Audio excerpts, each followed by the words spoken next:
Hi everybody and welcome very much to the channel. We are here to do a watch party of the day 2 and the final day of the first ever Pokémon Champions official tournament. It's the Indianapolis Regional in the United States of America, and yesterday we had great matches. It was super fun. Oh, Wolf goes 9-0, so there was already a round played today, or they played an extra round yesterday that was not on stream, but Wolf with Mega Steelix goes 9-0. 9 victories, 0 losses. Welcome to stream, everybody. Welcome.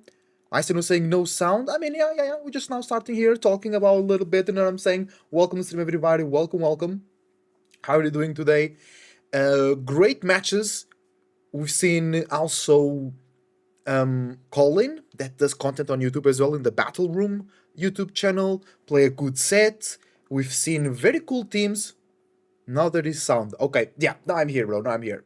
But there was very interesting teams. Of course, you can see, bro, King Gambit 60% usage. No, I was not expecting that. That's a lot of usage. Incineroar still on 31. Floette, Charizard 42. Also Plurmons entirely unsurprising. I think I would say the Sylveon is a bit surprising because one thing is ladder, then the other thing is tournament.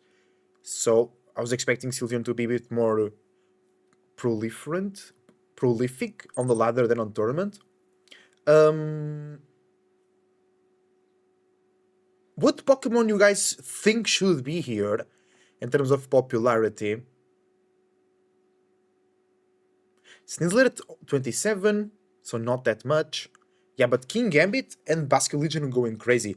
Basculegion 60%. Tsurini here could pop off.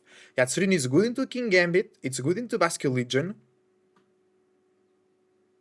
And it's kinda it. The flower guy, Floette, very strong. No, Floette is here, the flower guy. He got me to Master Ball. Okay, so that's not Floette. Rock Poison. Bro, that's that's Glimora, and that's not a flower. He's basically just minerals, yeah.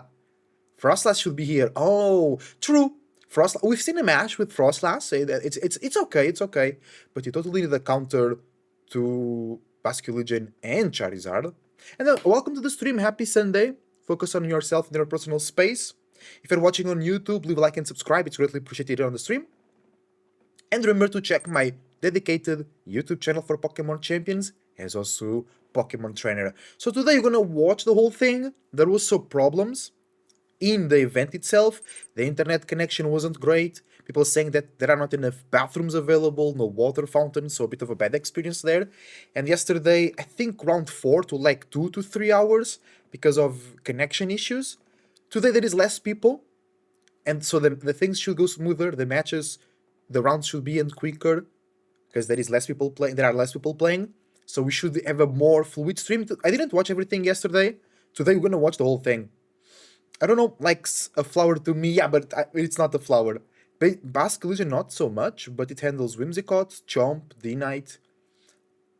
It handles D-Knight. Hurricane says otherwise. All of those are from Triple Axel. Oh yeah, Triple Axel. True. Forgot about that. Triple Axel still pretty risky. I love Glimmer. It's one of my favorite Pokemons. I think it's very strong, but it's kind of easy to counter because it has a lot of weaknesses. Water, steel, ground. Even fighting, which is not a weakness, does a lot of damage because it doesn't have a lot of defense. It's very good, but people run it more with Focus Sash than with Mega because of its fragility. Was an MVP for me to the Sun Charizard teams. That's true. Glamora is insanely good counter to Charizard, but not to its friends. It loses to Vask. You can kill King Gambit. You can defeat King Gambit with Earth Power, but it will defeat you first with Iron Head. Struggles into Garchomp as well.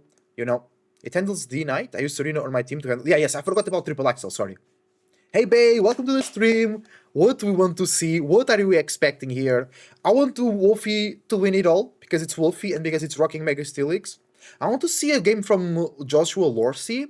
I don't know if you remember in the Grand Champions Festival, he was one of the casters, and he's a long life member of the Pokemon community. I want to see Colin doing well as well. Some of my favorite players already dropped out. For an example, Joe Ugarte, Joe UX9, he was dropped out. But there was somebody using one of his earlier teams, so it's gonna be cool to see them as well. Hey, Lana Tucci, welcome to the stream. How are you doing today? Happy full moon in Sagittarius. Hello, hello. I can't wait to see the fish sweep today. I just open with it. If they bring the Zard in, I one shot. Yeah, totally. If I don't, I Stealth Rock. Speaking of Stealth Rock, we didn't see any cleavers. I always say cleaver, but it's cleaver. It comes from cleaving stuff, right? So cleaver, we didn't see it much. Wolfie has the most unique team right now, so I want him to win. He got into day 2 without any losses, so he has a really good chance. Yeah, but he was saying that only 3 of his matches were 2-0s. So, like, at least 5, because we don't know how the ninth... No, so at least 6, because he did play 8 games. No, so 5 games, plus the extra latest game today, were all games 3. You know, it was crazy. I also want to see like Mega Frostlass succeed, for an example, or like teams with Mega Dragonite. Ah, there was the Cerulege team from that way. That seemed pretty cool as well. There was a Cleaver yesterday. I want to see that. No Mega Skarmories, no Mega Caesars, no Meganiums, and bro, before lunch today, I was walking to the kitchen and I was thinking about Mega Meganium because it's like one of my favorite Mega Evolutions. I really love it. And then I was thinking, bro, but it's so bad. Like, it's so bad into, like, Charizard, for example. Like, Mega Meganium Kid. Oh, first match of the day, it's gonna be Wolfie again. Let's go, Steelix. Let's go, Steelix. Let's go. Steelix with Wide Guard. No Rock Slide. Heavy Slam instead of Iron Head, for an example. Pretty interesting. And yeah, I was thinking about how Mega Meganium is so bad into Charizard. You can't touch it. Solar Beam is 4 times resisted, Dazzling Gleam is resisted, Earth Power he's immune to it. And then you do okay into Charizards, into Garchomps, because Solar Beam or Dazzling Gleam, but it's not super good. They can touch you with the Dragon Claw, you resist the Rock Slides, you resist the ground type attacks, I mean, but you still can get Flinch, and then you have to respect the Charizard. Yeah, you're okay into Bascule Legion, but Last Respects will do a lot of damage, you know what I'm saying? You're very good into King Gambit, but they can Iron Head as well. You are alright into Floette if you have a lot of bulk from the Mega Meganium. Yeah, Wolf is using Mega Steelix, I know! It's crazy. And I was feeling a bit bad yesterday, because I didn't knew Wolfie was rocking Steelix, right? And then we see that Wolfie is rocking Steelix, and then I tried to use Steelix very early into the release of Pokémon Champions, and I couldn't make it work. I knew it had potential because of its ability. So why Mega Steelix? Because Mega Steelix, once it Mega Evolves, it goes like to 200 defense. It has the same defense or slightly more than Mega Aggron. Wolfie talked about that yesterday. And it gains a new ability called Sand Force. And with Sand Force, all of its ground, rock, and steel type attacks will be boosted by Sandstorm. And Wolfie is also using a Tyranitar. So also bringing his own notebook for advertising, because he was selling one of those. It's a Frostlass team with Glumora, let's go! Yeah, Steelix Heavy Slam will be crazy heavy, I think, it doesn't matter. Big Fish is broken. Mega Steelix is 400 and 740 kilos, that's a lot. Because Heavy Slam uses the difference between weights, right? This is a pretty strange combination of 6, right? It's not like when maybe the first team I've seen this weekend where I can't like identify who like the originator of the team is. So probably something original by him, and I think it's fun, right? Where here we go, everybody. Pokemon kind of paired with things they're not usually with. You really have to game plan a little bit differently. So I like even Steam over here. Evans, even Evan. Yeah, we'll have to see how that works. I like his team. Is going to be running, like we mentioned, that Mega Frost Body press, bulk up, really like that. And Aurora Veil, which makes a lot of sense next to the Corviknight, which is running the Steelix is lighter than use its defense stat for offense. The Whimsicott and Glamora combo than Mudsdale. Is that real? I mean, it can be because some metal, some steel is really light, or not as heavy as you think. Even the heaviest Heavy Slam target is 79 kilos, so yeah, Heavy Slam here is just better than Iron Head. Yeah, okay. Let's go, let's go! Popcorn, popcorn. Actually, I could eat some popcorn today. Good idea, good idea. throw chop on the Incineroar, so no voice-based attacks, I mean. Typical Whimsicott, typical Glamora, nothing different there. Bulky Chomp, usual. Aurora Veil on the Frostlass, I love that. Corviknight has been super common. Cole, on YouTube, you always talking shit about the Corviknight, but the Corviknight is being so useful. They just put in actual horse stats for Mudsdale. Here we go! Look at this team, bro. We didn't see the Rotom used yesterday.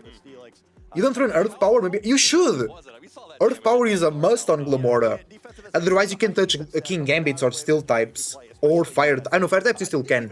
But other Rock types, for example. Fun fact, most people assume that Rock resists Rock, but Rock does not resist Rock. Yes, sometimes Wolfie cooks a bit too hard. Yes.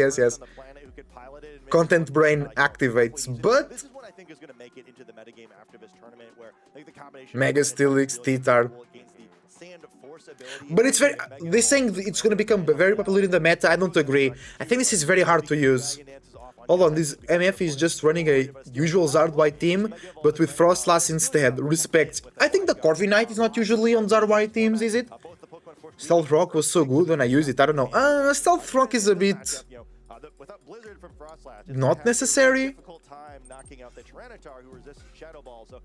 Yeah, Rotom sets. Light Screen is super interesting.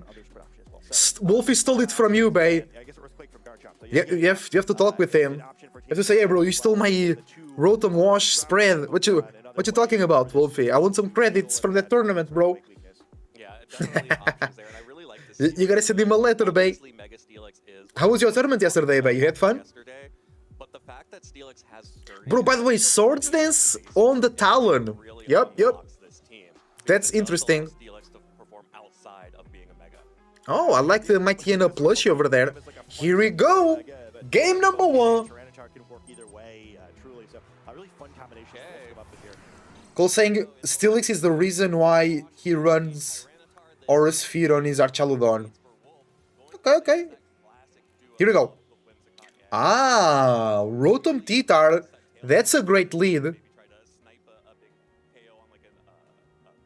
Yeah, Swords Dance. We already seen Wolfie's team from yesterday's last match on stream, so we already know the team, but we're still highlighting that. You couldn't go to the tournament? Unfortunately, it's okay. So here we go. Rotom is threatening the Glumora with Hydro Pump. Whimsicott is kind of threatening the team. It's Mega T-Tar, here we go, no Mega Steelix. Bro, I was wondering yesterday if it was a Mega T-Tar team as well, but Wolfie never megaed it. So here he wants the T-Tar and not the Steelix. Oh, into the Rotom, the Moonblast, not into T-Tar. Double up into Rotom? Special attack drop! Sludge Bomb, it's a double up! Rotom survives. No poison. Dragon Dance on the T-Tar! On the Mega T-Tar, that's insane! Okay. Here we go.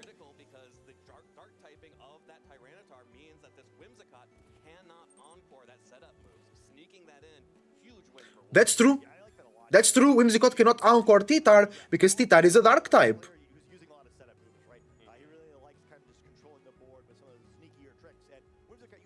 That's very true.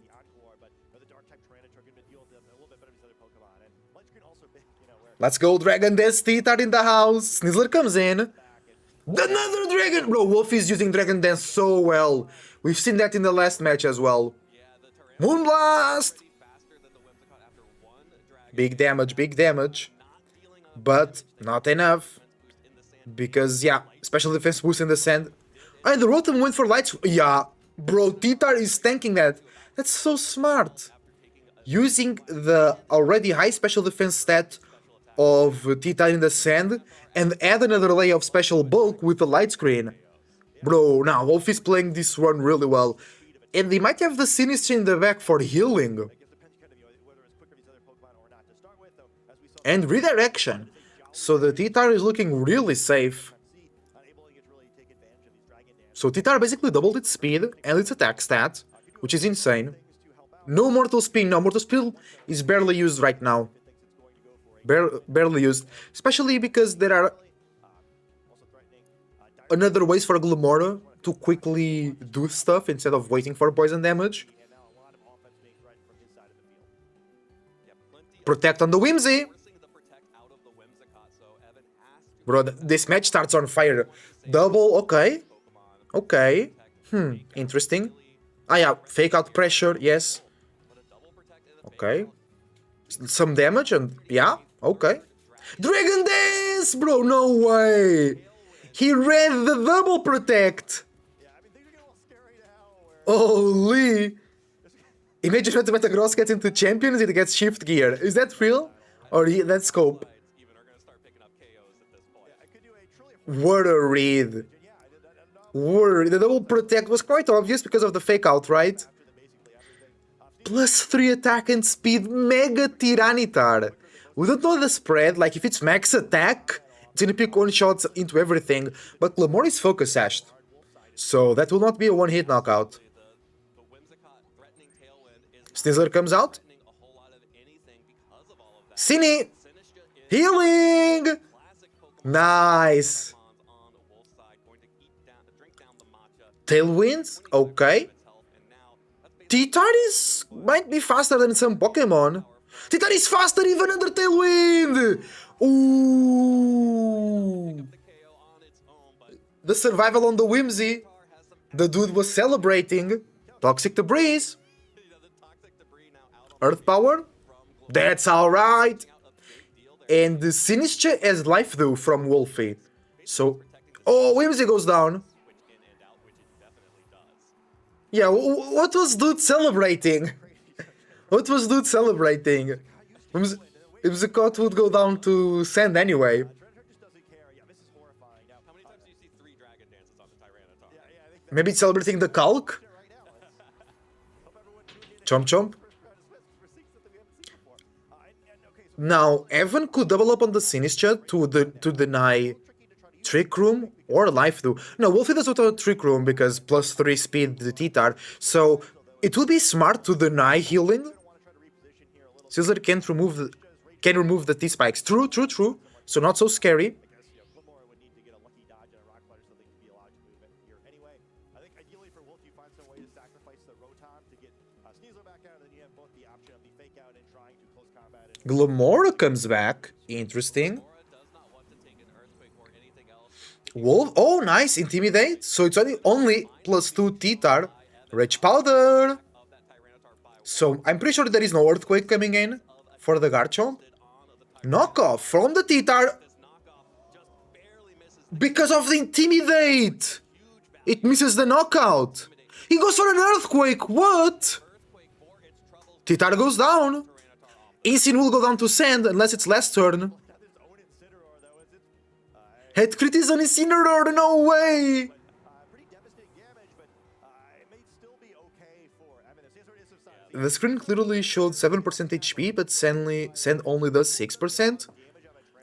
I think it's not in percentage. It was 6 HP, not 6%. So it was 7 HP. Because I think it's not in percentage. be the one offensive Pokemon to really weaken Pokemon on Evan's side of the field. But Evan has a total of 7 hit points. Yeah, it's not percentage. It's not percentage. first, the Rotom in the back are pretty weak as well. So, interesting position. Yeah, Steel types can't remove it because they're already immune to it. Only Poison types can remove the Poison Spikes because they can transmute the poison within their own bodies. 1 HP and Glimora. Tyranitar's probably done enough. Yeah, Yeah, I think Wolf is in a great position here. the final 7 hit points on a team. Protectione on the Garchomp, okay. Your side, Close combat. Fake out into the Insane. Goes down. Nice damage. And Life Dew. Trick Room. Wait, Trick Room? But you have a... I can do this. I got You have a Sneasler. the trick room, 1 Matcha Gacha, we're done. Oh, Machagacha speed? I guess. Glamor is 1 HP. Got this, like my 65 Dragon Dances didn't work, but it's okay. Sinistra can clean it up. Try, I know you never use spectator mode, but just think about it. For example, Garchomp over there is 204. Would it be 204%, right? Chomp is a monster, yeah, he's really good. Yeah, what a strange game. What a fascinating game here. As Glimmer tried to Welcome, Lamine Yamal. buy Evan a little bit more time to think about this next game. protect. Yeah, just buying time here to think about it. Allow that Tyranitar to set up. Yeah. It actually never picked up any KOs on its own. Yeah, Titar didn't pick knockouts, but it did so much damage. Getting the Glamora down to Sash. And of course, the Garchomp did the work. Okay, so Sneasler will be faster because of the Tailwind, that's right. Trick Room, Tailwind, a lot of things to consider, but Sneasler will be faster. I forgot about that. I don't know why he celebrated Whimsy leaving, yeah. I guess he was just like trying to prove himself, or he celebrated the calc. Because +3 T-Tar Rock Slide didn't knock out the Whimsicott. Maybe that will be important for future games. You know? GG, game 2! Let's go! Picks up the final 4 hit points on. Great game from Wolfie. And that means that Wolf will take game 1. Eu ontem tinha dito que estava bêbado, estava mesmo bêbado, que os meus olhos já estavam vermelhos, bem vermelhos, porque eu festejei a festa do Paris Saint-Germain, melhores do mundo, Vitinha, o que é que eu te disse? Que não era penalti e depois o árbitro fez uma decisão excelente. Estavas mesmo bêbado, mano, foda-se. Very well played, very well played. Titar technically took 1 knockout. Did it? And improvising in Pokemon 3 Dragon Dances. that really requires a lot of general experience with Pokemon. 3 Dragon Dances, it's insane. I don't think that the Titar picked a knockout itself. It's a very clear plan of I'm going to set up Tyranitar, Whimsicott, Glamora won't be able to do anything to me. That first turn was really big. Yeah, não era penalti, não. Não era. O outro gajo é que estava a agarrá-lo. Just extra damage on Tyranitar. Wolf showing he was willing to make a very aggressive play there. Yeah, and I think it's interesting too. Where Ah, the Whimsy was the Titar. Okay, okay. I approve your point, Cole. I like that. That's interesting. Wolf showing, oh, you know, I have some other Yeah. I didn't knew that the Wolf had Mega Titar as well. I forgot to check its item. But Steelix and Titar, very interesting Megas here. than the real threat. Where here, it just became an unstoppable monster. And yeah, Yeah, so that maybe that Whimsicott has bulk, defense or HP investment, right? the game was no longer winnable from that point. So yeah, I think a little quicker offense probably going to be a key for Evan in this one. Bae, this is what max HP Whimsicott does, yeah. That's really, really good. Options, right? It's not like Steelix is unpickable in any way in this matchup. Where it's certainly Yeah, Steelix is alright. two of them are to match up. Very good into the Frostlass. Yeah, Evan didn't brought Frostlass to the first game. That in one of these games, I think that makes this a very tricky team preview. So it's going to be critical for Evan to make the right decision so that Wolf can't just run away with. Here we go, game 2, everybody. We're ready for the party. Game 2 of Swiss round 10. This is round 10 already. Sneasler and Roto. Wolf, Glamora, and Whimsicott Glamor Whimsicott again. Here we go. So no setup right now. most likely feeling I'm not going to be able to get away with sneak. Do people not normally use max HP Whimsy? Yes. Let me go a little bit more conservative. Threaten It's very it's not normal, but it's not rare to use max HP Whimsy. Tailwind, Takeout this time, so it could just be a direct claw to pick up a knockout there, or a close combat for a Earth Power. Glamora does out Sneasler survives. That's really good. enough to pick up the KO. That's an incredible survive. Direct Claw. Bye bye Whimsy. It's not Focus Ash, it's Fairy Feather. And now Rotom gets the move. Steelix is good into Frostlass, but not much else. Corviknight just walls it. Kinda true. Hydro Pump, big damage! And that means no Toxic Spikes. Because it's not a contact move. Focus Sash activates. damage that first turn. Yeah, I think Wolfie did very well here. Without doing it, and like the tailwind could be big. For Very good turn for Wolfie. still, we get this low HP Glamora, which kind of another ways that perhaps Hi Garchomp. here, and then especially because I think a double target probably on the Rotom already not going to be enough. So Wolf's gonna have some options on this turn already, and then no way to re-tail. Especially when you run a Fairy Feather Whimsicott, you want max speed, max special attack. Okay, you know, Whimsicott's gonna go down. Rock Slide! But I don't know if that's really the situation you're imagining here when that happens. You usually don't want your The Scissor goes down. one hit point and not have picked up a KO on your opponents. But That's a good turn for Evan. Rotom up Whimsicott's meta takes a Sludge Bomb. side will be able to pick up No, Poison! Oh. gets the poison, puts a clock And Rotom flinches on the Rock Slide. That's quite bad for Wolfie. able to go on the The poison will out-damage the leftovers recovery. And that flinch means the Glamor has one more turn. Healing! Oh, that's good. That's good. Good healing. Good healing. I like that. Now, Wolfie could switch Sinistra out and bring its Mega. What Mega? You guys think he chose Mega Steelix this time around? Field, which is very interesting here. So we still don't know the final Pokemon. Likely one of the two Mega Evolving Pokemon for Wolf. Certainly not going to be Talonflame. I think Wolfie brought the Steelix here. Be a real viable option. We'll see who it is. No, it's the T-Tar. Tyranitar, the teeny is Okay. Pokemon for Wolf. Not great versus the Garchomp. There's the Rock Slide coming out from Garchomp. I think we're gonna see a Trick Room here for Cine. Tyranitar and the Sinistcha. Sludge Bomb. Sludge Bomb T-Tar tanks that. Look at that. feels a little Oh yeah, rock resist. Another poison. Oh my god. I forgot that rock resists poison. That's really good. Machagacha. That takes care of the wow, good damage on the Chomp. And takes the Glumora down. That's really, really good. Really, really good. But another poison versus Wolfie is so bad. Come on. backup there. Isn't able to get the burn itself, but will heal itself back up to full. 2 poisons. That Glumora got lucky. Tyranitar gonna take some Okay. poison and Did Evan bring his Mega this time around? when it first came on the field, but Let's go. very impactful. Poisoning 2 Pokemon. Corviknight comes in. No Mega. No Frostlass. Again. This time Evan is really in the Evan doesn't really want to participate in the Weather Wars. Sinistcha can potentially try to switch in and out and help heal, but this is looking really bad. Corviknight has a great matchup against the remaining Pokemon. Rotom no longer really able to check it because it's so weakened.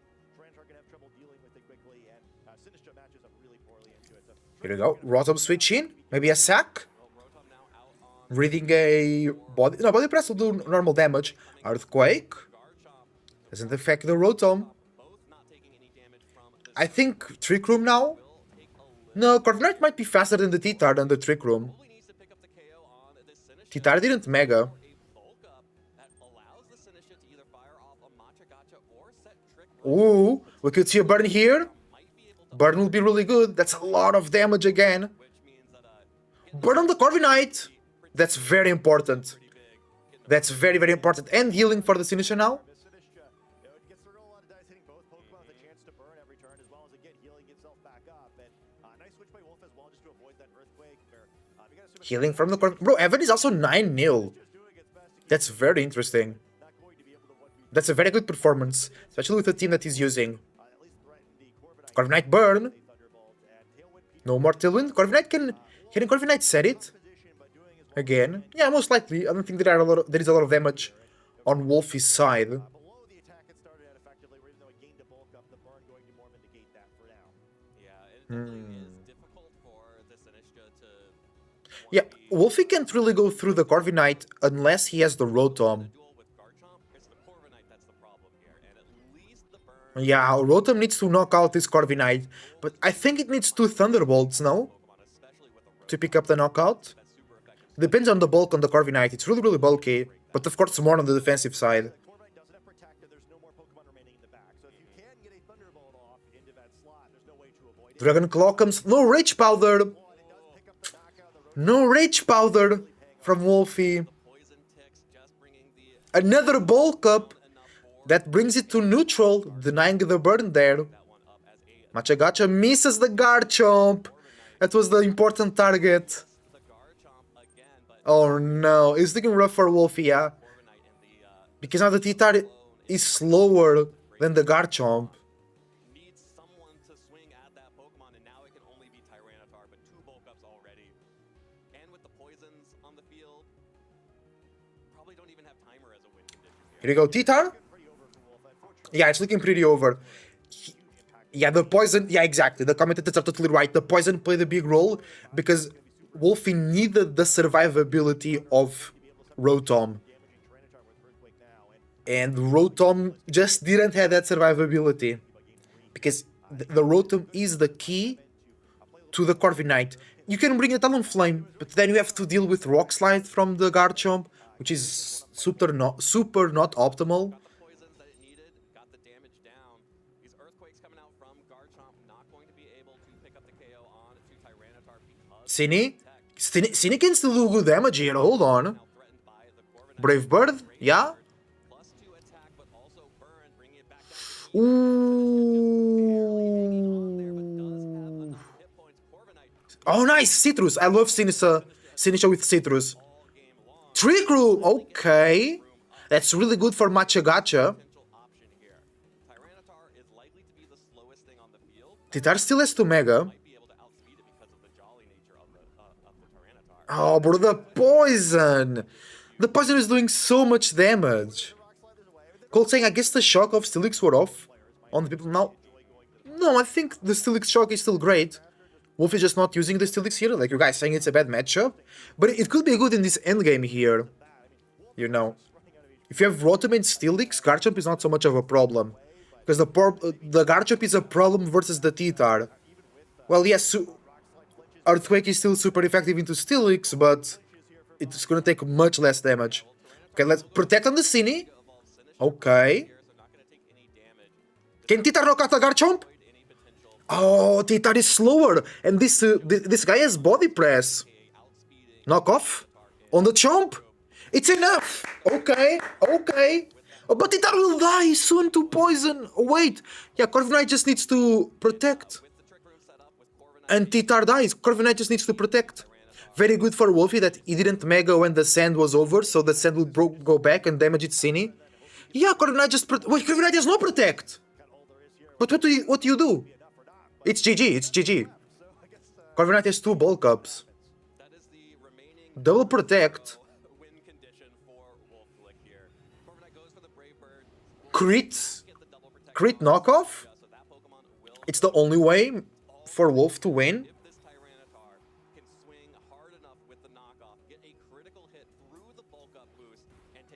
Oh! The crit!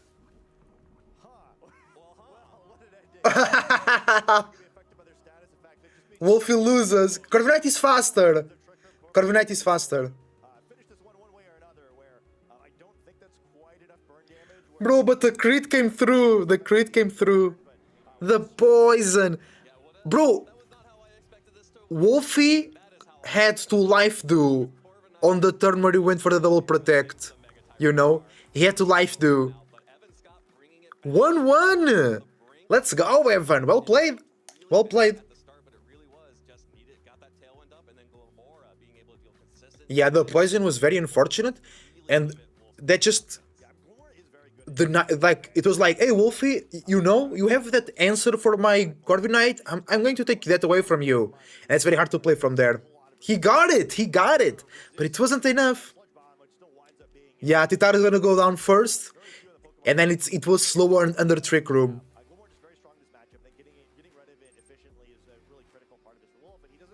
I don't think I've ever had a match this close. I had some matches, pretty crazy matches on ladder. Pokémon Champions has been making games feel awesome. Hey! That judge is sleeping! The judge on the left is sleeping! Wake up! They're sleeping, look! It's still early for them. I think this is like 10 a.m. in Indianapolis.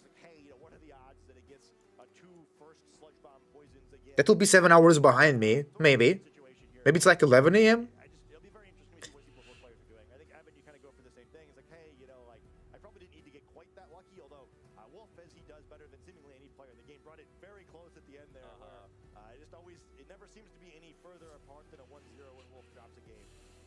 Thus Wolf brings Talonflame here. Talonflame Rotom, 2 answers to Corviknight, but the Rock Slide is just so bad. It's so... and then you have Intimidate from the Incineroar, Fake Out to break Gale Wings. Now, Talonflame is very hard to use. Why are there judges? How could you possibly cheat here? Because things can happen, you know? Disconnections, problems with the remotes, players might have complaints. You need to sign off the game file in the end. They need to check the team sheets. They need to make sure everything is in accordance with the team sheet. Because back in the day you had locked teams, and now you don't have locked teams, so people can switch. And some people in the tournament were complaining that their enemy was using dynamic stats. Okay, they were changing the stats in between sets.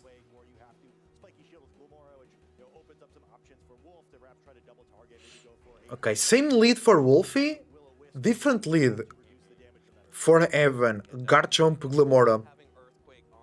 Talon is Flare Blitz.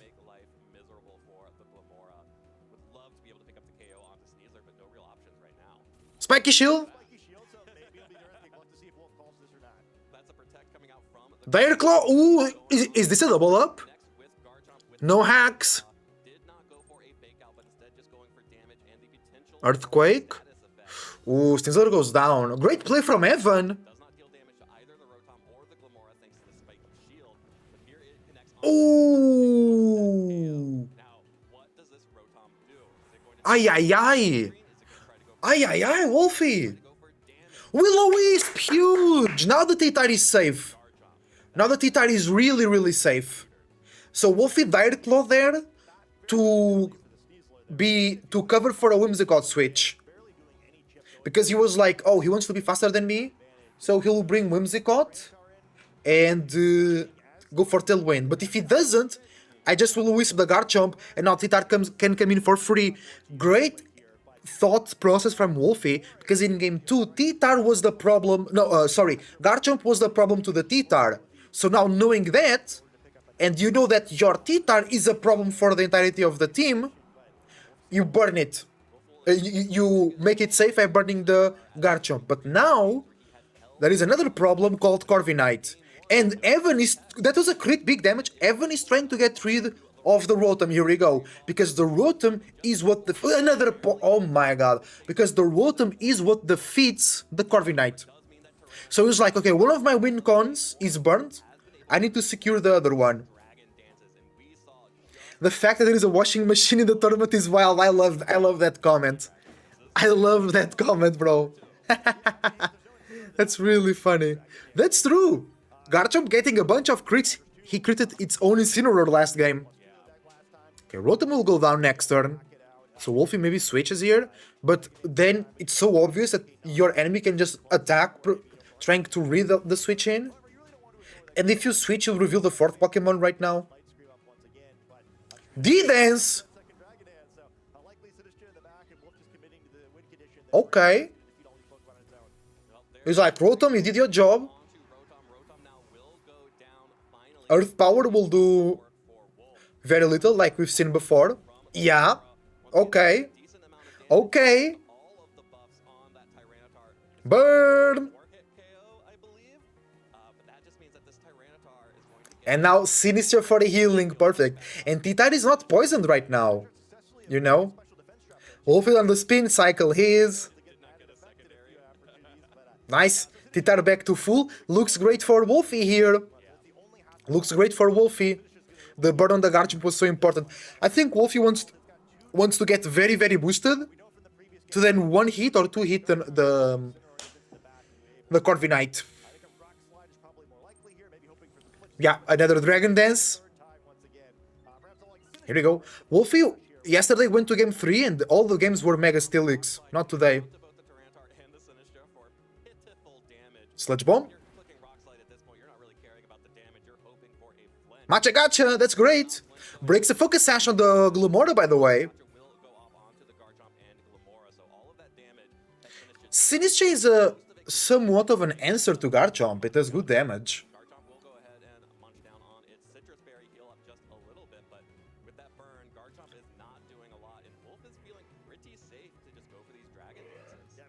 Yeah, Wolf can click another Dragon Dance, because he knows that most likely Incineroar is coming in the end, so he wants to compensate that future Intimidate. Yeah, Rock Slide. Big damage! What? To +2, right? Not +3. A teapot and washing machine on the same team, crazy stuff. Yeah, it's not a teapot, it's a matcha pot. Matcha Gotcha coming through. I like it.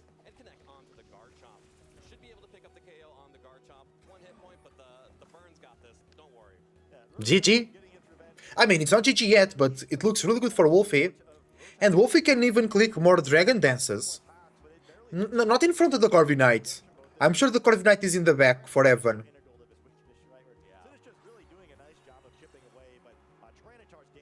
Yeah, Corviknight has Body Press, 4 times super effective into the T-Tide, but the Sinistcha can always Rage Powder.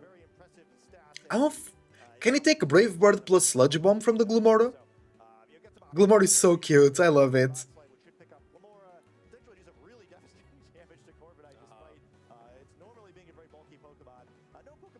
Rage Powder, yep, here we go. Well done, well done. Knock off! Yo! No bulk ups this time. Evan was so surprised. Tyranitar, I got the boost. It was not a crit. Earth power will connect into the Sinistra because of the Rage Powder, and now the Tyranitar Oh wow. in complete control. Oh wow, it was not a crit. That's crazy. Where not only doing very little damage with resisted, the light screen, but also no chance for that sludge bomb poisoning. We've kind of been joking about it, but I think it does make a big difference. He brought the Mega Frost last, but it doesn't help here. That's very bad for Evan here. Likely Super well played from Wolf. hit a double rock slide. This game is just over. GG. At this point, Evan has to be praying for Tyranitar to miss those rock slides. At the same time, Tyranitar doesn't really have to. Yeah, Titar can just go knockoff. Pick up the KO onto that Frostlass. Knockoff will pick up the KO onto Glamora, and with Sinistra still up, Tyranitar can still be protected from any single target attack. Exactly. I think the only reason you really feel like you have to rock slice here if you're worried about hitting knockoff into a protect while the other Pokemon attacks, because otherwise, I think if we don't see a double protect here, knockoff just instantly wins the game. Well, Frostlass will go ahead and Mega Evolve into the Defense boost on the Frostlass. Oh. actually going for the protect here. Life do? Scout out those single target protects. Actually, a double protect coming out from the Ah, he wants to scout the protects. I love this move by Wolf. I know it looks like it's a nothing bird here. It's like, oh, like why double protect? Great job, Wolf. But no, protected. Either of these Pokemon protected, I think he would have gone for a Rage Powder into next turn and a knockoff to that slot. On the other hand, very good by Evan not to use protect here. I think it's like the game is almost over where you have to double protect the next turn if you do protect here. Now he has the option if he wants to. Like, okay, well, because I double attacked on this turn, I can try and catch a knockoff on one of these slots, assuming that he's predicting the Wolf will go for that knockoff versus Rage Powder. here perhaps because he didn't get the protect. Well, there's the Rage Powder from Sinistra to protect Tyranitar this turn. No, the stream is good for me, bro. From either of Evan's It should be your problem. Knockoff is happy to take this. My signal is strong. Frostlass. Glamora not going to be able to break through this Sinistra, and that means that GG. Super good game for Wolf here. Very, very solid. Wolf Glick is going to be 10-0 10-0. our next round of Swiss. He's looking, bro, he's looking amazing here. Well done. GG. After our 10th round of Swiss. Mega Titar pulling through with a Dragon Dance. Strategy this time. That's crazy. There for a bit, but he was able to pull it out despite all of the excitement in that second game. And props to Evan too. He's having a really fantastic run. Still a very impressive 9-1 record after that round. Just needs to win one of the remaining rounds to most likely move on to the top cut there. So Yeah, my stream is laggy. No, bro, my signal is in the maximum. Evan Scott, you just need to win. It was best of 3, yeah. 2 matches guarantees you. My signal is very healthy. Most likely, if he wins the next round, he should be able to make it into top cut, but it will depend on resistances. This was a really fun set, and I'm so glad we got to see. It might be just YouTube itself. Oh yeah, I'm watching. I should be watching on Twitch. I think it's a bit further ahead. Powerful. Tyranitar was just there to support its friend, and here it's like Tyranitar's like, I've got Usually Twitch is a bit further ahead. about it. Let me get 3 Dragon Dances down, and I'm gonna KO everything. I think it's really fun to watch Wolf play this sort of team too, where right where I think he may have just needed that damage to get that knockoff onto Corviknight to be a one-hit KO in general. I think that was just a fun way to watch that anyway, where it's just so easy like, oh, I'm the fastest, rock slide, rock slide, rock slide. But the way he did it instead was way smarter, right? Where I think like maybe it's possible for Evan to win the game the way that plays out if like he calls it right, like and gets a sludge bomb. Ooh, 6K people watching right now. That's crazy. And Wolf just kind of knew how far to push it, right? Where like again, I think it would have been tempting, and I think I mentioned it during the commentary, just to attack with Rotom and Glamora, but no, I need the light screen. I'll get Tyranitar set up. I'll win safely this way. I know exactly how much damage my Tyranitar can take. I will use my resources to get in a position where I'm going to win the game out, and that's why he's so good. Just finding the safest and smartest ways to close out games. Absolutely, and it was so fun to see the different pieces working together here. The Rotom, like you mentioned, was kind of the MVP of that set. Obviously, Tyranitar took out the KOs, but it was really Rotom and the Sinistra as well that were the key pieces of that team. Rotom being able to set up the light screen as well as getting the burn down onto that Garchomp. If that Garchomp doesn't actually get burned by the Rotom, Tyranitar's taking some much more damage from those earthquakes that were going into the Sinistra and the Tyranitar. Yeah, and the Earth Power, reducing damage to the Light Scream Tyranitar took. I think really fun Pokemon too because, yeah, I mean, we've seen a lot of these kind of like protect the prince sort of teams where with the Mega Evolved Pokemon that boost stats, it's like a sort of popular archetype, but Rotom is not really on any of those teams, right? You know, we see Incineroar, we see Sinistcha, we see Sneasler, we see that sort of Pokemon quite a bit, but Rotom's a little bit original, and you really see how powerful it is there, kind of compounding with trainers with already really high defensive stats, where other trainers are often boosting the stats of special attackers who are really weak defensively and can't tank attacks very well. This looked a lot more like the Tropicos last regulation, where it's so naturally bulky, but getting a little extra help from Rotom just made it this unstoppable monster. Yeah, well, this is a little bit. Yes, of a Rotom was different really look at important in Tyranitar defending than the maybe we T-Tar. are used It was to. very, very Let's go ahead important. and toss it to our resident Tyranitar trainer, Len's in the studio. Len, take us through the lens. No. Oh, no interview? Thank you, Evan. Yeah, it was Oh, I wanted the Wolfie interview. Differently than how I would play Tyranitar, but it worked out very well for Wolf in that match. Let's look at the teams and how they matched up against each other. So yesterday we saw Wolf really emphasize the Steelix across all 3 games. But if you look at Steelix in this matchup, against most of those Pokemon, it looks like it does quite a good job. Problem is, it can never KO a Corviknight. Just basically impossible. There's no way to boost its own attack stat. It does almost no damage to Corviknight. It has only steel and ground offense. And the Corviknight can just boost on the other side. So, you know, that probably basically invalidates bringing the Steelix to this match. It's really tough, yeah, because if a Corviknight ever comes in on Steelix, it's probably just a free bulk up or 2, and then it snowballs even further, because maybe you get something like the Rotom in later, but it might just be too late after that. Right, and you may have like let chip onto Rotom earlier on in the game, and like happened in game 2, where you can't make that happen. And so instead we saw Wolf focus on the Tyranitar, and it felt like over the course of this match, the story was whether Wolf got the space to set up or not. Yeah. In game 1 and game 3, he really did. Game 3 he had the space, but in game 2, his own offense like took away the time from Tyranitar. Yeah, especially in that first game, I think he led the Tyranitar right and just started dancing right away. Yeah, so in game 1, like you say, it was just led onto the field, and there's almost no pressure here. Yeah. Like we look at no pressure at all, and for sure. Glomora Super safe to Dragon Dance over there. Very, very safe. Like maybe if you just immediately go on the offense with Earth Power and Moonblast, you can like win this race. But they spend the first turn going after the Rotom instead, which just sets Light Screen and makes it all that more difficult and sets you a turn behind. So several turns play out here where Wolf just Dragon Dance, and gets 3 Dragon Dances, right? After this double up into Rotom isn't successive. But then it was intimidated. Also maybe reaping the benefits of playing on stream yesterday, showing off that Steelix mode and how threatening it is. The offensive capability of the Tyranitar wasn't the focus at all in that match we saw yesterday. So kind of getting another look at how this team can function. Just another dual mega team showing off these really unique modes that can both succeed very, very well. I think what's interesting is the Tyranitar plays like the Aerodactyl, or doesn't always mega. Because we did see Tyranitar double Dragon Dance in one of the games yesterday. Oh, true. But it just stayed as normal Tyranitar, and then the Steelix came in afterwards. So yeah, several turns pass here of just boosting up, and then Evan ends up kind of on the back foot, realizes that at this point the Sneasler has switched in, another boost has happened, and so much pressure is coming the other way. But with the Light Screen, what can Whimsicott and Glomora even do here? Yeah, not much. Because T-Tar has a special defense boost in the sand as well. Eventually, the Garchomp comes in, and it seems like maybe that is the situation that will be enough, right? Yeah. Combines the Garchomp coming in on the field. In Tailwind, there's maybe a possibility to have been faster, but this is a very bulky Garchomp holding the Citrus Berry, so it didn't end up being faster. But combines it with the Intimidate from Incineroar and does manage to KO the Tyranitar. Sneaks in this one crucial Earthquake, but you've given up so much damage at this point. The critical hit onto Incineroar is helpful for that, to get all of these Pokemon so low, but it was pretty easy for the Sinistcha to clean it up at this point. Yeah, it was, I mean, the Tyranitar, even though you were able to knock it out, you just lost way too many resources in the end. Your Whimsicott's gone, your Glomora is down really low, the Incineroar and Garchomp are now, I think everything had single-digit HP at this point. Yeah, there's 7 total HP across 3 Pokemon. It's one Machagacha connecting with both targets just ends the game after that. So that was a match where Tyranitar got the space, and then we saw Wolf and switch game up 2, the leads and switch not to the same. Much more immediate offense.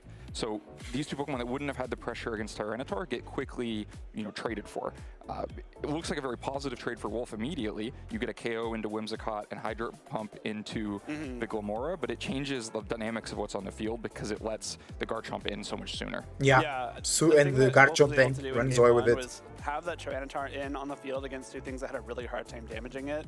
And that was kind of what gave him that space you were talking about. In game 1, yeah. Now you're getting rid of the Whimsicott, which could be very helpful. You're getting Glamora down to Sash, which again could be very helpful.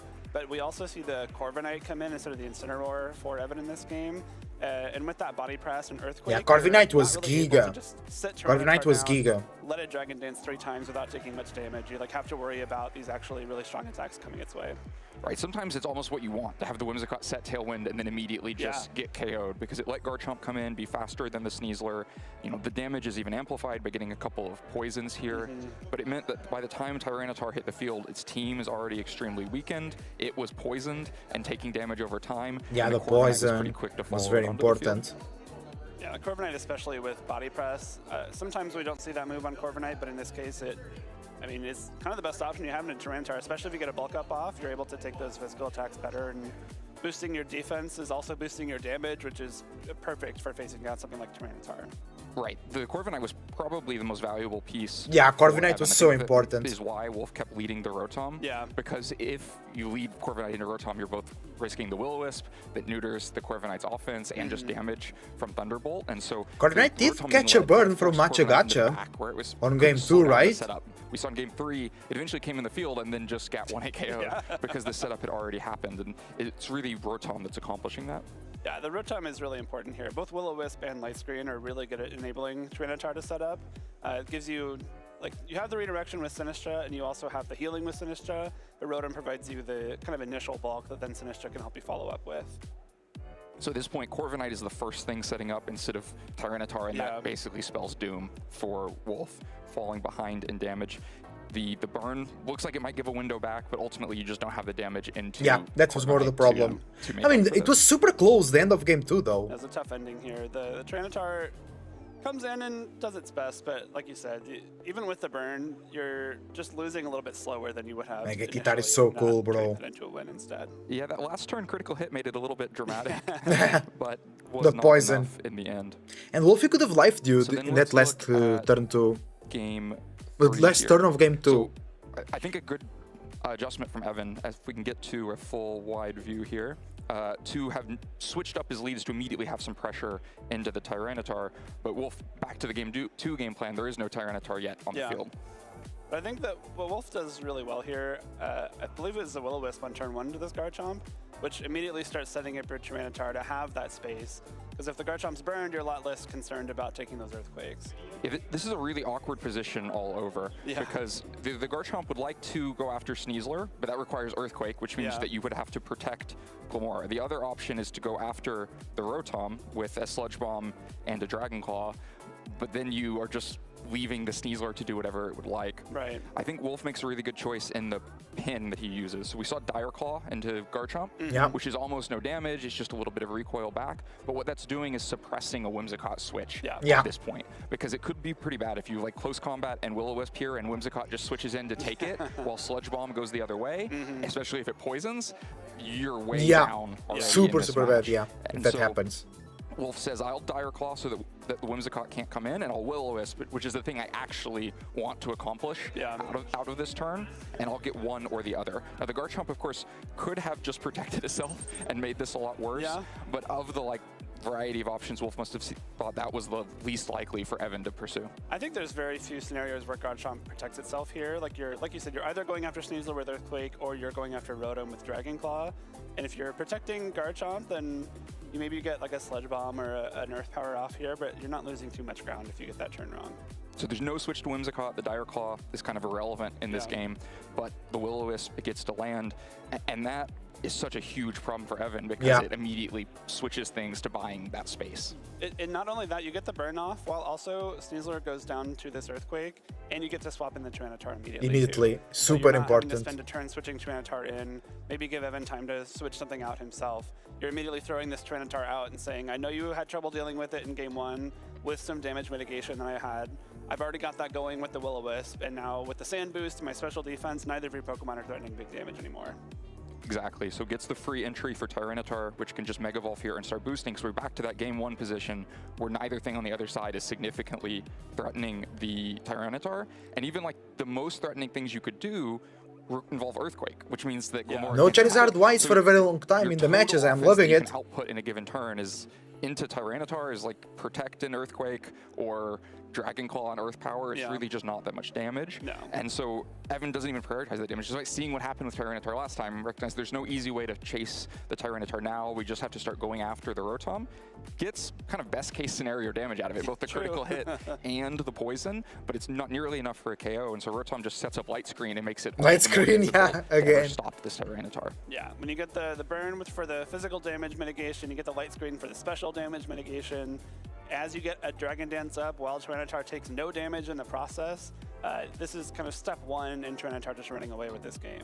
But this is very similar to that turn one of game one, where if Wolf sees you're just going to double target Rotom while I get the first Dragon Dance, you've done nothing to stop the second Dragon Dance, the third Dragon Dance, and they're quite high value to continue getting, because at this point from Wolf, you don't know whether Whimsicott is the back and you still might have to deal with Tailwind, whether Corviknight is in the back and you still might need +3 attack to actually get a 1-hit KO because Corviknight is so bulky, and so getting all 3 boosts is very valuable. 3 is definitely the sweet spot there, both for getting those 1-hit KOs, as we saw in game 1.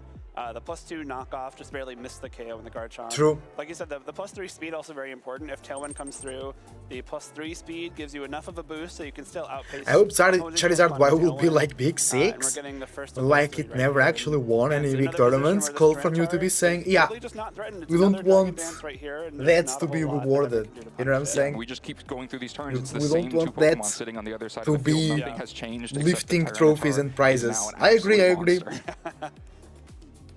What, it took 15 damage from that rock slide? That's totally fine.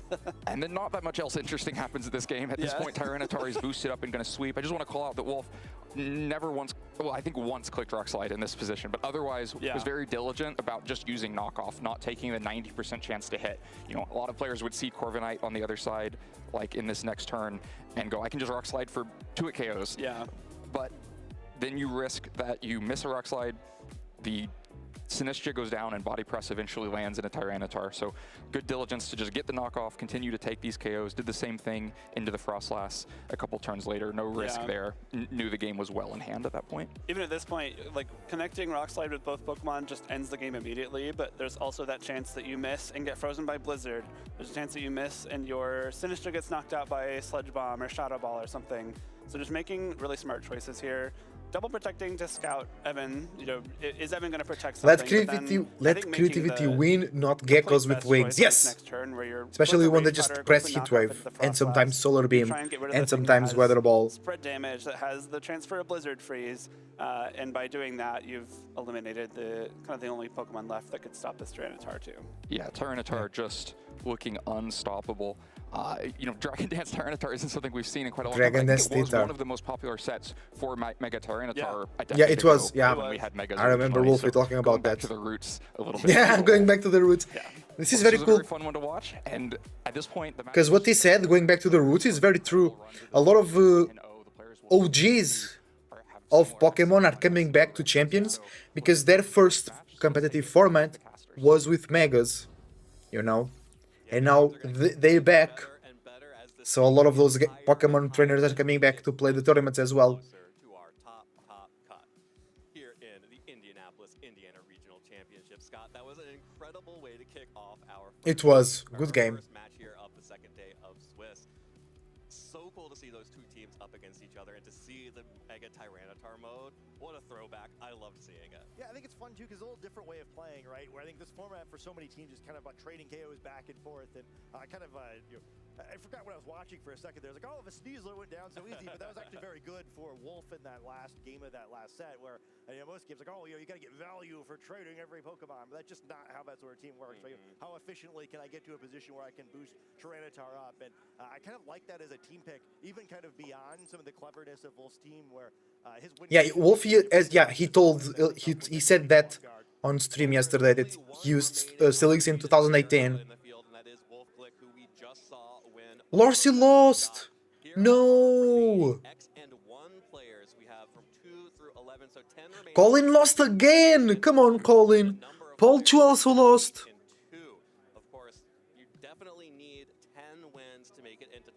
Wolfie confirms top cut. Someone who has a 10-2 record may miss the top cut at the end of our Swiss phase 2 here. So if you're at Oh. X2 right now, probably feeling a little spooked by that right now. Yeah, if you're wondering whether People with 10 and 2 might be out. Because it's top 16 that goes, right? Where, there's like exactly wrong, where there's like kind of war, I think, what, 10 and 2 players eventually than you'd expect there to be. So yeah, it's just kind of a weird quirk of the system where it's certain player counts that can happen. So it'll be unfortunate for whoever that player is. The way this works, if you're kind of wondering, is since it's based on the records that all your opponents had, the better your opponents did, the better your. Yeah, that's true. The better your opponents did, the better you have, the higher your rank in the tournaments as well, if you've tied with somebody else. Well, at least he's helping me out there. Yeah, he's 10-0, so my resistance is good. Yeah, real good chance that if you have Wolf against you, you're not going to be the player who misses cut there. So, he's helping. Wolfie and Colin have the most creative teams, I agree. I really like Colin's team. Really, really like it. But he lost another game. He lost one yesterday. Like, watch him on stream. And then after that he lost. And then he lost again today. Let's see. I don't Come on, Colin. It's too early for math. Let's take a look at the notable matches out in the field. Of course, our stream match is going Nice! You're gonna watch Joshua Lorsey. I really like him. to be broadcast here on Wolf versus Nathaniel Sittler. I don't know him. down. So Everett is actually at 8-2 and Evan Scott at 9-1. So Evan Brandon is the guy that beat the Mega Gengar.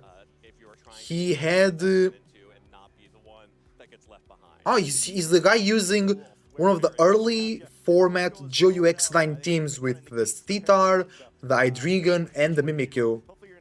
Colin's team is Frostlass, Mega Dragonite, Mega Frostlass, of course. So you can see the other players at X and 1 sort of in the middle here of the notable matches. A couple really good ones here. Michael Zhang versus Palafin, Chase Thompson versus Brendan DeWorth. We saw Brendan yesterday. And Alex Underhill versus Arsel Curry. And of course, Sneasler, also in a pair down because there is no one at undefeated with Nathaniel Sittler. And then a couple of 8-2 matches here. Alyssa Smith versus Ryan Losetto and Sung Lee versus Toller Webb. Really excited to see. I don't remember the other two. Names still in it here at day 2. Yeah, a lot of really Oh, strong players in this. no, it's not Chase Scarf Polito, that was on another team. There are a handful of Charizard teams there, and I think it's increasingly it's like the folks like, yeah, you probably should be playing the best team in the format because you may be the best player of that archetype. Where most of these other players, they kind of running something a little bit roguer in their own. That's true. A lot of these top players are running something rogue So again, to counter the Charizard teams and the Floette teams. It's pretty cool. this round I think means more than even it normally does. Where you can't just count on like, oh, I'll win next round. I mean, maybe win now. I think winning now would be good. Yeah, definitely to win now, even more than just the in previous tournaments, the psychological effect of okay, I'm done. Now it really matters. It's right here. Oh, things are faster today. Okay. That's why there are no interviews. Here we go. Josh Lorsey, not feeling too great about this matchup, it looks. It's Charizard Y, guys. History on. No. He's turned that curse around a few times now. I think Charizard Y walls the Delphox and the Floette. Game's great interviews too, so both of them are two really nice guys, truly smart players. So I'd love them both to be in the finals. Unfortunately, they're both facing each other here. So No, I don't want Christopher to be in the finals. He's using Cookie Cutter team. No. Sorry. I don't hate you, Christopher. I hate your team. well, here is Lorsey's team. And you a little bit because you chose to use that team, so, you know. As the two mega Pokemon that Joshua is using But hey, somebody has to represent Mega Charizard Y. of Incineroar. Yeah, it's gonna be very hard for Joshua here to win. Versus the Charizard, you really need the Vascular Legion to do damage. Usage in day 2. You can use Trick Room to your advantage. yeah, the part of Rotom in this Oh no. played by Basket Legion, who will be Incineroar has no dark type attack. I think it's really more like the role of Tyranitar will be performed by Dragon Dances to do so. yeah, its Dragon Dances or its This is a very tough matchup for Joshua. Bro, how do you come to a tournament with such bad matchup into Charizard Y? very powerful, underrated Pokemon. He's a great player, that's why. That's why. He's 8-1, I think. No, 9-1. He's 9-1. So, great performance. Great performance. And he's top there on the ladder. On the ladder now. He's top on the Do both to protect the Delphox rankings of the tournament. So that means that the people that he won against also are doing very well. Here, of course, you have the option to go for boost on the Floette. Although going up against Chris's team, not a lot of special damage to really be tanking that. You really want to be going up against more Here we go. attackers with, I think, the Calm Mind flow at. Yeah. Nothing weird. Nothing weird. You know, if I'm Chris Hahn, I feel okay just playing the team that everyone's expecting. I give Chris Hahn a pass for Charizard, for sure. Yeah, certainly one of the best players in the region right now, and I think one of the most practiced players in the region. You know, I think he probably does more coaching maybe than anyone, especially the younger age divisions. He knows this game very well. So, hey, if anyone is prepared for the perils that come with playing the most targeted team, it's going to be him. Not a whole lot to talk about in this team list, though. It is very funny that we get another Lorsy matchup where we get Whimsicott versus Delphox, and With King Gambit. Yeah, I'm gonna guess that both of them know the mechanics this time. We've We learned. all learned to relearn some fun mechanics the last time that Lorsy was on stream, but likely no shenanigans this time, though. I don't think it would be shocking if those Pokemon all wound up in the field together again, so both players will have to keep those mechanics in mind. You know, even knowing what they are, I think it's sort of a fun thing to play around. One interesting thing to note, we were talking with the 4-attack King Gambit yesterday. This time we get the 4-attack Garchomp, where also another Pokemon that's very tough to knock out in a single blow in this format. Of course, the Pokemon most likely to do that is on the other side of the field at that Floette. You know, no Frostlass this time, but I think, you know, Big Moonblast probably going to be enough, although there is no Moonblast, I guess. Big Draining Kiss, maybe? I assume that's still a one-hit KO? Big Smooch. Zard already has too much representation. It's true, it's true. Okay, let's go. This is a very difficult matchup for Joshua Lorsy, the player that we are supporting right now. I like him because I've seen him cast at the Grand Champions Festival. I know a bit more about him and his story in the community. He's a great lad and he's not using Charizard. Okay. Delphox Cine versus Sneasler Bascule Legion. Ah, this is difficult, bro. This is very difficult. Delphox can't do anything against that Pokemon. Yeah, not ideal, but of course, it's able to get a hold of this Sneasler. It would be able to do a lot of damage to it. Also worth noting, Sinistcha, another Pokemon in this match, but is not taught Protect here. So many moves you'd like to have with the Sinistcha. So Lorsy opted like, no, no Protect. I'm going to use all of Machagacha, Rage Cutter, Life Dew, and Trick Room, which is very powerful. It does make this turn a little bit trickier because he's not going to just be able to double protect his way out of this fake out before he continues forward. That being said, But Sinistcha can't be faked out. I forgot about that. Mega Delphox, here we go.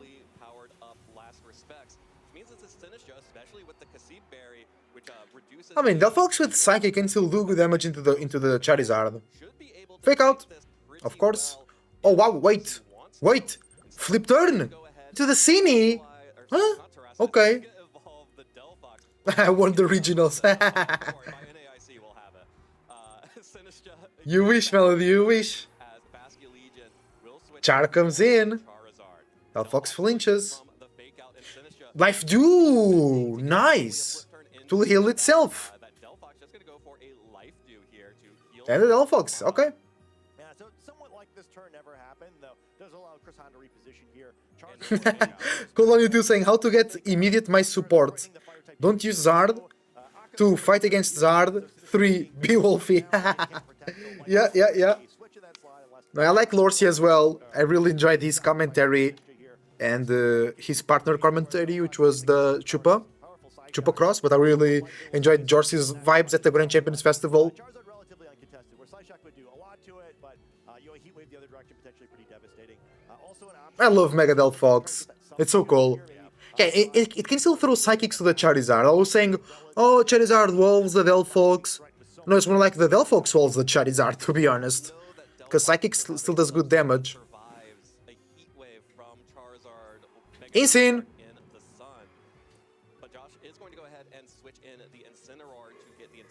Making Sizzler super fast. Mega Charizard! Hello! Will go ahead and Mega Evolve that Charizard, sets the sun, gets huge boost to Charizard's stats, and is going to be able to deal massive damage with its fire type. Close comp. Oh, he rakes the read! Wow! Close No way! Sinistcha. That's actually now an Close combat the Sinistcha, he made the read. And close combat the Incineroar, that's insane! on that switch in. Psyshock? Psyshock, not Psychic. The Unburden boost, Sneasler was able to get that close combat off first. And Because that uses the defense if you're Chris Hahn. as a calc instead of the special defense. That's okay. Target damage Yeah, Delphox eats that. Quite a bit of damage. It's good damage though. It's good damage. So maybe with 2 Pokemon on the field, a substitute would have survived. Yeah, Delphic's very specially bulky. I think it would have been close. I think close enough that Sinisha comes back for some good healing. That's nice. he gets the Well, that was great. Bye-bye Insane for sure. Big damage. he would be being targeted as like Big damage, bro. switch was going to take devastating damage from the fire type move. Otherwise, Now Garchomp is different because of Rock Slide.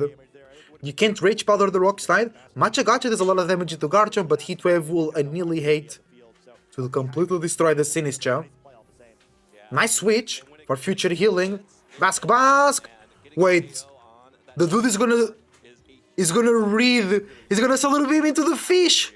Look. Shock dealing just under Wait. 50% Ah, the fuck survives. on Chris's side as Rock Slide comes through, connects onto the Delphox and the No, Weather Ball, okay. Charizard will I thought he made the read with a Solar Beam. That's so much damage. water typing is able to Holy shit. despite the sun. Not gonna lie, Delphox has surprising amount of reputation. Really?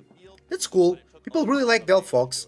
And it's like Charizard from Teemu. pretty quickly and still not kind of quite at the point where a single attack is going to knock out probably either Charizard or Garchomp at this point with the sun protecting Charizard from. And it's super cool. Mega Delphox is super cool. Lors is gonna have to figure out something faster. He's running out of resource in a hurry. Sinistra can heal up a little bit, but not a lot of HP remaining, and certainly that Sinistra, the healthiest Pokemon, not going to be able to do a whole lot of. Oh, Cine comes in. Pokemon on this team. Well, Lorsy is just bouncing the Sinistra back and forth to get the healing on to Delphox. Delphox going to drink down the The Protect was very obvious from the Charizard here. is not going to put it up to a roll to see if Ah, but he goes into it anyway. Eye Shock instead protects Rock Slide comes through. Dragon Claw. with the Dragon Claw. This time Okay, that's good. That's okay for Joshua. Rock Slide comes through Not a bad turn. Not a bad turn. to enjoy that nice 25% recovery from the hospitality. Getting healthier is a positive turn there for Lors, even though he doesn't able to get that. Because I think Try and maybe go for it. Joshua wants a life do here. We'll have to see. But that doesn't pick up the knockout. It does! Pick up the KO. Oh, okay. More than it did the first time around. Rock Slide. That KO. There's the Rock Slide. Life do? Connects onto Delphox and the Sinistra. Super effective damage brings it down very, very low. Trick Room. Is able to set the trick room. So Lorsy is That means that Delphox is slower now.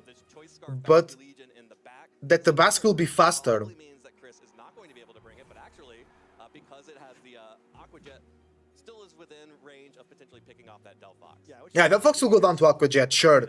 For sure here, for sure. In any way, but these are the last two Pokemon correctly guessing with the last Pokemon on Christopher's side of the field is that Basculegion, and now potentially allowing his own Basculegion to get the advantage there with Sinistra and Basculegion facing down eventually the opposing Garchomp and Basculegion. So I said the goal here I think is just going to be trying to get Sinistra as healthy as you can while that happens, because Delphox kind of a sitting duck here, and Sinistra as well, can't protect. So and Chris said you probably don't want to knock out Delphox too quickly if you can avoid it.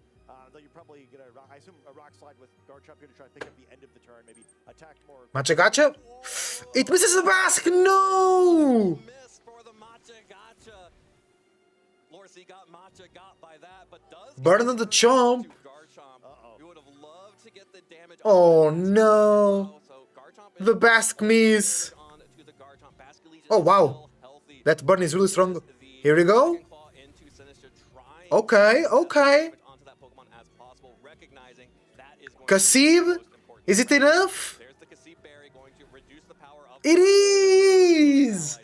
Oh bro, that miss is so frustrating. That is a big miss. That miss is so frustrating, bro. Down to the Delphox and But now the Basculegion, it's not scarfed from Joshua, so he's faster. He can just last respects. But like Garchomp is gonna be fast. I think Basculegion wins. means that Lorsy has What's the HP? No, Rock Slide picks the knockout on both. No, because of the burn. So Basculegion will not go down to the Rock Slide and can knock out Garchomp on the next turn. Stuck using that move because it is choice scarfed, so the Basculegion can probably just easily pick up a knockout at its opposite number here. I think it's a matter of, okay, well, what is Garchomp going to do? Rock Slide probably not going to quite pick up Basculegion from this point, so I think it's safe for Joshua here. The only thing that makes him lose the game is a crit. Yeah, damage to the Matcha Gacha miss. GG. the last respects from Lorsy into Chris's. And then GG on the Garchomp next turn. Basculegion will now go down. All about this Garchomp. Is it going to be able to deal enough damage? Just going for the Dragon Claw. Yeah, trying to crit. clean it up, not Okay. Allowing any missed chances from the Rock Slide. Now he has to survive a last respect. No way.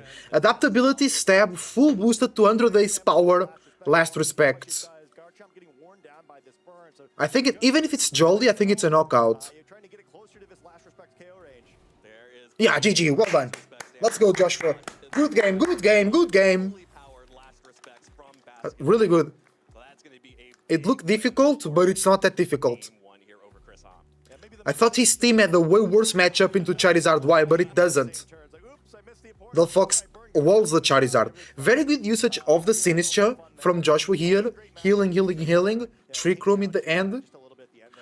Great read from Christopher. One-shotting the Insane there. Great play. But the Trick Room on the Sinistcha. And the burn. Because if the Garchomp is not burned, a Rock Slide will pick the knockout on the Basculegion.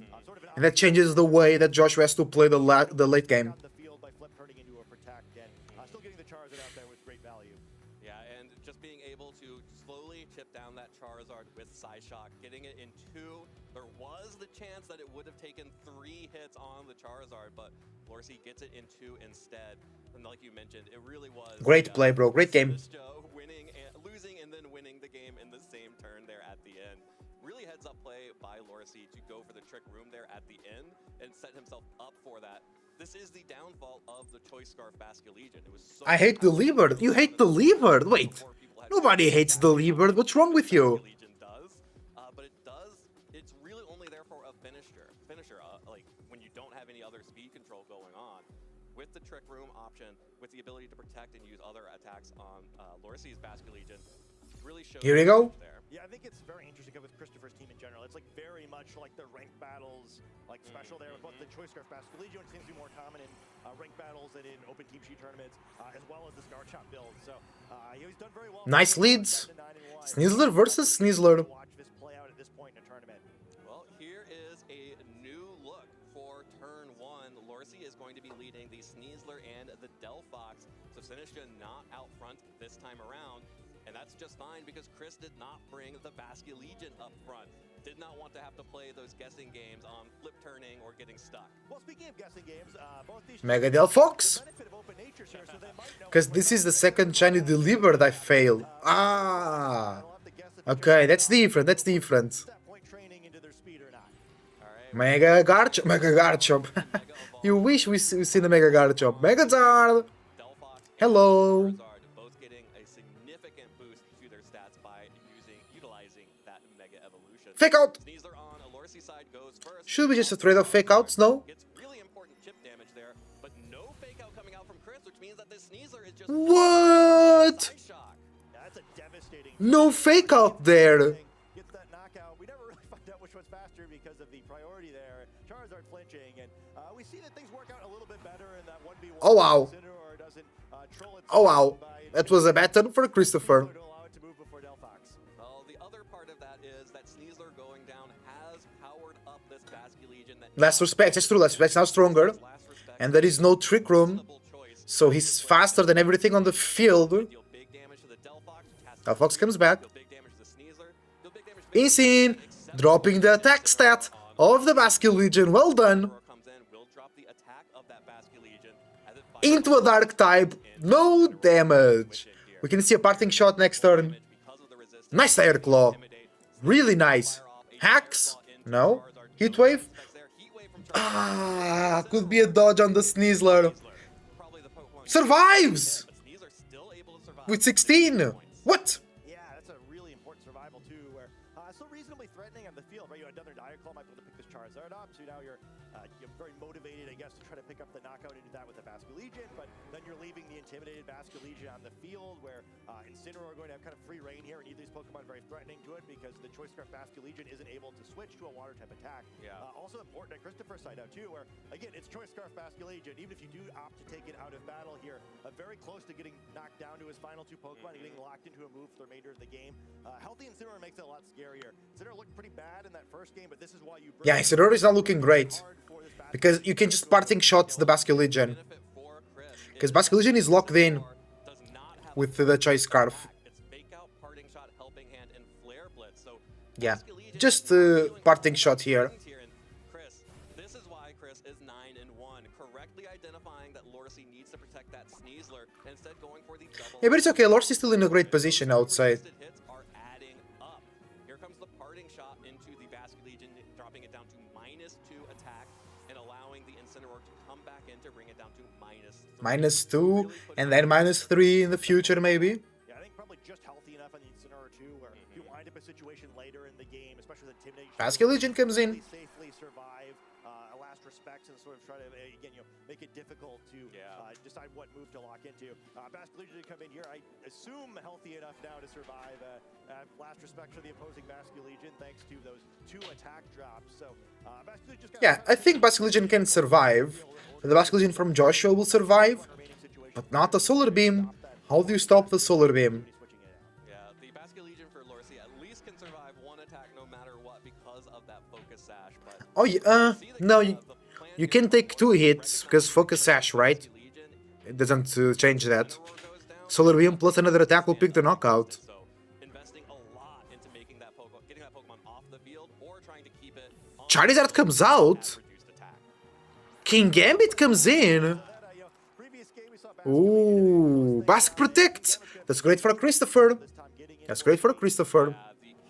Oh, great read. Gets it right once again. Another turn that Chris has got. But not using Basque to tank it. Into Sneasler.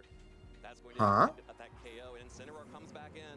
Will get another Intimidation. But that will boost the King Gambit, bro. On Chris's side, but then activates the Defiant boost for King Gambit.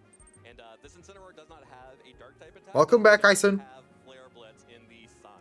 Yeah, may want to use it given this situation, but with 3 Intimidates now, this Basket Because King Gambit is also really good into the Delphox with Sucker Punch.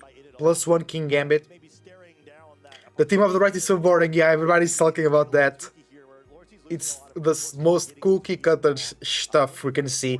But because we've seen a lot of different teams, that doesn't feel repetitive because it's like the first time we are seeing this on stream so far. So I guess we're chilling on that department. Difficult for Lorsi to make it through here with both the Basket Legion and the King Gambit healthy on the field for Chris. With that Delphox in the back, really wants to get those Pokemon off. And Charizard comes back.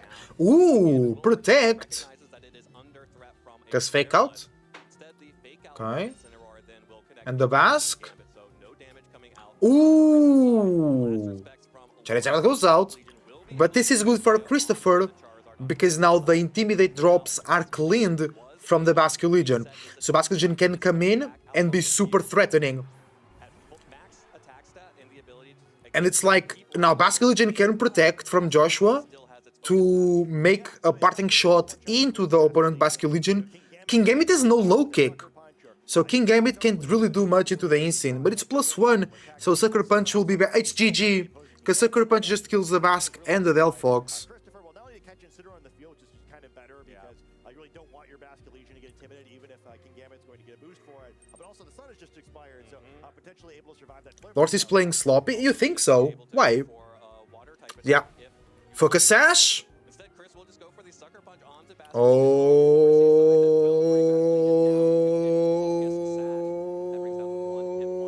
Wave Crash! Basket Legion dealing that 1 hit point damage. It's over! GG, Basque Legion. Basket Legion on Lorsi's side.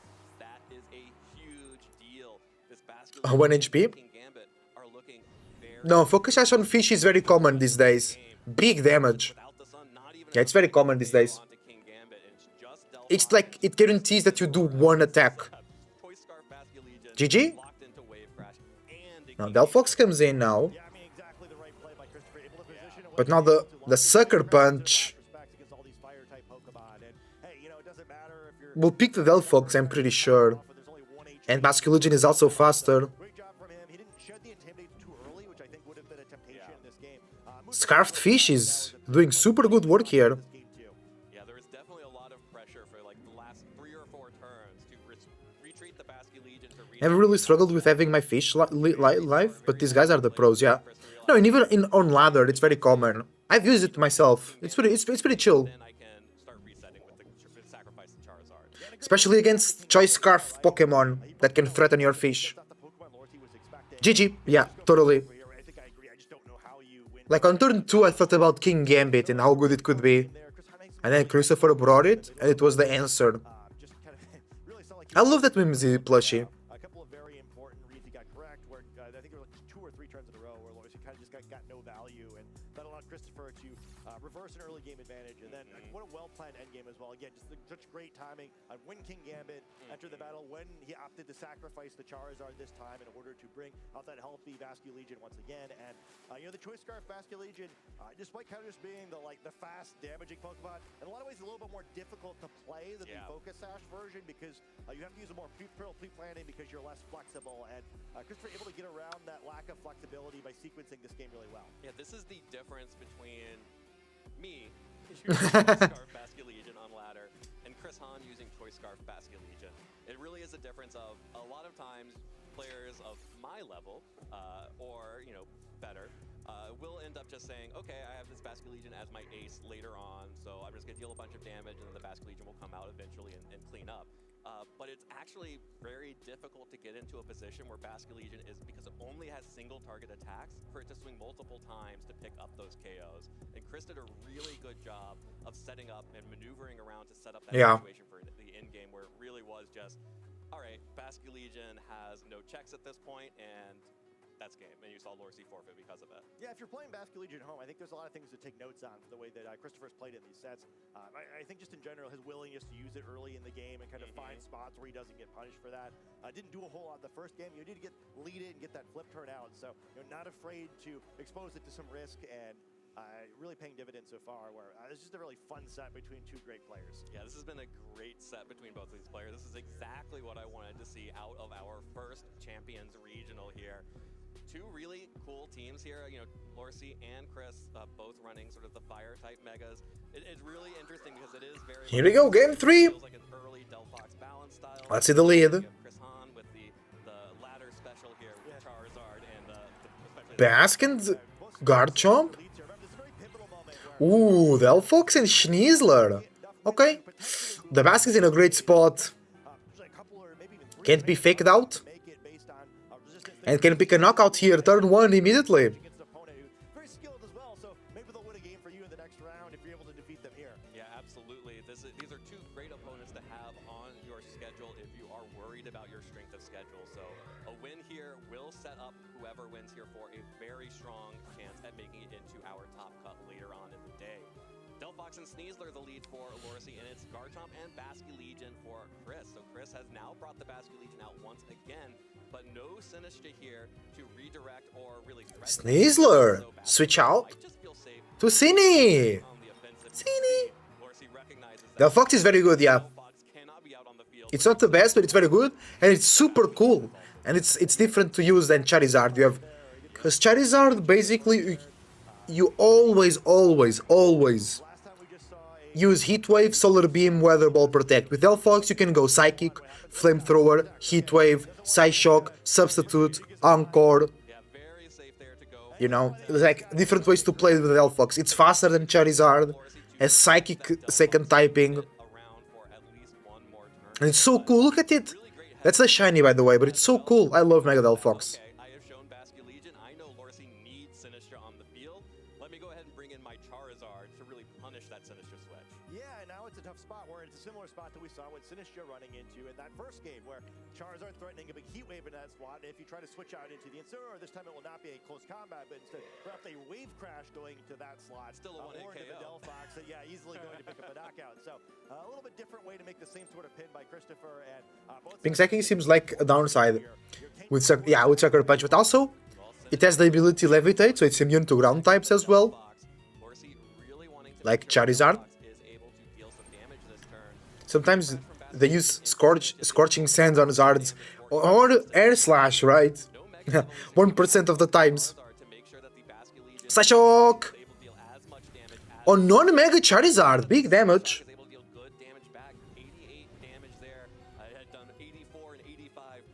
Why no Mega?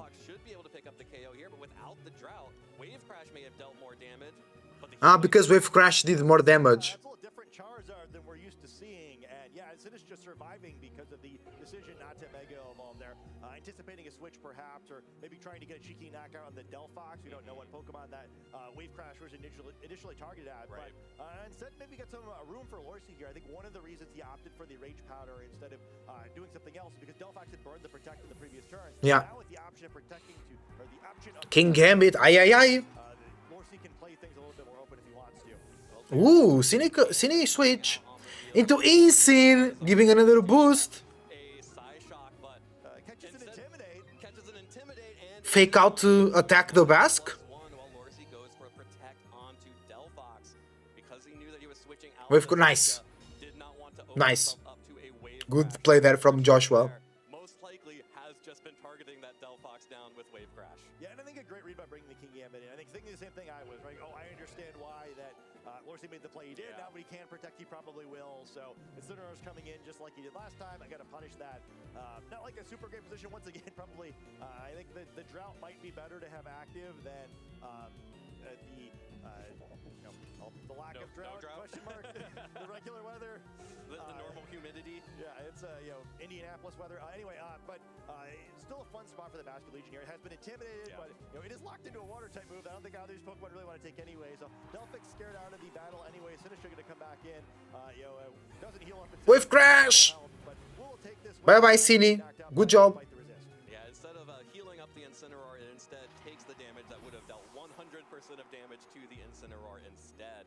And deals a little bit back. Flare Blitz into the King Gambit. Able to fire off a Big damage. King Gambit with Big damage over there. not enough to pick up the KO. So now the lack of drought is coming up big for Chris. Iron Head. Gambit. Iron Head just trying to get a little Okay, bit more okay. damage down onto the Incineroar. Feels a decent amount, but Sinister going down is so bad for Lorcy. Without Sinister, there's not really an answer for the enemy Basque Legion. Yeah, I mean, speaking of which, one of the Pokemon we saw him counter that Basque Legion with was his own Basque Legion, who Yeah, it's not here. box for this fourth battle. A great Third box battle. and Not Sinister. Let's just move forward. So the gray box and the Sinister is already knocked out, so no trick room available. Yeah, regardless. no trick room, no matcha gacha. It's going to take a miracle of positioning for Lorcy to be able to find a way to get damage down onto this Basque Legion because it's a ghost type, it can't be faked out, and this Incineroar again does not have a dark type attack.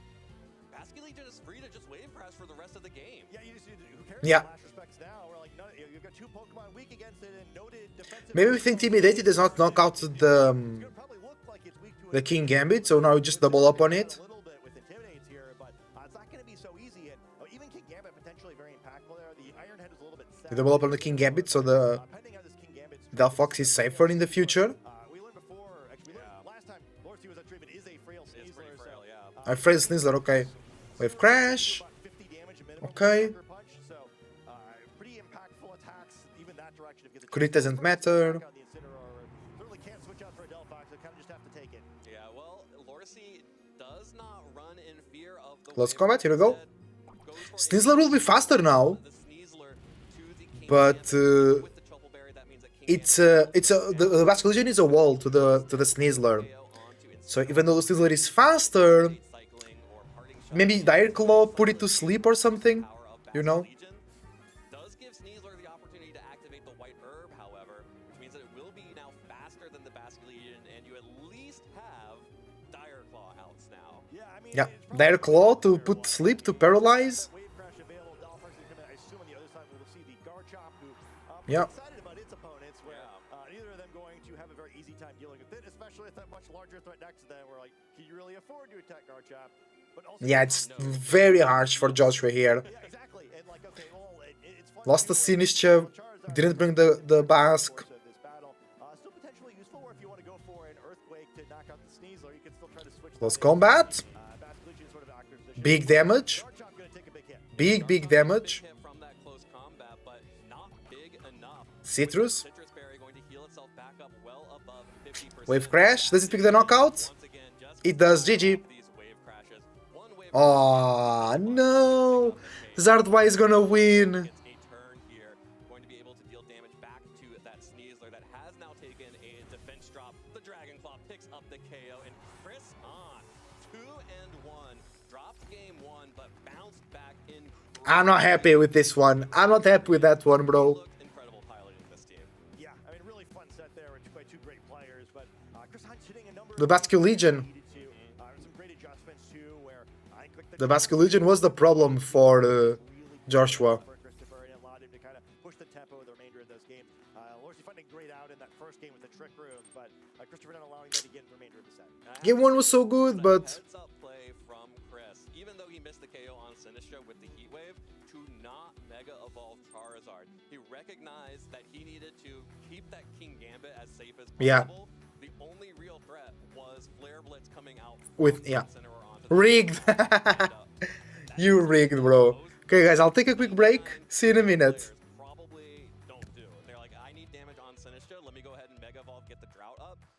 But because King Gambit was so critical, such heads-up play by Chris to hold off on Mega Evolving until potentially an end game when you needed the extra power. So I think it really mattered in the second game. The third game, I'd be kind of curious to go back to is like who really benefited and who didn't more from the Trout not being there. Where I think it was both sides kind of had things they liked and things they didn't. Both sides had at least multiple fire Pokemon and Lorsi's side of the field, so he would have liked Trout for that reason. But then also some Pokemon surviving. Both teams potentially had Basculegia, that we found out that Lorsi did not in that third game. So a lot of like weird stuff going back and forth there. I think regardless, really just excellent positioning by Christopher there in order to close that game out. And I think maybe to me the interesting thing about not Mega Evolving Charizard there is I think understanding Charizard's place in that matchup, where Charizard just wasn't that important for Christopher in this matchup, right? I think we usually when you think of these Mega Evolve formats, like that's the most important Pokemon on the team, and actually we've seen 2 Swiss rounds in a row, or not really, right? Yep. Certainly, Wolf's Tyranitar was very important 2 rounds ago, and I guess Delphox for Lorsi's team was at least impactful in this matchup, but we didn't see Frostlass at all last round until the very last game. In this round, the Mega Evolved Pokemon on Christopher's side, Charizard was like helping. Yeah, Charizard was there. It's like support damage, right? Yeah. He just he was checking Sinistra, which he didn't even need the Mega Evolve to do really. And otherwise, it wasn't too impactful. And I think that's really important. I think it's really easy to tunnel your Mega and think it's it's a format with Mega Evolution. That's the special mechanic. I have to win with the Mega. No, you don't get an extra win if your Mega Evolved Pokemon carried you. Yeah, and this is when I think of Chris Hahn, one of the things I think of first is his history as a coach. His history in the younger age divisions, now aged up into the Masters division. He has become one of the premier coaches for the younger age division.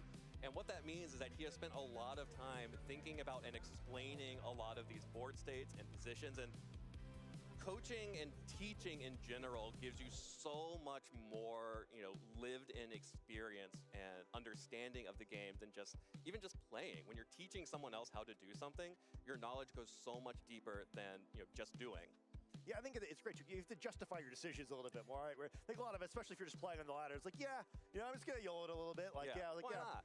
I want to take this risk. Is this a good risk? Probably not, but it sounds fun. And not the right way to play, right? And I think he did a great job in this match where he was rarely taking a risk. He did some really good reads where he understood the way Joshua was looking at the board state and kind of took advantage of that a little bit to, dance around some protects and take advantage of some turns where Lorsi just wasn't able to make any progress. And then, I think the pivots around fake out turns, okay, well, I know how my opponent's likely going to react to this.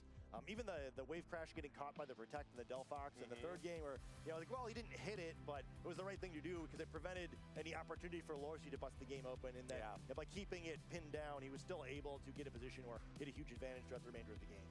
Well, we mentioned it earlier. He is one of the great interviews in VGC right now. Let's go ahead and toss it down to Sierra, who is sitting alongside Chris Hahn, who has just become 10-1 heading into our next round of Swiss.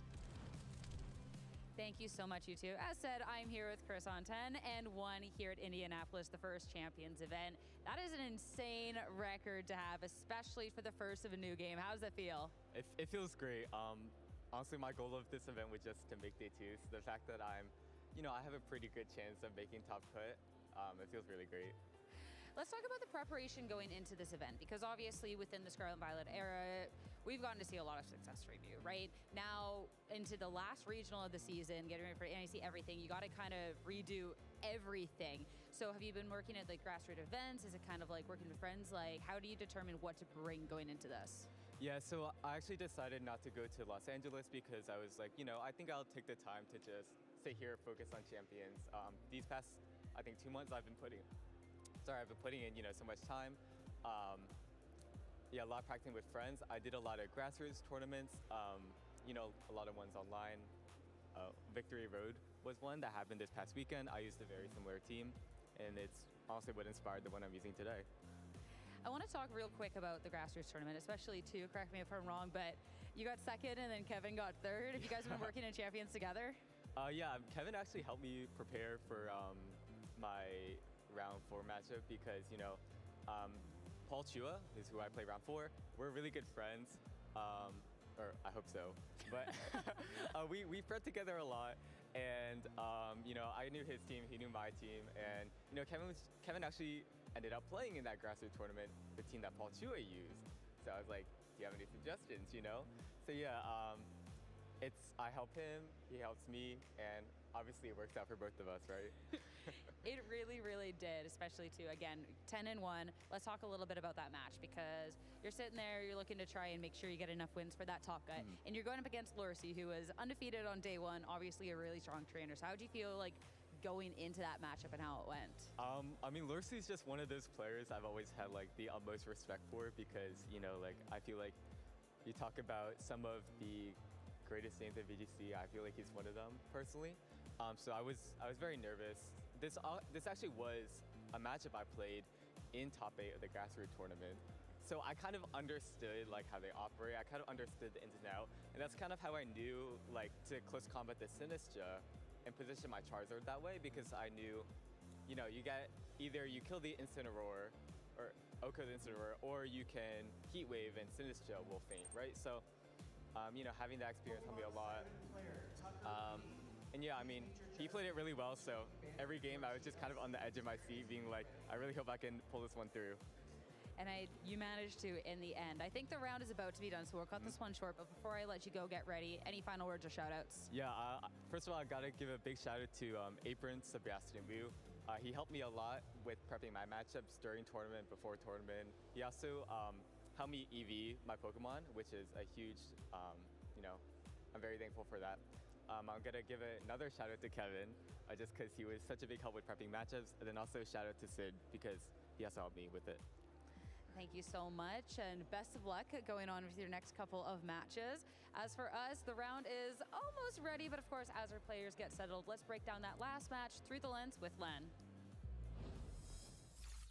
Welcome back to Through the Lens. Evan, you just got off that match. Was it fun to watch another Basket Legion go to work? Oh man, there is nothing like watching an angry ghost fish just pick KO after KO after KO. Giving its very respectful last respects. Very respectful, mercy in its heart for sure. Yes, just we will all sleep better once these KOs are done. We'll sleep like we've had a last respect sent towards us. And it really did feel like that was the story of this game, that the Basket Legion offered so much pressure across this team. Oh yeah. Lorsi prioritized the Delphox Mega, much better into Charizard than Floette, but it creates a dynamic where either the Last Respects or the Wave Crash are an enormous threat, and it's really the Sinistra that can hold that down for Lorsi's side of the field. Totally, that's what Scott and I were talking about, was the Basket Legion, once that Sinistra gets off the field in each of these games, there is nothing that Lorsi can really do about it. So the most key turns in this match felt to me like the ones where Delphox was sitting next to Sinistra and there was a Basket Legion on the other side. Totally. There was a lot of complex dynamics in those situations. Each one of them played out a little bit differently. So let's take a look at a couple of them. So before first one. Yeah, we get one straight away in turn 1 of game 1, where the Sinistra was led, which is a little bit unusual, but that's because this dynamic, getting it next to Delphox, is so crucial. And this one, Lorsi actually gets... Hi everybody, I'm back. Welcome, welcome. Leaves the Delphox totally exposed. How we doing? Just doesn't want to take the risk of swinging into it at okay. this moment. Yeah. The fake out still goes there, so there's no punish. The thing is, I wanted to do some battles, but today the things are going faster. Oh, sorry, babe. I forgot about the volume. Sorry.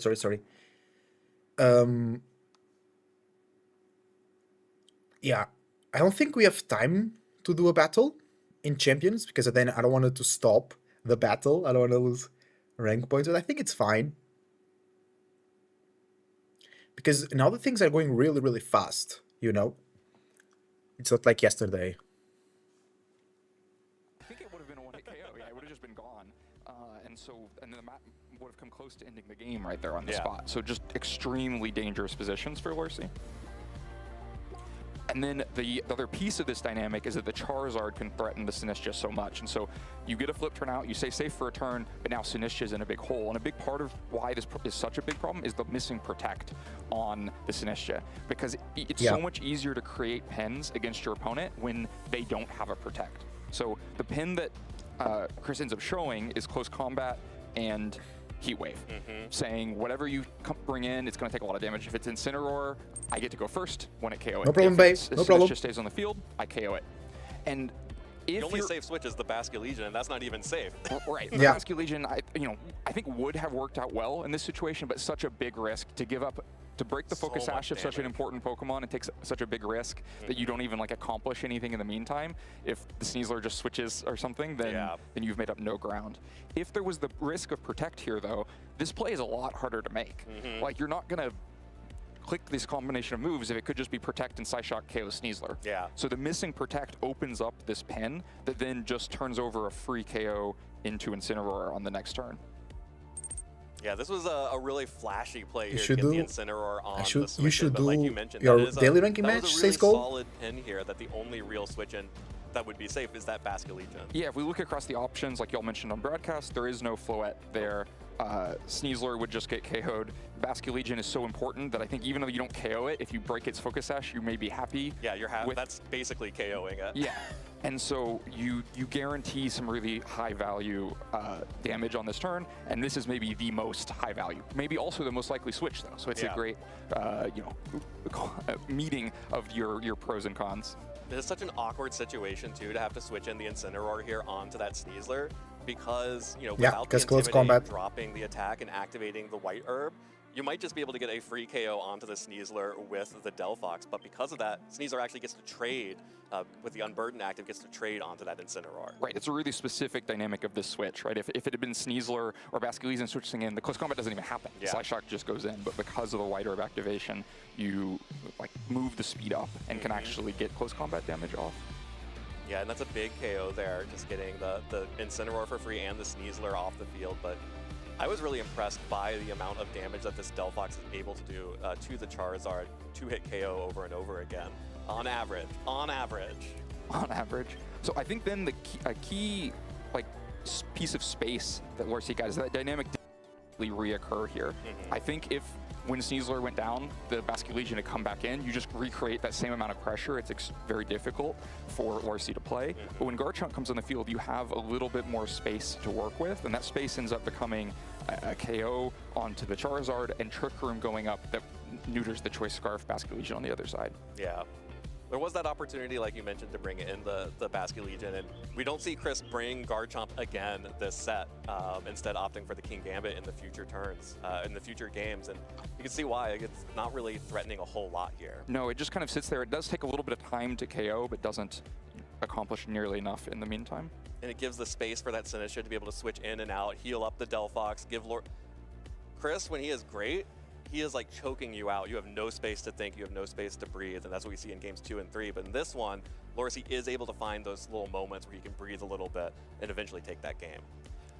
So Lorsi gets the Trick Room, gets game 1, so let's go ahead to game 2. And this time the Basculegion isn't led, so there's not that immediate bit of pressure in the same way.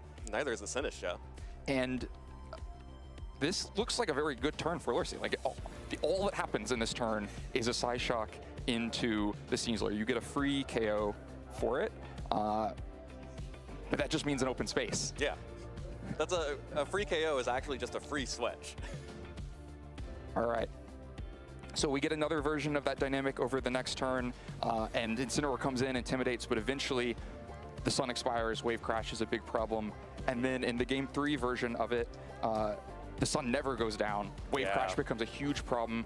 The Heat Wave goes into Sinistcha, gets enough damage quickly, and so you can just easily push that win condition of the Basculegion and the King Gambit. And really key for this match that without Sun, the Incineroar had no pressure into the King Gambit, and no Dark Movement had no pressure into the Basculegion. So there's several times no Dark over the course of attack games 2 and was games tough there. 3 where the Incineroar just kind of looks he's just there. Just sitting there, hanging out, but unable to provide any valuable pressure. So how did you feel about leaving the Mega Evolution behind this time around, not going for the immediate drought I thought it was Star and really I were valuable. kinda- we were It kinda made split, it easier yeah. to lock into the wave crash for damage, and very important to keep the King Gambit safe. I don't think missing the KO onto the Sinistra on that turn Yeah, was we're that facing important hard 3 because Chrome it here was on so low, ladder. it just got KO'd later and wasn't providing Yeah. a lot of redirection utility at that point. So I think really smart decision.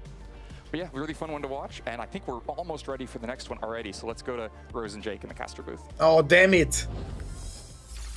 Hello, everybody, and welcome back to the Indianapolis Regional Championships. We are so excited to be joining the fray here to cast the final round of Swiss for Phase 2 before we decide, well, not we, you all, We the personally players, decide. who will be making it into the skull elimination. We are the arbiters of Top Cut. I am not Rosemary Kelly. And I'm Rosemary Kelly. 'cause Okay, you're and I'm not. Jake Muller. There we go. There we go. Yeah, so welcome to round 4 of Phase 2 of the Indianapolis Regional Championships. It is the last round of Swiss, the last chance players have Last round of to Swiss? secure their place in the Okay. Top Cut portion of the tournament. Looking at our standings, there are 7 trainers at 10-1. If you have 10 wins, you've got a pretty good shot of making it into Top Cut, but 11 is what guarantees it in this tournament. So those 7 trainers will look to get that last win and potentially lock up their spots in Cut. Yeah, this is a bigger tournament than we are used to, so there are a lot more competitors at X2 than we can actually have in the 16-player capped Wolfie lost the single match. elimination Damn top it. cut bracket. So It's okay, it's okay. We will be able to show you more of that as the results roll in. Yep, of course, the players at 9-2. This is their last chance. If you win, you've given yourself a shot to make Top Cut. If you lose, you are eliminated from the tournament. It's okay. There's He still can a go lot of 10-2. players fighting for those slots. He just can go looking at 10-2 these because ranking I'm pretty sure he standings. defeated a lot of strong trainers opponents. that have been at the Top Cut stage of these tournaments before, but a lot of them that are looking to make their first deep run. Really excited for so many of them because especially when you know that the World Championships is right around the corner, I think there are a lot of competitors that are like eager to show themselves. I think Nathaniel, Sittler, Brendan, DeWorth, I'm so excited about them in particular sitting at the top. Evan Scott as well, Yeah. had a great on-stream match. I think all 3 of them really just like stamping their mark in Pokémon Champions, and that's really, really cool for them. Nathaniel also, I believe, is the one who handed Wolf his first loss of the tournament, so it's a big Oh, win to get yourself Nathaniel? up to that all-important 10 wins. It's like a final boss, sort of. Essentially. That's the big Steelix staring down at you saying, Oh, we resisted that very well. So true, though. The gatekeeper for them all. Our final match, though, is going to be Michael Zhang versus Justin Knox. And you can take a look at how some of the other pairings shook out below. A lot of these competitors are going to be at that X2 record. So this is a win, and hopefully you have made it into that top cut. But as we focus our attention back to Michael Zhang versus Justin Knox, Thank you continue very to much. chance to see Justin on Ooh, stream hot. yesterday. I hope he's been such a good sport as well about the encore clip. So thank you so much for that. But he's also just like he's a great player. Both of them great players. But last season for 2025. We're just outside the cusp of the requirement to make it to the World Championships. Let's check those teams. This year, it's kind of a similar story. Another Charizard Both White of them team sitting outside the top 80, versus a not having attended too Frostlass many team events. here. This is going to be the last chance for them to really cement themselves. I healed my for Basque. the They go for Helping 2026 Hand. season and give themselves a chance to make it to Worlds. They go for Helping Hand Especially Eruption. going into NAIC, Basque you Legion wanna should give yourself survive. the best chance possible to be up at the top of those leaderboards, so that maybe your NAIC Great run play doesn't from have me, to be healing the completely Basque. spectacular to get We those survived with last 16 few points. HP, Maybe you guys just can has to see. be pretty good instead. Well, here's one way to do it. Michael Oh, I like Zhang, the Hydreigon. Oh, he's one an of our Arcanine. most creative Such a cool team, team bro. builders in Such a cool VGC. team. Some really unique techs on these Pokemon that I think have probably brought him quite a bit of success. I mean, I think first and foremost, you have to look at the team stand core, right? Yeah. We've seen quite a few of these pieces together, but instead of something like a Mimikyu, you actually have a Frostlass with the ghost typing that's going to fulfill a different role. Not only does Frostlass have a different role, it's got a different weather as well. Of course, when it Mega Evolves, it gets that snow warning just out of the snow. It's carrying Weather Ball, which is not only a great single type move, or single target move rather. So if you have the snow up, it's a pretty strong ice type move you can use to get around Wide Guard.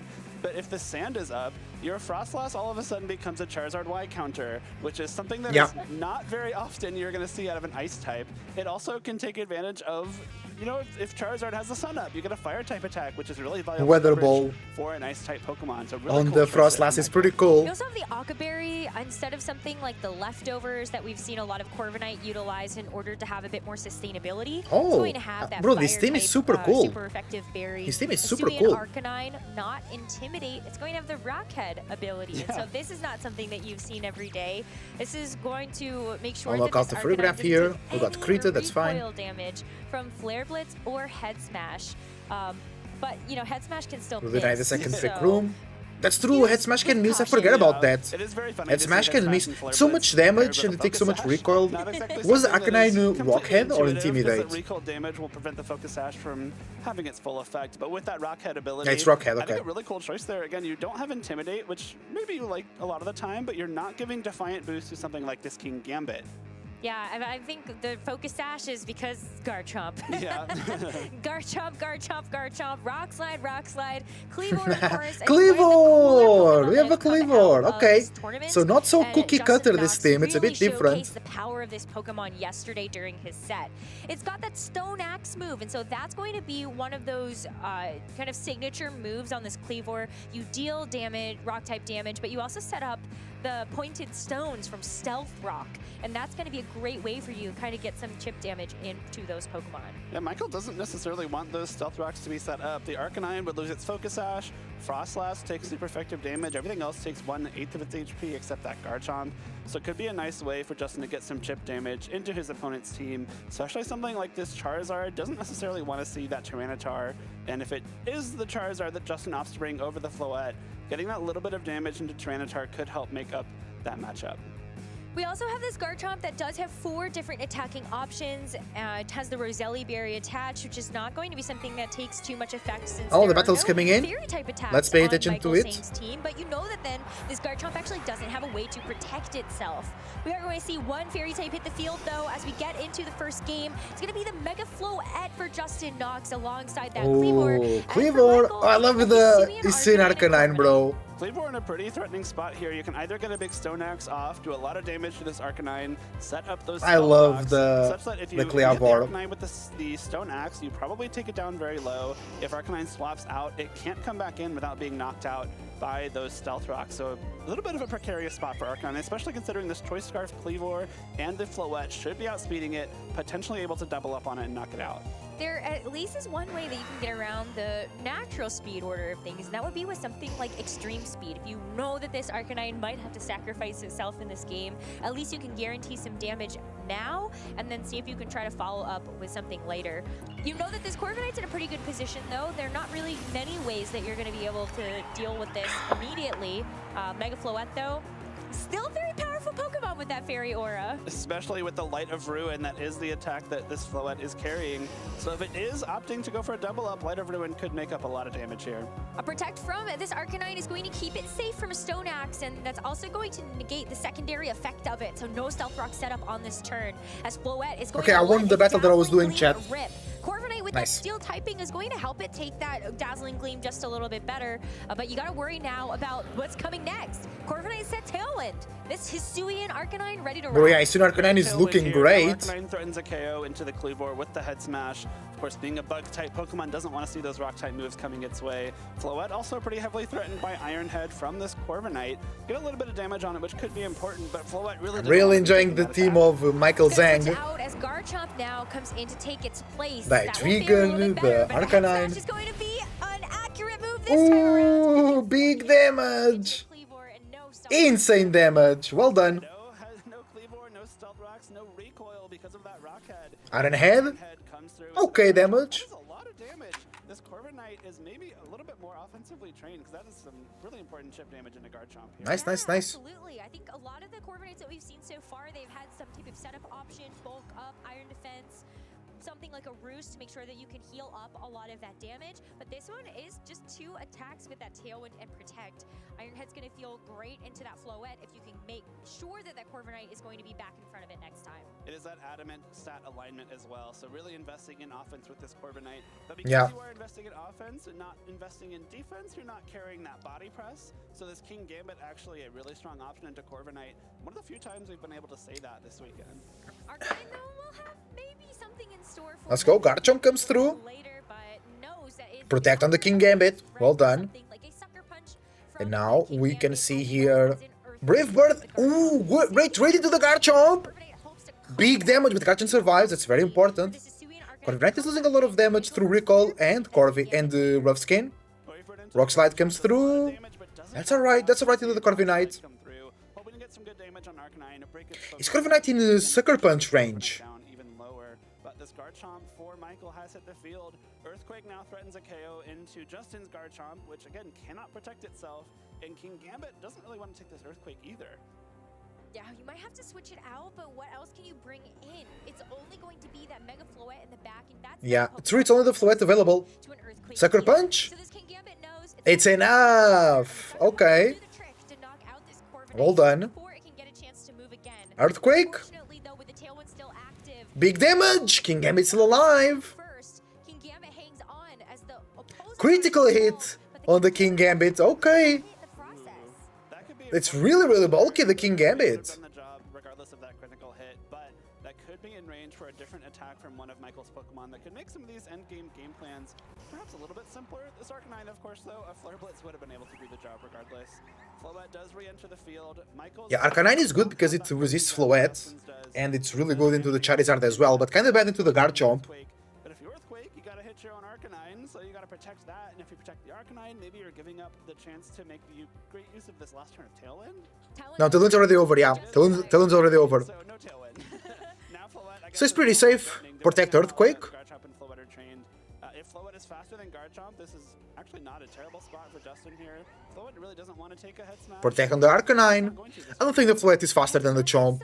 So maybe you gotta bank on that as King Sucker Gambit Punch doesn't work. into that Arcanine And first. Earthquake, yeah, Garchomp is faster. That's what I thought. To make sure it's And not Arcanine should also be faster than the Floette. partner Garchomp is letting go. King Gambit falls. Floette now the final Pokemon in this first game for Justin, as it's gonna have to get a lot done right now. Dazzling Dazzling Gleam? Gleam is going to do a lot to this Garchomp, but I don't think it's a knockout. quite bulky. Ooh, it is! Actually be able to Ooh, big damage. Dazzling Gleam, but Now it's Arcanine versus Floette. field Pokemon in the I think back Arcanine that should be might faster. have full HP. Oh no, there's still another one. Ah, it's the Frostlass. Easy. Okay, GG. Something like a Flare Blitz plus Extreme Speed combination. If their Flare Blitz itself doesn't even just knock the Floette out. Now, Floette goes down here. Preserved its focus. Unless it's like super defensive vested bold. Yeah, and Arcanine's gonna Nature. resist those attacks anyway because it's a fire type, so it is going to be tough. Yeah, Arcanine is a good matchup for the Floette and for the Charizard. So hard for Nox to counter it. It has to go through. It has to be through Cleavor or through Garchomp. So yeah, I think we really are starting to look at a Protezione on the Floette. play this out as safely as possible to I think here Michael doesn't want to give any information about the Floette speed stat into the about the Frostlass speed stat into the Floette. GG. Good game. I'm rooting for Michael Zhang. It could be a very cool final between Michael Zhang and Wolfie, or Colin versus Wolfie. That will be awesome. Interesting teams. I agree, Ison. Even though here on the guy on the right, Nox, he's using the Mega Charizard Y and Mega Floette, he still has something different. So it's better than the other, which is the Cleaver, I mean. So yeah, that is cool, but the other team is more interesting to me. Get that big head smash off into Cleaver. It opened up so much space for the rest of his Pokemon. I wonder then if Justin considers bringing the Garchomp at the beginning of the game. Yeah, to control the Arcanine. Good idea. Up into most everything except for maybe that Choice Scarf Hydreigon or the Frostlass, Yeah. of course. I It's think just such a tough call to try to figure out what your opponent is going to lead. it's tough because it doesn't have Protect, right? It's just got the 4 attacks, which means that if you do lead the Garchomp into something Oh, like Garchomp no Frostlass Protect, or but it's a Hydreigon, Bunbury, not you're Scarfed. essentially Oh, it's forced to Scarfed swap it out on unless you the want to risk Hydreigon. And that can It's be a little not bit of a great telegraph play, into so it could be Nox something that team Michael because he can just bring the capitalize on Floette. immediately. It just puts you The in Cleaver is also speed focused. It's immediately also in the game, Choice which isn't Scarfed. necessarily how you Okay. want to start out. I like what Justin did with the Garchomp in this first game because he switched it in. That Scarf is really good, but Arcanine was a good answer to it. Arcanine is Focus Sash. Interesting. It swapped into a positive matchup there and was then able to make a little bit of progress. But if you're Okay, here we go. Garchomp into Frostlass, that could be disaster right off the bat. There's also a Whimsicott that could make an appearance. With something like Prankster Tailwind, you would be able to guarantee that speed. Clever before Whimsy. your opponent, and so we see that Whimsicott hit the field alongside the Cleaver. Corvi, Arcanine. Game two, as Interesting. Let's go back to what worked. Hisui and Arcanine and Corviknight. I Yeah. like this a lot. Making sure this Cleavor gets an attack off is important here. With the Stone Axe goes through and is able to set up those Stealth Rocks, it can make taking some of those KOs a little bit easier later on. For example, if the Arcanine does swap out and back in again, if Stealth Rocks are up, it will no longer have that Focus Sash, which could make it easier for Justin to take down before it gets too many big attacks off. Stone Axe comes through. Is going to hit Big damage. It breaks the Focus Sash. Focus Sash and potentially even just knock it out if this Whimsicott goes for something like a Moonblast here. Yeah, there was no Tailwind. I think it's a double up, no? They're so stealthy. It is! Great play. So that's just a knockout Great on play. Hisui. Arcanine goes down immediately. To do It was a great play from Justin. Well done, bro. That was a huge thorn in Justin's side in that first game, eliminated right off the bat. It's also Iron a Head? call out for Justin there. Going for It's play not a that knockout. kind of hurt Okay. him in that first game. He went after that Arcanine immediately as it protected and Corviknight went for the Tailwind. But with the Whimsicott out there, you knew that the threat of Encore was there. If Protect was selected, Chomp. you go straight for that Stone Axe. You Ah, get took important 0 off, and damage. importantly, you set up those No, Stealth Rocks actually as it took well. some If points, but Frostlass not is in the much. back for Michael again, it will hit the field 12 and points of immediately damage there. lose 25% of its HP. And this time around, there's no Tailwind that's been set Stone up in the Axe? first turn. So this Cleavor still That's has 2 a layers of chance stones, to no? the Choice Scarf. You don't even necessarily need to set up the Tailwind here for the Whimsicott, as it No, also not 2 layers can be of stones. fast. Doesn't work like that. So no surprise here that the Whimsicott's outspeeding Oh, the Chomp survives with 5 HP. No way. misses the KO. Oh, that's Is that big. going to be critical here? Garchomp Oh, does get wow. A little bit of recovery back for the Citrus Berry, but I think that Rock Slide. Stone Axe would have been able to Brave take it out. Bird? If the Yeah. Rock Slide didn't Rock Slide, connect Brave Bird. onto Whimsy goes down. Cleavor first. As Here's well. the problem, though. This Corviknight means business. It does have Brave Bird at its disposal. Iron Head is better because no recoil, yeah. Recoil damage. It's a double KO here. Does Justin have enough in Yeah, the Stealth Rock bag does not in stack. order to Only spikes take and advantage of toxic how spikes. low this Garchomp now is What type of with the source hazards rejected? or other type of hazards would you introduce into the game, chat? I'm curious about some cool ideas. He will have the speed advantage for the remainder of the game, and because this Were they like still has sticky web, I 0 think? damage, I don't think there's a way That for it's Justin like to knock spikes, out but on to this turn. reduce the You speed? would have to rely on something like a Rock Slide Flinch to prevent a Tailwind on this coming turn, and with the Corviknight and the Garchomp still threatening a lot of damage from Michael, Mega I Flowy. think that is like kind of the only way you possibly have a way into this game. This Corviknight is still going to take a lot. You know, a Fairy or a boosted Moonblast. I was going to say, I don't know about a Light of Ruin here, because that might be asking for a little too Protezione. much.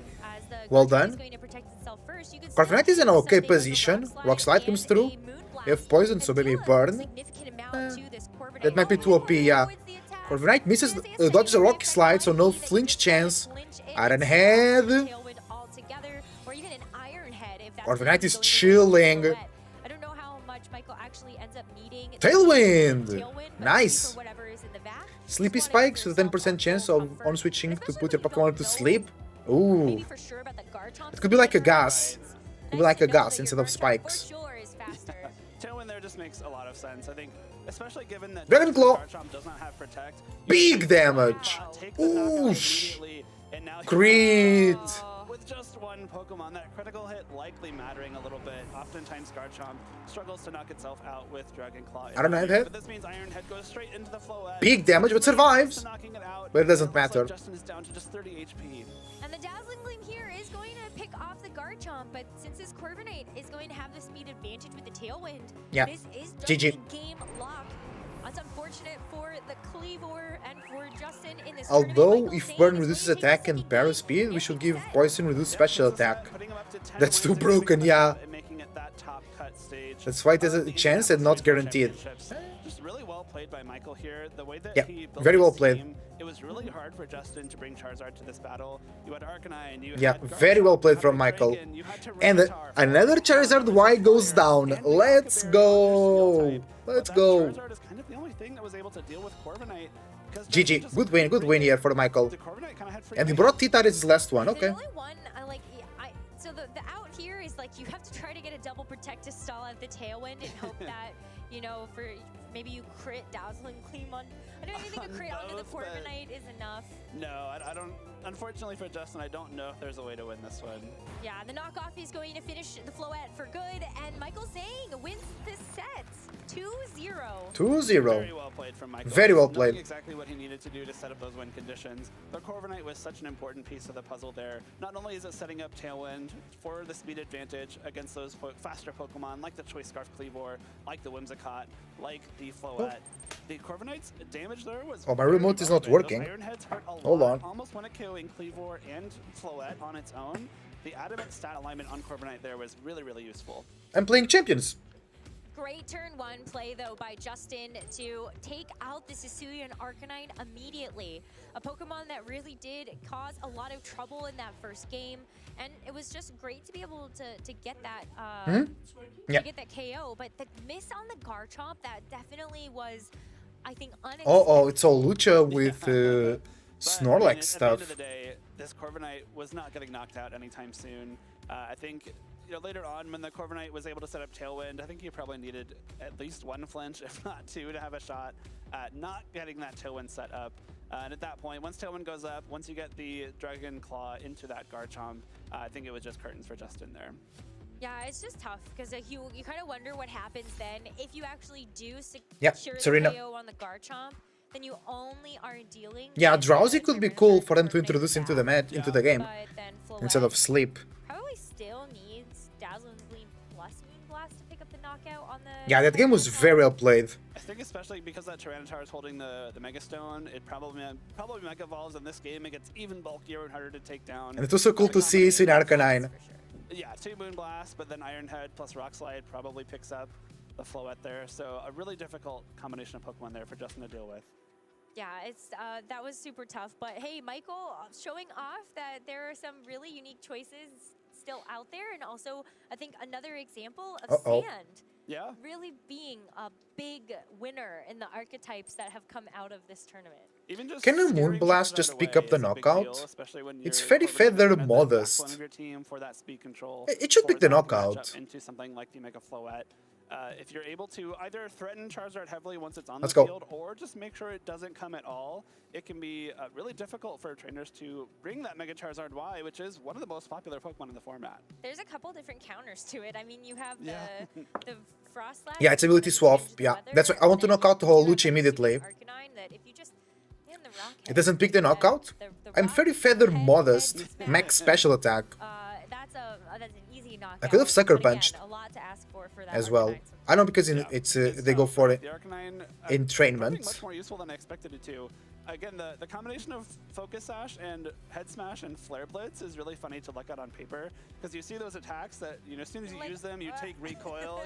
You're probably losing That's that fine. Focus Sash, but with that Rocket ability, you're not only keeping the Arcanine healthy, you're preserving that item. Oh, Halucha is faster. We saw it in the late game of Game 1. The Oh, Arcanine comes it's in, definitely has going that down Focus Sash, now. so it's just guaranteed Because to it solo dropped its the full end defenses. game there.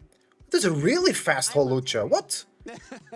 Faster than the Sure, ones that Whimsicott. have a really great time Interesting. taking this one But it goes down. too, just to Pretty talk about easy. the Tyranitar a little bit more. But it's kind of interesting that we've seen a couple of different takes now on Tyranitar being on teams. Yeah. Whether it really has been with this Now I can Tailwind. core of- Yeah, they just But I GG. guess there are some preferred partners for the Tyranitar. You've got your pick of You're not Wolfie, Corviknight, bro. You're not Wolfie. Garchomp. Right? Of course, we saw like the very popular team from Joseph Ugarte Yeah. a little bit earlier. Yeah, I want to with see his one of team his as well teammates on from Joe stream again. Yesterday. Yeah. Mega Board looks so sick. I know. It's so cool. It is Mold Breaker. That means you can ignore abilities. You can use Sucker Punch into Farigiraf and Serena. You can Earthquake or Ground Up Attack Rotoms. Yeah. Oh, white? Is that Charizard white team? Let's hear from Michael Zhang about how he's feeling after that match. Thanks so much, you guys. Yeah, I am here to hear all about that match and how he's feeling. I am here with Michael. 10 wins. You're looking good here at Indy. How's it feel? Really good. I think I haven't made top cut in a long time, and I think this is the first tournament I've cashed, like, gotten money at top 16 in Nice. like, over 2 years. So Good. They got their bag. He got their bag. I know. Okay. I have high expectations Have a of nice myself, day, so Ison. Have a I'm nice very day. happy right now. And what a tournament to break through for that, of course, heading into Champions. Did you right away feel And this player has good confident good with this new rating. format, or was no, you're shaking your head. Okay. No, I was super lost. I wanted to first try stuff that, like, you know, I was known for, like the Como and the T-Tar and that kind of stuff, but it didn't work. I bounced around between a lot of ideas. I was on Espathra for a little bit. I was testing Mega Lucario, and then up until like last week, I didn't know what I was gonna do. And a big shout out to Donald. He's like someone who I work with a lot, and he was getting into it and testing Tyranitar stuff, and he brought up the idea of Frostlass, and I was like, oh, Frostlass. And so I tested his, like he hadn't built anything yet, but like I tested that idea, and then it instantly clicked for me. And I was like, oh, this is the team. And I just locked it in right away from like about a week ago. But I was, especially for me, because I like to lock in like a month in advance kind of deal. And so I know it's like a very changing format, but I was really stressed out about it, and I'm happy I found a good team. And I mean, it definitely worked out again with those wins. But then the fact that for you, it's a little bit more unusual. It's only a week of preparation. How did yesterday go in terms of matches? Was it still kind of like learning on the fly, or was there things that are unexpected, or was it every match like this clicks more and more? This was such a good call. I felt like at the start that maybe I had like overplayed my hand a little bit. I made some changes. Big damage. Like late in the week, and I thought maybe that was gonna come back to bite me a little bit, but ended up not being the case. I think some of the like later into the day, and especially into day 2, I feel like some of the trends I did kind of call correctly, and I feel like I was in a really good spot today to be able to make top cut. And I mean, one of the things that wasn't necessarily trending, at least not here, but we got to see, is things like this Cleaver. And I want to know then, with things that maybe aren't trending, but you're still going up against, how does it feel? Because there is still a lot we are max HP fish here. Yeah, we tank it really well. No, Bird, please? I mean, you have to be adaptable when you play Pokemon. The tournament run is never going to go exactly as you plan in practice, and so you always have to be able to, like, change up your game plans a little bit. Char can just protect here. Like, they have one tech move here. And I don't want to get taunted. That you didn't expect, and you always have to be able to change. But I have to Rage Powder because no, I think they protect taunt because they know I can Rage Powder. And then how ready are you going on to like this next phase of competition? Of course, still finished up Swiss and stuff, but I mean, of course, everyone has their eyes on that first place. Yeah, I mean, for me, part of it is also no protect I really though. Needed a good finish here to. So I think we just lose fish here. My invite, and so. Oh, they go hit wave. Oh, that's great for us. So I'm taking one match at a time. Of course, I want to win. I think everyone wants to win, so I'll just take one match at a time. Though every single win for me from here on out is going to be really massive. Are you doing NAIC, or is this like the final? I will also be at NAIC, so this is not my last chance, but I'm pretty far behind in points. I'm only at 583, so I'm pretty far behind the competition. Yeah, he needs to win. A good finish here would go a long way. As many points as you can get. Yes. I mean, we definitely have a lot of stakes on this competition, so I want to make sure you can get ready. Before I let you go, any final words or shout-outs? Yeah, shout-outs to the Seattle community, shout-outs to Donald and the rest of the pattern, shout-outs to Tub, shout-outs to my friends in Whole Live community, and shout-outs to my girlfriend, Kari, and my parents, who are watching, hopefully. And I love them all, and they've been instrumental to me, doing well at this tournament. And hey, if they're not watching, there's a VOD they can go back, or hopefully again later on. Right. I'm going double priority to the Charizard. Going on. Let's see the damage we're gonna do here. We're getting so close to top cut, still just a little bit more Swiss out there, of course. I think one more round. One more round of Swiss.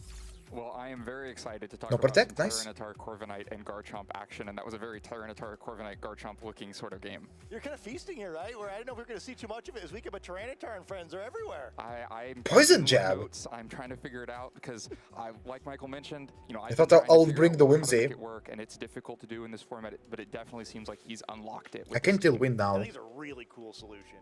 So let's take a look at this team. So I think the thing that stands out, if you want to use Corviknight, number one enemy is Charizard. And yet, despite the opponent having Charizard, Corviknight completely dominated that game. And so the thing that makes that happen, like Jake mentioned in the broadcast, is just the number of fire resists that are on the other side. 4 of them.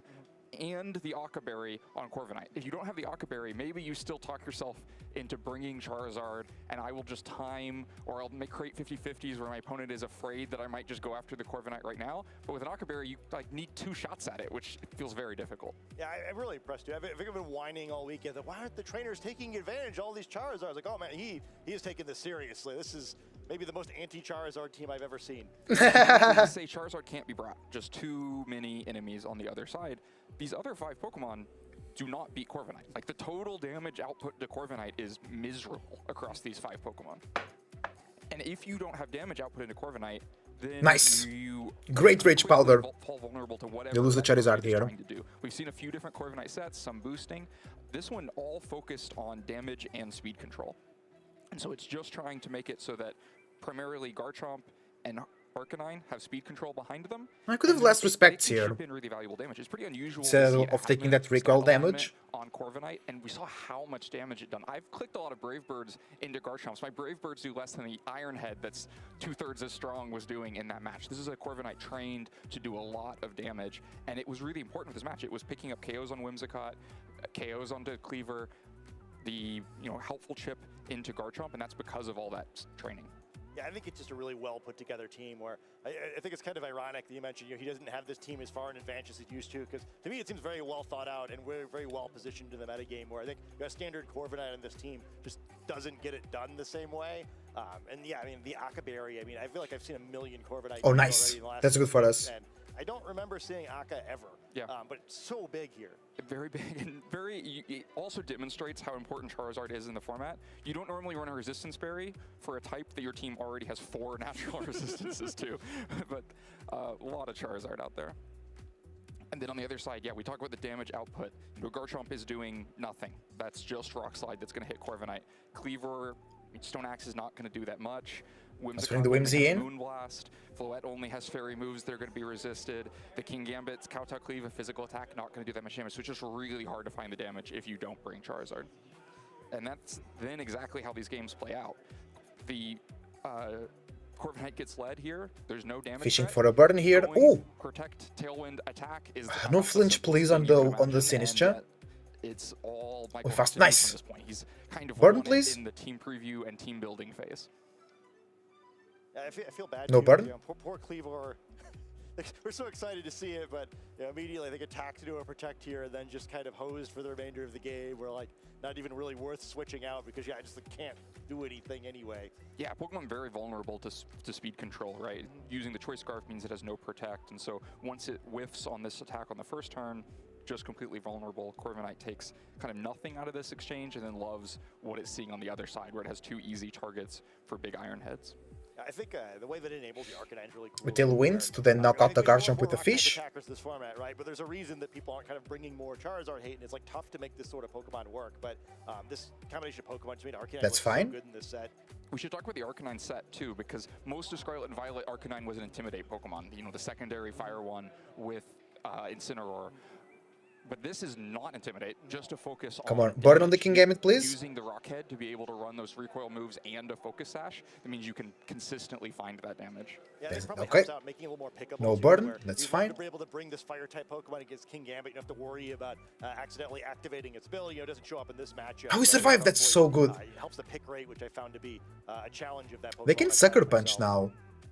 But we threaten damage with Moonblast. More turns, but really it's just all about the speed control. The damage that Corviknight is able to take does eventually go down to Sucker Punch. Yeah, we take the Garchomp because they just protected. So much damage gone on the other side of the field. This Earthquake comes in.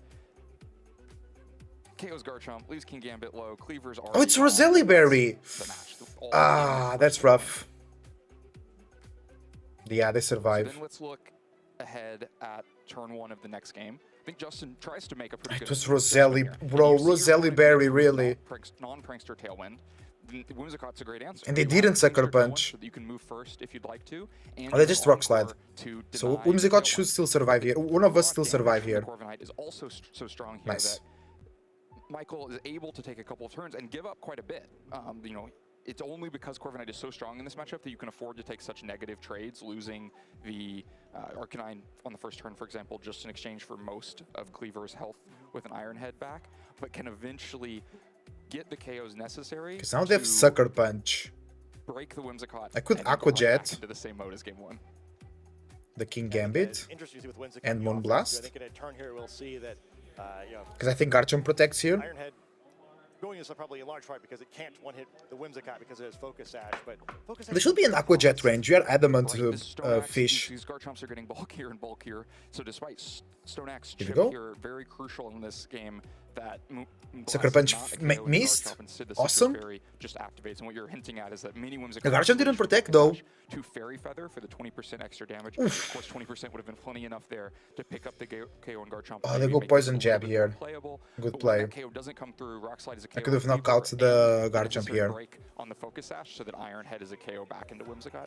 Yeah, just a great positioning by Michael. And yeah, I think it's something I'm interested to watch moving forward. The Whimsicott item thing is some of why Fairy Feather happens because Focus Sash is so valuable with the item economy in this format. But I think even when you have the Focus Sash available, the Whimsicott being a reasonably threatening Pokemon is so important. I think they protect the King Gambit here. This format feels like so much damage trading back and forth. I've heard people call it damage slop. That you really want Damage slop. damage, and Whimsicott, when it can't chip that in, becomes a liability. So then after those KOs, we're back into the same situation. Aqua Jet the King Neither of Gambit. these I Pokemon are knew Corviknight. it. You can ignore Oh, bro, I this thought about that. Michael's team. It doesn't even God matter damn that it. much. Corviknight is going to just beat the rest of these Pokemon, but it's going to be able to do it first by setting a Tailwind, letting Garchomp help it a little bit along the way, just for fun. Yeah, why not? Yeah. And then close out with damage. I Just a knew really it, bro. well-constructed team that says, the only answer you God damn it. Corviknight I is could have knocked out the Garchomp there. They didn't protect in my last turn of Tailwind. It's crazy. The whole team may just collapse under Corviknight. Yeah, I think it's just really clever too. I feel like we're playing was it Generation 4 in game where we're just only one fire type Pokemon, and when you know that the counter is going to be something that specific, it's a little bit easier just to have hate for it. Yeah, I think probably a lot of players with. Bro, I knew the play they were going to do. I didn't do it.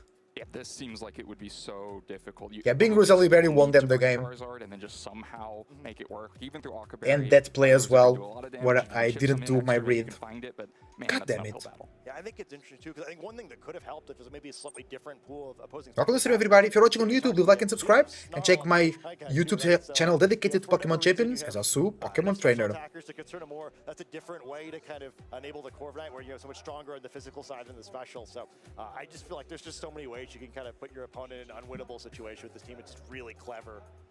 Yeah, well-constructed team, a lot of fun to watch. And we Oh, just have Spathorus more co-villain. teams coming up, so we're going to take a quick break and then be back with the next round.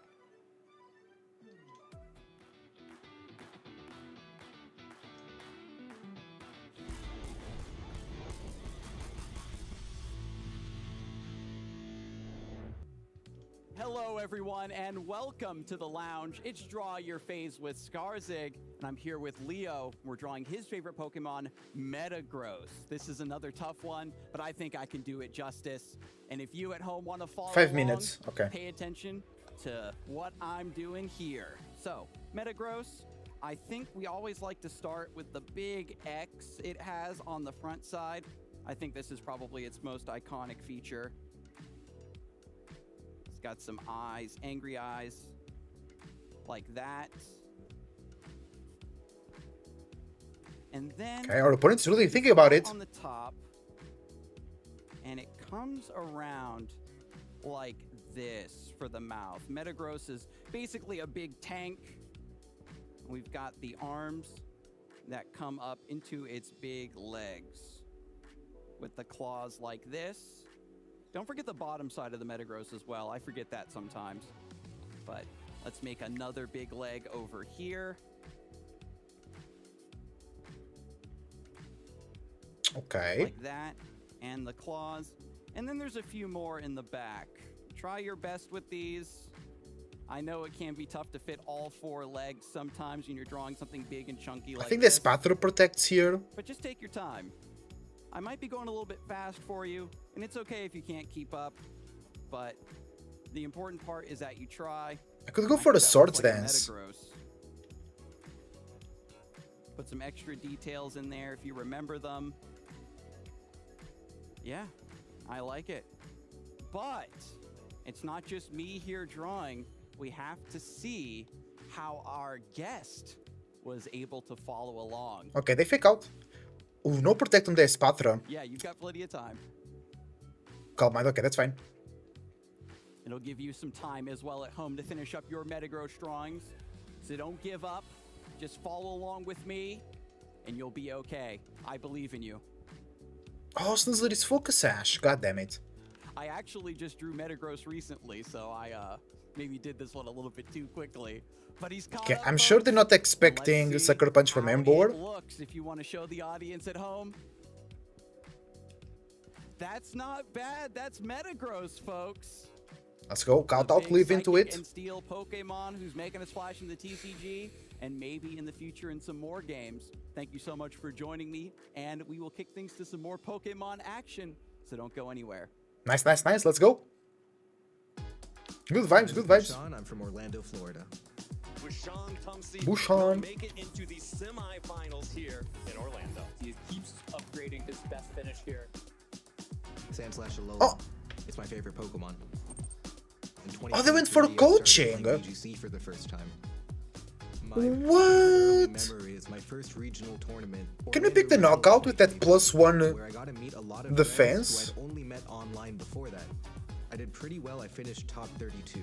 Oh, they have Colbert. Competitor and competing in a real life. So yeah, they survive for sure. Pinnacle of competitive Pokemon to me. You make a lot of friends along the way. What? And that doesn't feel as impactful to me. I've had a lot of friends who have helped me. But not the dev to baton pass. Gotten better at playing Pokemon. And I really credit that peer group to being instrumental in me learning how to play the game. The fondest memory I've had from the 2023 Worlds was being able to meet every single friend from every single culture all in one location. The number one thing I've learned is that perseverance is really, So we can do some good important. damage into it. Learning how to fight in double battles can be tricky, and you might lose a lot in the beginning. But as you keep learning, as you Welcome keep to stream, everybody. you'll Thanks for realize watching. that you can do anything as long as you keep trying hard, and that's what VGC has taught me. Most difficult matchup was my matchup against Paul Chua. His Smeargle Paul was Chua is very, strong. very deadly, and it took a lot of energy to They- try to defeat that Pokemon. Here, Smeargle is a Pokemon that, if it comes to battle, can Bruh. just sort of ruin an entire game plan here. Did the fact that it was Paul Chua also make it tough? Absolutely. That is enough to pick up the KO. So they will baton pass now. They have a lot of defense boosts and whatnot. Turn 1, when I encored the Whimsicott, predicting it to use Tailwind, I put myself in a really good spot because I knew that Whimsicott had to switch. I could have out. Swords I had Dance to myself with Astral Barrage this for turn. whenever I wanted That's to come fine. in next. At this point, people are starting to expect it. Yeah, it's very obvious. You see this pattern and it is what it is.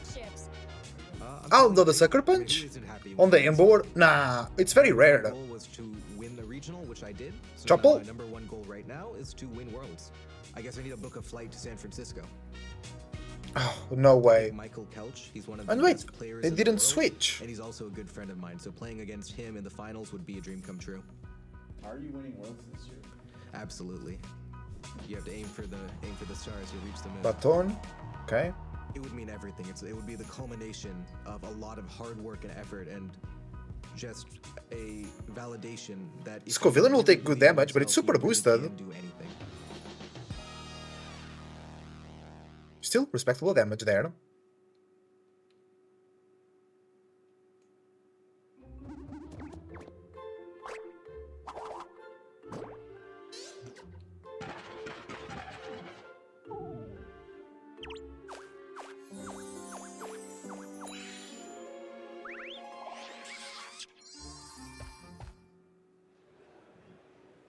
It is just about time to get started with the top cut here at the Indianapolis Regional Championships. Trainers have battled throughout Phase 1 and Phase 2 of the competition, but only the best of the best remain for a chance to keep it up, get a couple more wins, and hopefully find themselves in that finals. Welcome back, everyone. Sierra, Len, Scott, and Evan. Oh. Guys, we're already here. We're at top cut. We're still waiting a match or two, so it'll take a second. But wow, we're here already.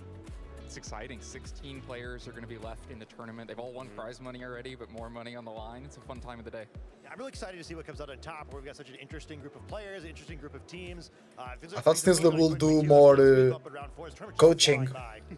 Yeah, we had to have the speed bump so that we could know when we're on the clear path to We need a crit here. quick and easy tournament ending here, and we're gonna have a full top cut, so full top 16, so not even really the That's play not around enough or damage. asymmetric. It's going to be a full 16-person elimination bracket. We had so many trainers come out to try and make sure that they could really make waves here at the first Pokemon Champions event. And I think what's so exciting about Top Cut, as it is every time, but specifically for this one, is of course we've seen our usage stats throughout the tournament. We know it's the most popular, but Top Cut, including what gets into top 8, top 4, is the real indication of those teams that really kind of withstand the test and are like the best of the best. And it doesn't mean that it's automatically going to be a Charizard or something. Yeah, it's going to be a question of whose team could come and win, and whose team could come and get you consistent championship points. Kind of been the theme over the weekend. A lot of Charizard's going to be left by the wayside in that top 32, top 64 area of the standings. Yeah, I think it's going to be a big deal how the bracket plays out as well, too, right? Where, you know, does the Charizard teams get stuck with some of the teams like we just saw in the last round? They got all these rock-type Pokemon to make Charizards left miserable, or they get lucky and, you know, play some teams that are maybe tech to beat other stuff or, like, each other. And I mean, it's not just the Pokemon, though obviously we're so intrigued about the Pokemon with it being Pokemon Champions, but of course, what trainers can be the front runners to have this chance to try and take the first Pokemon Champions champion title? So talking about a couple of those players, we have to really make sure to dive into.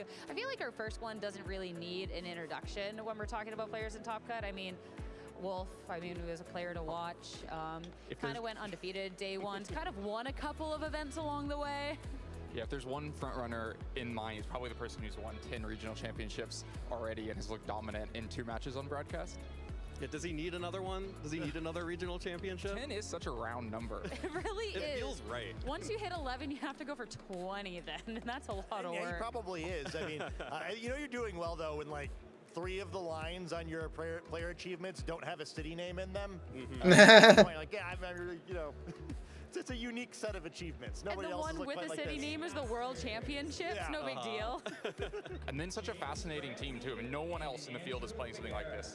Maybe the only Mega Steelix in the tournament was certainly the only one in phase 2 of the tournament. Even the Talonflame is so weird. We haven't got to see it on broadcast yet, but it is Swords Dance, 2 attacks protect. I think in 12 years of Talonflame existence, I've never seen one without Tailwind on it. Like, this is a bizarre team in a lot of ways. The closest that comes would be before Gale Wings got adjusted, and you would see like Choice Band Talonflame. True, but yeah, not Swords Dance. But not Swords Dance. That one's new, and I'm really excited.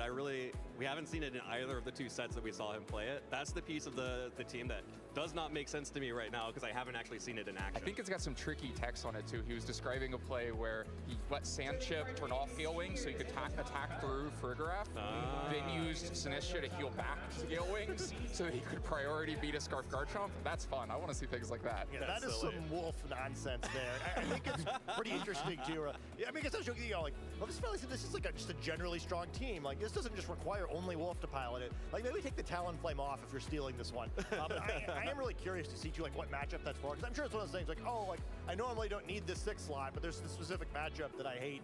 So Talonflame can solve this for me. I cannot personally imagine what that matchup must be. So kind of hoping we find out on stream.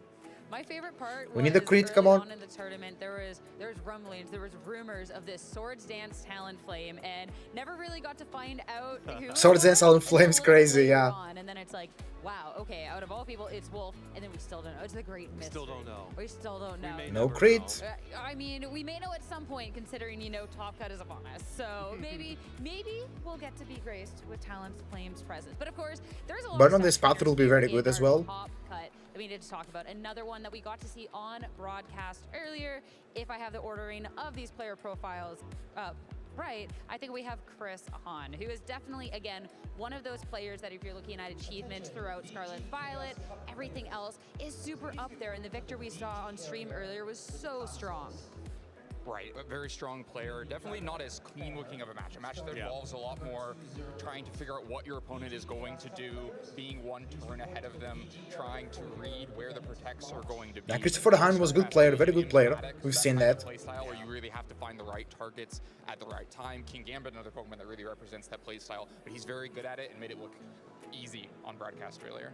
Nice. Yeah, I knew the he's really protect was coming. Specifically in reference to this tournament, it was the first regional championships on Pokemon Champions. I think he's really the player kind of representing us ranked battle sweats, where he kind of has all of the meta trends of what gets used in ranked battles. He's got the Poison Jab adaptation on the Guard Shop. He's got the Choice Scarf Basque Legion. That's a little bit different than what we are seeing from the online tournament open team sheet best of 3 practice. And I kind of interested to see how it does, right? I think traditionally ranked battles have sort of been a fun thing that you can do in the game, but like maybe not the most efficient way to prepare for a tournament. I think if Christopher makes a deep run, it kind of really like validates the practice time that a lot of people have been spending on the ranked battles in Pokemon Champions. So maybe it's a little new era where playing in the ranked game is a little bit more important and more valuable as tournament prep than it's been in the past. What I'm really interested about here, after Christopher's win earlier, he had talked about the work that he had put into Champions with his brother Kevin and how Kevin had helped him, right? And we've gotten to see in the grassroots tournament that both of them. Okay, have been Sucker very Punch didn't successful, work because the which I Rage think Powder. is just one of those things that is so. Oh, they have interesting Sword again, and Power. So cool heading Nice. into this new era of Pokemon. Cool strat. People that have had that proven level of success, still being able to continue that forward. And when you see like this brother duo, even in different age divisions, accomplish that, I don't know. You can't help but kind of root for them, right? For sure, definitely a fun story. Yeah, you definitely, it's not the first time we've seen this, right? Of, 2 family members competing alongside each other, making each other be better and better over time. Like that's sort of the sibling rivalry of it all. And Kevin and Chris, Kevin is still in the younger age division, Chris is aged up, and they're both dominating their respective age divisions. I think they're probably both happy to not be in the same age division anymore, so now they can both be champions.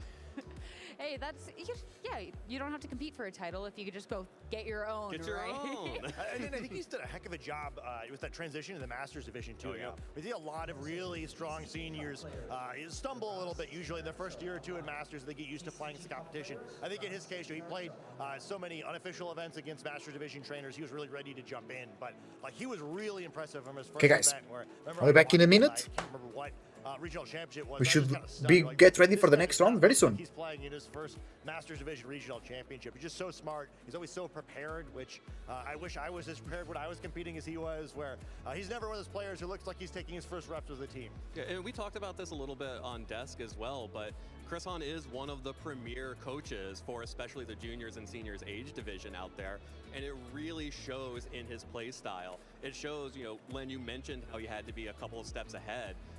When you are having to explain how all of this works to someone who is, in a younger age division than you are, you have to deeply, intimately know how it all works. And I really think that a lot of Chris's effectiveness as a coach has really paid dividends for him here in the Masters division as he aged up into this division, so that he does not fall into some of those traps as some of the other younger players who age up, who just sort of keep playing the same way they played in the seniors division.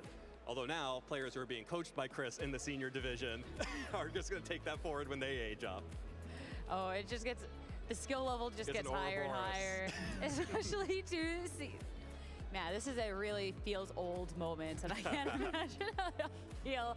All right, next player to look at when we're looking at our top cut, someone else who we got to see earlier talk about Michael Zhang, especially too. He had talked about the amount of preparation that he does going into every single event, right? And kind of feeling not as prepared with this team, considering it's only been about a week, but really spoke to how well this team was faring into the current meta, how much it's really provided. And we got a clear showcase of that earlier on. Yeah, I love the team construction. It plays in a style that I love to see, where you get a really stable tailwind. Hi everybody, I'm back.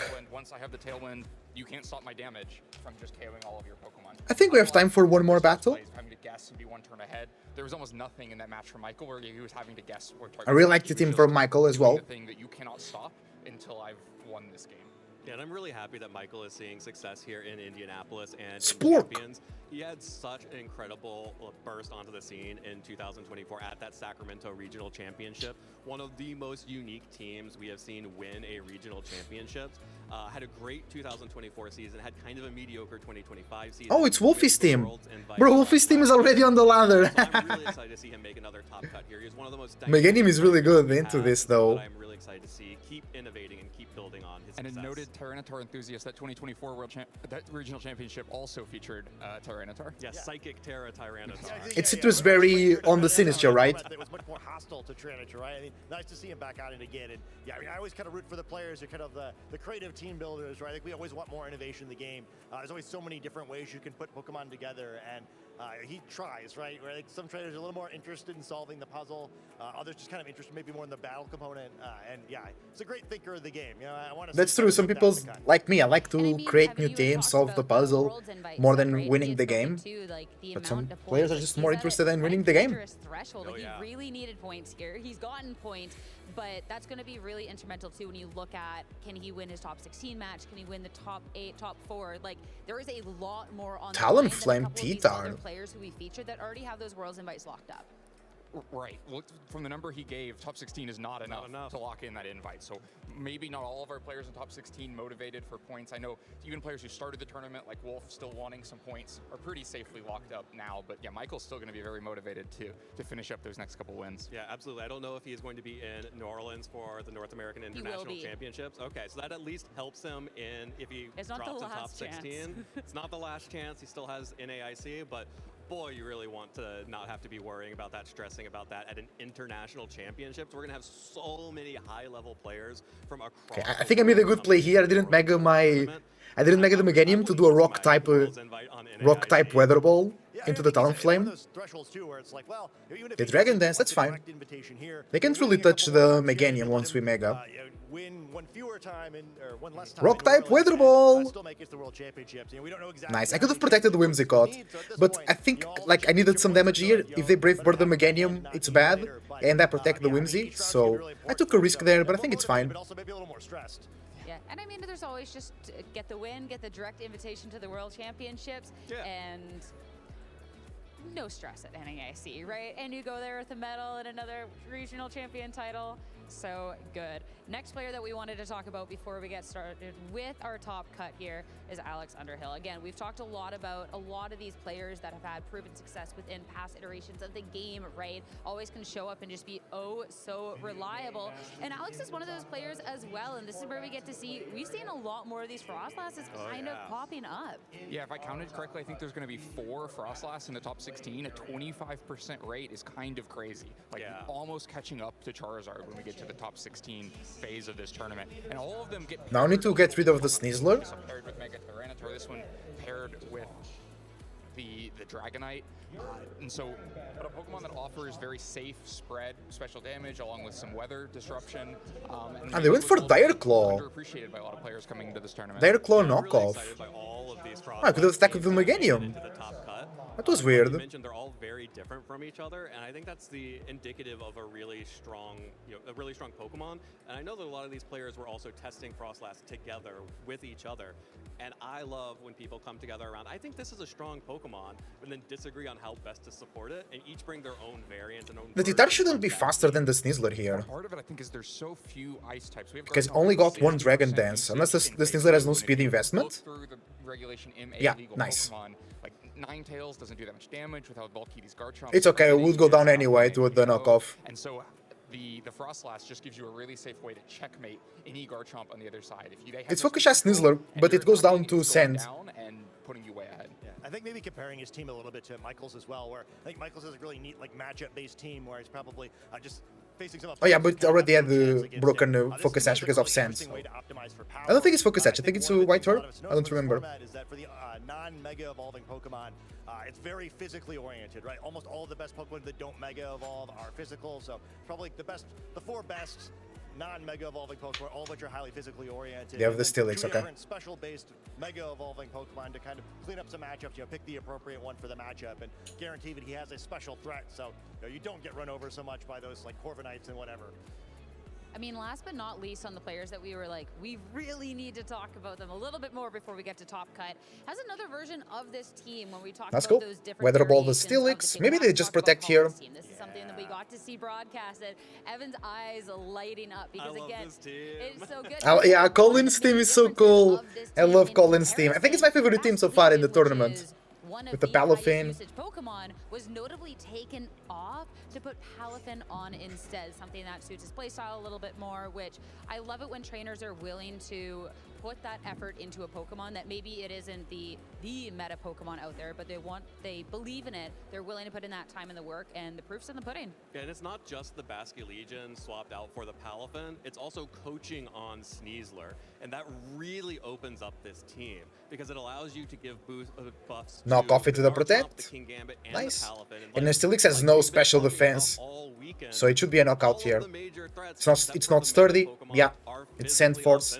So being GG. able to have a Sneasler that's threatening fake out, forces double protects to prevent the fake out, meaning you can give a coaching buff to either the Palafin, either the King Gambit, either the Garchomp. We saw how powerful those buffs were when we had Colin GG. on stream. Yeah, we beat Wolfie's team. Let's go. Such a smart adaptation, and We knock out the Palafin is Talonflame. kind of criminally slept on right We now. knock out the It's Sneasler. so strong into We especially knock out the Steelix. And the Titaru was just there, especially the Aerodactyl enjoying.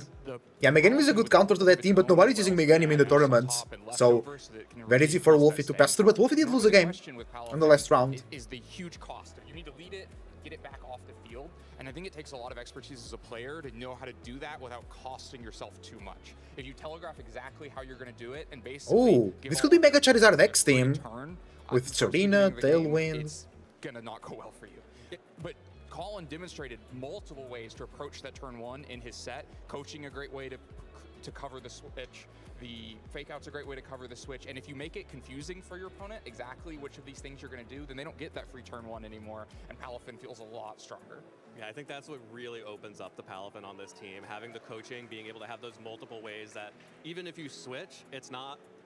My biggest problem with Palafin at the start of Scarlet and Violet was it felt like a huge momentum sink on your team. That first turn, you're switching out the Palafin, you're losing all your momentum. Okay, Serena Charizard. So, I can Sucker Punch through that, but I can't Encore. I'm buffing another Pokemon that's coming in. I think Serena protects here. I think that makes it so much more dangerous. Does Charizard have the Air Given the lower Slash? power level across the board Let's of see. this format than the end of Scarlet and Violet. And I mean, at this point, It's Mega now, Charizard all Y, the not players- X. We keep a lot of players that have so much proven success here within Pokemon in general, right? We've got world champions, multi-regional champions, international champions, and they have an opportunity to be starting off Pokemon Champions right. But taking a look at the bracket, of course, there's going to be ways for other players to try and maybe make that same journey of their own. This is going to be where it really comes down to, and I'm so intrigued. to see Tailwind? who No Protect from can Serena, that's actually great. make that run. This is our first look at this bracket, and the first one, two of our hided players. The Sun helping us get the knockout here. But I'm already eyeing up Alex Underhill versus Now we can Chris Hunt. Encore. As pointed out, Serena, how this could is you? just a straight across bracket, no bias. Partner together with Charizard Y, right? They just hit wave, okay. Already, or that we just discussed, Alex versus Chris. Brendan and Billy, who we saw yesterday, are going to be facing each other to move into the top 8. That'd be an interesting one to watch. And then some really strong players who we haven't talked about or got to see in broadcast yet, like Nick Navarre, also trying to win his way. They have their own Yeah, some Whimsicott. parts of the bracket I think are pretty interesting too, where I feel like we have some of the players that we see a lot on stream kind of all grouped together, and some players that we don't see as much. Wave Crash still gets the knockout through the Sun into the Charizard with Adamant Nature. Oh, let's see the brackets here, hold on. Quadrants, pretty scary from a player achievement perspective, but hey, maybe that's just going to open the door for one of the players who don't have so much. Wolf click. Oh, Wolf went through. Yeah, that top, Okay, the top Colin. quadrant of this bracket. Colin also went through. Beautiful. Looked at those teams yet? You got your The teams are we have crazy teams here. You got your Mega Ooh, Chomp Chomp. It is here. Mega Garchomp made it into top cut on MJ, and then of course we already saw Colin, and Nick is also running a variant of the same team that Colin was running as well with the Palafin. So you got the Palafin. Oh, no at the Protect. top, then you got the rest going up against some of the Big damage into the rogue Chomp. Megas, that we've seen so far. And I feel like talking about the megas that are in here as well, that's so cool. Oh, it's We get Citrus the Chomp, Gyarados, okay. The Garchomp, etc. I mean, we know that the Steelix is in Let's that go with bottom left, Crash! but there is a lot of variation. Ooh, in bro, terms the damage of is the insane. megas I that love we're to seeing. do that. It's so exciting. I just love to knock Yeah, it out feels like a lot of players Charizards like that. shown all of their cards before this Are they tournament going Earthquake have here? Found that Yeah, that's you fine. often don't want to be playing the one thing everyone is building to beat, and you're going to have a lot more success. I think Oh, especially Max Solution is going to go so healthy if you're playing a little because bit off Citrus Berry from plus the Sinistcha in the I back. think we kind of had a lesson that we've learned many times in this game reinforced here, right? Where if you're just looking for safe championship points, like, okay, well, I'm not really trying to win the event. I just want to make sure I get on the board championship points. Then yes, like the standard ladder Charizard, like popular composition was definitely the way to go here. I think a lot of those players achieved championship points, but you know, unless Beautiful you're healing. a player of the caliber of, you know, like Chris Hahn, probably not So what's going to win you the now, event. Probably okay, you 2 wanna turns of counter that, Tailwind. probably I you want think something we a can little bit Rage Powder. tougher that players aren't so comfortable into, and as we get to this top cut phase, increasingly that sort of team seems like what Because the if majority they of what's scarfed, I don't think Alright, Cine is before we get faster. started now Because with yeah, the it's top not. It's cut, well. Because I could I'm gonna match a ask gacha. I you could guys for protect match a predictions. gacha. Not who's gonna win, unless you want to. I'm not gonna put you on the spot unless you No, I want think to I just volunteer double who you think is attack. winning. But in terms of predictions, what Pokemon's gonna win, how we think this one's gonna be They, shaping they up. might be volunteer to Focus give a Sash. vote of Oh, they're confidence for faster. Tyranitar, Corviknight, and Garchomp. If, what? We survived because of the berry though. Off-brand, Len. So they scarfed. They scarfed. There are a lot of The Cassie folks that berry are was so really important there, with this bro. one. I'm kind of rooting for Wolf this time. As much as like 11's a little greedy and maybe save some regionals for the rest of us. And now single target I think match a if it's gacha a full damage. team, I would never have thought of that, and I think it'd be really great for the game if that was the team that won the Big first regional damage. championships in this new Pokemon Champions era. And it's in range of Aqua I'm Jet. not going to pick a specific Dragon Rush! Pokemon or We survived that, anything. right? However, I am going Yeah, to and pick we have a Berry. specific quadrant of the bracket, and I'm rooting for I know, that already you top ate the berry. Like, I would be happy with any 4 of those players winning, any 4 of those teams winning. I think they That's the protect most now. dynamic part of this to me, and I'm really excited. I could have dived. Oh no, they don't protect. GG. You can be honest, the Paladins, right? Yeah, bro. It would be, but also like, We were very lucky because they target the Sinistcha instead of the Basculegion in that turn. That was crazy. Because they were faster than my Basculegion, because my Basculegion is not has no speed investment. So if they were Jolly Choice Scarf, it makes sense that they outspeed. I should have Rage Powder, just in case. So far, so good. And I have always been a believer in Mega What soul is running Dragon Rush? It's Bay! Basculegion is going to be at We the fought top Bay right in the of ladder the now. having Bay a used to Mega run Dragon Rush. Pokemon that I've seen a can team from be that's a Wave plus Crack one, and I think, with the Blast Dragon Rush and as Intimidate well. as it switches in. Kind of a big deal. Another Charizard. Oh! Charizard Y with Starmie! I mean, with all these What? different megas, with these trainers, With is it enough to Starmie, take bro. down That's Mega crazy. Charizard and everything else? The team that was I so say highly yes. anticipated going into this Odds all. looking real good now. So, I mean, I guess I've been on the anti-Charizard bandwagon all weekend. I'm leaving it now. Finally, the odds are in my favor. Yeah, I won't count Chris and the other players with Charizard in the top. Neon now, but Zard it does X. look like True. The weight of the matchups may be against them at this point. I get to hedge my bets because Charizard is also on the Mega Garchomp team, so He both loves and hates fun. so true. That's actually the most accurate description of me you could. I see. I Bay, don't think be it's toxic. cheating a little bit on your predictions. Oh, It's not against the rules. Did you set rules? I didn't think I had to. I thought it was an understanding over here. All right. I mean, Okay, so we're- this is Sleep we're Powder waiting for players shenanigans. to get ready before we get started, but We have I mean, this has been Encore. the first Champions Regional and everything. So We don't how have a is way it- to is it take the lived weather up to away your guys' from expectations? Charizard. We'll re-ask this at the end of the day, but so far, has it lived up to everyone's expectations? Oh, I've had so much fun watching the matches, seeing all of these different megas, all these different ways teams can play out. I'm having a lot of fun with it. Definitely living up to the expectations. Yeah, I've really enjoyed it too. Where you know, I think that just seeing even some of the teams that are similar, as much as I've kind of enjoyed poking fun at them, and seeing how different that they're all piloted. We and might be then, faster. kind of some of the exciting different teams too. I think it's been fun to see faster paced games too. Right, feels very different than the end of Scarlet and Violet. Because with the Mega, we Yeah, outspeed it's, the I was always Aerodactyl. going to be excited for this because I'm always excited for a new meta, just something that shakes up what we've been doing. And the rest of the season has been a bunch of reruns of previous regulations, so it's really nice to have something just like brand new here to close out our season. And this has lived up to my expectations. I definitely would have like told anyone who would listen to me going into this tournament that, you know, all of the doom and gloom about Charizard winning all of the online tournaments and grassroots tournaments is not real. Like, It's not real, huh? winning Ah, no, the they are online faster. tournament They should be does max not speed, mean- right? does not mean it's But gonna we win take a turn the of sleep now. championship. I think our players here have really proved it. And again, there are the players who are going to They use go the heat wave, that's strongest fine. Pokemon, pilot it perfectly, and still be able to win. But there's a So lot we can more wake to up this next format than turn. just Charizard stuff. And I mean, this is just the beginning as well, because I know you're saying this is the end of our season. And for our region-specific season, it is, but in 2 weeks, it's NAIC. Yep. This was a big testing ground to what to expect. We get the special championships in Europe next month, but then NAIC is where, like, that's the big event. That's where everyone comes out. Those who haven't had a chance to play champions, like, how welcome to stream, everybody. Welcome, welcome. do we think it's going to be from NAIC from now? I imagine a lot of players are going to react. Damn, that's good, that's good. You know, this is only the first major to happen in this format. A lot of times you can have 6 weeks of non-major tournaments, but it was risky, because I could have wave crashed here. I could have wave crashed here and knock out the Charizard. That was really risky. Of this format, because we'll have a new format for the World Championships, and so there's nothing. Close combat still does a lot of damage into Winston. Show what you've got. Try to do what you can to win. Will they just fake out here? Fake out Protect to burn a ton of Tailwind? I think it's gonna be really fun. I think it'll depend on like kind of reading the tea leaves on how strongly people react. We're like, okay, like especially if With actually wins this tournament, where I think with Top Cut, to me, with it being primarily not Charizard, yeah, they fake out. Probably be that, well, if you think going to NAIC, Charizard's gonna have we wake up, but we flinch. And Sun will run out soon. Boom! Oh, they survive! Yeah, oh no, because of the Intimidate. True. So they knock me out with Solar Beam now. Ah, GG. Hello, I lose. I still have Sinistcha in the back, so hold on. I have a Sucker Punch. Yeah, it certainly wouldn't surprise me to see the pendulum swing back away from Charizard in enough time for NAIC, because we also have the special event over in Europe in between now and NAIC as well. It wouldn't surprise me if people started disrespecting Charizard, and then NAIC comes around and one of our incredible pilots of the standard good stuff then just runs over the tournament because the stuff is still strong. It is good stuff for a reason, right?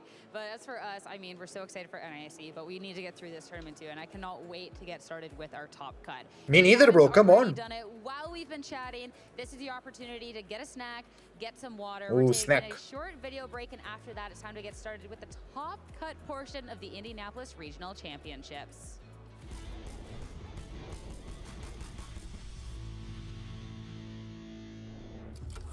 Hey Pokemon trainers. Ooh, big knockout. Even with Intimidate. A series where we showcase important moments throughout the history of competitive Pokemon.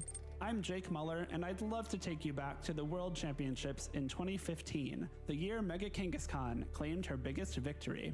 But first, we need to go back one more year to 2014. Pokemon X and Pokemon Y introduced Mega Evolutions to competitive Pokemon, and Mega Kangaskhan dominated the metagame throughout the entire Let's break season. Focus Sash here. However, when the 2014 World Championships rolled around, Mega Kangaskhan fell to the wayside, failing to make a single appearance in top 8. Although Mega Kangaskhan surged back into the metagame as we moved into the 2015 season, its place at the top became crowded thanks to the introduction of even more Mega Evolutions from Pokemon Omega Ruby and Pokemon Alpha Sleep Powder. Sapphire. As the World Championships loomed, the community We can burn the wondered whether Snizzler Mega here. Kangaskhan would That would once have been again great. be pushed out of the metagame by a high presence of Pokemon that could counter it. Oh, burn on the Vinu? Sure. North America opted not to include Mega Kangaskhan Okay, in their okay. teams, fearing history would repeat itself. Now they switch the Charizard had in. something else in mind. Just 2 months prior at the Japan National Championships, Shoma Honami claimed first place with an early version of a team structure that would come to be known as I mean, if they don't, I Rage Powder, but I'm pretty sure they do. Heatran, Amoonguss, Landorus Therian, So just to attract and Mega Snizzler? Kangaskhan. This team composition boasted an unmatched Oh, combination nice! of power and They didn't switch, flexibility, but leading they should Shoma still be and faster many with the other Sleep Japanese Powder. players to ride Close the Mega combat Kangaskhan into nothing. wave all the way to Boston. As Ah, the they still get it. championships progressed, Oh, became clear that God damn Shock it. was the team to beat. Even though the competition But we can was wake up full of next turn. teams with outside Mega Evolution picks, like Mega Mawile, Does connect with the Garchomp and does pick up the knockout. Mega Charizard X, We go for the Flare Blitz here on the Thunders. Mega Salamence, The hyper. They might switch the Charizard in now. Y, Go for the flamethrower here. Bulbasaur, you Sleep Powder. Bulbasaur in the anime was really smart. followed the Chalk People say he's smarter than Ash in that name. It's very funny. While the extraordinary success of this team composition at the biggest Okay, event we have of to the wake up season now. was We have to wake up astounding, now. Even more interesting was the variation seen within Chalk. Rock slide. Top 8. Oh,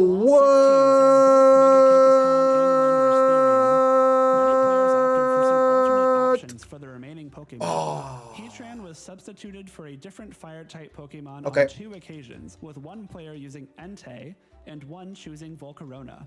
The 6th Pokemon on the team ranged from Thunder. We're back in, how long? To Tyranitar to Scrafty. 2 minutes. Sylveon made an appearance Okay, in place of let's Cresselia wait. in one instance, and one player even gave up Amoonguss to run both Aegislash and Thundurus. The 2 teams in top 8 at the World Championships that did not make use of Mega Kangaskhan were both defeated in the quarterfinals, meaning that Mega Kangaskhan was guaranteed to have her day in the sun. Players shake hands, knowing that the game is over. Rotom Wash falls, and the crowd reacts, ladies and gentlemen. Yosuke advancing. We've seen him. This is the 2nd time on stream, playing incredibly well. After taking down Naoto Mizobushi in top 4, Shoma Honami would be met in the finals by fellow Japanese player Hideyuki Taida, whose Volcarona set him apart from the rest of the field. Oh my god. He's done. We get a medic in the field. Okay. The championship match was a Let's wait. fourth affair. Shoma won game 1 thanks to consistent damage output from his Landorus Therian and clever use of disruptive attacks like Thunder Wave and Swagger. And here we go. Will it be able to hit through confusion is the question. No, 1 minute to go. Shoma very excited. But Hideyuki Among Us got the ultimate nerf in champs. at Yeah, one game all because after he was Pokemon all broke about through confusion the at crucial turns. he was all about Spore and Sleep, and now Sleep is nerfed. I think it's good for the game. I think it's up for the game. Welcome back, Harley. How you doing? Shadow Sneak, and I think that will pick up the feint here on the Thundurus. It is definitely at this point looking like Hideyuki's taking it to a game 3. In the deciding game, Shoma made expert use of Heatran's defensive utility and offensive power, proving that the original Chalk Fire-type Pokemon was still #1. Should do a ton here. Oh my gosh, picking up the feint on Hideyuki's Pokemon as well as catching the burn, activating the weakness policy there, but the burn is absolutely huge and it's only a matter of protects before this one is over. Fittingly, Mega Kangaskhan re-entered the field right before Hideyuki conceded defeat. Shoma's decision Oh, to Wolfie's stay true to won his today roots against was Joshua vital, Lorseed. with the original That's performance harsh. of the Chalk team composition paid off as he became the 2015 Pokemon World Champion. Shoma Honami is your 2015 Pokemon Video Game World Champion. Thank you for watching, and let us know some of your favorite moments in VGC history by using the hashtag #PlayPokemon. Let's go, let's go.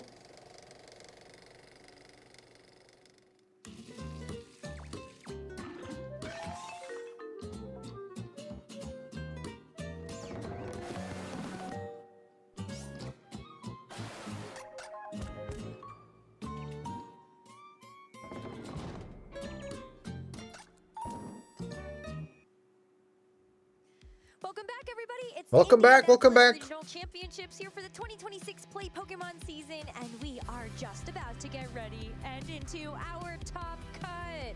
How exciting that we've already reached this phase in the tournament where we have 16 players remaining, and they will be battling it out in single elimination. Let's go. You lose here, and you are out of the tournament. If you win, you get to inch closer to that grand finals. No more safety nets. It is win or go home in Top Cut. And there are 16 people looking to make it all the way to the finals to have a shot at being the first champion of a Pokemon Champions Regional Championship. Nathaniel Sittler is our top seed. He made it through Good games today there. of Swiss 11-1. Notably the We have Zang over there. We have Colin, Wolf. So far in the tournament. You can see Not Wolf Joshua down there as the Lorsey second though. seed at the bottom of the bracket.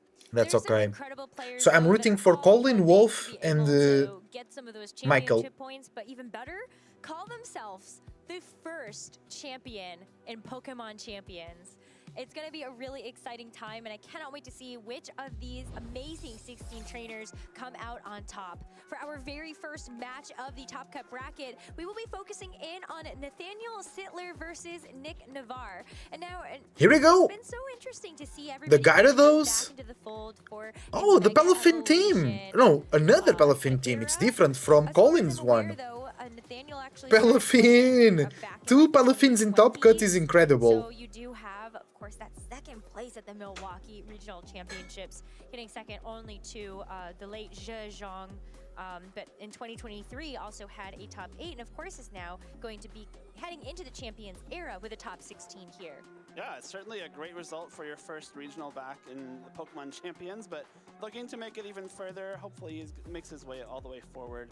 Maybe matches his finalist appearance. I'm sure he wants to go maybe a little bit further, become that champion, but Nick Navarre is in his way. A 2-time regional champion, has some top cuts at international championships, and of course a top 32 at the World Championships. Someone who has experience in these late stages of tournaments and at the big... Let's go Palafin, let's go Dolphin. This team though is so fascinating. Nathaniel, one of the few Mega Gyarados players in our phase 2, gets a chance to show us another Pokemon that is going to be going for things like Dragon Dance to get those attack and speed boosts, and then try to go all out with something like Waterfall and Lash Out. Also, another Pokemon that can reasonably come to a battle, but not Mega Evolve. Of course, that Mega Gyarados gives it a lot of stats, gives it that dark typing instead of flying. But if you don't Mega Evolve, you maintain that Intimidate ability, which can be very useful for helping set up that Floette.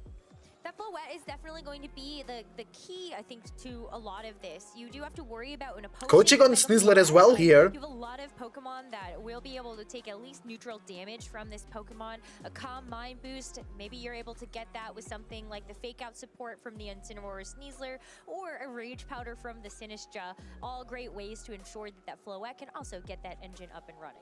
Sinistcha also notably doesn't have Trick Room. It's got Machagacha, Life Dew, and Rage Powder alongside Protect.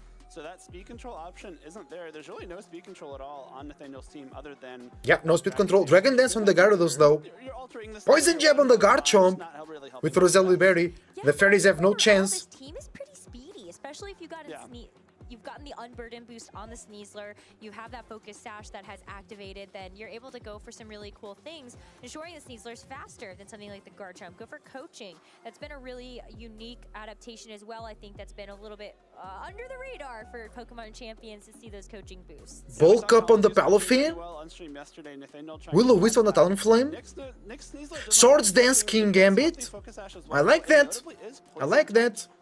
Leftovers on the Pally. From this Sneasler. We are instead relying on the Tailwind from that Talonflame for some speed control. Of course, a couple setup Pokemon here for Nick as well. We have the Calm Mind Floette, we have the Swords Dance King Gambit, and the bulk up Palafin. So another Palafin making its way into top 16 here.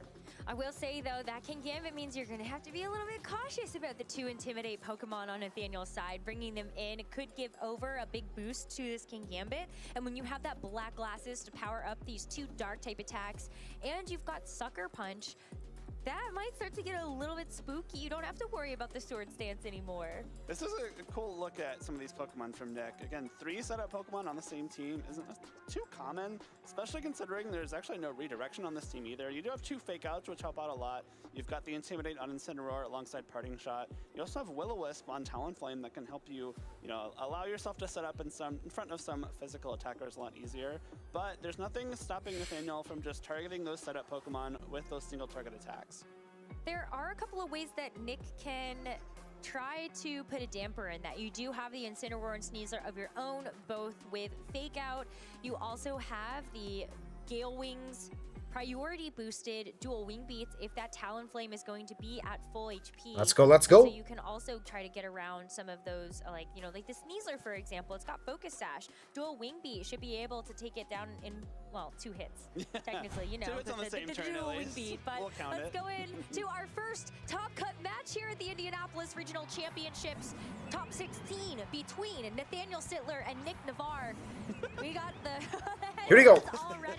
Insane Floette versus Insane Floette. Lovely. Staring each other down. Here we go, here we go. For Nathaniel was faster than Nick's with that Intimidate activation. Could still potentially be a speed tie between the 2 of them, but Nathaniel knows at least there's at worst, a 50-50 shot. His Incineroar's Fake Out will go first on this. Okay. That means you can realistically stop the opposing Incineroar if you wanted to, or try to stop the opposing Floette. But if you take out the Incineroar, then you're guaranteeing a Calm Mind on both sides. Yeah. Yeah. The Floette speed interaction might be a little bit more important than the Incineroars. Yep. Of course, the Speed interaction, very important for the Insins, but much more important for the Floettes for sure. Those Calm Minds are going. the faster attack from Floette Same slots will too, yeah. often be the one that comes out on top. True. Here we go. Option here. You could go for parting shot. Literally mirror over there. That Mega Floette is faster of Nick. So you could try to taunt Nick's Floette. As we do see, that is going to be the first one to... That Floette is faster.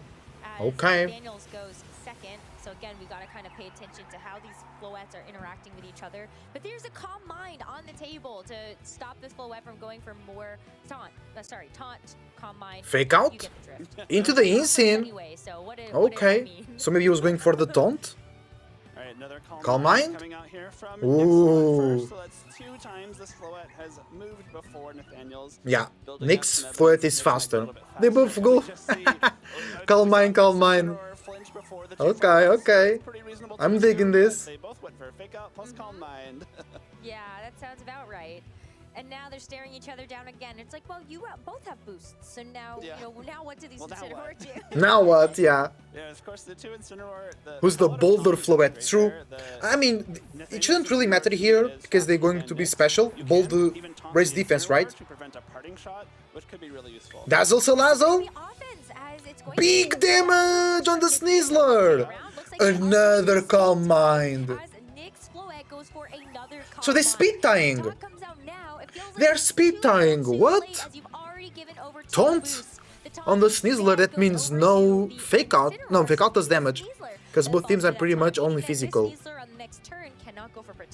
don't think you necessarily want to protect anyway on this turn. Yeah. Close comment and direct The team on the right is all physical but Floette. The team on the left still has Sinister, which can do some gacha damage, but doesn't matter because of the damage now of the Calm Mind now. We have 2 Calm Minds on Nick. Do they have a Draining Kiss? I don't remember. To either get another set up Calm Mind here or start dishing out some damage. Both of these Floette are carrying Draining Kiss, so this damage that Nick's Floette took from that Dazzling Gleam will Tennis Floette has 28 HP, okay. Yeah, I think too, when you But they speed tying, maybe they just on the same build. But the Floette can. I feel like it's always kind of safe to Close combat! Picks the knockout! Let's go! That's really good. That's really good. Good damage. And we'll kind of have to force out another Pokemon here. As now we'll see what Dazzling Gleam from the other side. Ooh, big damage. Dazzling Gleam. Okay, Snizzler goes down and Floette too. A crit on the no way. Huge break for Nathaniel there. His Floette was getting a little bit. Bruh. No. I think Nick played really well going for the second Calm Mind. He was really tanking those hits. Oh, that hurts. And now Nathaniel has traded his That hurts. for just the Floette and the Sneasler. I mean, that's a trade you take any day of the week here. Insane. And Nick has no choice. Talonflame. It's gonna be intimidated. I don't know.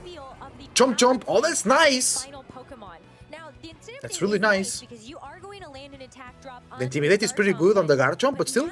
How does this Talonflame or this Incineroar break through the Garchomp with Yeah, attacks? they don't. It's gonna be really tough. Garchomp will resist the Flare Blitz from the Yeah. Incineroar. You do have Has to be Brave Bird from Talon. Dual Wing Beat.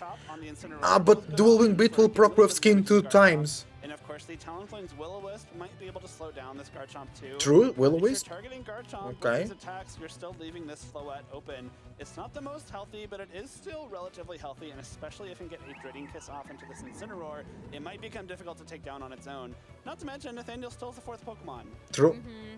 That's the hard part is, well, you kind of imagine that maybe it's not going to be the Gyarados because you did Mega Evolve.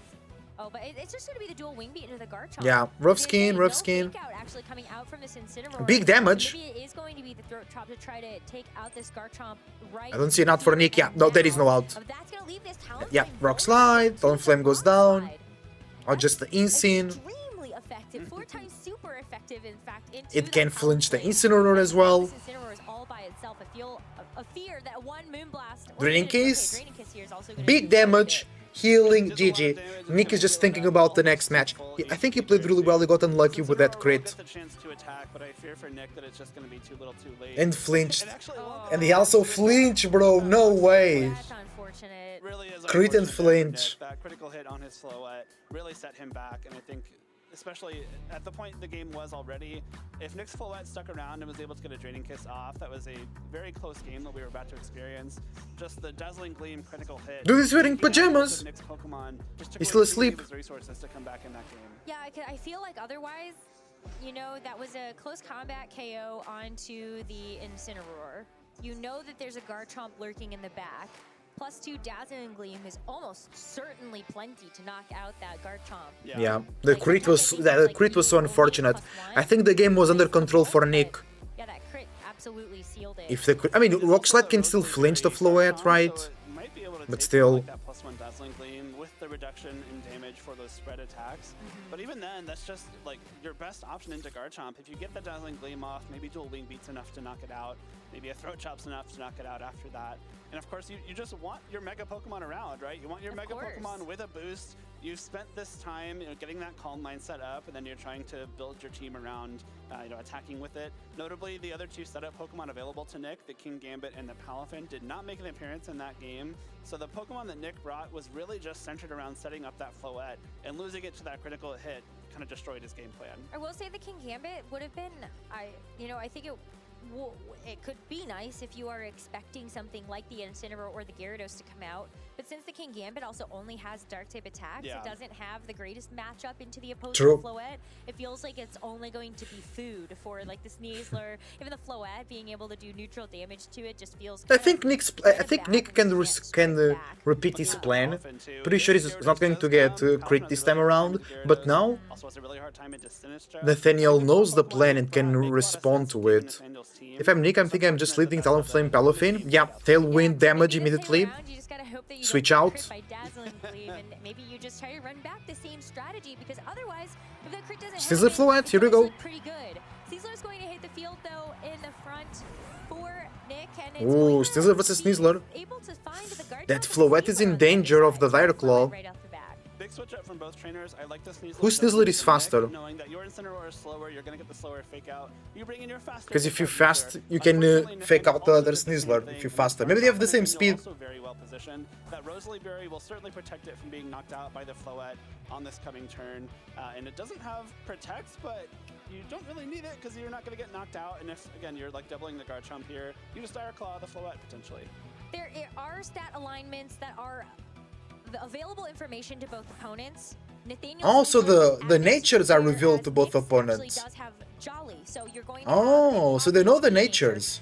They know the natures. Your Sneasler is faster if you wanted to try to get the faster fake out. But Sneasler, one was Jolly, the other one wasn't. Besides, there are two physical attackers on the field. We're going to get the Intimidate drop onto both of those, and probably, Mega Evolve and Protect. Mega Floette, nice Intimidate. Natures are on team sheets, but we can see exactly. Both the Garchomp and the Sneasler down to -1. There could be two poison attacks coming. Coaching? But no, it's a coaching instead. Coaching? Garchomp now back to neutral attack. To counter the Intimidate. Poison Jab! It's not enough. Already dealt a significant amount of damage. Dazzle? Doesn't matter. So it knows that it has to fight through this Rosalie Berry, which will reduce the damage from big damage on the Sneasler. Dazzling Gleam, but a second one will Sneasler also not White Herb there. Could you imagine though, without that Intimidate drop, that Garchomp was meaning business. I love that play from Nathaniel there. Going for the coaching means that even if you get faked out on the Sneasler, your Garchomp still gets a Garchomp still can knock out. If you fake out the Garchomp, you're still getting that the Floette. An attack boost. If the Incineroar swaps in there, you're mitigating that Intimidate right away. And now this Nathaniel playing this one really well. He really read the Incineroar switch. That was impressive. From the Incineroar is there, and the Garchomp does not have Protect. But if you're trying to fake out the Garchomp, you're not going to knock it out. Yeah, the Sneasler, yeah. Both threats here into Floette. Okay. Maybe you knock out one of the threats now? Close combat. Big. Oh, the Intimidate. Yeah, the Intimidate. True. So Incineroar is still alive. Citrus. Rock Slide. So Floette could have attacked. I think. Parting shot? But then. But the Sneasler can just coaching next turn. Right? successfully gets that parting shot off. That's a big deal for Nick there. He's able to now bring in... But that means that Snizzler is not attacking if they go for coaching. Tailwind, Dazzling Gleam, it picks the knockout, pretty sure. The Unburden did not activate, it does not have that speed boost. Yeah. Yeah, Snizzler didn't activate Unburden because Focus Sash is not White Herb. Yeah, it's gonna be Insane, okay. of the Sneasler as Incineroar Garchomp has no Protect. Intimidate drop only going to matter onto this Talonflame, but it's a Nice Tailwind. Tailwind and Dazzling Gleam here. Yeah, GG Garchomp. The knockout onto this Garchomp and also secure a Big damage on the Insane as well. this Incineroar. That should be a nice, easy cleanup on. Now there is fake out pressure, but they can protect. Great turn for Nick there. There was really nothing Nathaniel could have done to protect that Garchomp or Sneasler other than swap them out.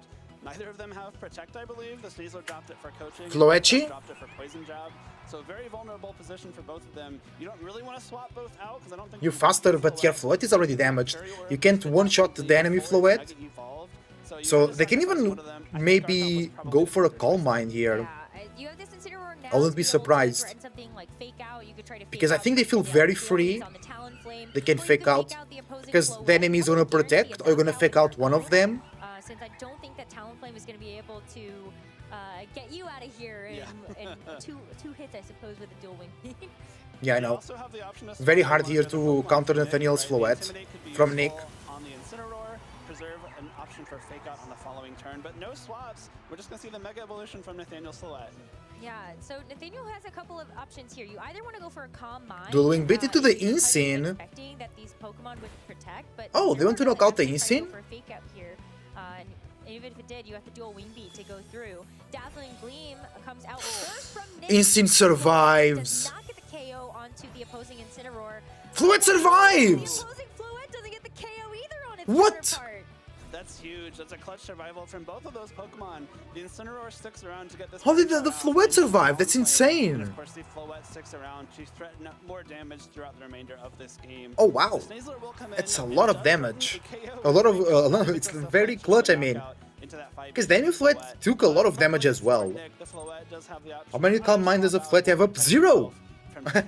That's the thing. I think they have 0 Calm Minds. Necessarily going to be dealing the most damage, but this Sneasler being weak to flying and still being slower than this Talonflame, even though the Gale Wings is no longer active, can't really fake out the Floette unless it wants to. Because they were going for protect and for damage. Yeah, there should be a way to get a fake out. KO on this one turn, but oh wow, oh, it's actually just going to let this Floette go down with the fake out. You're at least going to guarantee that this Talonflame, if it can connect, nice. Good knockout on the Sneasler. I think Nick has a good Pokemon in the back to face the Floette here. Even of the Pokemon count, I wonder if this Floette, okay. Yeah, 0 for both, yeah. This is the first one for this Floette. I think this is still a very good position for Nick to be in here. Nathaniel's Incineroar is very low. The Floette has taken enough damage that a Dire Claw should be able to finish it off. If you're able to knock out the Incineroar on Nathaniel's side of the field before your own Sneasler comes back in, I think Dire Claw should just clean it up for you. It's just a matter of getting that one last KO on Incineroar. But there is Incineroar in the back as well. Turn of Tailwind, so your own Incineroar should get the faster fake out now, and that probably is the route that Nick goes here, just to make sure that you're... Talonflame can still go for Tailwind. Yeah, once it goes down. Because you do have the Floette with +1 special attack. So maybe you fake out the opposing Incineroar, you guarantee the knockout. Yeah. Do a Wing Beat from the Talonflame to just get guaranteed damage, and then for sure you know your Sneasler can do the job. Yes, Sneasler will knock out the Floette for sure with a Dire Claw. If he doesn't, it's crazy. Yeah, because that Incineroar is faster because of Tailwind, so gets the knockout guaranteedly with a fake out. That's really good. Dual Wing Beat hits. That's some good damage. That's actually so sad. But it's alright, it's alright. It's alright. That's true. Yeah, all the Intimidate drops. Draining Kiss! Here actually doesn't Not even enough. knock out the Talonflame, so even better here, I think, for Nick to be able to go for Parting Shot, get the Sneasler in. Tailwind is also expired, but Talonflame naturally faster could set it back up. I think that's probably preferable for Nathaniel to not have knocked out the Talonflame here. You want to have your Floette on the field in front of Sneasler with as much HP as possible, and if you can keep getting those draining kisses off until you bring the Sneasler back in, that might be your best option here. The Flare Blitz coming out in Tailwind does a lot of damage to that Floette, will also do a lot of damage to itself, denies some draining kiss recovery if that's what Nathaniel goes for, but just good knockout, but the Sneasler wins, right? It's right in front of you, so why not? I think it would have been very difficult to get Floette into a position where it could have taken the Dire Claw, so maybe you try and catch the Incineroar going for that parting shot in Tailwind into Sneasler or something, but now I think Sneasler is more than capable of finishing this game off. Yeah. And it's got the Focus Sash still too. Yeah, it's going to take 2 hits to be able to do that, but Dire Claw should seal it up, and we get to go to a Game 3. Game 3, let's go. Very exciting. First Game 3 in the Pokemon Champions top cut. That's true. I'm just waiting for the animation to come through. And Dire Claw finishes off the Okay, very well played from Nick. Game 3. Oh, and The Talonflame was critical here. Return the favor. And the Floette survival was critical as well with those 5 HP. That first game to go. Even though he didn't get the Calm Mind up on his own Floette, I believe, it was still able to pump out a lot of damage. He was able to catch Nathaniel's switches very, very well, and most importantly, position his Floette such that it didn't even need that Calm Mind boost when restoring knockouts on the Sneasler and Garchomp early on. It's the tough thing about Floette, finding the timing where it's better to just push the aggression button, or do you need those Calm Mind boosts? Maybe it gives you a better matchup to deal with the opposing Floette, for example. But also just the critical survivals of both of those Floette was so exciting on that one turn. It was. That made it a little bit more interesting, but I think the ground that Nick had made earlier on in that game made the end game a lot simpler for him to win than if Nathaniel was in that position. Just because you have the speed control with Tailwind, you're now making sure your Pokemon are faster and you have the Pokemon advantage, especially once the 2 Incineroars came back in. Here we go, game number 3, everybody. Who's gonna win? What are your predictions? Able to get the knockout with Fake Out. It's 2 Fake Out knockouts in the same game, actually. Pretty funny.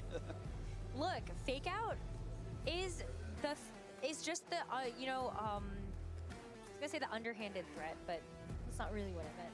It's the sneaky threat. There we go. Yeah, that's it. Well, Fake out for knockout. Well, let's get back into it, shall we? Game number 3. Game 3, here we go. Nathaniel Sittler and Nick Navarre. Only one of them can move forward through the top cut into our top 8. So who will it be? Floette Sneasler? Gyarados. Interesting. Also, no white herb on the Nick's Sneasler, so no clearing that Intimidate. As to whether or not Nathaniel still has that Floette, or if he's opting to go for a Mega Gyarados angle here. Mega Gyarados. Some pretty good matchups, but Sneasler Not great into the Floette and Sneasler. 2 of them. The Dark typing then making it weak to both Fairy and Fighting. So if the Gyarados does want to, be the main damage dealer here, you have to make sure you're Mega Evolving after you can take those knockouts on either Floette or Sneasler. Yeah. Else you're opening yourself up. I think Floette is going to win. Yes. Because Floette might not be on the field here, so Nick might be the one here winning, because Mega Floette, no Mega Gyarados, just yet. If it is, it's slower. Or maybe you're confident that your Floette is going to handle an opposing Dire Claw, but when it's adamant, I would not want to Fake take out? that risk. So Nick decides to play it safe, fakes out the opposing That Sneasler is faster, or that one didn't win for a Fake out. Hazel! Ooh, the Sneasler took so much damage. Dragon Dance? Dragon Dance. Nice. Opportunity to weave in a Dragon Dance, increasing its attack and speed for the next So, or maybe yes, Initiate to then heal and Mega later. Well, it's a good choice of plan for Nathaniel. Try to get boosted, try to do as much damage as possible. There's no potential for that spread damage. You only have to pick one target.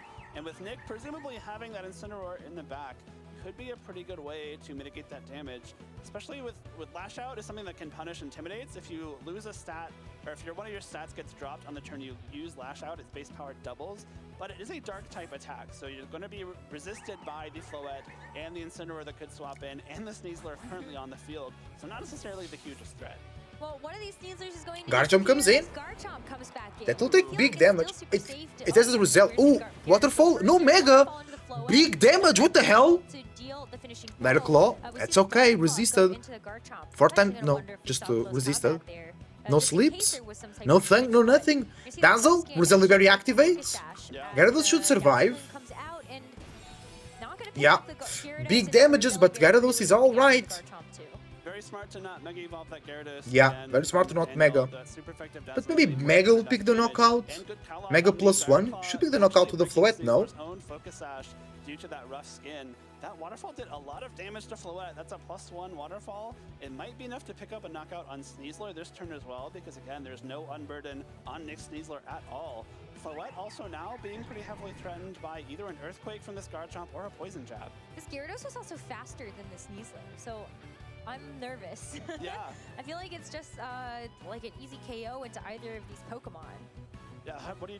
Do you have to bring in your Incineroar potentially, get yourself some Fake Out, get yourself some Intimidate onto these two physical attackers? But if you do that, like Incineroar swapping in on a Waterfall could be pretty devastating too. Yeah, but it shouldn't be enough for us. Gyarados protect. That's pretty cool. Right? But we're gonna see the Gyarados protect. It also doesn't want to mess around. Ah, Floette also protects. Did the Garchomp player read that? Are they going to Earthquake? Close combat! Nice! Big damage. Combat plenty to pick up this Garchomp from. But Sneasler does not have White Herb. And so Sneasler still Good turn for Nick. fight for another Knocking out the Garchomp is really important. The Sneasler is vibing. Bring his own Sneasler back in. Threaten another Fake Out. They have the Floette. They do. Nice. So they can just Mega Floette now as well. Can you knock out the Gyarados is not faster than the Sneasler yet, right? Buy a White Herb on that Sneasler. Now certainly is in Waterfall KO range from this Gyarados. So Nick now has to decide, am I okay giving up one or both of my Pokemon? If Nick's Floette loses a possible speed tie and Nathaniel's Gyarados knocks out Sneasler, you could just lose two Pokemon here for no gain.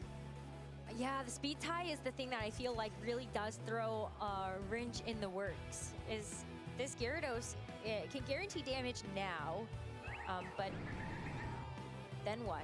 Because which Floette moves first, essentially? I think as long as the Gyarados is able to knock out Sneasler, you're probably fine losing the speed tie with Floette if you're Nathaniel. But Insane to drop some attack stats.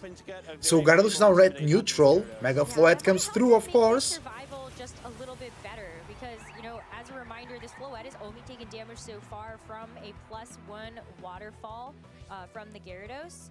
And so bare minimum, you're able to get the drop. Oh, Double Protect doesn't come through. To fail, so maybe doesn't get through this turn regardless. Oh, into the Insane. Now it's in such a range where not the opposing Floette, but goes down now. Ah. Because Nathaniel has their own Sneasler in the back. But there is another Pokemon for Nick. Who is it? We don't need 3 Dragon Dances like a Tyranitar might. Just the one on this Gyarados is enough to do the job. It's a Talon. Tailwind advantage.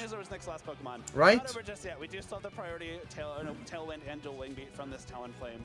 Apologies, I thought Nick had lost 2 Pokemon there instead of just the one. No, it's tough because when you think about how many red Pokemon are on the field. True. I'm just teasing. A lot of red. So the Incineroar freshly switches in, still can go for a Fake Out here that might be able to stop the Gyarados for 1 turn. You could also realistically go for a Tailwind here from the Talonflame and give your Sneasler the edge when it comes back in. I think you almost have to go for the Dual Wing Beat here with Gyarados. The +1 speed Gyarados, I think, probably still outspeeds so maybe you Incineroar. fake out the Floette. You could fake out the Floette and try and knock out the Gyarados. If Gyarados swaps out, Floette switch into the Sneasler. Beat off into Sneasler, which is also very valuable for you here. Well, you're gonna see the Protect on the Gyarados, that's nice. Protect. So let's see But that means a knockout can come through. Fake out on the Sneeze. Dual Wing Beat. Into the Protect, though. This Talonflame, luckily for Nick, does carry Protect, so it will be able to prevent a combination of Fake Out and Waterfall. Oh, Talonflame has Protect, that's awesome. That's really good for them. Really good for Nick. Neither of them want to take that Dual Wing Beat, especially if Nathaniel doesn't have the capability of preventing that Dual Wing Beat on the following turn. You have to wonder if Nick might be able to come back into this game. Either Dual Wing Beat or something like Tailwind could set up that Sneasler in the back to try and close out this game. Yeah, Talonflame protecting itself Fake here out. to make sure that it doesn't get its Gale Nice Whisper protect. in, and then we'll see Gyarados Waterfall into the Insane. Bye-bye. So now it's Insane and Sneasler versus Sneasler and Gyarados. And the Floette is still in the back. Ugh. that fake out. The Gyarados is being really good in this game 3. Like, really good. Sneasler comes through. Oh man, that's complicated right now. You can fake out, but they can switch. Talonflame has priority though. Once again, but more importantly, fake out to guarantee your Talonflame can go for dual wing beat into the opposite slot and take a knockout. It's very You fake out the Gyarados, dual wing beat the Sneasler slot? Yeah, that's like, I think, the right play. I think that's the right play. Yeah, I guess you could, because the other position that you have here is you could try to protect the Gyarados, but then Talonflame gets to keep the Gale Wings regardless because you're Sneasler comes back. Damage. Yeah. So it's gonna Floette be comes Floette in. that actually comes in. If the fake out goes that way, then you're Fake out into Gyarados? Gyarados protects! It kinda makes it easier for Nick here. He's not gonna be punished. Oh no, again! There was no fake out though. What a read! Oh, but the survival. Poison? Nothing. What a read! He was like, okay, if you protect, I'm just gonna do damage with your Sneasler or your Floette. Because what was really Natalia Sneasler's threatening? It to break priority. Yeah, it has no damage to both. I mean, Direct Claw is always risky for status and things, but I think the play from Nick was really good. But protects, but now you just attack one side or the other. You don't need to double up. Yeah, GG. Finally, the Gyarados goes down. Great read from Nick. And Talonflame still has priority, but can miss. Talonflame can miss. Really well played endgame by Nick here in game 3. Really well played. Talonflame made the difference for him here. Kind of a back foot in this match. He lost his Mega Floette pretty early and had to rely on his remaining Pokemon, but very smart targeting with those attacks, smart move selection going for that Dire Claw to catch the Floette, and now after what is presumably going to be a double protect to get past this fake out from Sneasler, should have 2 Pokemon faster than Nathaniel's 2, ready to take those final knockouts. Going to see the protect just because for fake out. Yeah. Fake out is still on the table. Well done, well done. Double protect, super good. Because you cannot need the priority from Talonflame. Do you Tailwind here to make sure you're faster than the enemy Sneasler? But now it is back in Nick's court. You can just go for a dual wing beat here into the Sneasler, a quick Dire Claw and a Floette, and secure the 2 knockouts you need to move into the top 8. There might be a world where Nick plays it a little bit safer, like potentially you're not relying on dual wing beat to take a knockout, but does have a 10% chance to miss. True. And Dire Claw should be more than enough for knockouts into either slot. Protect on the Floette. To protect that Floette is potentially trying to go for some Dire Claw shenanigans with Missed. his own Sneasler here. Oh no, to the protect. Talonflame moves first, and then the opposing Sneasler okay. use the Dire Claw. Nice. So, well, we switched the targets, but you know, the same kind of concept. GG, well played. Nick played this one really well. It was rough for him, but he turned it around. Moves 1 set closer to another regional championship title. I love the mix-up that Nathaniel made in that game 3. Gyarados looked like it was putting in a lot of work, but Nick was able to get past that Gyarados, get past that new look. The Gyarados was really good though from Nathaniel as well.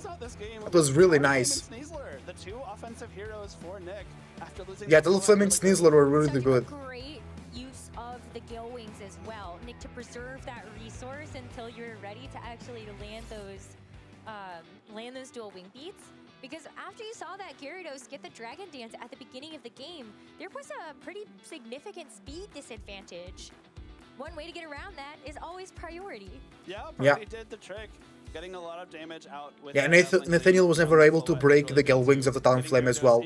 Yeah, but you were right, yeah, Floette won. But the heroes were Talonflame and Sneasler though. Dual wing beat here for the Gyarados. You just have to hope that it hits. Yeah, There's always that slim percent chance that it doesn't connect. And after the crit that Nick received in that first game, I definitely would have been on the edge of my seat for that one.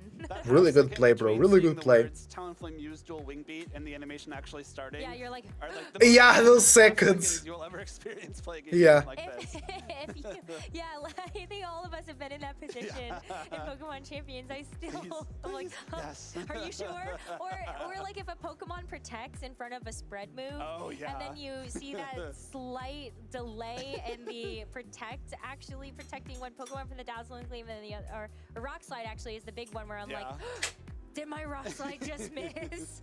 So I think we've all had. Well, it's really well played by Nick there, making it into top 8 at another regional championship. Really cool team too. I'm glad we got to see a look at what Nick brought to this event. I think the Palafin and the King Gambit not showing up on stream. I was going to be right no matter who won. Yeah, because both of them have had the... I was about to say Clefable. Both of them had the Floette. But also very capable of dealing good damage themselves like we saw in Game 3. Really cool, though, to see the Gyarados hit the field. And, of course, because there was that Floette in the back, you're likely not going to Mega the Gyarados in that particular situation. Yeah, it was very hard to justify the Mega Gyarados there. It is. Because there was Fairy type and Fighting type damage. Yeah, from the Mega Evolution. But still really great to have that ability, to have that flexibility. I think, like, if you know that the Gyarados could be your Intimidator in the set, and then, ooh, all of a sudden, actually, this Gyarados looks mighty good to go for the Mega Evolution. Yeah. It has a better matchup into something like the Charizard, too, where you might see the Floette struggle. True. It's just another look at a Pokemon that can Mega Evolve, is very good when it does Mega Evolve, but doesn't have to Mega Evolve to Yeah, it was doing so much damage with one Dragon Dance. It's true that Floette doesn't have a lot of defense, and I think that Floette in specific didn't have the defense investment because Waterfall did a lot of damage +1. I like Tyranitar for that too. Yeah, one of the best. Mega Evolve, but you know, That's true that both Gyarados and T-Tar don't have to Mega Evolve to be good. I of course wish the Palafin could have made an appearance. I think that's the one Pokemon where I'm just so excited that it's finally getting a chance again after we did have the era of Palafin balance back in 2023. Yeah. It comes back yeah, to the spotlight. with Taliparezol and Scarlet and Violet. It was so obnoxious. The early formats in a new game. The Palafin. Early Scarlet and Violet. Regulations A and B. In Scarlet and Violet, we get it here in Regulation MA in Champions, so we'll see if it can go even further. I'm seeing the stat alignment thing really come into play, though, for this match. That was huge, yeah. The Jolly on Nick's Sneasler was okay. faster than Nathaniel's, so that just made Nick's Sneasler was faster. Where, ooh, do the Sneaslers speed tie? No, actually, they just don't. We know that the Dire Claw is the very safe option. You don't need to go for fake out there. Fortunately, with the Floettes, though, they're both modest. So that one, you had to, like, just kind of figure it out on the fly there in that first game. They were speed tied, so that was one where you really had to think critically about, like, okay, when do I want my Floette to be in there? When can I risk the speed tie? And then Nick saying, ultimately in that third game, I don't need to risk it. I'll just let you take out my Floette. Because if you're not faking out my Sneasler, then my Sneasler is about to do some good damage to you. Yep. When can you trade some of your important pieces, knowing that what you get out of that turn will be more important than what your opponent gets? And that's exactly what Nick did when he allowed his Floette. That was a great third game. It was really good. Knowing that I can probably Nick really fought hard, took it out of the claws of defeat to come back to it. But Talonflame being very, very important for him. That priority, the ability to counter the Sneasler, resisting Floette's damage, ability to go for Tailwind if needed, was doing still good damage after one Intimidate. Wolf is still playing. Outside of our stream, Michael Zhang won. He's the guy with a very interesting team as well. Colin lost, no! Bro, Colin has the most interesting team. Mega Frostlass, Mega Dragonite, Palafin. Oh man. Brendan also lost. He was using Joe UX9 early meta team with Mimikyu, with T-Tar, Hydreigon. We can still see the Palafin because Nick won. Wolf is still playing with Patrick Dillon. Alexander Hill is a very good player as well. Christopher Han, oh, he was using the Mega Charizard Y. And he lost. No hate, Christopher Han, but we kinda hate the cookie cutters here. Okay, I'll go to the bathroom real quick, guys. I'll grab something to eat. We're live for 4 hours already. I'm getting hungry. See you in a minute. Regional Championships. So much closer to the goal, to the finals. How you feel? Feeling good. I've gotten through some trials and tribulations this event, but I'm here now, and that's what counts. We'll talk about those. as well. Or you can ask me about, I don't know. No, I want to know the trials and tribulations. What's happening? Yeah, so, I mean, as everyone does in this format, one of my 2 losses was to just egregious rock slide flinching, which happens to the best of us. Sometimes there's nothing you can do about it. The other one was a match loss that I got for a team cheat error. And for those keeping score at home, I'm actually picking those up pretty frequently. This is like my 3rd, I've got 3 in the past calendar year, last Worlds in Orlando, and I top cut both of them, so I'm 3 for 3 on like my team sheet errors resulting in top cuts. It's not something I want to keep doing, and it makes me sound like a cheater when I say that. I'm not cheating, I promise, but yeah, it's just funny that that's what's been happening. Yeah, let's not try that one at home, everyone. Yeah, I don't recommend the team sheet errors. And yeah, but anyways. Not that one. We'll go on to a different, that one's kind of a blessing in disguise. But what about the curse? Because we were talking about your past here at Indy, and you've gotten top 8 before, which is awesome, but it kind of seems where the road ends. So is that in your mind at all heading into this next one? Yeah, so I've got 2 top 8s at Indy before. There was 2017 NAIC with Chansey and 2024 with the Tropicos. And I lost in top 8 at both of those tournaments. So hopefully it goes better this time. Those tournaments I also lost in cut in my first round, and so I've won a top cut set. So maybe that was the curse that I already broke. We're gonna see moving forward. I hope that I broke the curse already and it's not just top 8 road ends. But yeah, I've been playing good Pokemon this weekend, and so we're here to keep playing good Pokemon as long as they'll let me. Always the good Pokemon. Let's talk about that set that we just saw, right? Because in trying to break this curse, you're going up against what seems to be a really scary team, right? There's this Mega Floette, also this Mega Gyarados, and I want to talk about in particular that final game because the Gyarados didn't Mega, but it starts setting up, and it kind of looked dangerous for a second. So, I'll just say off the bat, I have a really good matchup against Nathaniel, especially with the nature reveals at the start of the set. I just was able to, I knew that I had the faster Sneasler. I learned that I had the faster Floette turn 1, game 1. He had the faster Incineroar, which was good for him, but like, the Calm Mind Floette mirror really does just come down to who has the faster Floette more often than not, especially when there's, like, we've both got the same puzzle pieces on both sides, and just there is usually a breaking point where each of you is going to kill the other one, or knock out the other one, and hi guys, I'm back. Whoever gets to move first is going to win that crucial point whenever you're like +3/+3 on both sides or whatever, like whatever it resolves to. And so he's really on the back foot, and he just couldn't go for the Calm Mind Floette or in game 3, and so it went for the Gyarados line instead, which was okay, but ended up coming down to Talonflame, who is a non-standard inclusion on the comp. I've seen versions floating around with Dragonite, and I play tested that a decent amount. It just kind of sucked. It wasn't very good. So I wanted a mon that was better, and Talonflame was everybody. Pretty dope. Let's do some battles here. Was just kind of last hitting guys with dual wing beat and pressuring Sneasler, and it was threatening Wisp on Garchomp, even though it didn't ever actually end up clicking it. It's just a really solid Pokemon. It also resists Fairy, so it's bringable into Floette instead of being completely unviable. Talonflame rocks. Go Talon. Yeah, Talonflame is really good, yeah. I'm down with this. Last but not least, I mean, we're looking to break the curse, but I want to talk about kind of your experience during this event and being able to make it to this point, especially too, we had talked before the event started, but now how are your thoughts now? So let's go. Remember to leave a like and subscribe on the stream, everybody. The support is greatly appreciated. I think I did really good prep, and the team has been rocking. Okay, some trick room over here. The team hasn't been good enough. I've been kind of balling out. Oh, but they also have the Charizard. To get me there. Huh, I had a interesting. Really tricky rain matchup in day 2 where I just kind of had to play really aggressively and read my opponent, and I like every turn pretty much, and I did, and so I'm here still. Hey, if it works, right? Nick, best of luck in your top 8. Hopefully we'll see you break the curse this time. Shoutouts quickly before we go. Shoutouts to Tub, love you guys. Shoutouts, let's see, to the Glamora server. None of us play Glamora, but it's a long story. Shout out to Amberflight Gaming. You guys are great. Shout out to my parents. I love you guys. And I'll save the rest of my shout outs for later. For when he wins more matches. Well done. As for now, we got to talk about that match now with Through the Lens with Len. Through the Lens with Len.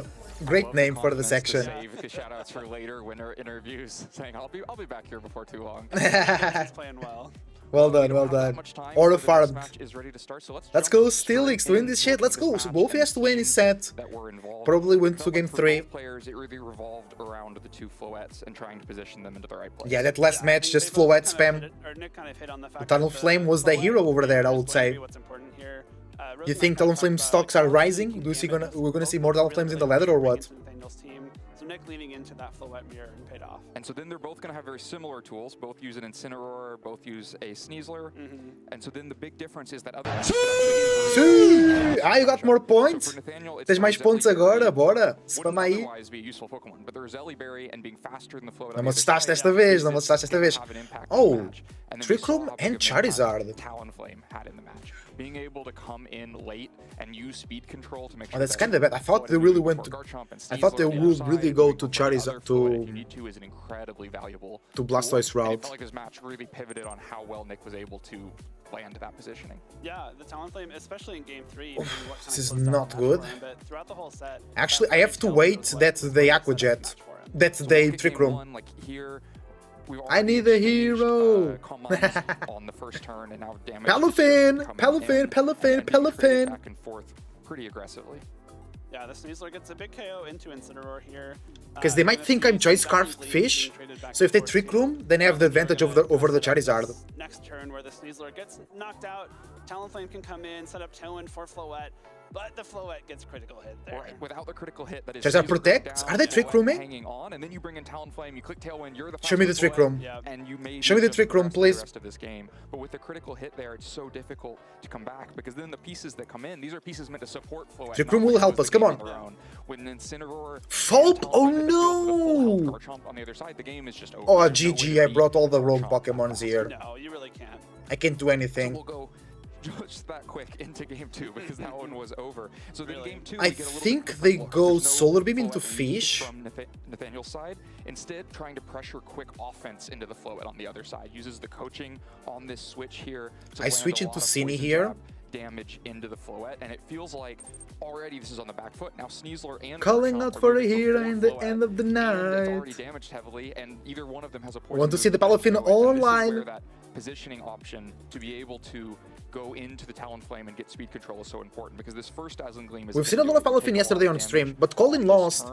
The true Palafin hero already is out of the tournament. Great turn there, Esp, bro. Oh wait, they switch!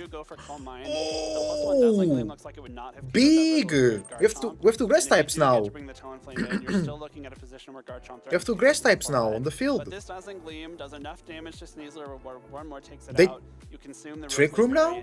We want them to Trick Room. Right, so now you have the option for this turn for Incineroar to do what Incineroar does best, which is take a couple of hits and stay around. No citrus? Takes the close combat. Very crucially, doesn't flinch to this. We are okay, so still not Trick Room.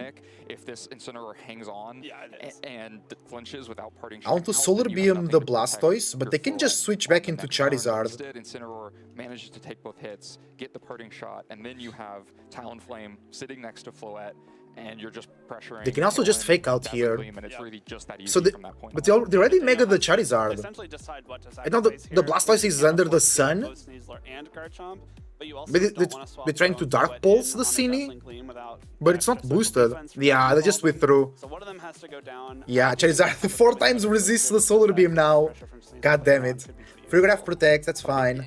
It was still so far behind at that I point. think they will not click Trick Room, because they know now I'm slower. Plus the boost, so this game resolves pretty quickly in Nick's favor. So that gives us to the big adjustment. This is kind of okay, because if the Charizard has any bulk, it will go down now to the Wave Crash of Orbask. But they'll always Solar Beam, right? Really good adjustment. I was worried when it hit the field on game 1. on turn 1, that meant there was no Floette. Bro, what do I do here? I have King Gambit in the back. It's so bad. Sucker Punch can still do some damage, maybe. So the place to have Fish and King Gambit, both on the field, and then he has to choose between Solar Beam and the Heat Wave, and then they can choose to knock out both, and we win from there. I thought this Garchomp switch was really interesting, and often that you switch Garchomp. Still 2 turns of Sun. I want to burn that. This much damage to Floette. Not a KO, but enough to threaten a Garchomp. I think I bring Fish and I Life do. The other way. No, I protect. I protect, and then I Rage Powder the Solar Beam. That's really aggressive for Nathaniel. Cole, you have to have stronger mentality. The game is not over just yet. If you do We flinch, protect. you've lost kind of your main opportunity to get enough damage into Gyarados, where Talonflame They go Weather Ball, that's fine. So this Dazzling Gleam We have is gonna be a good Citrus. choice, just to make sure you're putting things into range for that Talonflame to come in last hit, like you said. Now, I think this position is really interesting. Oh, great play from them. The full bro, what a move there. Earthquake all over. Well played, bro. Well played. The Earthquake should just both move first GG. and take those 2 KOs. If you think the Waterfall I needed the KO, then Fish. you're suppressing any option for attacking back from Nick's side. It's very hard to recover from that position. Like, you eventually have to give up a Pokemon. It's very difficult to switch in. But it seems like Nathaniel didn't have confidence that Waterfall was going to KO Sneasler, and so instead just protects Gyarados for the turn and lets the Garchomp go down to close combat, which I think really We need a better answer than he otherwise would have been in this game. Yeah, that's a tough to choice to get Charizard. there for Nathaniel. We need I'm not a rock type my attack, +1 rock type Gyarados Pokemon. Waterfall calcs into Sneasler, but I think it might have been pretty close, if not take that knockout. But by going for this more conservative play, you leave this Garchomp open to just be knocked out by this close combat. And now the Sneasler clearly in a position where, you know, Waterfall knocks it out, took a little bit more rough skin damage and is at -1 defense, but you've kind of lost a lot of momentum there. You've lost Especially now. momentum. Yeah, just turns it into was a totally fake out lost. Game, like trying to find ways to dodge these dual wing beats, create your own fake out pressure, but eventually Nick calls it out, gets the Dire Claw on the switch in, trying to just find a fake out again and closes out the game. So yeah, really well played set by Nick, finds the right positioning at all the right times and manages to move himself into the top 8. We should be almost ready for the next Almost match ready, already, are so we? We're gonna go over to Casters and start getting that ready. That's right, Len. We are ready to hop into our We're ready. top 8. Over 1,000 trainers have Let's go, we are ready. in Indianapolis, and we are now all the way down to 8 players remaining in the tournament. My name is Evan Lattin. I've got Scott Glaza next to me as we take you through the first of our top 8 matches. And you can see the bracket here right now. Nick Navarre will join MJ Rogers in the top 8. Billy Brown will be facing off against Arcel Puri. That is the match we will be watching in just a moment. Evan Scott versus Michael Zhang, and then Alex Underhill Wolf versus won, I Wolf think. Blick. An Yeah, incredible nice. Top 8 here. Yeah, I mean, Wolf versus Alexander Hill, Evan Scott versus Michael Zhang, William Brown versus Arsal Puri, I don't know any of them, and Nick Navarre versus Rogers. Okay. So all 4 of those players having a heck of a tournament for themselves. Yeah, but Billy Brown and Arcel Puri are the players that we are going to be watching here. Let's These go, are let's 2 go. players who are absolutely looking for a big finish at a regional level event. You can see Arcel has a top 16 as his highest placement, and also huge shout outs to being in the top 32 of NAIC 2017 right here in Okay, I'll do this later. Indiana. And of course, Billy Brown has a top 8 at the 2025 San Antonio Regional Championships, looking to improve upon that here. Yeah, both trainers adding a top 8 to their resume, so a great job by them both so far. And this should be a lot of fun. You get a nice Oh, a Spatra team with the Scovillain versus Floette. Oh, Vinu! Sun plus Vinu. Just a bunch of sun. It can be Mega Vinu as well, maybe. The sand have also been No, Yeah, because weirdly, like, not against you each don't other need too to. much. It is going to be very impactful. This matchup as we take a If you look don't, at, if you don't need to Williams Mega, you where, can still use Chlorophyll. One thing to keep in mind with this Scovillain is typically you have the second Mega with it specifically so you can avoid using it against Charizard. There's kind of an interesting rock, paper, scissors here where there is both Charizard and the Floette on the other side. And maybe if you read that your opponent's going to pick Floette, then you do pick Scovillain instead. But I think likely it's going to be more the Espathra, Archelodon, Politoed part of a team that's going to need to win this one. Absolutely. You can see here, this is very similar to the team that we saw in our final round of Swiss yesterday that Stephen Gillespie was running, and also we saw Billy perform Yeah, on stage Espatra. yesterday as well. Some key It's not differences Choice from that Scarf last, the final Polly, it's Mystic Water. So that muddy water in the rain will do so much damage. Well, this is the more traditional leech seed and Seen Mega Video, okay. versus the flamethrower Giga Drain that we Makes sense, makes sense. Bro, but in the rain, those muddy waters will be a problem. Saw Steven have previously yesterday. Should be pretty interesting to see how Hurricane, extreme speed as well on the Dragonite, Leech Seed Scovillain, I really like that version. A pretty good target for that Espathra, where Excellent target. I guess 2 different Dragon-type Pokemon as Baton Pass targets in VGC. What a time to be alive. There we go. We got the fist bump, and we are ready for battle here. As Arcel Puri here. It's Calm Mind Floette, typical Charizard Y, Scarf Chomp, Citrus Insine, Focus Ash Vinu with Sleep Powder, Trick Room on the Cine to reverse Trick Room. And the Okay. chlorophyll on Venusaur to be able to adjust the speed and get yourself Interesting.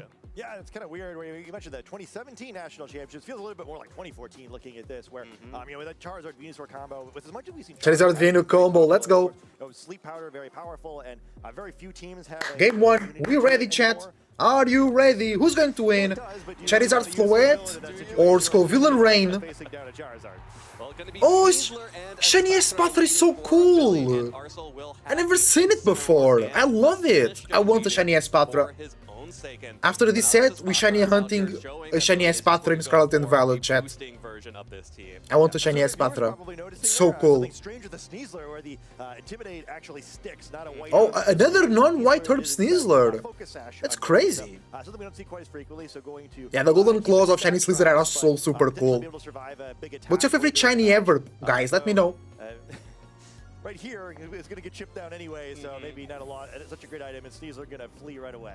Yeah, Sneasler is fleeing for the Archaludon, and this is Spathra now out on the field. Lumina Crash! Lumina Crash, targeting down the Okay, reducing the special defense of Sinistcha. It's a good combo because that way you don't need to boost. You don't need to boost the special attack of Archaludon. You can just drop the special defense of the other Pokemon and do more damage. Great synergy here, actually. Some debuffs. Kind of like that, yeah. You want to pass your stat changes away? Hey, oh, here's all of them. Yeah, you can pass all of the Good stat synergy. changes, including your Trick Room! Nice. Yeah, Trick Room is good here versus the Espathra, right? So the Espathra is really slow. The Archaludon might be a bit fast. Oh, it's full shiny team for William Brown. Nice. Attacks instead for a stamina boost, but still a nice change. And hey, Espathra now basically has 1 level of reduced speed as well because it's going the wrong way. So maybe making this decision a little bit simpler for him. Incineroar being switched. Gibble. Gibble, really? It's your favorite shiny? It's basically the same. Polly. Not through Baton Pass, but just a hard switch into Poly. Okay. So maybe Polly is slow. Floette protects, trying to dodge a special attack. Electroshock into the Insane, maybe? Not Flash Cannon. Did I say the Electro Flash earlier? Mine's a tie between Aegislash and Flygon. Okay, okay. I like that. Protect on the Floette. It's up the Electroshot, but it's a +1 Archaludon now. Shiny Paul is so funny as well, I love it. You at least bluff it. Yeah, why not, right? I mean, don't really need to Mega Evolve there anyway. Floyd coming in is, Politoed coming in is impactful here. You'd assume there'd be a fake out in the Archaludon slot, and that would allow the Politoed to dish out some damage to Incineroar, so making the situation a little bit more complicated for that side of the field, where it's going to be a real cost if there's a fake out. Well, Floette now does Mega Evolve this turn. Fake out? Boosting the defense of Arch, but doesn't matter because Floette. Oh, Gibble's shiny is blue and yellow, okay. Weather Ball with Mystic Water in the rain! Yo! That damage is insane though. Come on! Bro, you saw that damage? Yeah, I mean, especially, that Archaludon's already... And now maybe you can double up into Floette and click Muddy Water to do damage into the Insane. Not looking so great there, and Politoed's still threatening the other slot with a powerful Weather Ball. So Weather Ball or Muddy Water. You have a bunch of special attackers like that before the Floette gets the first calm lined up and get more damage. The Trick Room was... The Trick Room is hurting, actually, Arcel now. It looks great, yeah. Sorry. I was shit-talking it. Incineroar comes out. Into Cine. Healing! That's good, because now the Floette is stronger versus the 2 opponents' protection. Nice. Now do you reverse Trick Room? Ice Beam with a read! Beautiful read! Bro, he read the insane switch! That's really good. And the Dragon Pulse, no way! Signature goes down! Bro, William is playing good Pokemon here. He's playing good Pokemon. Excellent play there, anticipating the protect, picks up an easy knockout, avoids the threat of Trick Room being reversed, since it's currently helping him out. Loves this Getting a great knockout, and now Incineroar's going to come in here. And, He did chomp dirty shiny wise, for sure. Yeah, and the Trick Room of Arsal end up helping William. A lot of threat being put down here, and just not getting anything done of his Trick Room. Already lost a Pokemon. Still 2 more turns of rain, so Paladin may want to switch out and reset stats anyway. But also have the issue where the Trick Room is going to expire relatively soon. And we still are those 2 quicker Pokemon in the back for Billy that are going to have to be dealt with once this Trick Room expires. Speed control has been just in Billy's favor almost this entire game, even though he hasn't used any speed control moves. Absolutely. It has all been Arsal trying to sort of react to what he expects from Billy, and Billy just sort of being one step ahead here. Incineroar will go ahead and continue to fake out the Archaludon. Floette Calm Mind. I think Floette goes for another Calm Mind here. Ooh! Bye bye, Isin! Yo! Big damage, bro. Big damage. This is a Pokemon we are used to seeing just be very bulky and tank a bunch of hits, but it also can dish out the damage when it wants to. Ooh, big damage. Not quite as much as Big damage. Politoed's been picking up KOs. Floette just dealt some damage. Yeah, true. It's been important knockouts too, where now down to 2 Pokemon on the opposing side of the field, so going to simplify things a little bit. Again, there's that quicker Sneasler in the back, and the Espathra and Venusaur winds up being the final Pokemon here. That's not bad. I might have expected that only to be used paired with It loses to Espathra though. Venusaur's going to come out in this matchup. He has no speed boosts. It'll be a little bit difficult for the Sneasler to deal with it, though the Espathra is going to have a pretty easy time. So these 2 Pokemon on the field now kind of just need to go down in an efficient way for Okay. Billy not to get one of his remaining Ice Beam. Pokemon weakened while the other one Okay, Poly goes down. waiting to enter battle. Absolutely, and Archaludon's just going to protect this turn, so Politoed goes down. So Politoed is the Pokemon that will be sacrificed here from Billy, as this Floette with the 1 Calm Mind is ready to start picking up KOs. However, Sneasler is now able to switch in for free here and immediately threaten the Floette. That's what happens when you let the ranked team run rampant. That's true. Especially, like the commentator said, William always was with speed control. Because with Espathra he was faster and Sneasler, naturally. And then under Trick Room, the Poly and the Archaludon were faster. It was really cool how he immediately switched into Trick Room mode. It was so smart from him. He's just like, okay, Trick Room is very bad for me with Sneasler and Espathra. Let me bring Arch and Poly. Venusaur actually is the Pokemon to protect, like you mentioned, calling out the fake out from Sneasler. Great call there from Arsal. That means that Floette gets to fire off a dazzling gleam and big damage all the way down to its Focus Sash. And now it's not over because Venu is Focus Sashed, yeah. Now it's a mind game. Does the Floette goes for protect, or does William double up the Venu? Because if he double ups the Venu, he wins if Floette protects, but not if Floette attacks.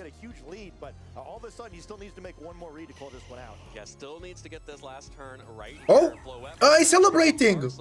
William is celebrating. He double up the Venu. Yeah, big damage. The 1 hit into Venusaur and the paralysis.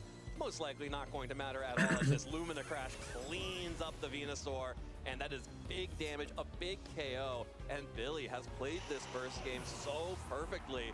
That 1 Floette William played really well. Just doesn't have it against 2 of these Pokemon here, and there's the forfeit from Arsal. Yeah, great being in the game though, where for a while there was like, oh man, Billy's really running away with this one, but it was actually very close. Where I felt like there's like 3 or 4 turns where the players were kind of making a read against one another. Arsal really only got it once, and despite only getting the 1 read, he's actually very close to winning this game. Still made it very competitive. Yeah, the Ice Beam into the signature was so strong.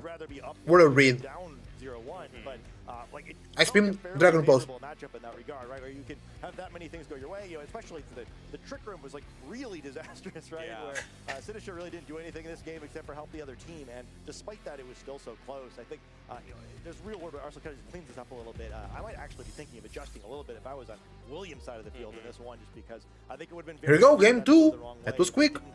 Make so many reads correctly. All right, here we go. Game 2. This is elimination for Arsenal if he loses this match. Eng-Pt-Esp Sneasler, here we go. That will be advancing to the top 4, a new best finish for that competitor. Eng-Pt-Esp and Sneasler on the field, and this time it's the Floette and Incineroar on the field for Arsenal. So we get the fake out war once again, and poor Floette always just seems to be facing down some dangerous threats on the other side. Sneasler somewhat pinning it here, although I guess technically you could go for a fake out in that slot if you wanted to. Yeah. You know, since you can't both fake out or stop fake Eng-Pt-Esp switches immediately just gonna flee this time, into Dragonite. Okay, it's because he fake outs the Floette. He fake outs the Floette. Any way you're not faking out the Floette and just bringing the Dragonite like that. Potentially the Archaladon or the Politoed that we saw in Game 1. It could still be Poly and Dragonite. Into the Mega Floette as Incineroar's fake Now, out connects onto I'm becoming a fan of William. that was the Eng-Pt-Esp. That just means Yo, good read! But Dragonite maybe goes down here with Dazzling Gleam. And no, just a Calm Mind! So the Sneasler is faster and is gonna pick a knockout next turn. Arsenal is going to need to maneuver real hard to allow that Floette to make any use of that. Yeah, I mean, I thought that if there was a Dazzling Gleam, it could have been pretty scary there with Dragonite's multi-scale getting broken, but... Yeah, Dragonite would go down to... I'm not going to say a free Calm Mind, that is definitely not what that to Dazzling Gleam there for sure. Which is still important with this team. I think probably likely going to see more of a protect the print sort of strategy here with Incineroar and Sinistcha likely in the back trying to help out here, rather than using the Trick Room as it did in the previous turn. You could go for a Protect and a switch to Sinistcha, although that was called so beautifully the last time around.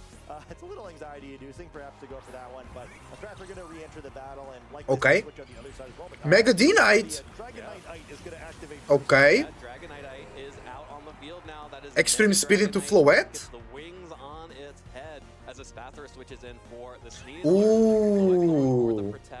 Parting shot from the Esin. Fake out, or sorry, a Dire Claw from the Oh! misses the Incineroar, no rain up, so the Hurricane Okay. has only 70% accuracy, and again, another parting shot connects onto the Eng-Pt-Esp, making Multiscale isn't the ability we wanted for the D-Knight, but it was the ability it needed. Yeah. What ability would you give to Mega Dragonite? Healing up the Floette and critically getting the threat of a Rage Powder on the field, but it's kind of an interesting pin on this Sinistcha here, where I don't know if you want to take a fairy type attack in order to do it, but there would be the option of a double up into the Sinistcha with a Lumina Crash to lower its special defense before attacking. Well, there definitely is still that option, and maybe Billy won't have any choice but to with Rage Powder on the field now. Yeah, you gotta have to deal with it, right? And I think getting rid of it would still be a big deal because you'd avoid the ability for it to heal enough to survive another Dire Claw. Well, there is another Protect coming out from Eng-Pt-Esp to continue getting speed Rage Powder. boost.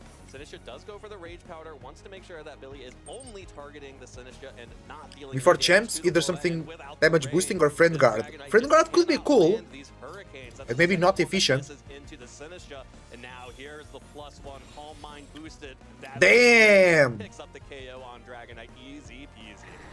Yeah, Mega Dragonite was a bit weird there. Without it really getting to do anything. Unfortunately, missing both of its hurricanes, so it's a lot of damage that could have gone down that didn't there. Yeah. I don't know if Sinistcha was trained. The Hurricane's miss was really bad.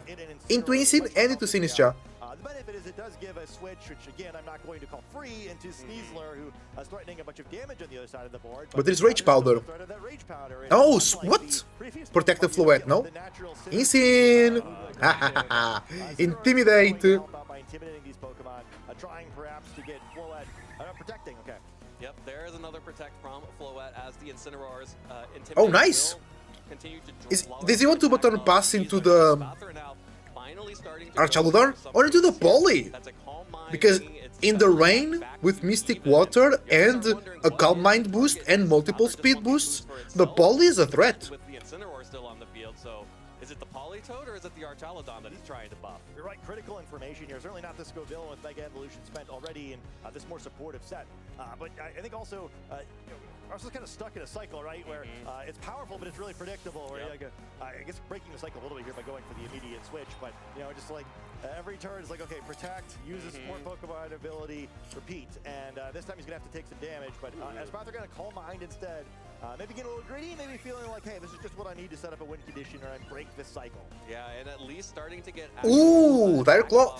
Not enough because of the Intimidate. and whatever is in the back. Another Dire Claw connects Dazzling Gleam. Floette, but is not able to pick up the KO. Still not on 1 HP.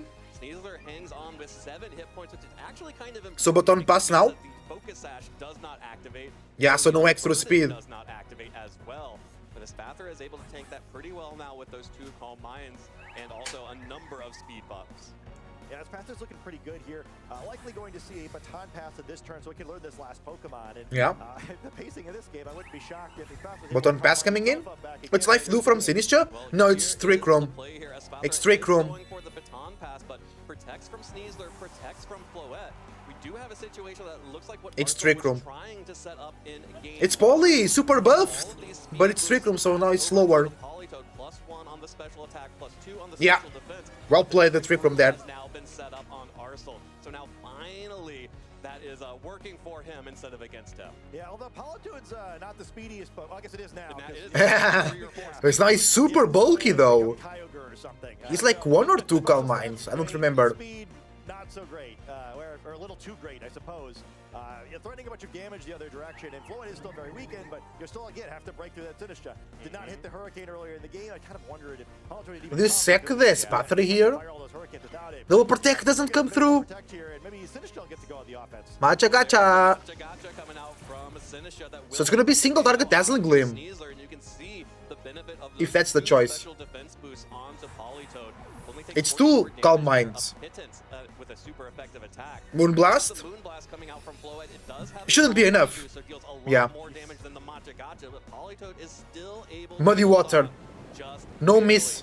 Muddy Water comes out that will pick Big up damage on the Floette. and deal a little bit of damage to Sinistra, but that type resistance, that natural type resistance, has just been so powerful for Sinistra against this Polytoad, and getting able to dodge those hurricanes, that's kind of a big deal for this Sinistra. Yeah, the Sinistra had been hit by the Hurricane. Certainly not... The position for William, I would say. The Trick Room is really biting his ass. Espatrita. He's in. It gets better and better. Right, yeah, he's got to make it a few more turns here, but I think that's So gonna be fake tough. out. At least this Polytoad does not hold a choice scarf as the one we saw yesterday did, Protect. but, likely not going to survive a Matcha Gacha unless it dodges it here. And Incineroar has the option of targeting into that slot as well. True. Espathra threatening the Sinistra, but not the Incineroar. Because Espathra cannot attack the Incineroar at all. Looks like the Fire Grass Protect on the Poly. Fire Grass versus water. Double protect. His opponents instead of allies this time. Oh, no double protect. Damage into the Cine. Up damage on that Polytoad and get a little bit more on to Oh, big damage on the Espathra. well. Heals up quite a bit of that health as well. In addition to Citrus. very active. We're really done. Really well done. Throw Chop into the protect. Nice. Nice. Just trying to clean up that Lumina Crash, reducing the special defense of Cine. Lumina Crash connects onto Sinistra, deals a decent amount of damage, gets the special defense drop. Does make it a little bit spookier over time, but it is. But now Poly needs. Yeah, Poly will go down because of the Incineroar targeting it with Throw Chop. Unable to deal any damage to the dark type Incineroar. Yeah, it's GG. There is no way around it. Because there is no way to target the... There is no way to target the Incin. And Incin can't miss into Poly. Yeah. Yep, the protect fails. No GG. double protect for Game 3. We've been having a lot of Game 3s. That's a good sign. Espathra is still on It the means that field, and that is all the players are very good and the teams are not... You don't have like overpowered teams, or at least too many overpowered teams. type of Incineroar makes it immune. So game 3 coming right up here. Actually, we don't even have to worry about that because Incineroar will just clean it up. Yeah, here it was... Trick Room from Arsal was very good. Because William was going very heavy into the Espathra boost, passing around, and the speed boost is always there because of the ability, so that's really punishable by using Trick Room. To approach this third game where I don't have like a super good feel for this matchup after the first 2 games because both of them kind of volatile in their own ways. Yeah, and I'm going to be... I think that I liked the Dragonite adjustment quite a bit from Billy, but having to go for some of those 70% Hurricanes... Yeah, the Blind Hurricanes weren't a great choice for William. And he didn't want to bring the Poly sooner, because he wanted to keep it in the back to get the boost from Espathra. And I think it was better to get those Hurricanes, you know. Here we go. Game 3. Oh, Sun Sleep immediately. What? Cine knows. Sneasler Espathra. Maybe there is Poly in the back to stop the Sun Sleep combo? I decided that I got my win with the Floette mode, and now I would like to get a win with my Charizard mode, and that is potentially very threatening, especially that Venusaur having access to Sleep Powder can be a big deal in this matchup to prevent some of these big... Protect on the Venu! Is William doubling up into it? No Mega. Oh, just calling it out. And no Mega Evolution from... Oh, big damage there. A big protect, I mean. Heat Wave! Good damage. Dealing a decent amount of damage to both of the Pokemon on Billy's side. Yeah, I mean, I assume that the lack of Mega Evolution here is not even really bluffing Flo in the back, which I don't know, there's like plausible doubt. Bluffing Floette in the background, it's just to prevent a Poly switch. You found a shiny Vanillite. I also found one too while looking for another shiny in ZA.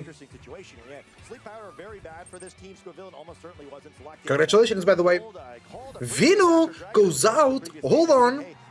Insane, dropping the attack of the Sneasler. Mega Charizard. There was no Politoad switch. So that's very good for William. He can still do it if he has the Poly in the back. Protecting the Espatra. Okay. Protecting the Sneasler as well. Not great. Not great turn. To fake out. Yeah. Kind of a great situation, right? How often does Incineroar get to switch in a double protect? So now these Pokemon going to be able to avoid a potential fake out here. I think very likely that this Sneasler wants to become a Palitoad to change the weather, but I'm actually not so certain that his Pather's... You want a shiny Sneasler? It's pretty cool, right? Harley gave me one. I really like it. Arch! Oh. Poly? Yeah, okay, that's less bad. That's less bad. Weather Ball? Nice, resisted. Hopefully no, there was no fake out though. Still big damage, what? Parting shot. Into the arch, really not desired there. You can at least come back to neutral now with an Electro Shot, guaranteed. Because to reset the Sun, Charizard needs to come out and come in. Venu can go still for Sleep Powders though. There is Ice Beam on the Poly, but no boost on the Poly as well. The weather was a little bit different, but Palitoad likely not going to want to be hit by Sleep Powder here and kind of become much less effective. You really only threaten the Weather Ball. It's looking better for Arsal here. And we already know all the 4 Pokemons for William, so we know no Dragonite. Chomp Chomp! Ah! Sleepy Politoad are not going to be able to deal any damage until they wake up. So the Sleep Powder connects on to Electro Shot? Celadon is able to start buffing itself up with the Electro Into the Chomp, right? Arsenal switched in the Garchomp, hoping to protect that Charizard. Yeah, that's so good. Into the Chomp. But Ice Beam now can be dangerous, but you also have to respect Giga Drain. Oh, it's looking really bad for William. The Dragonite would have been good versus the Charizard and the Venu though. Yeah, really well sequenced there from Arsenal to continue to put Billy on. Okay. Yeah. Unfortunately going down there. I mean, you see the impact of the damage it took earlier in the game where it might have been full health. That's the dream play, right? You switch in, you get the Focus Sash activation, the Pokemon takes over the game, but because it was weakened before, again, great sequencing, right? Doing exactly the damage that it needed to do. Rain and Sleep still, though. Coming back in here and reset the weather, but it didn't take its sleep turn, so it's not going to be doing anything. No, it did. It took a sleep turn. It took a sleep turn. It took. Yeah, and there's really nothing that Billy can do about that. Losing the Sneasler is a big deal. The Espathra Protect on the Zard. Ice Beam into Chomp. Ice Beam, Ice Beam. At the start of the game, it really Earthquake. in right now and is not going to feel good about taking any damage. What's also not going to feel good about taking damage is this Ooh. a lot of damage in the Crit on the Poly. No. Gets knocked out. Of course, it is still asleep, so it Electro Shot into the Protect. Well played. But our Charizard continuing to go for those Electro Shots, and Arsenal keeping the Charizard on the field. Not Yeah, it's GG. William can't win. William can't win, I think. covering kind of all the options. There's like, hey, you know that my electric immunity's in the field, so you think it's free to attack into the slot, and I have to cycle Charizard, but I don't, right? Where, GG. I have protect. Yeah, exactly. There is no way out. Because there is instant in the back. Espatra auto lost. Espatra auto loses here. Espatra try to double that slot instead, but it's very close to over here, where this is a really excellent sequencing by the Sun team, and there is so much pressure being exerted by this popular Charizard Garchomp combination. Yeah, and this Garchomp is Choice Scarf, so Billy is going to be at a speed disadvantage against that Pokemon until this Espathra can get at least one, maybe two speed boosts to actually be able to outspeed this Choice Scarf Garchomp. Archaladon forced to protect itself from the additional damage coming out from this Earthquake. Espathra takes so much damage on the switch in there, but is able to eat its Citrus Berry and heal just a little bit up. Weather Ball into... Okay. Okay. The last little bits of hit points would be remaining on the Archaladon after that. Speed boost from the Espatra? I don't know. Needs to spend the whole turn on the field. Yeah, so we got a really close situation here. Now with the Espathra, at least with the option of speed boost, you can start catching up to that Garchomp. Likely just No, Lumina Crash will not be enough to pick up the knockout. This Espathra is not going to be one-shotting out of these Pokemon, so it doesn't really matter. Yeah, the damage that Espathra can put out is negligible unless you get multiple opportunities to get Calm Minds or special defense drops from Lumina Crash. And Garchomp does not need any additional... Shiny Goat! Is it cool? That Choice Scarf Earthquake here, and that allows Charizard with this GG. Weather Ball once again target down the Archaladon. The leftovers helped it survive the Earthquake, but it doesn't survive the double up. Using its own rain against it, that's not a fire type Weather Ball, that is water type, but able to do enough damage to pick up the knockout. And now that's still sleeping Palito, not giving much use. So you see the Bro, William did such a good game one. But then Arcel came back on top. The key moment, and also to protect the Charizard.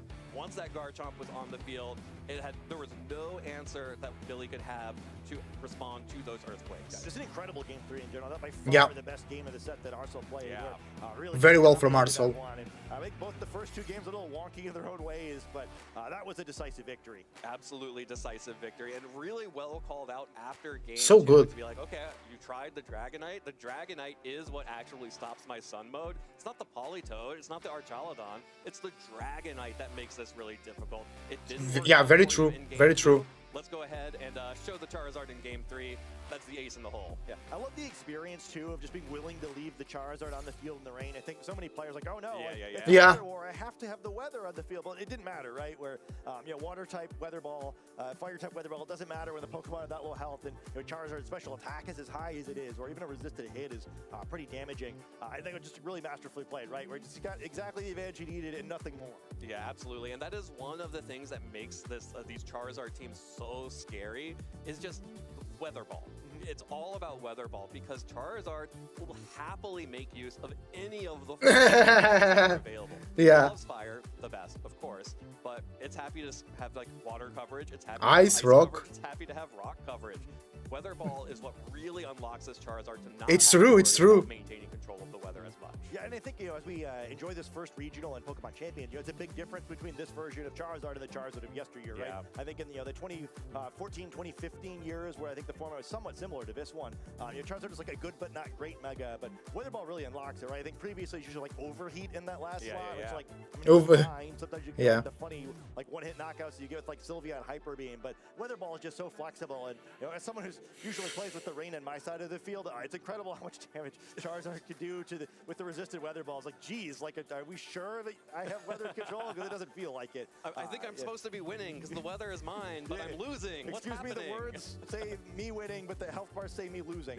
And yeah, I think this is again, a great call between turns as well, where I think, it's an elimination game. You're on stream. I don't think either of these players have been in that situation too much. So I think a very stressful situation, and making such a great call and then playing it so perfectly. I think probably with a team like this, very comfortable line where, not the first time that he's blow sharded someone like that, I'm sure, but looked really good doing it. I also have to shout out just how well, even in the game that Arcel lost, he was able to control the Espathra in a lot for most of game 1.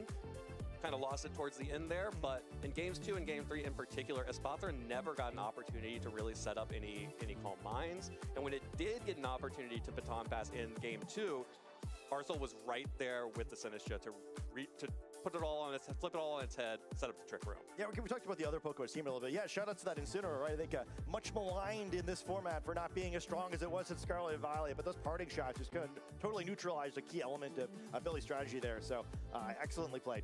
All right, well, Arsenal is our first semi-finalist, making it into the top 4 with that victory over Billy Brown, and he is talking to Sierra. Sierra, take it away. Thank you so much, guys. The pen power transition is so cool. Here in Indianapolis. How are you feeling? It feels unbelievable. It's my first ever top cut. And so Nice. It's nice to do it at such a big regional and the first one for Pokemon Champions as well, so it feels great.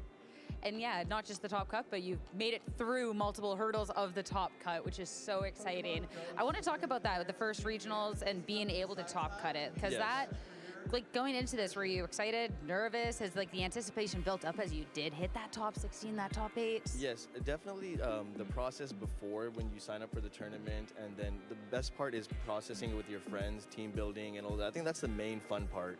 And so I want to shout out like Siddharth and Sohib and Adi. We all kind of team built. Adi kind of went his own direction, but and we kind of let Sid, he started playing with the team a lot. We kind of went over there, and then at the end we're like, all right, Sid, what did you find out? Bro, the sheer force removes the drops of close I combat. really enjoyed the team. I really enjoyed I need to know Mega, that. And yeah, the anticipation. I mean, I've been playing since 2014. Because you could but use I've gone to sheer limited force. tournaments. So I've done some day 2s and all that, but to do a top cut feels perfect. Absolutely amazing. Let's talk a little bit about that set too, because I mean, you're going up against someone who we've gotten to see is, I mean, one of the point leaders here in North America as well. You know, you're going up against a tough opponent. So how do you feel like with your team, like matching up into this? Right. So I think the mentality is that you know, you have to just play the game, not the person. No? Okay. And then the team is very awkward to look at on paper with the Scovillain, the Dragonite, the Archuleta. So we'll go sharpness with the Cleaver. And so I sat there trying to think. Sheer force removes all secondary effects from and all I wanted moves. to say that, okay, if I led Charizard, Yes, but I think it's more like chance to burn or chance to freeze. I think it's more that than and so I said, okay, let's drop. try Yeah, and set up Trick exactly. Room, but he kind of turned the Trick Room around on me in game 1. Because I was we almost could able make to reverse close it, combat stronger. I just had to That would be very broken, right? You remove the downside and you make it stronger. On my Venusaur at the end of game 1, and so I No, thought, you. okay, Oh, well, yeah. that I know that he knew. And then Could so rock if I U-turn. just Could played rock that in U-turn. Game 1. Game 2, I kind of just said, okay, instead of leading with the Sinistcha, I'll keep it in the back. And then I'll try and get my Calm Minds earlier, because the reason I didn't want to go Oh, Settle Edge and Sableye. for him to get Calm Minds and I have to match him, and then he has Sneasler, which is, but it was not a White Herb. We have Sneasler, it was Sucker a Focus Punch Sneasler, which makes it a little bit better when you have for the Incineroar. Settle Edge. Otherwise, they get really strong close combats and Dire Claws off. I did get a little bit lucky. He did miss some Hurricanes and all that, but it was out of the range, so I don't know. Whenever you're clicking that kind of move, you're taking a gamble. Yeah. And then game 3, I thought maybe he would bring the Scovillain, because it's pretty good into. We have to defeat the. And Floette, because it. You have to defeat the Scovillain with Emboar quickly. Okay, well, let's just go Charizard, Venusaur here, and Cleaver is strong in the lead. The thing is, whenever you're playing against Rain, especially one that's getting a Calm Mind, he wants to pass on the baton pass. I don't want it to get burned. Archuludon. And so, okay, well, I said, let's just That's go the our thing. mode here. And turn 1, I didn't want to Mega Evolve to give him this the weather advantage, but I just had a strong feeling in my gut he was going to go for Fake Out Lumina Crash into the Venusaur, just try and knock it out quick. I think he just wanted to do a quick win. So I didn't Mega Evolve turn 1. Then he protected turn 2 on Double Protect. But then Weather Ball is a strong move. I think that's the strongest thing about Charizard. I was able Symbolize to Scovillain, so he's going for screens here. Garchomp. And I connected your Sleep Powder. Sleep Powder is something that, you know, there's no goggles and not that many people are running Lumberry. So it is a bit, you know, luck favored. It's 75%. It's in your favor, and it forces your opponent to play a certain way as well. So if you connect, it really advances your game state. And I want to knock out the Sableye Sableye. was great. Venusaur has been wonderful this whole tournament. It's bailed me out a lot of times, maybe for many subpar plays I've made, but I've really enjoyed it. I mean, before with Sleep Powder, it was still so strong, and you had the grass terastallization, safety goggles, everything else, and now a lot of those are gone. So the worst thing about it is just the accuracy, right? I love Amoonguss, and there's no other grass poison type that I could really use besides Venusaur, so I'm just waiting for Amoonguss to come back, and so we can have Sinistcha and Venusaur all in one, the Rage Powder and the typing. Instead of having to have those separate pieces. Yes. I mean, now that you're going on to top 4, as you said, like you're like, wow, okay, top 8. Like, how are you feeling going into like the rest of the tournament? Because you've truly had a chance to scope out the competition by now. Okay. I mean, it's a very stacked competition. I mean, the names here, they've had multiple achievements. Oh, And so no I'm probably on the Rage bottom Powder. of that bracket. But then I also have nothing to lose. I mean, you know, I'm here to have fun. I'm at a stage in my life I just want to play and have fun and not really worried about, you know, if it happens, just play the game in front of you, and then whatever happens, happens. I mean, for playing to have fun, that's still I'm faster than the Scovillain. Everything else, Yes. right? So And I thought somebody told me I was the only Charizard in top 8. I don't know if that's correct, but I don't know. I have to take another look, but yeah, Yeah, the somebody told Charizard me, players have been thrown Yeah, off, so. all throughout before it was like Charizard, but I'd have to double check that too. Yeah. Yeah, we'll get an update for everybody on that one in a moment. But yeah, the Okay. Charizards are, I don't know, it's a tough one for the Charizard to try Yeah. and win it all. So. I definitely want to make sure you're well prepped going into the next one, so we'll let you go in just a second. But before I do, I know you had a couple of shout outs already, but is there anyone else you need to thank or any final words? Definitely my family. They're very supportive of me. My dad was trying to tune in yesterday to see if I'm on the stream. I said, no, not yet. I'll let you know if it ever happens. And so it happens. And then my sister, she's the one that gave me the Floette because she played Legends EA. And so you have to do, I guess, a certain amount of things to get Floette in Legends EA. So, but she was addicted to that game. So I was only like 1 hour in, but I wanted to use Floette. So I was like, can I take your Floette to the regional? And so she traded it to me. So thank you, Fatima, for giving me your Floette. It's been doing amazing this whole regional. And then Tub, and then as well as Sid and Soeb as well. I love that. I'm glad that the Floette's definitely been coming in Yes. clutch, all things considered. And production wanted me to tell you there is one other Charizard. Oh, there's so one other Charizard. so you Okay, got somebody gave me some misinformation there. you have a Charizard friend out there. We have a friend out there. Perfect. Best of luck going on in your top 4. Thank you so much for chatting. As for us, we still have some more matches to go through. There's a lot more champions in store, so let's just send this one straight back to our casters. Thank you so much. Nice. That's right. We've got another top 8 match ready to Let's go go. for our Indianapolis Top 8 Regional match. Championship Top Cut So many bracket. matches On today. I Dr. love James, it. Bring you through this one. So excited. We Oh, are they got the Scovillain. Should I go Adamant instead of Jolly? We've had our top 16 match. We are 1 down in top 8. We still got 3 to go. And our next match is going to be Evan Scott versus Michael Zhang. Oh boy. Michael I'm Zhang, I excited like about him. This one because we get a chance to see more Tyranitar. At least one Tyranitar. And actually multiple Frostlass. Yeah, it's a Frostlass mirror. If Michael opts for the Frostlass mode of his team, we will see those two Frostlass staring each other down. It is Evan's only Mega Pokemon available to him. But Michael, like you mentioned, Rosemary, does have that Tyranitar, and into Frostlass could be a pretty good option. I like those odds, but you gotta worry about a Garchomp and Corviknight on the opposing side. We actually have a couple of Pokemon that, despite that difference in Mega Evolutions, are going to be the same on both sides. So I'm really excited to be able to dive into that a little bit deeper. And then, of course, for the rest of our bracket, we will be having Alex Underhill versus Wolf Glick and Nick Navarre versus MJ Rogers. So many more exciting matches before we crown our regional champion here in Indianapolis. We're going to focus Oh, there you on go. Evan It's and already Michael, coming both of in. them fighting for Damn. a spot in top 4, fighting for their spot in this tournament. They have to win the next 3 matches to become the champion, but the most important one is always the one you're about to play. That's this one. It sure is. Just making sure I got that right.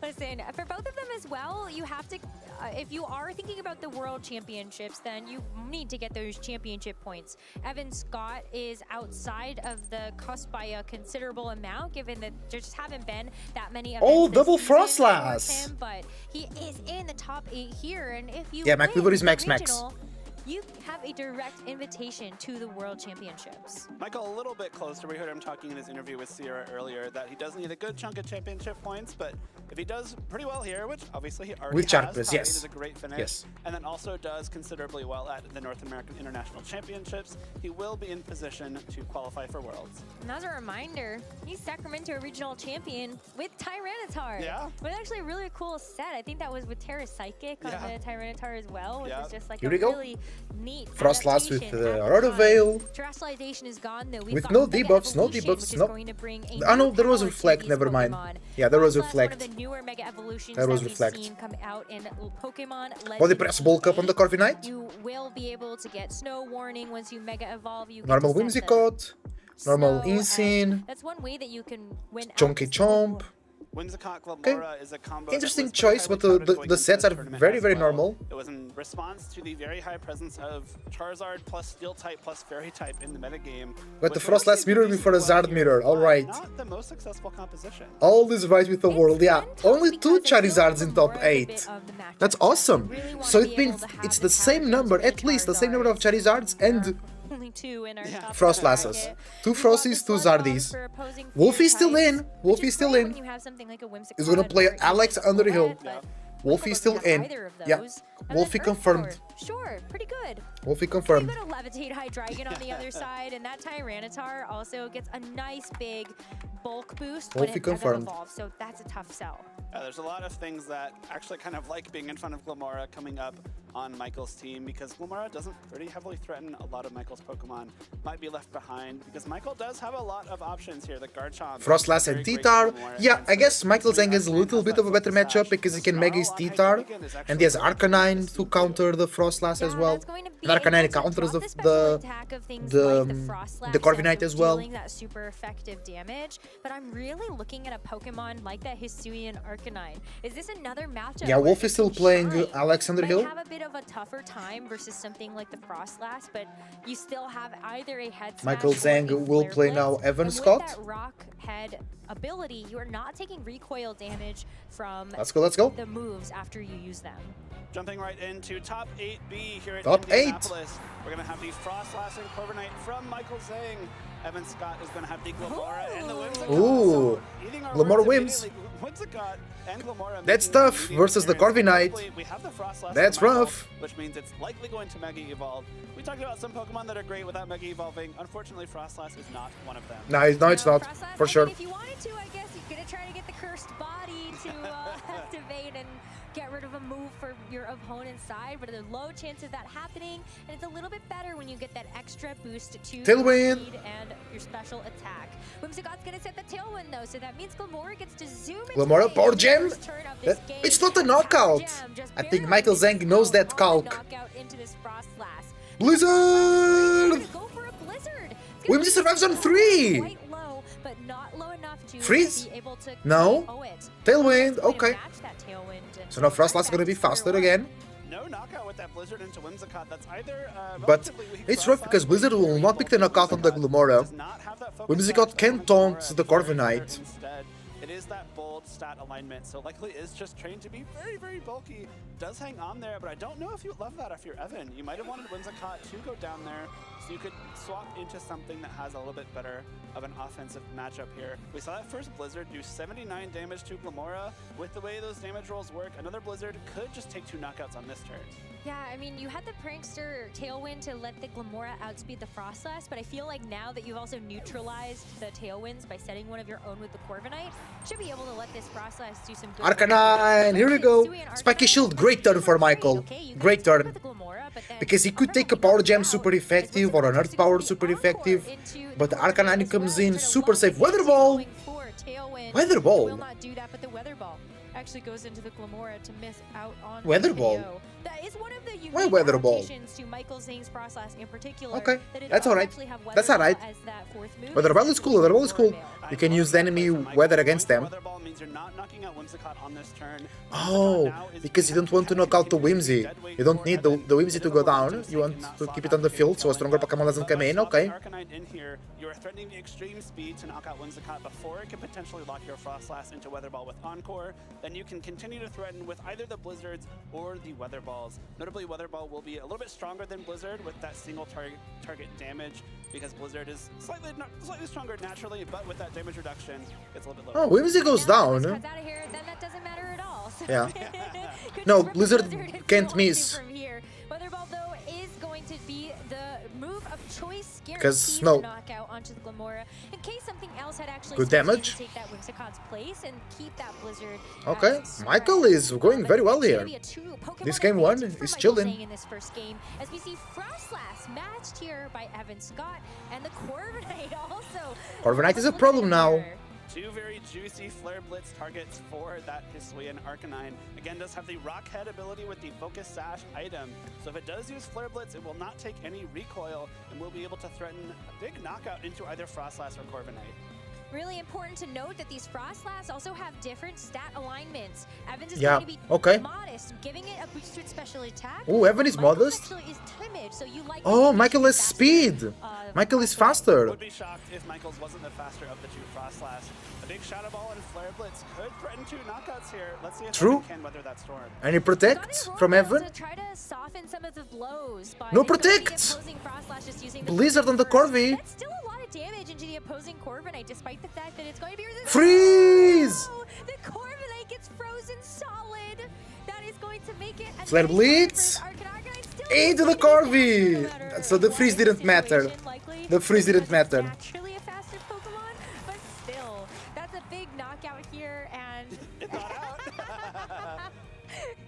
Speaking of things being faster, though, that Arcanine was faster than Evan's Frostlass. The Tailwinds are matched. There was no difference in speed control there. So that Arcanine with the Jolly stat alignment doing a lot of work for Michael there. Jolly Arcanine. Information. Michael now knows that his Arcanine can potentially just outspeed and one-hit KO that Frostlass with a head smash later on in this match. Right now, it should be a locked up done deal with a double up of a Flare Blitz and a Shadow Ball. The Tailwinds have both expired. Still, they were both active, so you know what. Neutralized speeds across the board. But yeah, Frostlass going for the Shadow Ball here, and if that's not enough to pick up the knockout, then the Arcanine knows what job is up next. But Michael Zhang takes game 1 of this top 8 set. What a game for Michael, bro. I really loved the use of Weather Ball from that Mega Frostlass. He's playing Not top giving the top Whimsicott the Pokemon. opportunity to get knocked out, make better use of that Tailwind that it set up, and also not open the door for any Encore to mess up any of Michael's game plans. Smartly using Weather Ball to make up the damage when Blizzard may not have knocked out that Glamora. Extreme Speed from Arcanine also showing off that it's got a couple of other nice tools in the kit. Even though we've put a lot of emphasis on the Rock Head ability, making sure you're not taking recoil from the more powerful moves of Head Smash and Flare Blitz, Extreme Speed does give you that increased priority option to get around that Whimsicott, that pesky Whimsicott. Freeze there as well. We're going to see another Frostlass freezing a Corviknight. Luckily for Evan, ended up being completely inconsequential here. But again, this Arcanine is going to be huge for Michael. Knowing that it is faster than a Frostlass, which typically you would not expect to see, is really big info for both of these trainers. I'm still giggling at the fact that the Corviknight thawed out while it got knocked out. Hey, look, at least the game is keeping the Corviknight honest. Let's get into it, though. Game number 2. Can Evan Scott bring himself back into this one with a win so we can go to a game 3? Or will Michael Zhang punch his ticket into the semifinals? Let's see if the Frostlass and Arcanine can get the job done, or if Evan will be able to get some more work with this Frostlass and Whimsicott. I really love this lead from Michael, especially knowing that you have the Arcanine faster than Frostlass. This Frostlass for Michael protects Arcanine from really the only thing that threatens it, which is that Garchomp. A Blizzard would easily be able to knock out Garchomp, allowing the Arcanine to take some free swings here. And we have the Whimsicott and Frostlass, both weak to that Flare Even Blitz. Frostlass is sub 16 HP. Really? Arcanine is poised to do another Wow, that's not a lot of speed investment. Is it worth it? Problem, though, is you do have one way around the natural speed advantage that Michael has, and that's with just the Whimsicott setting the Tailwind. We already saw that it was able to take one Blizzard in that first Just game, Tailwind, so and if the he's speed able to doesn't get really on matter. through this. Protect! Besides, though, I really don't want to catch the smoke or the paws of this Hisuian Arcanine. Oh, It's just okay. gonna double protect here to scout out what Michael has actually locked into. This also gives Evan an advantage here to maybe get a good encore into one of these Pokemon as you see the Flare Blitz and the Blizzard come out. I don't know if you want to encore into one of those. I mean, potentially if Michael tries to catch Evan being cute and goes for, or no, there's no Aurora Veil, and I was going to say you could potentially try and encore that Aurora Veil, but I think just having the threat of encore, you make Michael reconsider what he's doing on this turn. It just adds at least one more variable to what is otherwise a pretty straightforward option. It's going to be the Mega Evolution for Evan's Frostlass on this second turn, and so look at them. So regal as Whimsicott goes for the Tailwind to ensure that Evan's Frostlass can do something in this turn before getting knocked out. And the Frostlass Okay, here we go. It's a knockout. Oh, it's not. What? Frostlass knew that it had one job. The Blizzard in response doesn't knock out the Whimsicott. Big damage, but now the Arcanine comes through. Play out favorably here for Evan. Freeze on Whims. This team cannot catch a break. I don't know what Michael's feeding that Frostlass, but I want to know. And Evans is going to get knocked out. from the Flare Blitz. Another freeze from the Blizzards. I think if you're looking for a team to use after this tournament ends, know that these Mega Frostlass have been doing really well. Yeah, Mega Frostlass OP. This one's certainly more consequential than the Corviknight in the first game because now Whimsicott doesn't have the option to threaten something like an Encore. Yeah, I don't know. Yeah, Whimsy can't do anything here. It does have a chance to thaw, but it is not guaranteed until at least 3 turns have passed, thanks to the new freeze mechanics in Pokemon Champions. Glamora hits the field and is threatening knockout with a power gem into Frostlass or big damage with Earth Power, but that Focus Sash is still intact. Nice. Whimsicott does actually thaw out on this turn, so it does fire off a Moonblast. The thaw was really good. Frostlass. And that's going to be 1 Pokemon apiece. Both of This guy V training is pretty spot on. I agree, Harley. I agree. I agree. This Arcanine gets taken down to its Dude knows what he's doing. But what does Arcanine do next? There's 2 good targets on the other side for this move, and the head smash actually into Glamora. That is a huge amount of damage traded. We are just going Another crit. Doesn't matter. Smash there. Again, it does not do any recoil thanks to that Rockhead ability. Does activate Toxic Debris though, so 1 layer of Toxic Spike spread on Michael's side of the field. Bring the Corviknight? Yeah. No poison. When it comes in. Thankfully for Michael though, Corviknight is immune in a couple ways. Not touching the ground. It is a steel type that can't be poisoned, so nothing just yet. And now this Corviknight. Steel types can be poisoned only by Salazzle. Speed into either of Evan's Pokemon. I think you may want to target that Glamora over the Whimsicott because Corviknight has a really, really good time against Whimsicott, and Glamora is kind of the last thing left that can threaten it. Extreme speed. Bye bye, Whimsy. Good extreme speed choice. Like getting encored into Tailwind. If this Corviknight is trying to stagger those turns, but you're going to trade the Arcanine for the Whimsicott as Corviknight is the final Pokemon to move on this turn. We will end up seeing it go for that big tailwind. Big tailwind from Michael. I like that. Muito bem, caralho. That is a great tailwind. It means that for this next coming turn, the speeds are equalized. Hydreigon? Nice, I was thinking about it, yeah. That's why he knocked out the Whimsy to have safe Hydreigon. Hydreigon should have Flamethrower to knock out the Corvi. Choice Scarf, it's okay, he can go Flamethrower. It doesn't matter. He can just Flamethrower. Dark Pulse. Yeah, Dark Pulse is perfect. Ooh. Flinch this Pokemon if you are so lucky. Sludge. Damn. Be the best option here as you're not going to get Volcup? quite yet. As Evan's able to weave in a Why Dark Pulse, no Flamethrower? Corviknight though with the Iron Head finishes off the Glamora. Wrong. Wind gets Corrosion and it's a 2v1 as its hidden ability. Really? Did it do that? I do think there's a chance this Corviknight could clutch it out though. That bulk up means that it's going to take less damage from Michael's Corviknight's attacks, and of course, it boosted the power of I thought he had the Flamethrower on the Hydreigon. Hydreigon took from the Sludge Bomb. That might be enough. That was so much damage from the Sludge Bomb, bro.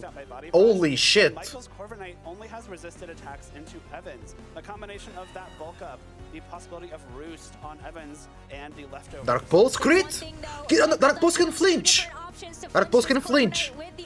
Iron Head can flinch. Iron Head can flinch. You may as well try to use it, see if you can stop this Corviknight in its tracks. And that is going no to flinch. That's the body press to finish off this well done, Evan. Dragon. And so Michael just has to figure out how to get through the rest of this. I really thought Hydreigon had Flamethrower, bro. There's a lot of different ways that this Corviknight can be the I guess not. boss that Michaels cannot get through. No, you just click Roost. A couple flinches, a few critical hits along the way. GG. Michael knows that. Ooh, game 3, here we go. Just knowing that Michael's Corviknight is completely unable to threaten Evan's Corviknight with any kind of damage. Great identification of that win condition in the late game. GG. Great game too. Evan came back from the jaws of defeat for sure. In terms of the leads as well as some of those adjustments. That was really good. Maybe you're thinking if you're Michael like, oh dude, I really like the Hydreigon coming in the back. If it was the Corviknight on the other side. It also, the decision to extreme speed the Whimsicott there instead of the Glamora made a lot of sense. Knowing that Hydreigon was your final Pokemon, you really don't want to face down that Fairy-type Whimsicott. They cleared the way for that Hydreigon as much as you could. But that one bulk up, and I think importantly, the Sludge Bomb damage from the Glamora is what allowed Hydreigon to be knocked out by that one body press. If it had the chance to fire one more Dark Pulse into Evan's Corviknight, I think Michael is able to win that, but just couldn't ignore that Glamora. Michael could have won with a flinch there. The deciding game between Evan Scott and I really thought to see who will move on to the top the Zeng had it. I really thought Michael had it. But Evan was able to win that one. It was incredible.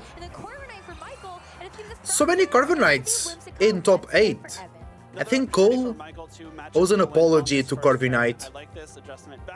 I think he does, because Corviknight is so good, and he's, I think, maybe the most represented Pokemon at top 8, you know? Okay, here we go. It's the Frosty going Mega, of course, on Michael's side's end first. Another Mega on this side. Yep. Here we go. We've seen Michael survive a very powerful attack both games, whether it be a Power Gem or a Shadow Ball. But with Tailwind... Tailwind here for the Whimsicott is going to let Evans Frostlass Shadow Ball! Shadow Ball did not get the knockout in that second game. Yeah, bro, it's the same role! So Frostlass here What? Blizzard! Whimsicott is also going to hang on again. Yeah, we know that. We know that. On both parts to survive those super Corvi? Tailwind as well. Yeah. No. That's Garchomp. Wait, what? Garchomp? No, you said Corviknight was bad. You said both the Metal Birds were bad. Right? Which would prevent Evans Frostlass from being knocked out. But if you're encoring the Frostlass, you're not encoring the Corviknight. Frostlass is going to protect itself, so we'll see if Corviknight actually gets to do something. Encore! Into the Protect. Well done. Blizzard. Frostlass for Evans still gets a chance to get some damage down onto this Corviknight, and we've seen some really unfortunate freezes. So we'll see if this Corviknight can break. No freeze. Iron Head. Boop. And it does. Iron Head finishes. Nice. No Encore threat now. Switch here for Evan, but does he like the trade? I don't know. I think this is probably favorable for Michael, knowing you have the faster. The most represented in top 8, it's Garchomp. That's what you were saying. Okay, yeah. Okay, I understand. I understand. Top 8, most Pokemon. The most represented is Garchomp. Yeah, it's almost in every single team. Tried to target the Frostlass. It looks like a Shadow Ball from Michael's Frostlass should be able to knock out Evans. But still, Corviknight is very heavy represented in top, in top cut, not top 8, in top cut. It's a tough choice here, but I think Michael's in the driver's seat. You got a great choice of targets on either side, but it depends on what you feel like you need to clear a way to move towards your path to victory. Frostlass protects himself on Evan's side, which is going to mean that this Blizzard plus Iron Head. Into the Glamora. And so it wants to knock out the Glamora, yeah. Big damage. Which should be able to get the knockout with any of its moves Power Gem. into the Frostlass, and so it's going to be the Power Gem, the attack of choice. Corviknight, though, if and now Iron Head into Glamora. Target into this Glamora should get a nice knockout trade. It is Iron Head, but it was going towards into the Protect. I think that's a pretty good mid-ground play for Michael there. You know mid-ground play. I see. You probably get the knockout there. If it does protect itself, you're still getting to break that Focus Sash on Glamora, which is very important. Now this Arcanine comes in. I believe it's faster than the Frostlass, but is it faster than the Glim? Between Glamora and Arcanine there. But even if the Arcanine attacks after Glamora, it does have that Focus Sash, and we know it's faster than Evan's Frostlass. Michael is now threatening 2 KOs here again. Yeah, so the Arcanine should be faster.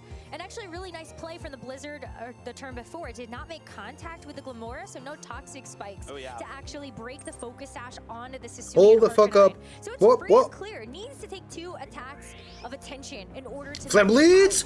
Bro, he's faster than the Gleam! Confirm the KO into the Frostlass. Did Evan win game 2? Yes! He did. Right in the end with Corviknight. Because he was able to knock out the Hydreigon. Because Hydreigon only had Dark Pulse, because it was Choice Scarf, and Dark Pulse wasn't doing enough damage. And then it was Corviknight and Hydreigon versus Corviknight. Corviknight went for a bulk up, and then body press, and then GG. I mean, I've seen Corviknights do some ridiculous things. True. But with this Hisuian Arcanine as an adjustment in this 4th game. Last Corviknight, yeah, GG. Excuse me, I'm GG. stuck in round 4. I think a tough time ahead of this. Corviknight can deal with this. We still have one Pokemon in the back for Michael, and because Corviknight yeah, Michael's lesson, another one. And Arcanine yeah. is still around, you are going to be able to get a huge Flare Blitz off here, and because of that Rockhead, Flare Blitz should pick the knockout. Arcanine with an attack to knock it out. Yeah. If you don't target it, it's just going to hit 2 Flare Blitzes and win. Oosh. Here, if the Corviknight is able to follow up Oosh. with anything, either the Brave Bird or the Iron Head. Body press, okay, great knockout for the Corviknight, but should be one more GG. coming as the Corviknight Well done, Michael. Well done. to move. He's playing really well, bro. What's gonna happen here is Brave for the Corviknight knocks out his counterpart, and Michael Zhang wins this top 8 to move on to the top 4. Really well played there. That Hisuian Arcanine has been such a huge factor in both. Yeah, Arcanine is being really good. Especially in this top 8 match, though. The fact that Arcanine was faster than Evan's Frostlass gave Michael so much agency. Oh yeah, the Arcanine was faster than everything. On the other side. That Hisuian Arcanine is gonna go down. Oh. Stream. History books, I think, for one of the most surprising Pokemon. Well done, well done. Of this tournament. Yeah. That was really good. That it's a Hisuian Arcanine. It's the Hisuian Arcanine. That was really, really good. It's Rockhead, which isn't very popular. It's Focus Sash, which I've personally never seen on an Arcanine, whether it's from Kanto or Hisui. I love it. And it's so cool to watch this match. The two Mega Frostlass staring each other down. But that stat alignment, again, really came into play to give just a bit more information to see which Frostlass would be faster. It allowed Michael to play a little bit more freely. There is a Mega Garchomp in the top cut. No way.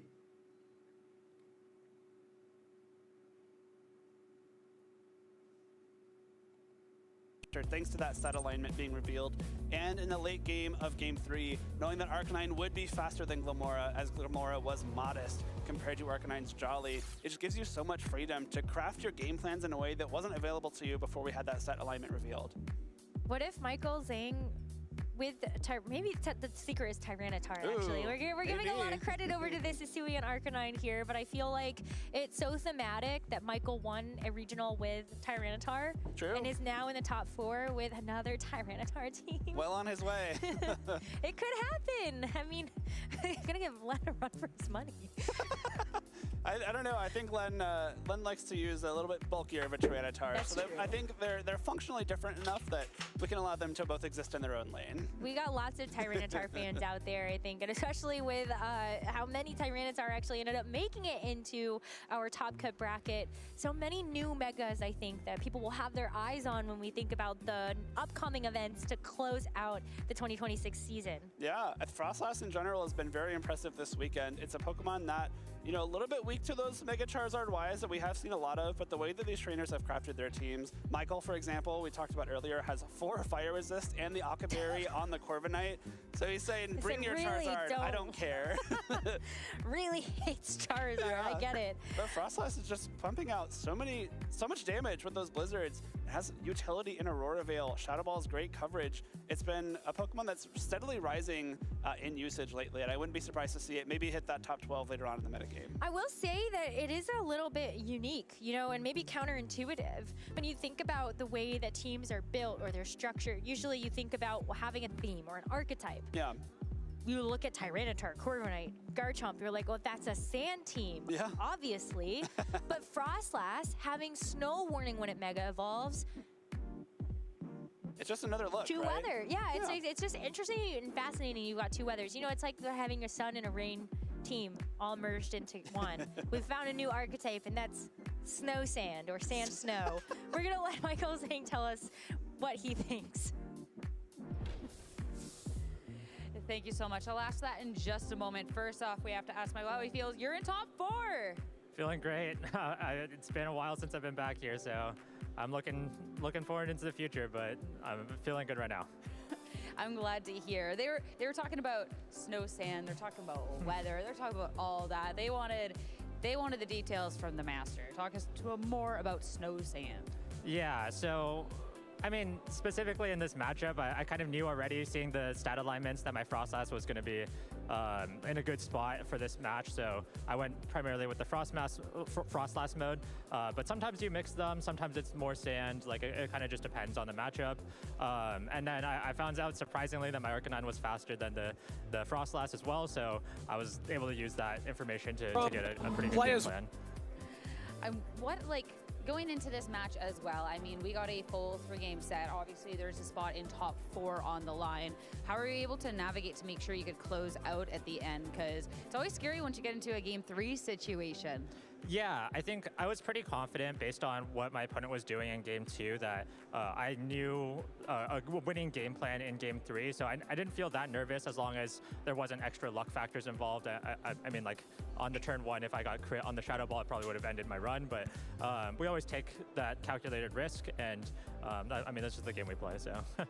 I mean, a risk that was definitely worth it. I want to make sure you can go and get ready for said top 4 match. This is definitely a big regional. But before we let you go, if you had any final words, any shout outs that you maybe missed from last time? Yeah, I mean, I think shout outs to the same people, especially my girlfriend Kari. She's probably watching now. I think she just woke up because she's still on the West Coast. But yeah, shout outs to everyone that's made it this far, and also looking forward to Alex's match, and we're looking for our 5th rematch.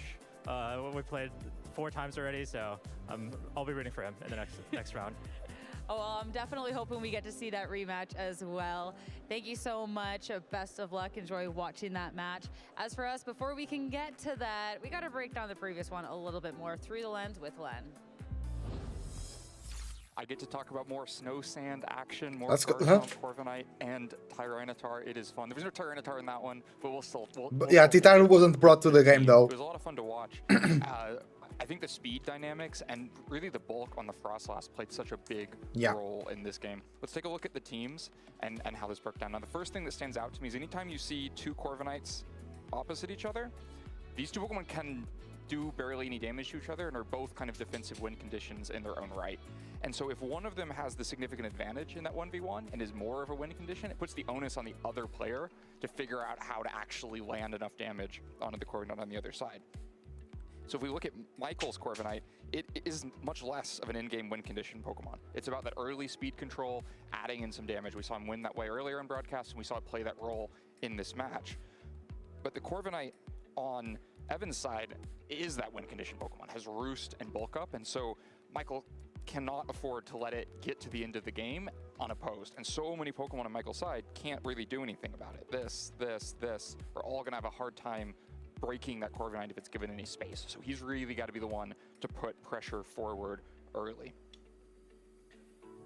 And so looking ahead at the first turn, you saw Whimsicott and Glamora versus the Corviknight and the Frostlass. And I'm thinking when I see this position, this is really scary for the Frostlass, because if Tailwind and Power Gem is threatening a KO, then you've got to start doing really dangerous things like Protect and Tailwind and trying to be a turn ahead of Encore. But this is where we saw that first really crucial survival from Frostlass. And it's these survivals that made this match playable for Michael. If that's a threatened KO, this is so much more difficult. But Michael seems to know it's not, because it exposes that on the first turn, and then is able to get the Blizzard combined with the matched Tailwind on the first turn.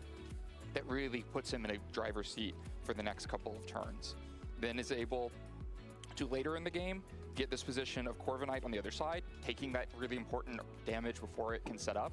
But crucially, also we learned a lot of speed information this turn. We thought we already knew the relationship between the 2 Frostlass, one with the timid stat alignment, and so it's boosting to its speed on Michael's side, and one with the modest stat alignment, so boosting to its special attack on Evan's side. But the really key information is that now the Arcanine also faster here, moves before the Frostlass on the other side, and this opens the setup so much for Michael. He's able to get the KO on the Corviknight on this turn, but still accomplish so much more on future turns. Later on, second game, we see the next crucial survival. Frostlass even takes a Shadow Ball here and is able to get a freeze back. I think the freeze actually ends up baiting a little bit. That might have been extreme speed into the Whimsicott if it hadn't been frozen, but since it's frozen, you let it sit there and instead it lets the Moonblast in. I think that's really a pivotal moment in this game too that lets Evan get back into that game. And eventually, because Corviknight wasn't led for Michael, it's the last Pokemon and offers no pressure against the Corviknight on the other side. And so you get in this position where the Corviknight does have time to boost and become a win condition. So with that change in information, we get Corviknight back into the lead in the next game, and this one goes much more smoothly for Michael. Really only one big turn of risk after first the Shadow Ball. The 5 HP from the game 1 was little enough that damage roll could have easily picked up this KO, but it's not quite enough still to get exactly the same damage roll of 5 HP left, and so Blizzard's able to come back the other way, and then Michael dodges the Encore on the second turn and gets further and further ahead in this game. Has a really smart turn here where you have to decide where you're going to put two targets. Is Corviknight going to go into the Frostlass or the Glamora? Gets the prediction wrong in terms of the protection. Glamora attacks into the Frostlass, but really key to not have hit into the Glamora because it would have activated the Toxic Debris, poisoned the Arcanine, and really taken away such an important Pokemon that eventually, when given the space, is a win condition against the Corviknight. There's no way for Corviknight to set up the bulk ups if it's facing down an Arcanine on the other side. So just really well structured this game for Michael, having the right Pokemon on the field at the right times. All right, well, that was the last top 8, top 8B. Let's go see top 8C with the casters. Who wants to see top 8C? I want to see top 8C. Let's see it. Let's see. Let's top go. 8C. It's gonna We be have a our match right now. wonderful two players, Alex Underhill versus Wolf Glick, is going to be our next match. Our final two top 8 competitors. Let's go Wolfie time, guys. Let's get it. I do believe it is D. I was like, oh, do I correct them? But you guys are having so much fun. I didn't want to Well, yeah. We did A. Did A and B. We're doing B, C, D, A. We're confused about the ordering of the alphabet. It's been a long weekend. Yeah, the alphabet is the alphabet, and rules were meant to be broken. That's true. My Basket Legion is destroying this guy over here. We're all kind of just made up anyway. Speaking of rules meaning to be broken, both of these players have broken the rule of bringing only standard Charizard stuff to this tournament, and instead, they have both decided to go with more rogue options. Of course, Wolf Glick, we already know all about this team. This will be the third time we've seen this Mega Steelix, Mega Tyranitar team on stream. Oh, nice. Mega Frostlass and Mega Dragonite. I like it.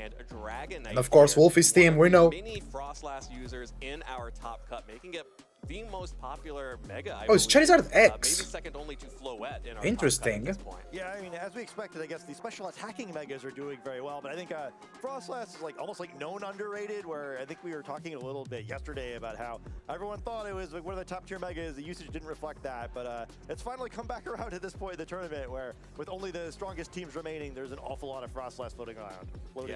Absolutely a lot of Frostlass out here, and a lot of, I am actually very surprised. All of these new abilities that allowed for the weather type to come back into play, I expected to see some weather. We have seen basically exclusively weather so far, and lots of sand, lots of snow, lots of rain, and sun. Yeah, a lot of weather, for sure. Weather wars on top. Here's Alex's team here. The Dragonite, I think, is probably the Pokemon that is most interesting to call out here. This is the, of course, Mega Dragonite version, which means it is a special attacker, but not opting for the powerful Hurricane and not opting for the Rain mode for that Mega Dragonite. Instead, just two really good coverage moves, Flamethrower and Thunderbolt, two of the best. It's time, it's time. Dragon Pulse to get that extra buff. Charizard X comes when you least expect it. That's true. Yeah, it seems likely. But it's okay. It's totally okay for us. Sort of interesting Mega decision. Neither of them actually seemed that great against the Steelix. Basket Legion was too much of a problem for them. And with Tailwind, you outspeed that on Basket Legion. Some special attacker in case Wolf goes with the Steelix option. You think that's reasonable? He's locked into Thunder Punch. I think that's somewhat. Wait, I didn't Mega. I didn't Mega the Embower. Still picked the knockout on the Sneasler. Good play, good play. Physically attacking, non-Mega evolving Pokemon are critical for Alex. Well, and Alex is, of course, an incredibly decorated trainer. Thunderbolt on the Dragonite and Flamethrower. I love that set. Flamethrower protects Thunderbolt Dragon Pulse. Aurora Veil on the Frosty. I love that set.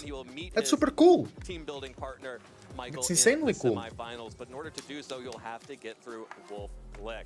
Of course, we have talked all about this team, the Steelix and the Tyranitar, of course, being the two highlights. The mysterious Talonflame, we're still not quite sure where it's going to come out. Is this the matchup that Talonflame comes out for? I mean, I don't know. It's hard to see anything here if it seems particularly Talonflame weak. Maybe. Okay, really know Wolfie's team. You know it's strong. MVP the last time we saw it, but this kind of feeling like the physical attackers maybe in Alex's team are particularly critical. That Will-O-Wisp and Rotom could be integral. Yeah, Will-O-Wisp for Rotom is so helpful, especially versus Garchomps, because Garchomps can be a problem for the T-Tar. At least one of the two Mega Evolving Pokemon probably coming to every game. Steelix protect every Slam high horsepower. White Guard, very important, even for the Charizard matchups. T-Tar protect, Rock Slide, Knock Off, Dragon Dance, Sinister, Rage Powder, Trick Room, Matcha Gotcha protect, Rotom Wash, Will-O-Wisp, Thunderbolt, Hydro Pump, Light Screen, Sneasler protect, Close Combat, Direct Claw, Fake Out with a White Herb, not a Focus Sash. I think the focus actually a bit of a miss. We didn't see that being useful, you know. Sort of the key Pokemon in this team and sort of the one that's been carrying it on its back. Yeah, I'm sort of surprised we haven't seen more of it, right? Where I think it was kind of like one of the big losers when we saw the usage stats, like kind of relative to what we'd seen before. And I kind of wonder if, as we look forward to Love to see people running deep pulls instead of Draco. Me too. But Draco is kind of... It's too risky. Because that special attack drop is insane and it can miss. And then there are so many fairies and Haban berries around. I think Draco is more consistent. Here we go. Game 1 of Wolf versus... Oh, I forgot. Alexander Hill is a good player. Watch out. Okay, here we go. Snizzler Rotom. Snizzler D-Knight. Will-O-Wisp is still going to D-Knight because it breaks multi-scale. Who's the fastest Snizzler? Snizzler being very important once again at high level. Very, very good Snizzler. Both sides facing one another down. Both the trainers will have a look at the natures of each to try to figure out who's going to move first. But once again, we have the same nature on both sides of the field, mostly throughout the course of the same nature on the Snizzlers. Same nature. Dragonite! Love it! I can see the game, Dragonite. Fake out, breaks multi-scale, and close combat, which will make it faster. Will make the Snizzler of Alex faster than Wolf's Snizzler. But, do we see a Will-O-Wisp? Do we see a Will-O-Wisp? Will-O-Wisp with the Snizzler, that's big. That's important. No way to heal that. It's permanent. I think both sides may be showing what we were expecting. Multi-scale breaking a Dragonite is nice, but like fairly likely that yeah, a bird on the Snizzler is so important. Neither of the Pokemon in the field, you're really threatening a huge amount of immediate damage. And then that burn going down the Sneasler as well as the target into the Rotom. I think both sides kind of realizing similar things, right? Especially if it's Tyranitar in the back, or I guess if it's Steelix either. Sneasler, switch! So, Cine, the early riser, will heal the Rotom. That's really, really good. Because I mean, can he take a double up though? Direct Claw into the Sinister, no problem. No hacks. No hacks. Okay, Dragon Pulse. Let's see that damage. Big damage. The healing from Sinister was so important and necessary. Light Screen! Light Screen is perfect to go against the Mega Dragonite. Because he's just rocking special moves, no extreme speed. And if you lose extreme speed, it doesn't really matter. 60 base powder, base power, close combat. Stamp boosted though. But yeah, it's not good enough. That burn is so important. Snizzler still has value by switching out and fake out, but it's really complicated now to actually get value of the Snizzler. And when we saw Wolfie yesterday on stream, the Rotom Will-O-Wisp was so important as well. Cine comes out for later healing. Titar still goes on to close combat, no? That's crazy. Direct Claw, resisted. No hacks. No hacks. Flamethrower! Because it was the Cine that can burn. Hold on. No burn, no burn. Thunderbolt! Nice. He fooled us both. It wasn't Steelix. Steelix would have taken so much damage from the Flamethrower.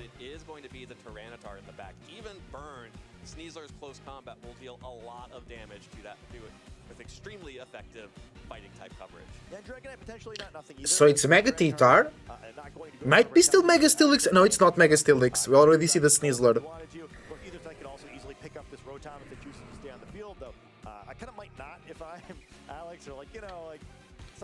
Okay. Yeah, it could stick around. Although I think another Thunderbolt plus the Garchomp? burn would pick That's a bit imagine Wolfie reads that and goes for the Will-O-Wisp into the Chomp slot, dropping its attack stat in half. Protect on the Titar. What is the Rotom doing? Close combat into the Protect. Great Protect. Thunderbolt into Snizzler. Yeah, Wolfie knows that the Titar is still in danger because of the Snizzler. But now there is the Chomp over there. What you gonna do versus the Chomp? Alex kinda can burn out the light screen turns, then do a lot of damage with the Dragonite. Sinistcha has really been impressive, but at this point, this is a really nice play. It's been a while. I was like, okay, maybe ignoring the Rotom is okay. Tyranitar burns the Protect, and while that's great to an extent where it didn't take any damage on that last turn for the close combat, now it's just a tough spot for Wolf, right? You really want to try to protect again, certainly not a very wise move, and then both these Pokemon are threatening a lot of damage, right? Garchomp can potentially knock out this Rotom. If you're playing it real risky, maybe you can go for a Rock Slide. I think that's probably a little too dangerous. Then enabling the Basket Legion to attack in his Tyranitar slot. Do not want to allow a Wave Crash, so Wolf's in a really difficult position now. Yeah, T-Tar comes out for Cine. Can't start setting up yet. Yep, Cine heals the Rotom. Do we see a last respect into that slot? It's Cassiberry though. Dragon Claw into the Rotom. It's not enough. Wave Crash. Ooh, good switch. Really good, really good. Will-O-Wisp or Thunderbolt? Will-O-Wisp with the Garchomp. Bro, people will start running Lumberry again just because of this game. He's still kind of on the back foot, right? He's not quite got in a position where he's safe. There are a lot of threats to Tyranitar on this team, but slowly spreading those burns. Yes, the fish is still a threat to the T-Tar. The Garchomp not anymore. You can now Rage Powder and burn the Basque Legion. It tends to be a lot of players play these sort of like Sinistcha support teams really linearly. Like, oh no, I need to support my carry, but you gotta support your support that supports your carry. So Yeah, support your support, totally. Has really gotten so much value. It's been, I suspect Alex has just been thinking, okay, that Rotom is off the field this time. That Rotom is off the field this time, and at both times, Wolf has been able to preserve it and get value out of it. Not just preserve it, get something out of preservation. Yeah, perhaps this Rotom, instead of possessing a washing machine, has possessed a cat because it seems to have not. At least 3 at this point. It's on its 3rd. We'll see if it Protect. can do 7 more here as Sinistcha protects Double itself protect. from any incoming damage. Nope. Rock Slide. Will whiff into the protect on to Sinistcha. Because Wolfie can still switch the Sinistcha because there is a... Oh, the Rock Slide is not enough. But it will go down to Sand. Hydro Pump into the Chomp. Okay. This Rotom is loving Wolf. Look right now. Yeah, Rotom is going crazy, bro. What a run by that Rotom. That's Giga. Showing off that Pokemon once again. And a big Light screen goes off though. That now is good for the Dragonite though. Tyranitar to have the Sinistcha support so that it can actually deal with this Basque Legion, which Yeah, Rage Powder and whatnot. is in a really strong position to control the rest of this game. Yeah, so both sides sort of having to deal with that, right? Where Wolf still is scared of both of these Pokemon, where both of them could do reasonable damage. And Garchomp has been weakened a little bit, going to have to try to Earthquake around a Sinistcha while being burned, and also having 2 teammates that aren't, like one teammate who's not immune to Earthquake, and another who probably doesn't want to switch into battle here, being intimidated a little bit by the threat of a Rock Slide from this Tyranitar with the multi-scale broken on the Dragonite already. Sort of That's right. Multiscale already broken on the Dragonite. That's very relevant. damage to either of these Pokemon, but how do you connect, and can you afford to Yeah, you know what? I think you Rage Powder and damage the Basque Legion. Oh! Okay, that is going to be Sinistcha retreat. That's a bit risky. But the Sneasler is here. Rock Slide. No problem. Is it Scarfed Fish? T-Tar flinched. Yeah, T-Tar is faster, so it's not Scarfed. That flinch was bad, bro, for Wolfie. It was not a great luck circumstance there. Because I'm pretty sure it was going for a knockoff or a Dragon Dance. All of Wolfie's Swarms are in Timer Balls? Really? Probably in knockout range of a knockoff. All the same, though, could pick up the Sinistcha with an Aqua Jet first, given the opportunity. Yeah, the Sneasler out on the field, although it does have the opportunity Pokemon to fake out the Garchomp and at least protect the Tyranitar a little bit more. Outspeeding the Basque Legion, I think, is probably surprising to both. That's true. The T-Tar being faster than Basque is really crazy. It's Jolly T-Tar to benefit from Dragon Dance. Fake out? Knockoff. The Aqua Jet! Good play from Alex. But the Chomp is burned, so I don't think the T-Tar is afraid of it. Knockoff! Boom! Big damage. Easy KO because it already outspeeds the Basque Legion with that Jolly Now all that's left is a Dragonite. It was Citrus, like I use. I think it's my favorite Basque Legion set, is the Citrus Berry. Yeah, Sinistra gonna be able to come in, heal up the Trinitar a little bit, protect it, and with that burn, Garchomp could be pretty difficult to do too much with Earthquake. So just have to pick off this Dragonite, and Wolf could be looking at taking game one. Very strange. Sinistra comes on the field. So difficult to knock out of the field. Rage Powder. I mean, Dragonite is not really threatening the T-Tar, because T-Tar has very good special defense, but it's not in the sand, so it's not boosted. So Dragon Pulse still does respectable damage. From the Dragonite, but Rotom just got so much value to burn. Yeah, Rotom was MVP of game 1. Also, the Hydro Pump into the Garchomp, bringing it so low. That is the true carry right here. Yeah, the only thing that's tricky is I assume a knockoff is not going to go to the Dragonite because you cannot knock off a Mega Stone. So Wolf likely will have to hit his Rock Slide this time at least once, unlike the last time we saw him on stream. But Rock Slide can Let's flinch. going the other direction this time, and the faster Rock Slide's always the scariest one. Flamethrower into the Cine.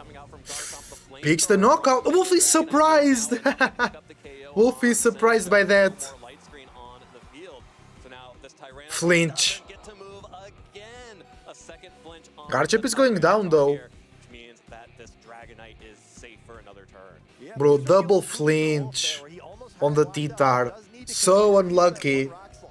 Also no longer has the sand up, so he's going to take not just failing to have the reduced damage from Light Screen, but also from its own sand stream. So Earthquake, single target.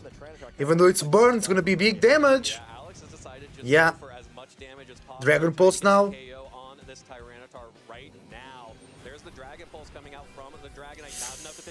Yeah, it's GG. Dragon Dance! Ooh, now you protect. Garchomp doesn't die. If Garchomp died, then Rock Slide will be super effective, stab boosted +1. Yeah. Because he's basically trying to outspeed the Garchomp so he doesn't get flinched. Absolutely. After getting flinched twice already from He needs a Rock Slide crit. Or a flinch. Double knockout! No way! What a play! The Dragon Dance was... What, bro? World Champ difference. That Dragon Dance was the right play. Because he knew he wouldn't get the knockout with the 2 attacks there. And then he needs to outspeed. And maybe he knew the damage was enough to knock out the Dragonite. What a game. Rotom, Will-O-Wisp, Thunderbolt. Sinistra came like 2 times to heal. T-Tar, knock off the fish. Endgame versus 2 opponent Pokemons with Dragon Dance Rock Slide. Damn! Good Wolfie. Yes. Good Wolfie.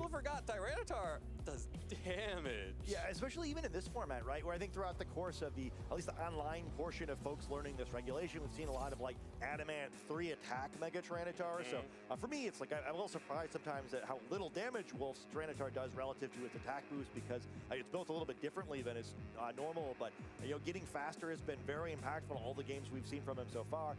Plenty of damage there. It's not like you needed a critical hit or anything. And also like that Rock Slide's been pretty critical in both directions so far in a lot of games that we've seen. So getting quick enough, you don't have to worry about a flinch is its own reward. Absolutely.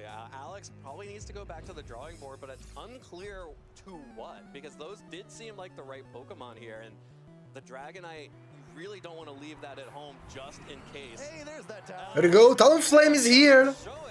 The hero from the game, on the first game of the day that we see from Wolfie. Oh, but Sand will break Gale Wings. Or else it will lose access to its Gale Wings. That's not good. Yeah, then you can heal it back up with Cine, but still. The idea of using Sinistra to reactivate Gale Wings, despite having kind of the natural anti-synergy of this Tyranitar who is passively going to break it, even if he doesn't get faked out. So usually 2 Pokemon that hate being at a team together, but we saw Sinistra do such a great job of supporting Rotom instead of Tyranitar in that first game, and instead now Talonflame offering a little switch up here. Something to keep in mind. I think something else will be considered. Safety Goggles will do BP for this Talonflame. Yeah, do not be taking damage from the sand and keep Gale Wind alive, because it only works when it's full HP. Dragonite comes back.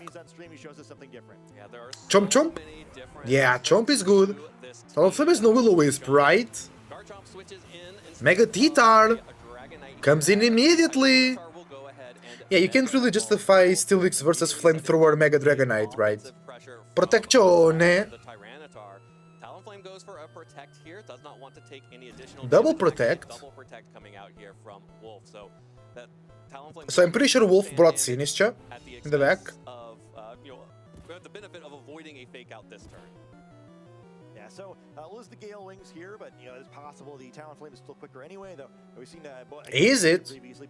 Yeah, the Chomp is not scarfed, right? Speedy Pokemon, maybe ready for this metagame, which seems to be just trading knockouts back and forth. Tyranitar also going for the Mega Evolution there. I think whether it stays in or not in this turn, certainly being threatened by a lot of damage there, probably relatively unlikely it's going to want to do that. We'll make it a little safer if it's switching back in later in the battle. Get all those boosted stats from Mega Evolution, where Wolf, such a cycling-friendly player. Yeah. You might want to have Tyranitar be as bulky as you can, since they'll go in and out. Stinsler comes back. Metaphorical dancing before perhaps doing the literal dancing. King Gambito. Well, it is the king on the floor now. King Gambit. Brave Bird! Into the King Gambit. Great defense from Alex. Great defense from Alex. Wolfie was really prioritizing the Snizzler there, because he was afraid of the close combat. Rock Slide. Bye-bye, Talon. Big turn from Alex. A big turn, bro. He read Wolfie very, very well there. He knew Wolfie was really afraid of the Snizzler. Dragon Dance! Hold on. What the Talonflame was able to do was scare off the Sneasler for one turn for the Tyranitar to get a Dragon Dance. Yeah, I mean, it's not nothing, but not a great trade. Sneasler to come out and threaten a bunch of damage the other direction. It's like, I too can threaten a fighting move into a doubly fighting weak Pokemon, but I don't know if one Dragon Dance is kind of what you want enough to trade a Pokemon for. We saw how integral all the Pokemon on Wolf's team were in that game one, and that's a lot of resource to give up here. We saw also in one of Wolf's previous stream matches that he had 2 levels of boosted attack to almost KO that Garchomp. I believe that one was a little bit bulkier, but this one just trying to... Yeah, I think so as well. I think the other Garchomp was bulkier, the one we're talking about. Yeah, one Dragon Dance is not enough. You need a second one. But King Gambit, I think it has low kick, or at least Iron Head. Coaching! This is a coaching, no? From Wolfie? No, it does not. Coaching could be Giga here. Oh, Protect! Another Dragon Dance? Titar knockoff into the Protect! Close combat, no Chopple! Bye-bye! Okay. Bad turn for Alex there. The Garchomp was able to protect itself from damage from this Tyranitar and critically able to hold on to its Roselli Berry. And now Snizzler is super fast. But that's actually just going to mean now another free. Who's the last one for Wolfie? Sneasler could pop in here, or it could be the Dragonite. Cini? Yeah, the Sneasler, speaking of or the Rotom?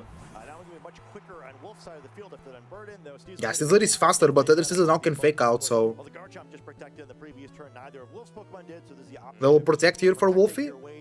That could be a free switch in for Alex, but Alex doesn't want the Dragonite to lose multiscale, so he doesn't want to switch it into Sand. Probably don't want to do that. There's still 2 more turns of the Sandstorm, so if Dragonite were to switch in now, it would have its multi-scale broken. Yeah, and it is totally safe for Wolf to just go for a double protect here on Sneasler and Tyranitar. There are no buffs that Alex could do here. Just a switch. Wolfie switches. Cini? It's Cini! Hello, Cini. Welcome, Cini.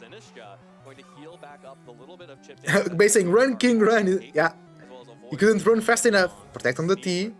Will still protect the Tyranitar with that protect. Fake out too. Nice. Chomp. Earthquake. Dragon Claw. Oh, nice read. Bah. Cini is too strong. You're facing down your own Sneasler. Both your Pokemon are in a ton of threat here where they're getting threatened. I think it's a very difficult turn to play.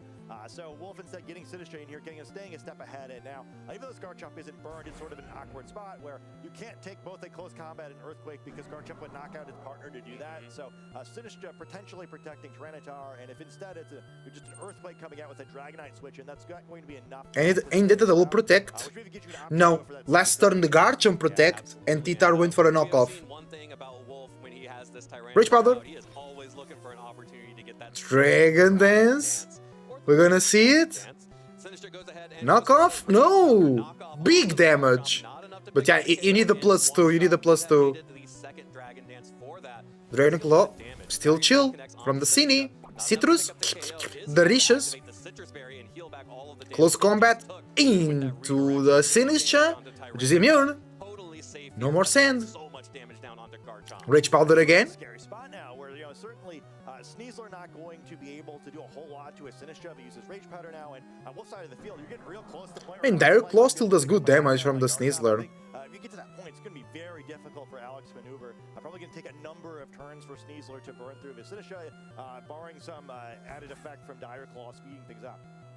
Yeah, well, that is always an option for the Sneasler, although it has become much less of an option here in Champions than before. And without the, this is going to be the Unburden variant. I mistook the top of a Snoover for a shiny Snored.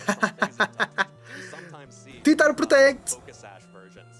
Tyranitar there will go ahead and just protect itself from this turn. Are we wanting for a life do? Close combat in the... Bro, the Sneasler can't knock out the T-Tar. Matcha gacha!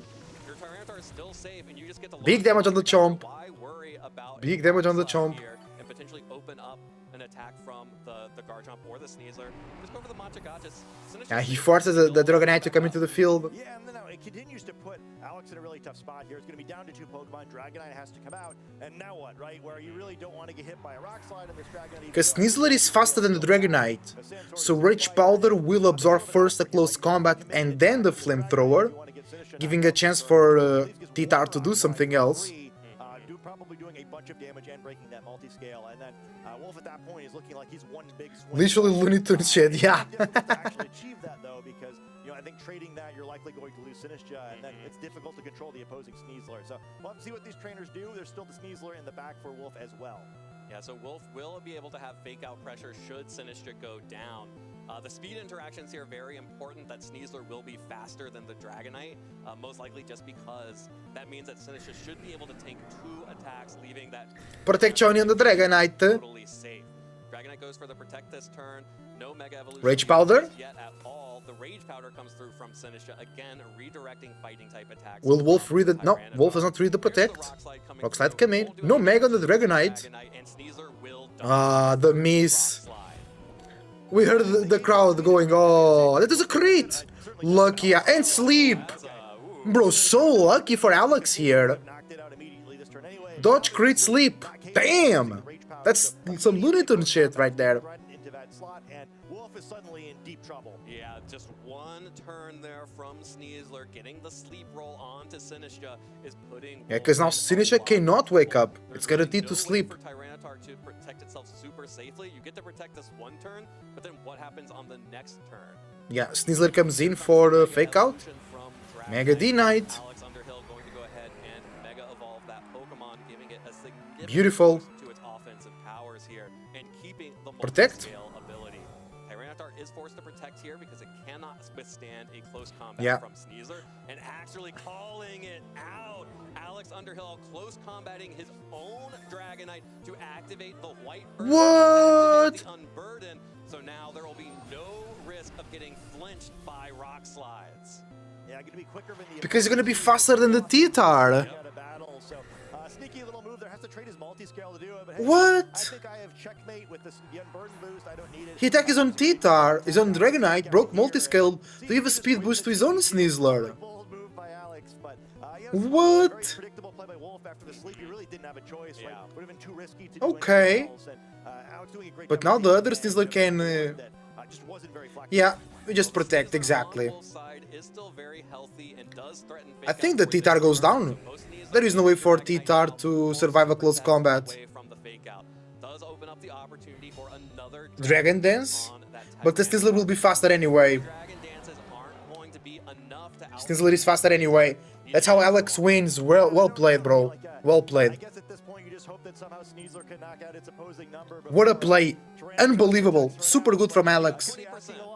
You can get a paralysis, you can get a sleep from Dire Claw onto the opposing Sneasler, and then But the other Sneasler is faster. Okay, no. Dire Claw. Okay. Coming into the Sneasler. Close combat, of course. We need a sleep. We need a sleep. Or a paralysis. Paralysis! That means the Sneasler is slower. But it's not over. Sneasler needs to be flinched. Sneasler needs to be flinched. Sneasler takes it now. Sneasler gives, Sneasler takes. Yes, sir. The paraflinch thing, not usually a real thing in competitive play, but Sneasler's been paralyzed. Now the rock slide going to come down, and could be a pretty low chance of his Sneasler getting moved. Shouldn't even be so fortunate to get the chance to try with the opposing Sneasler freed up to try to dish out some damage now. Yeah, Rock slide. Big damage. Can we see the flinch now? Sneasler takes a large amount of damage, has a very low chance of actually being able to attack through the flinch. I know, because then the Sneasler, yeah, now you get faster. GG. Yeah. Well played, bro. Alex played really well as well. But he got really lucky that one turn that opened up a possibility for him to win. Wolf went for the play that he had to go for. And the paralysis came through and gave Wolf what he needed to win the match. GG pick. Sneasler close comment to Dragonite. What a match. So crazy to have at the end game. Of course, you get two of the best Dire Claw procs in the end game. True. Sleep on the Sinistra to prevent Yeah, sleep Cine, Para on the Sneasler. Which meant that Wolf was just sort of backed into a huge corner where his only out was to get one of the two Dire Claw procs that would allow that Tyranitar to outspeed the Sneasler, and he gets it. Yeah, what a crazy outcome. And I think a lot of fun watching how both players played that endgame too. Both are kind of making pretty cool moves, and they realized they had a free turn there. Or Wolf taking that extra Dragon Dance, which potentially mattered in the damage race, where ensuring the opposing Sneasler didn't get a chance to move with the extra damage on that before the close combat. And then yeah, very good from Titar to get those rock slides actually, and don't miss on those, right? I guess if you're just going to get paralyzed anyway, you'd prefer not to do that. Have your GG. But still the right move by Alex at the time. You know, sort of not playing like, well, what if I get paralyzed in this bizarre end game, strange one. But really great match by both players. Yeah. Haven't seen too many quite like that one, but that's the fun of these tournaments. I might steal his Titar set actually. It's rocking good there. He protected so many times, Rage Powder so many times. He really needed to keep it safe. Even if in this particular situation it wasn't, you can't look into the future. You can't guess what alternate reality you're going to be. You just have to go for the option that gives you the highest percentage chance to win. Yeah, exactly. Infinitely. That was that for Alex. Alex had basically an 80% chance to win there at the end, had the Dire Claw not actively procced. Well, I think it's a higher than that, right? Because I think it's what it's right, because of the rock slide. Rock slide could have missed, and I poison wouldn't have mattered if that had been the effect. So I think you're looking at probably more like a 90% chance to win after making that move. It doesn't happen there, but I think really excellent play. And of course, you have that position to begin with by getting a Dire Claw sleep to begin with, where and the dodge on the rock slide, and the crit on the damage. Vastly reduced his odds of winning the game. For sure. That's the back and forth of Pokemon, right? It's both the chess game of moving the piece of the board, but also in many ways an odds management game, right? And Sneasler introduces a few more of those odds. Fine, Shiny Snoover, welcome KZ. How you doing? QZ, not KZ, sorry. Wolfie just won a match. It was an epic match. What about you? I'm doing great. We're loving the first tournament in Pokémon Champions of Pokémon VGC. Great matches. Top tier performances here. Only two Charizard wise on top 8, so we're happy. But I would also feel very good in top 8, no, in top cut, sorry. For both of those players, and I think it really speaks to just how close that match was, that just that little bit of volatility is what tipped it over the edge both ways, actually. Yeah, I mean, how much fun was the back and forth, right? I think also both of them just, again, making such good reads, understanding where they had room. I think especially for that first game, you hate Charizard? Here we just hate Charizard Y. I love Charizard X. It's my favorite Mega Evolution so far in Champions, but we hate Charizard Y, yeah.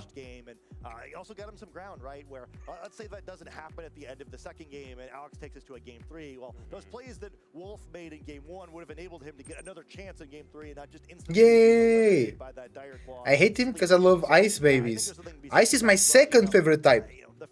My favorite type is Fire. Really interesting positioning battle, and Electric is tied with Ice in my second place.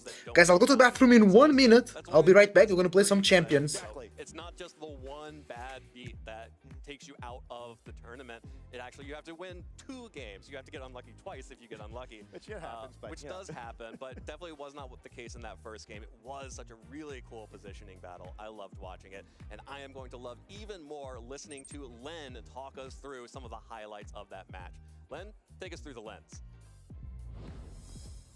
It was another really fun one. It's fun to watch Mega Tyranitar get its Dragon Dance boosts up, and it really felt like that was the game plan for Wolf. Both games revolved around trying to keep Tyranitar safe one way or another, get those boosts, and capitalize at the end of the game. Both involve very different approaches to it. Let's look at the teams and how he took that on. I think in game 1, we saw the Rotom be the key supportive piece. This was true in a match we saw earlier. That play pattern of Rotom and the Sinistcha to keep it around can offer so much damage reduction and really help keep Tyranitar around. But then game 2, we pivoted to the Talonflame. Got a little bit of trade early, but not as much value, but still managed to pull out the match. So let's look at that Rotom. This is a couple turns in. It's already burnt a Sneasler. It's already set a light screen, and still Wolf can keep this loop of Sinistcha coming in to keep it healthy. You know, in the past we saw bulky Rotom washes, you know, generations ago, often with Citrus Berry. Hospitality is kind of filling that gap here alongside the leftovers and making sure that your Rotom, it's best when it can take 2 hits or take a hit when your opponent didn't expect it to and still get value out of that turn. And exactly, Hospitality is letting it do exactly that. Withstand this turn and still get a burn into the Garchomp. Just taking away these options for Alex to actually chase down the Tyranitar. Already the Sneasler was burnt and then KO'd. The light screen stopped the Dragonite from being a threat in the middle of the game, and now this burn takes away one more option, really just bringing it down to Basculegion to try to solve the problem. And Sinistcha, this was kind of the window. Sinistcha's fleeing here. The last respect is being respected. Alex maybe has a chance, gets even the Rock Slide flinch here, so the Tyranitar doesn't move. We learn a really key piece of information here, though. The Tyranitar moves before the Basculegion. Maybe unexpected that the Basculegion would be that slow, the Tyranitar that fast, but that makes things so much harder for Alex. You know, the flinch could have bailed him out here, but the target actually went into Sneasler, so it didn't cause as much of a problem. But if you look forward to future games, now you've had the Rotom suppress the Sneasler, suppress the Garchomp, and the Tyranitar can beat the Basculegion on its own because of speed. So this starts to look like a really uphill battle for Alex, and we never saw the Basculegion again after this. It wasn't brought into the next game because we've learned that speed relationship, most likely. So eventually, Tyranitar is able to get past the Basculegion, get a boost up, and land huge Rock Slides. It's the last Pokemon remaining for Wolf, despite the amount of power Alex brought against it. Consider that the brings for Alex were Sneasler, Garchomp, and Basculegion, and it's Tyranitar left standing as the last Pokemon. Really impressive to be able to support a Pokemon to that extent. And then looking into the next game, the King Gambit is the adjustment instead with no more Basculegion, but it's dealt with so quickly. But I want to dive into this turn a little bit because there were so many options for Wolf that makes it really difficult for Alex. Because this could have been a close combat knockoff double up. It could have been a fake out plus a Dragon Dance, or it could be this knockoff plus close combat play. And Alex has a really hard time playing defensively into all of them, which makes it look like this close combat, you just let a Pokemon go down so easily, but Alex is having to respect so many options at one time that it's really difficult to not give something up on that turn, and that's the combination of pressure that Wolf is putting on in this position. And then I want to jump ahead here because I think there's something really interesting. You know, Alex is now out of the tournament anyway, but we learn after this knockoff goes into Garchomp and it hangs on, Garchomp actually moves before Sneasler here. I think maybe the first example we've seen on broadcast of maybe a little bit of stat alignment bluffing. The Sneasler has a plus speed stat alignment and yet is moving slower than its own partner Garchomp that would naturally be much slower than it. So actually a very slow Sneasler despite having the plus speed stat alignment. And then that does have an impact here. If the Sneasler is faster than the Garchomp, you can more easily Rage Powder attacks away, but now it's a little bit more threatening when Garchomp could move first, get a KO onto Sinistcha before the Sneasler moves.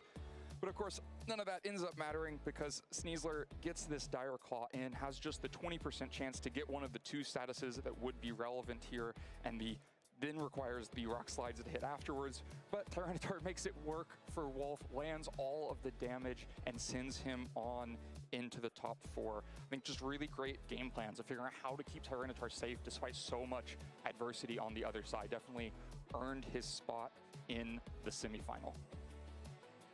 So with that down, we are ready to go into the next top 8, see one more match, get one more player earned a spot into that semifinal. So let's go back to the casters. Thank you so much, Len, for the looks through the lens with Len. And we have got another match, as you said, to bring you for our final semifinalist. This is going to be between MJ Rogers and Nick Navarre. This is round 4 of top 8 to see who rounds out those semifinals. Last one, I promise. To join Arsal, Michael, and Wolf in this top 4. And what a great top cut we've had so far. Some fantastic matches. That first top 16 match followed by the first 3 top 8s. One last one to round out the first round of our top cut. And this is going to be a fun one because we got a chance to showcase Nick Navarre in the top 16, paving his way through this top cut bracket to make it into the top 8. But for MJ, this is going to be the first top 8 for him, and also the first Mega Garchomp we're going to see in the tournament. Yeah, I did not expect Mega Garchomp coming into this event, and it's not even like a Mega Garchomp supported by a Sand Setter to get that Sand Force boost. It's just solo Mega Garchomp. Well, not solo, it's got the Charizard, but Mega Garchomp just as kind of a cool option there. We did get to see a look at Nick's team earlier on. The whole game plan was set up the Floette, allow it to kind of sweep through his opponent's team. We do have a couple other of those setup options for Nick. Again, the Palafin and the King Gambit have bulk up and Swords Dance respectively. So we'll see how Nick wants to tackle this matchup here. Which setup sweeper do you want to try and use against MJ's team?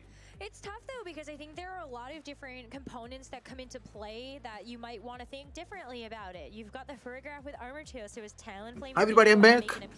And we have more matches to go. We have no time to play ourselves. Let's go. But, you know, Let's go. It's by these top players with all We have Palafin again. They've got to be able to, you know, take and dive into that. Ice and Dragon types are my favorite. Nice. Wolf has to win 2 more games to get Steelix winning in the first official Champs tournament. That will make history. Look, big Chunky Chew! Chunky Chew in the screen. They have Mega Gengar. Palafin. Is always a fun player to watch because he also always has these cool teams that I think not a lot of other trainers come up with. Yeah, we saw it. Is there Not Gar? They have Mega Garchomp. Oh, it's the, I saw that on Twitter. It's the dude with a Mega Garchomp. Okay. That's crazy. Mega evolution that Nick has on this team, and as you called out, again, one of the Pokemon that can actually go for setup. With something like Calm Mind, you've got Dreaming Kiss to be able to recover a lot of that damage that you've taken as well, and different ways to support that. Mega Floette as well. Mega Floette being successful to Black Glasses King Gambit. It's true. No coaching. Will-O-Wisp on the Talonflame. Will-O-Wisp. Normal Incineroar with Citrus. I already saw Nick play. Today. He played clean. Is pretty scary to a lot of things, especially if you are weak to it. But also some great support. I mean, when we saw Nick close out Game 3 earlier today, without that Floette, he didn't get a Calm Mind up at all. He relied on that Talonflame, Sneasler, and Incineroar to get the damage into. I love the Chunky Chew plushie. He's got a few other options too. I'm excited to see how MJ is going to fare. Obviously, MJ, this is a breakout performance for them, making it into the top 8, the first Pokémon Champions regional, and also with a pretty creative team. Of course, you have the Charizard, everybody. Mega Garchomp. It's another Charizard. Why? Oh, Farigiraf. Oh, Aerodactyl, bro. Aerodactyl was not here at all. Shiny Machop. Bro, you're getting so many Chinese calls. Are you hacking? What are you doing? Bro, I forgot about Aerodactyl. Seal is also representing with a Sylveon. Yay! Pasho Berry Incineroar, cool tech. Versus those Rotoms, Milotics or Basket Legion's Wave Crash. And a Twisted Spoon for Farigiraf to do more damage with that Twin Beam. Nice. Sunny Day and Wide Guard on the Aerodactyl. No dual wing bait, no protect. That's courageous. This dude is courageous. actually doesn't have a fire type attack that can really utilize the sun. More kind of consequential for the Have the shiny Charmander. You have shiny Charmander? That's crazy, bro. Get knocked out, you know, just in case. But there's some really cool tricks on this team too. I look at the Farigiraf holding the Twisted Spoon. It does get a nice increase to its. Why the guard might work if he goes far, and Sylveon. Is if it goes Char and Sylveon. A lot of them have been White Herb, in which case you don't need Twin Beam. You can just use Psychic to knock it out. But Twin Beam has the unique property of attacking twice. Yeah. So that first attack of Twin Beam can lower your HP, make sure you're not at full, so Focus Sash can no longer activate. Then that second hit will finish off the Sneasler, so it could be very important here. Yeah, Twin Beam, great tag for Focus Sneaslers. Here we go. Here we go. MJ Rogers. Oh, shiny Charmander. Shiny Charm. Okay. Here we go. MJ's Incineroar does have that adamant stat alignment, so with the Sun from MJ's Charizard is looking to be not only a supportive piece with that fake out parting shot and intimidate, but a big source of damage as well. Just woke up right now, sorry. No problem, bro. Grand Rising, Grand Rising. Nice to have for some of these other pieces, you know, but I think right now. Okay, interesting leads here, both Incineroars, and we have the very common Megas. Floette. And Charizard Walls Floette. Not a lot of answers to Charizard from Nick's side. Talonflame will resist it. Palafin will resist it, but Palafin goes down to Solar Beam. Talonflame can do some good damage in return. Time for Mega. No weather control on Nick's side as well.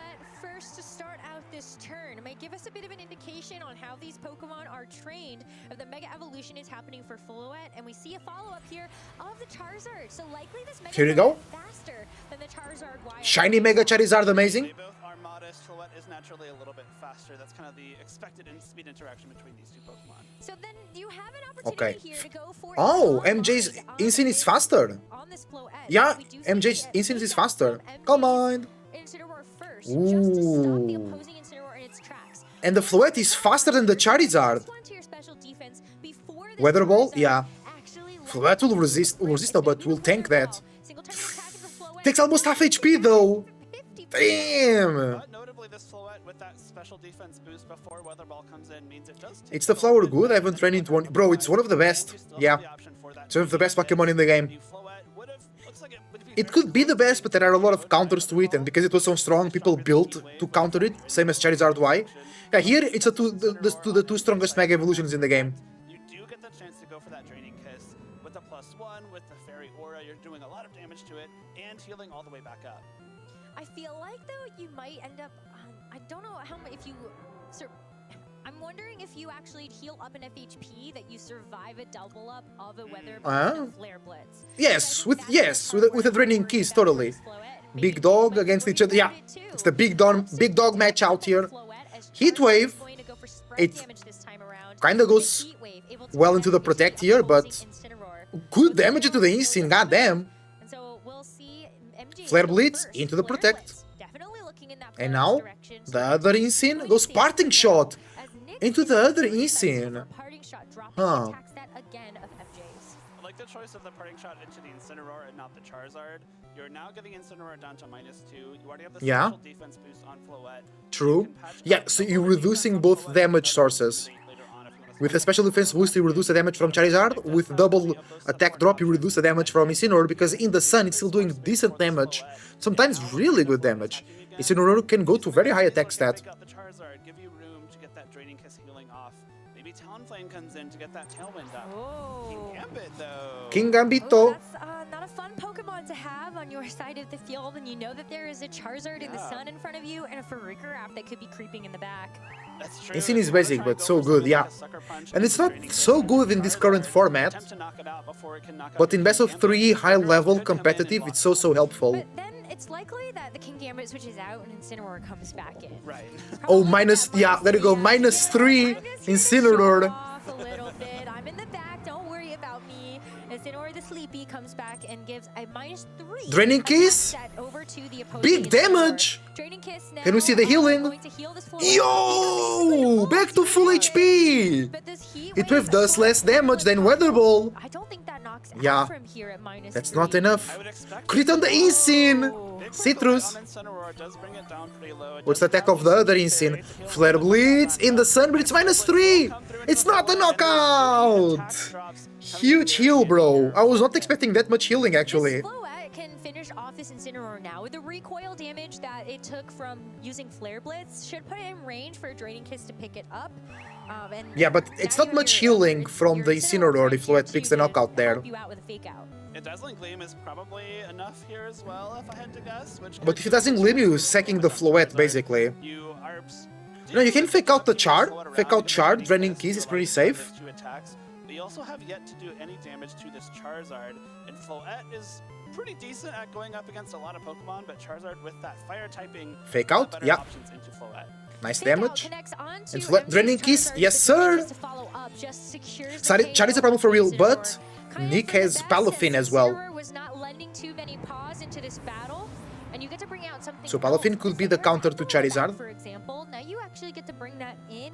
Could But use what something now? Like Wide Guard to force this Floette, only to use Draining Kiss. Wide Guard would prevent you from using Dazzling Gleam. but Sylveon? also you have the option to Interesting. drop Incineroar. Hyper Beam will do a lot of damage. Sylveon comes in though. This is a really cool option. Why not The Fairy another Aura Calm from Mind Mega here? Floette does not only affect Nick's Pokemon, it affects Nah, the because you entire go down to a field. double up. Sylveon will benefit from that Fairy Aura, a 30% Rogers can kinda ignore the Incineroar. I mean, a Flare Blitz into the Sylveon in the sun, still do a lot of damage. Last turn of sun. knock out the Incineroar, especially with that Fairy Feather, and in combination with Charizard is threatening a knockout into Floette as well. I think you just go for like rip the Hyper Voice Heat Wave. Why not, right? I mean, Yes, even if Hyper Voice Heat Floette Wave. Gets a Draining Kiss off Yeah, of Sylveon, yeah. you're gonna heal a little bit, but it shouldn't 1-KO Sylveon, and then these Charizard and the Sylveon have the chance to throw those attacks that way. Keep in mind, Switch on the Zard. He wants the sun later. Farigiraf. Get that Calm Mind up earlier in the Okay. game. Incin goes out. Charizard actually switch out Into the Talon. It will resist the Fairy type attack. Protezione. Okay. Is going to play it safe. But Farigiraf makes kind of the Hyper perfect Voice. switch in. Then the Hyper Voice is going to Resisted, but it will break priority. But All Flame is still faster. Oh my god, that's so... Oh, because Floette is buffing the Sylveon! With the Fairy Aura. Damage from Hyper Voice, but you really don't want that Gale Wings active, because if it is, you cannot deal damage. Oh, true, you don't want Gale Wings, because with Gale Wings, all the attacks are a priority from Flying type, which Farigiraf will block. Yeah. Talonflame should still be the fastest Pokemon on the I didn't field. thought about that. To get some damage Talonflame is still the off. fastest, yeah. Either target with dual wing beat, potentially set up a Yeah. but in front of a Farigiraf, The starting a Trick Room. Floette is buffing the enemy, bro. Quick attack! It's gonna be a quick attack. I think we need to rename that to Helping Hoof. No. Helping Leg. Ooh. That Sylveon has no defense investment, I can guarantee you. After this, Floette's probably going to finish it off. For Draining Oh. Kiss, actually goes into the Farigiraf. That's big damage! Huge healing! This Floette is going crazy. Moonblast? Into the Floette. Special defense on the Floette is going to help What? considerably here. That's a +1 special defense Floette. But Sylveon most likely has Fairy Feather, plus Pixelate boost, plus Stab boost, plus Fairy Aura boost. Trying to get as much damage into Floette Bro. as possible, but Draining Kiss showing why it's What? so valuable. Keeping Floette so healthy. It's been under half HP. Ah, plus Helping Hand, true! This Farigiraf doesn't really have a choice. Repeat, here. If it quick wants to attack! try to get, oh, Not enough! can with a quick attack. That is one way to get around the fact that the two Pokemon on the other side are faster than you. The Sylveon is doing so much damage because all the boosts, 4 boosts plus Helping Hand. And Helping Hand is was horrifying. And Helping Hand does makes the move do 50% more damage. To the Charizard remaining. It's a really cool option there. The quick attack giving Sylveon a little bit of priority is still boosted by both the GG. Fairy and the Fairy Feather. GG, bro! Nick played that really well. The Calm Mind in the early turns, or like turn 1, plus Draining Keys, Good job playing Protect the Floette this time around. Did have plus this, plus that, Talonflame and Incineroar. Didn't see the Sneasel this time around. I think makes a ton of sense. plus considering that HH. What's that? Flower played that so well. You are so right. But that King Gambit still able to The healing, while really just draining surviving all the damage. Because when you look at, because that's that is the thing, right? The physical It survived the heat waves, weather ball, flare blitz, hyper voice, quick attack. If you know that this special defense boost has caused you so many problems, on top of the fact that the Floette is healing off all the damage that you Thanks for, oh, I didn't know this. Vanny 11, thanks for the follow. so much attention, and unfortunately just wasn't quite So far I've seen all the mons in Area 12 shiny except Snorunt and Bergamite. Keep going, you can find it. KZ, thanks for the follow on Twitch. Into the Floette instead of that -3 flare blitz in the sun. Maybe this game does look a little differently. Welcome, welcome. Thank you very much. Into the second game. Helping Hand, yeah, I already said that. Damage to knock out this Floette. They both went 10-2. I think Wolfie was the best with 11-1. I think everybody got at least one loss. I think there was no 12-0 players on the Swiss rounds. Of course, you are setting up that Calm Mind, and then you're only attacking with Draining Kiss moving forward.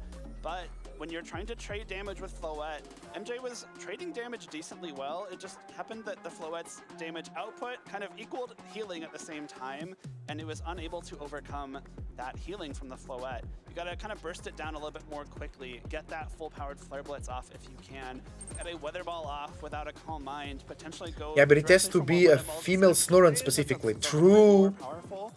You can do it, bro. I think it will be better to shiny hunt the Frostlass in Legends Arceus, to be honest. I wonder if you want to consider a Trick Room option. You know that your Charizard and your Sylveon are slower than the opposing Floette, so maybe you consider just like setting up the Trick Room for a Charizard of Here we all go. things. Hey, why not? As we actually see the Oh, Charizard Char for Rigraph. Yeah, very well could start out with Because MJ knows the Char is slower than the Floette, so you go for Trick Room.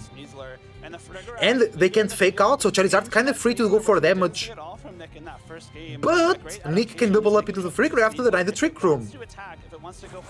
I don't think Zard can one-shot anybody here, because he could protect and attack. Protect for Rigraph and attack. I don't know if Rigraph has protect. Another decision. Do you want to try to knock out the Sneasler here first, or do you want to try to set up Trick Room? Either way, I don't think there's a chance I for think you to deny Trick Room is the priority for MJ, but There's not, no. If Nick wants to get this Calm he'll Mind just get off, he will be doubled able up. to. Floette is faster than Charizard, as we saw in that first game. Will be faster than Farigiraf under almost all circumstances. And so if a Calm Mind wants to happen here, it will.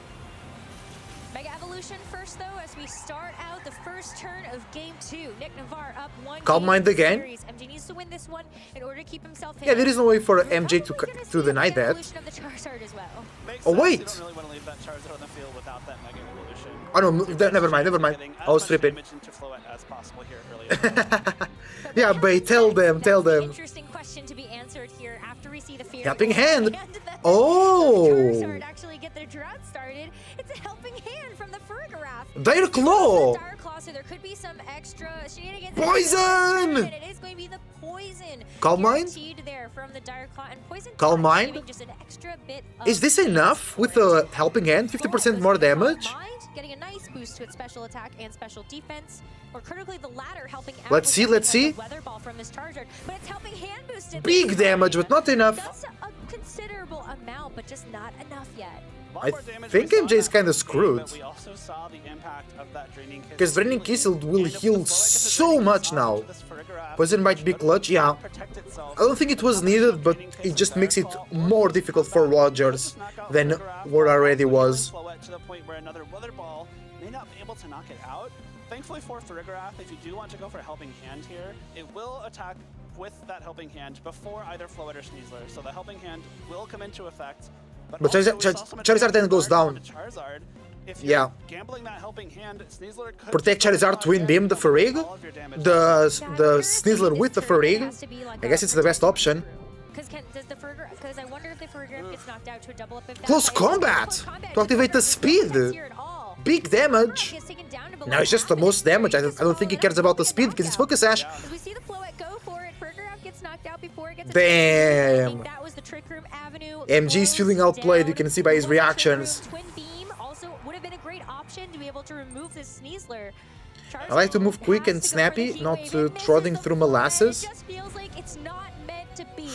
Yeah, focus Ash. Focus Sash. You at least connect with the Sneasler, bring it down to that Sash. Burn? You really need No. the Floette there. The damage from that heat wave might What have put now? Floette in range for something Aerodactyl? like that Sylveon. Quick Tailwind? attack. And because Tailwind of could that be range huge and here. shielding, again, Floette is very, very healthy. Charizard between that Dire Claw and the poison is getting very Ah, it's the low. Insane. Looks like it should Fake be able to out. be knocked out But it's by very Floette in one more turn. one directional.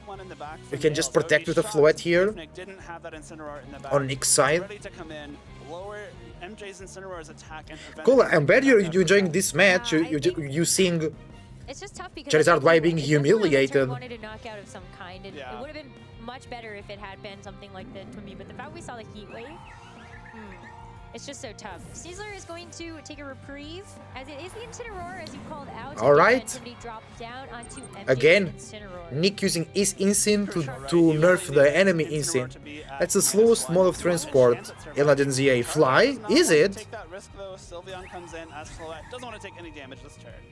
Sylveon comes in then for free. Doesn't actually Fake end up out? taking any Yeah. damage here, as the fake out would have gone in that direction. Good play from Nick, but also good play from Rogers, bringing in the Sylveon. Now forcing your exerting offensive pressure on both the physical and special side.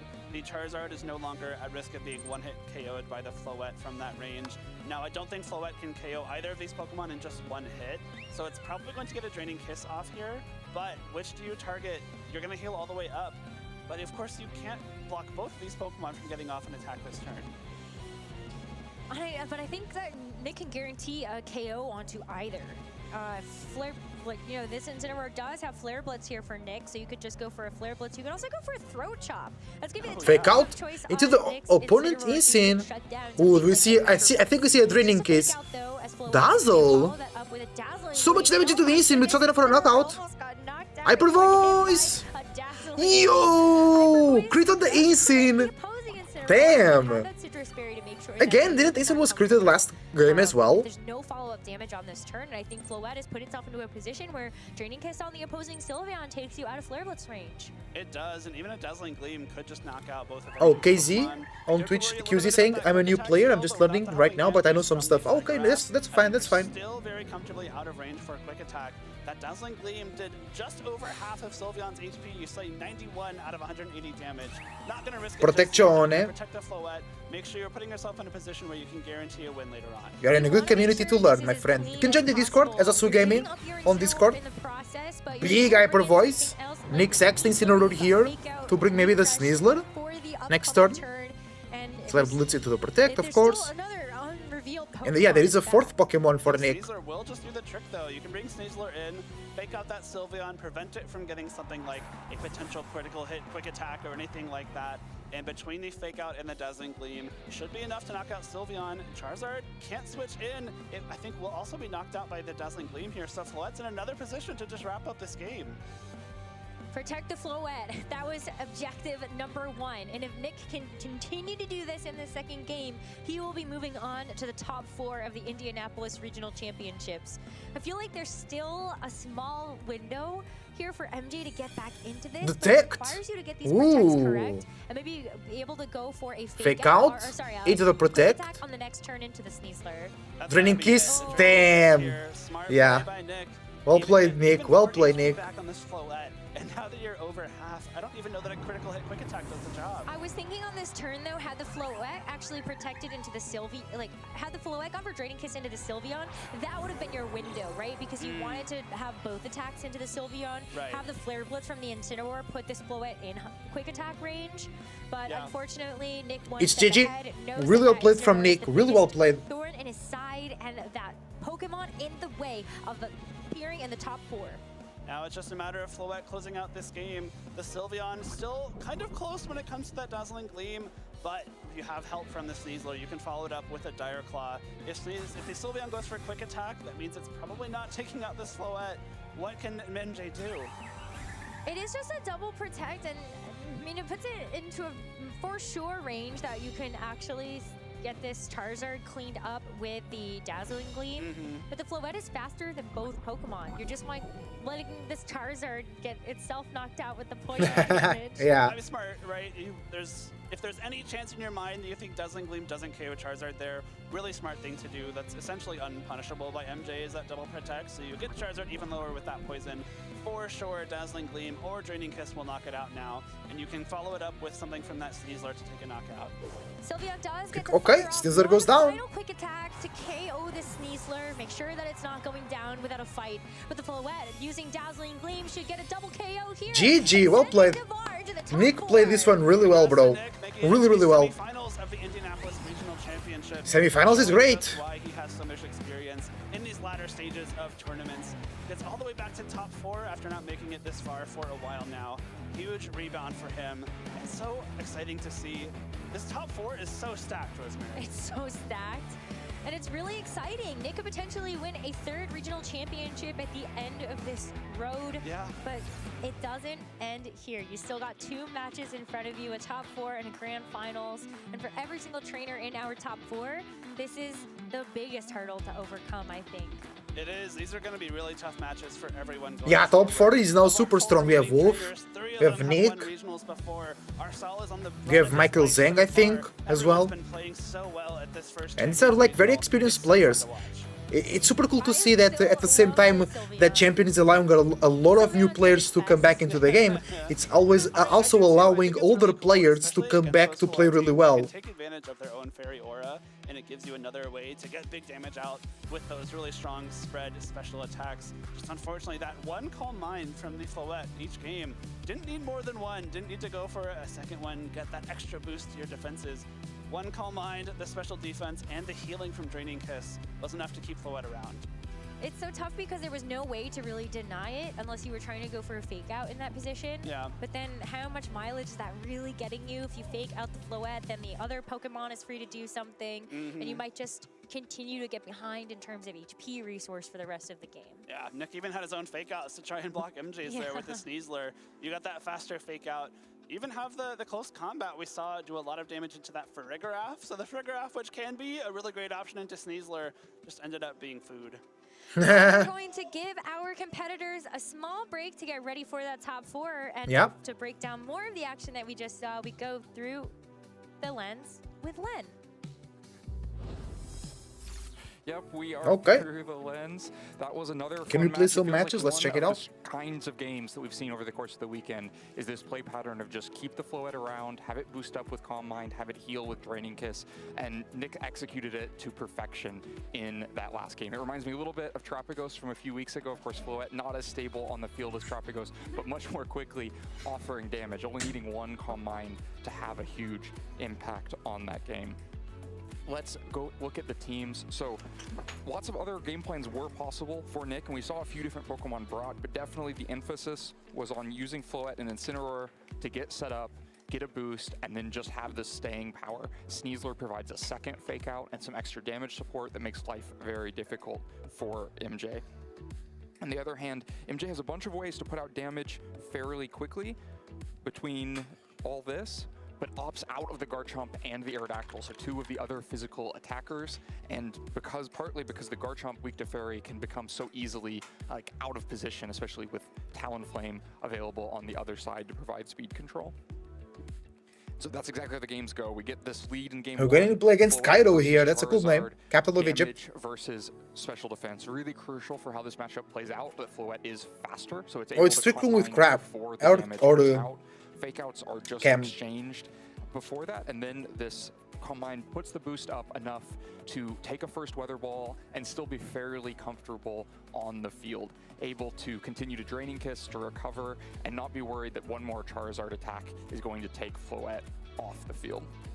So a few turns ahead of time, now we see the Draining Kiss. Incineroar taking a ton of damage, and the Incineroar on Nail's side has cycled in the meantime, put that Incineroar down to -3, so that after this Heat Wave, it really can't follow up that much extra Flare Blitz damage onto Floette, and Floette just stays very comfortable kind of throughout the set. It felt like Floette was never challenged all that much. Yeah, Floette was so solid last game. Nick always felt very comfortable with his game plan, you know. Action. Part of the reason that that's so easy to sustain for Nick is that there's no protect on this Incineroar. You'll notice throughout the set, the Draining Kisses, when they were really important, were always prioritized into Pokemon that could not protect themselves. Incineroar a couple of times, including the turn we just saw, Farigiraf a couple of times, because then you were guaranteeing the healing. Either that Pokemon stays on the field, takes the Draining Kiss, or switches out and you get the Draining Kiss into something else. Okay, they're trying here to go for Trick Room. I want to stop that. Moving first, you can get that recovery before Charizard or any of those other Pokemon can act for the turn. I got a little bit close here with the Sylveon able to go for quick attack. Bro, I made a team with Hydrapple not too long ago. You can check it on my Pokemon channel, as also Pokemon Trainer on YouTube. I had so much fun playing with Hydrapple. I want to play with it again. They protect, that's fine. I have Sucker Punch next turn. So going into game 2, there's a pretty significant adjustment for MJ. How about if they go Trick Room, it doesn't work? And the Charizard. And this has to at least put the specter of Trick Room into Nick's mind, because something like Trick Room and switch to Incineroar could be really dangerous here.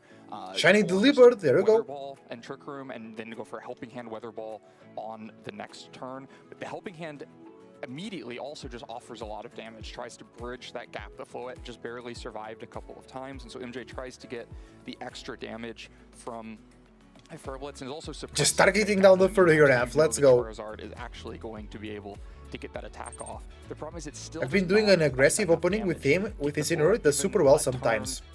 I used it super, I use it in two ways. One, it was like super offensive, but still with healing and Giga Drain and grassy terrain with Trick Room, and then I used it. I'm still editing that video, which is, it's super bulky but with nasty plot. There's another great turn here. Yep. You can also run Iron Defense Body Press, for an example. Damage back is Fairblitz. You know that if you can recover with Draining Kiss, you... Okay, so we're denying Trick Room here, but they're getting a knockout was able to just use in one of us. That Pokemon can't protect itself from Dazzling Gleam either, and so has no problem... No citrus. Finding safety on the board, not really being. But we have speed control, so Last Respect should pick a knockout on anything. On that turn, and you haven't damaged it, but you've also taken no damage back, or you have gotten the damage into both Pokemon and then still have Draining Kiss targets. And we have Sinister for redirection. So over the next couple of turns, yeah, I love Fickle Beam. Oh, you're using Pollen Puff and Nerf Power? I was using Fickle Beam, Giga Drain, Protect, and Grassy Terrain for more healing. Anything about the Floette, it is set there on the field in that same right position from turn 1 of game 1 to the end of game 2 and the end of the match. Got it. Dominance by Floette here, able to stay on the field throughout and be well supported by all the teammates. Those double fake outs, adding so much extra support for Floette. So really well played by Nick. Into the galley. To see what he can do with that team. Because Leaf Blade with Sharpness will pick a knockout on my Bask. No Protect, awesome. All right, well, let's go. Pollen Puff is for healing. It also does damage. Pollen Puff also does damage. That's right, Len. It is now time for our semifinals. Semifinals! Who will be our first Woo, let's go! Of the Champions era here. Oh, it's Focus Sash. I can just protect Macha next turn, I think. I am so excited to see these 4 trainers. It's gonna be Wolf versus my 2 favorite players. I think all of the are going to be player here. Exactly what we want to see from this format. We don't survive. Some different modes in these teams that we weren't I could just Aqua Jet. all really earned their place in the semifinals. I can just Aqua Jet. It's so important when you have, because you have to play so many different rounds of Pokemon to have all those different modes, so that when you get here, they protect. That's fine. That's totally fine. Still have some surprises that you can pull out to make sure that you are keeping your opponent on their should protect the Cine here as well. This is just something that we have been seeing over and over and over again from all 4 of our semi-finalists, and we will of course be starting off the tournament, our semifinals. Big the damage. Bottom half of the bracket, it is Michael Zhang versus Wolf Glick. And this is an exciting matchup. This is maybe the first time I've seen Michael on We survive! playing against someone with a weirder team than his. That's awesome. For him, right? It must be so disorienting. It is a really strange The first time they see somebody using a weirder team than Michael, that means he always bringing that uniqueness and individuality. I love it. If they were lucky, so should be fun. You know, I think both these traders kind of enjoy a challenge too, right? So maybe a little more fun for them getting to figure out a new puzzle instead of showing us their answers to one they solved already. Absolutely, and of course both of these players are extremely decorated. Michael, of course, that Sacramento regional champion, really burst on the scene then, had a kind of disappointing 2025, but is now well on his way to qualifying for the World Championships this year in the 2026 season. And I think we survive damage from the camera up here. Kind of on the bubble heading into this You fought against this guy, or the team. I'm having a problem finding a 6 for my Ice team. I like my 6th right now, but I feel like it could be better. Who is it? Both to be very certain, and also I think everyone's very. Unless they have Solar Beam, but there is no Sun. We survive any damage. Yeah, they protect, I knew it. Michael Zhang, so excited to be the I attacked the Zoomer, we win. Era with that Frostlass team, the champion of the Pokemon Champion. Getting into the champion tier here at the regional with this Frostlass team. Mega Gengar. Mega Gengar is pretty good. Been kind of the breakout Mega alongside the Mega Tyranitar. Michael Zhang showing both of those two as sort of the more consistently strong Megas that we've seen in the latter part of here Phase 2 and the top cut. Yeah, nice. I don't know if I was expecting to be at this point in the tournament talking about Frostlass being the one Pokemon, or Mega Evolved Pokemon at least, that we have a chance of seeing. Frosty, T-Tar. Oh, Wolfie also has T-Tar. That proven to be a really excellent Pokemon. On his team. A bunch of other fun techs in this team.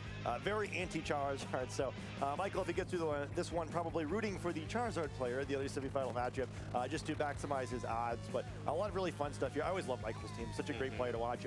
Arcanine also, I think, worth pointing out. Not necessarily for this matchup, although maybe it'll show up, but I think mostly just because probably the most. That's a lot of possibilities. Yeah. This dude has this team is full of tech. I really like it. Of the Arcanine, so it's not actually the Intimidate variant, which I'm sure helped Michael quite a bit against some of the King Gambit in the field. Yeah, I think making note of that Corviknight as well. You know, it is that more aggressive attacking Adamant. Corviknight, no bulk up. I think with bulk up, probably a bigger matchup problem for Wolf's team. So I'll be curious to see what Michael's approach to this one is. Again, it's just not a matchup that I think either of the trainers had considered before a couple of hours ago, probably. So it should be fun to see what they opt to go for. This is round 4 of the Wolf Glick Regional Championship. As he appears on stream once again. We've seen a lot of different modes from his team. Like the first the first appearance is very Steelix oriented. Yeah. The second two very Tyranitar oriented. We did finally get to see that. We've seen way more T-Tar from Wolfie than Steelix. Steelix could be good here versus the. Oh, with Cinnamon, so good. It's good into the Frostlass. It's good into the enemy T-Tar as well. And also that Rotom Wash, cannot overstate how important that Rotom Wash has been, especially in the previous sets that we've seen today for Wolf, in keeping all of these two big offensive threats of the Steelix or the Tyranitar, or potentially even the Talonflame, up and at it with the Will-O-Wisp and the Light Screen as well. And this Steelix is kind of the big deal on this team, but we've also seen the Dragon Dance mode coming up from Tyranitar, and they both play so differently, it's going to be very difficult for Michael to get a jump onto Wolf into this. Here we go. I'll be excited to see what it's Wolf. It's Wolfie. It's a little bit difficult just to anticipate just because they probably don't have choreographed lines, so I give them time to prep with their friends. I'm sure they've got pretty good plans coming into this one, but for now, we see some familiar friends on both sides of the field with that Rotom Arcanine trying to lock up its tournament MVP honor. Arcanine cannot be burned. Would be another contender for that award if we it can do a lot of damage into both Pokemon here and not take any recoil, but it's also weak to Hydro Pump and close combat. I think it has the Focus Sash, so it should be fine. Now from Wolf, just having the Sneasler and the Rotom to give him a bunch of different options of, do I want to go for the Light Screen, do I want to go for Will-O-Wisp, do I just want to go for damage? And the Rotom is actually threatening quite a lot here.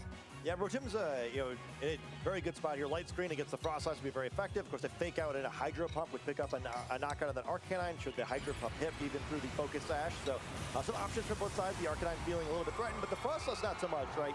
It has to worry about light screen reducing its damage eventually, but this turn it's relatively free to do what it wants. Yeah, and what it wants to do right now is Mega Pick Evolve out. and set the snow. There's the fake out coming out from Sneasler, breaking the Breaks the Focus Sash. onto Arcanine and preventing it from moving this turn.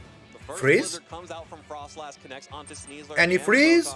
Sneasler takes about half. What does Mega Gengar do for stats? It just makes special attack, max speed, super strong, super fast. And that's Shadow Tag ability. To reduce the damage of those blizzards. You've seen no Mega Gengars around here. Always wanting to value the light screen over Let's go, trying to let's pick up go. a knockout, where in that case he had a fairly good chance of getting a turn 1 KO on the Arcanine, but no, he wants to set up his light screen. He has a plan with this team. Sneasler took a lot of damage though. And then set himself up to try to sweep with one of his Mega Evolved Pokemon. Yeah, at this point, the threat of close combat onto the Arcanine is doing the job of that Hydro Pump. Right, so yeah, Rotom able to escape here, maybe come back later, help deal some of these Pokemon in the back, but has a pretty good matchup too, such as Corviknight, Tyranitar, or Garchomp. Yeah, Tyranitar feeling so safe to switch in here. With no more snow, that means that blizzards are less accurate. They're also going to be heavily resisted by the Tyranitar with the sand boost to the special defense and the light. Nice, Titar tanks that so well because of light screen, because of sand boost. Wow!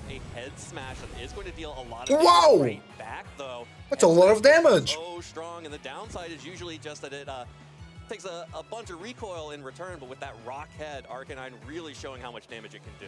Yeah, I don't know how safe it was feeling after all. That is about as much damage as we've seen this Tyranitar take in early in the game, and that's going to be tough. It's a little bit more than a single hospitality is going to heal up there. So Tyranitar going to be a tough spot for the remainder of the game, and now we're at a point where if Frostlass were to switch in and out or be feeling a little risky, Blizzard might be right on the edge of being able to pick up a knockout. Well, here is the Sinistra for the first hospitality. Healing. Like you mentioned, Wolf is going to need another round to get that Tyranitar back to full health, or at least healthy Okay, to survive. Mega Another one of Titar. those Rockhead, Here we go. Rockhead attacks from Arcanine. There's the Mega Evolution though, so Dragon getting Dance? to its stats as well as Extreme speed into the ghost type. damage. The extreme Doesn't speed work. actually coming out from Weather the Ball Arcanine resisted onto, through light was screen Sneasler and the is special defense now boost from the sand. Sinistra does It's a no Dragon damage. Dance. Weather Ball It's a comes Dragon out. Dance. I knew it. I knew it. Frostlass deals negligible damage, and here we go again. Another Dragon Dance on the Mega Tyranitar. I'd like to say I can't believe that Wolf was willing to Dragon Dance in front of those Pokemon, but at this point, I am. They both look really threatening, right? By Wolf, where he was getting pinned there, and I think a head smash into that slot likely would have sent us right into game 2. Instead, calls that no, there's no way you think I'm going to leave this Tyranitar open, despite the low HP, at least healing up enough that that Weather Ball wasn't able to knock it out. Though I think it would have survived anyway, but no longer in extreme speed range, which I think would have been a real threat without the hospitality, and suddenly threatening a quick rock slide that could have knocked out both of these Pokemon. So the Hydreigon going to enter battle, though I don't know If he just doesn't overthink, it's fine. No, the thing is, he had to learn because he used to overthink a lot. The Steelix kind of forces Michael to bring, because if you don't bring that Pokemon, then you might just end up walled by Steelix, but it does not have a great matchup into this particular setup here. Ooh, big damage, bro. That is What? over 100 damage to that Hydreigon. What? It is within Hydreigon. of another Rock Slide, and now Because I think it's max Sneasler's on speed, the max field. special That is attack. Choice Scarf Hydreigon. Fake out is so free there, and now that would be an easy double KO should the Rock Slides connect. Yeah, we saw previously the attempt to go to the extreme speed of a Sneasler, and maybe that's an option, but that's probably a trade that Wolf is willing to take at this point, scoring 2 quick knockouts maybe. However, maybe the prioritization to Sneasler on Michael's end indicates he has a Pokemon in the back. They don't want to deal with Sneasler, so Wolf playing a little bit safer, getting the Sinistra in to heal up the Tyranitar. Feeling like, hey, I'm not going to get knocked out by this Hydreigon anyway, and yeah. Nah, again, bro. A second time. With power though? Whoa, he can keep getting away with this. Tyranitar, the light screen, and Rock slide, the sand boost big damage. so much for the Tyranitar. Oh my god. Clean double KO after one Dragon Dance. And again, just great play by Wolf, right? Why sacrifice your Sneasler there if you can switch in and wind up in a position where your Tyranitar is basically the same amount of HP it would have had anyway. Yeah, absolutely. The light screen now finally wears off. Light screen plus sand. Out of the field. It's just going to be the Frostlass that's threatening special type damage, and that is going to threaten the Sinistcha very severely. And the Tyranitar is now pretty low, but you're feeling pretty good if you're Wolf, because you still got those. Yeah, I mean, Wolf is real close to checkmate there, right? Where, you know, a knockoff into the Frostlass slot, you just have to find a way to safely get the Sneasler into threaten a close combat. The Sand comes back because Michael Zhang also brought his T-Tar. Over targeting on the Sneasler previously, really telegraphing that Tyranitar in the back like you called out. Setting the Sand again, which means that Frostlass still does not have access to fully accurate Blizzard. So if it does get an opportunity to attack, it's not dealing a lot with Weather Ball, we already saw. It may be able to hit a Blizzard, but it's going to need to hit those Blizzards or get a Shadow Ball off into that Sinistcha. Light screen is at least expired, but at this point I think Wolf would love it if Sinistcha were to get picked off here to give him the free switch, and Frostlass maybe trying not to provide that opportunity. Yeah, Frostlass protecting this turn, Tyranitar protecting this turn, Sinistcha protecting. Wolf will never let the Sinistcha go. It's too important to his strategy. To protect. You need the Sinistcha. Crucially though, you did get to see the order of speeds from those protects. Tyranitar protecting first, Frostlass protecting second. That means that Frostlass has nowhere to go this turn. Forfeit locked in from Michael, and we are headed into game 2. Yeah, that made it so that I guess it was pretty overlooking anyway, but yeah, Frostlass would have needed a double protect to avoid getting knocked out by the knockoff anyway, or a rock slide even if Wolf was willing to risk it. And then, at his leisure, he could have brought in the Sneasler to finish off the Tyranitar. So that game very over, and wow, really impressive first game by Wolf, where the beginning of the game always looks a little strange with this team, but correctly calls it that Head Smash isn't going to go into the Tyranitar slot, takes that cheeky Dragon Dance, and the game's kind of just over from there. Really aggressive read by Wolf, where that switch into the Tyranitar, like, oh man, like, Wolf, what are you doing? But hey, he's showing how he got here. Makes a great read to dig himself right back out of the hole he put himself in. Yeah, despite having a Steelix, which is an extremely defensive Pokemon. Yeah, Wolf is not bringing the Steelix a lot. Wolf teams I've seen in a while, and he's bringing a lot of the T-Tar with the Dragon Dance. As well. Like you mentioned, that Tyranitar has been sneaking these Dragon Dances over and over again. In all the games, that's so true. In all the games, Wolf is just finding the best space for Dragon Dance. It's crazy. Did Wolf kind of just trick us all yesterday? Like, did he deliberately have this Steelix, really like a highly Steelix-oriented strategy? Yeah. Knowing that everybody was going to watch him at the end of Swift, so then, like, well, we keep having these team previews where I'm sure everyone is really afraid of the specter of the Steelix that we haven't seen in almost 24 hours. Yeah, you get all the whispers around the venue of, oh, there's a Steelix. I think Wolf's running Steelix. She's got the Steelix admirer. He's admiring in his Pokeball. Steelix admirer. It's a collector item, the Steelix, not really brought to battle. Okay, Garchomp is much better here. Much better. But you can't Earthquake unless you switch into the Hydreigon. Yeah, this Garchomp has a triple kill in its eyes, or triple knockout. Triple kill, yeah, super effective to everybody around it. I guess with the sash, you could do it if you really wanted to. But I think true, you have to focus sash on the Arcanine, so damage being threatened on the board here. The Garchomp could go an Earthquake, super effective on either of these Pokemon.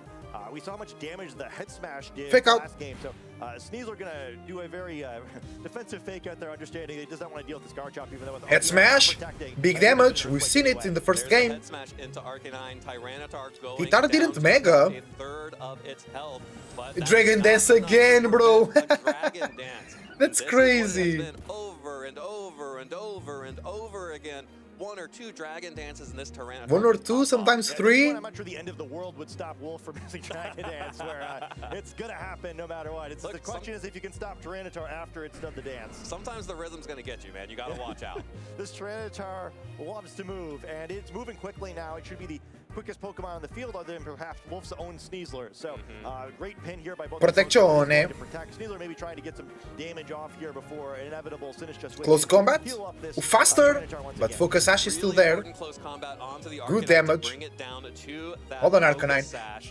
The Head Smash coming out from Arcanine has been so powerful into that Tyranitar. Another one would pick up the KO. That does mean that the Sneasler is able to get its White Herb activated, and if it is able to survive Head Smash turn, into the Protect. Well the done. fastest thing on the field. There's a Head Smash into Dragon Claw into the Sneasler. Good read, but it's not enough. Not going for the Earthquake because of the Arcanine next to it. That just means that Sneasler gets away with it. A full 169 damage into that Arcanine. Yeah, so interesting play though. Tyranitar burning to protect, so now there's the opportunity where even if Sinish is coming in, an Earthquake would actually hit it. It's the dance of death, yeah. To the opponents of Wolf. Snizzler. Good switch. Cine, yeah, it's the same play. Flare Blitz over there. This time around, Flare Blitz. Oh, extra speed into the T-Tar. Okay. It's not Mega. I think Steelix is in the back. Brother! Earthquake? No, Dragon Claw. Earthquake! I think Wolfie has Steelix in the back. Does everything have a yellow tint in Champs? A yellow tint? How so? It's because of the Sandstorm, no? We see how critical this to Wolf's offense, though it is interesting he didn't Mega Evolve, right? There could be two reasons why he made that choice. It could be that he wanted maybe he just didn't Mega for weather control, that's right. It's not guaranteed that the Steelix is there, it can be just weather control. Not in Champs, in ZA. A yellow tint? Is it, bro? Even if it is, not going to be able to use that Sand Force ability. Snizzler with Fake Out. Opposing Tyranitar helps out again. Corviknight is a good wall.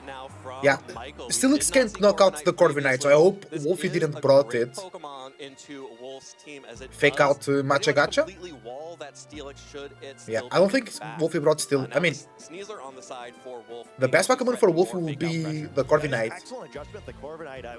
Did the game won't suggest Wolfie's mind that Corviknight would come in game 2?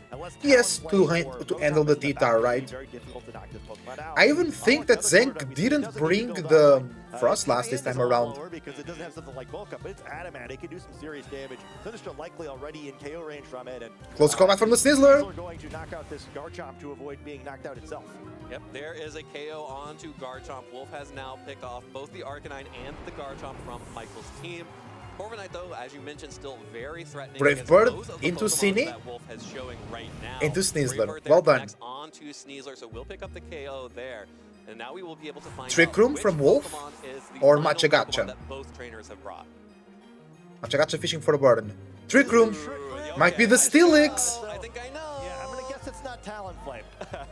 But Steelix can't touch the. So it's just setting the Trick Room here, and now the bird picking their final Pokemon to come out. So this is extremely interesting. You gotta assume it's probably it's Steelix. It is the Steelix of all. Everybody applauding. Everybody cheering for the Steelix. I love it. Either way, there would have been a advantage for the Steelix, but now two physical Pokemon facing down one of the premier physical walls of yesteryear with Steelix. Because the Corviknight is body press, no? Steelix is not good. Only if it had Fire Fang. But no. Even though it would be a lot of damage. Mega Steelix could be Mega T-Tar as well. Steel type showdown, I like it. If this Sinistcha is going to be able to get a Matcha Gacha. Matcha Gacha coming in. Steelix and this Tyranitar are probably going to go fight each other, and then the Corviknight just The trainer's like, I'd prefer not to okay. and get the protect up, hoping to get a Iris Power into the protect. Corviknight is going to do something. This could be a free attack for the Burn on Corviknight will be insane. Matcha Gacha connects on to Corviknight, does have a high chance to burn on attack. Burn! Matcha Gacha too hot from the ay, ay, ay. Ay, ay, ay. Brave Bird into the Cine. One showdown that would stall out completely is now looking more like Barry? Wolf getting to time this out to make it to the finals. Oh, you think he's gonna go on timer? Oh yeah, because Corviknight is burned, you can just keep protecting and whatnot. I think you just Iris Power the T-Tar here. Oh, but no, Steelix lost the damage boost from the sand. So Iris Power might not get the kill, because the attack is not that great. Unfortunately for Michael, I just don't see a big out for him. Except for potentially dodging a high horsepower and a Matcha Gacha coming out from the Sinistcha. It was not enough because of the but no special defense boost. Matcha Gacha picks the knockout. Big Cine, big Cine. Takes a little bit of damage. Yeah, that was a critical hit, but yeah, okay. But more crit didn't matter. There was no special defense boost from the sand. That this Corviknight has no Corviknight is on the timer. Health, which means that all no roost. wait until the timer ticks GG. down. GG. Very impressive game by Wolf. That burnt Well critical done, misses, bro. Joe. I think this endgame would have been much closer, though. I imagine Steelix probably wins it anyway. It's really not two Pokemon I'm used to watching fight each other in the Pokemon video game championship. The Pokemon is locked in. And Bro, what a match. Let's go. Champions era. Wow. Really well done, bro. Really well done. From Wolf so far, and really well played in that. Really well played, bro. GG. Amazing shit here. Yeah. Amazing. More Dragon Dances. And then take over the game. And then game 2, hiding the Steelix in the back. And this is what I love about this team, is that you can bring both of your Megas really safely, and they still do things whichever one Megas and which one doesn't. Yeah, I mean, hard to complain about Tyranitar's performance anyway, right? There isn't anybody using the non-Mega Dragon Dance Tyranitar, but I didn't want 3 Titan in top 4, no way. Almost knocked out the Garchomp in a single hit. Did some spread damage, just a huge distraction if nothing else. And you know, I think that's fun too. It's really interesting to watch the way he plays this team. There's nothing else quite like it. Yeah, absolutely. And the Corviknight was an interesting adaptation, but unfortunately getting caught by the burn on that Matcha Gotcha. The way Wolf had set that up, he had allowed himself to get multiple attempts at getting the burn, and as soon as he got one burn on that Corviknight, it was over here. Yeah, I really liked seeing the adjustment with Corviknight, though. I do think that was the correct play for Michael. One last fight. Wolf is on the final. Let's go. Gets burned immediately, but you know, I think it really is strong into that matchup. And I think if it had been used in the previous game, you know, as soon as Rotom went down, it would have been a very impactful Pokemon. Unfortunately, Wolf one step ahead there, and you know, maybe we, you know. Maybe Caster Curse the burn, but also the Steelix, right? Where we willed it into existence. I think everyone wanted to watch Steelix again, so no apologies there. Yeah, Steelix now has made it to the finals of the first Pokemon Champions regional tournament here in Indianapolis. Just like we all expected. Yeah. Right. Yeah. Day 1 of Champions, I looked at it and I was like, "Yep, Mega Steelix is gonna be in the finals." Yeah, I'm assuming no one on the planet does that. Even if there's, you know, I'm sure there's someone out there, you know, their whole room is just filled with Steelix merchandise. Even they were like, "I hope somebody plays Steelix." Yeah, I hope. I don't think it'll happen, but like part of me really hopes and really wants it to do. Yeah, I mean, I think this is just like a great example of you know, why team building in this game is so important, right? One of the most creative teams that we saw in the format, and I think a lot of people maybe will be kicking themselves a little bit, right? Where team building, this is hard. I think a lot of people felt like, hey, you know, there's a smaller pool of available Pokemon. It's really difficult to make an excellent team. But again, proving with something really original and really out there that you can do well, getting all the way to the finals, and who knows what'll happen once he's there. All right, well, that is it for our first semifinals. We are going to get ready for our second one, but first, let's go ahead and toss it down to the studio where Len is going to walk us through that incredible first semifinal. One more game. Wolf is a LeBron James of Pokemon. Yes.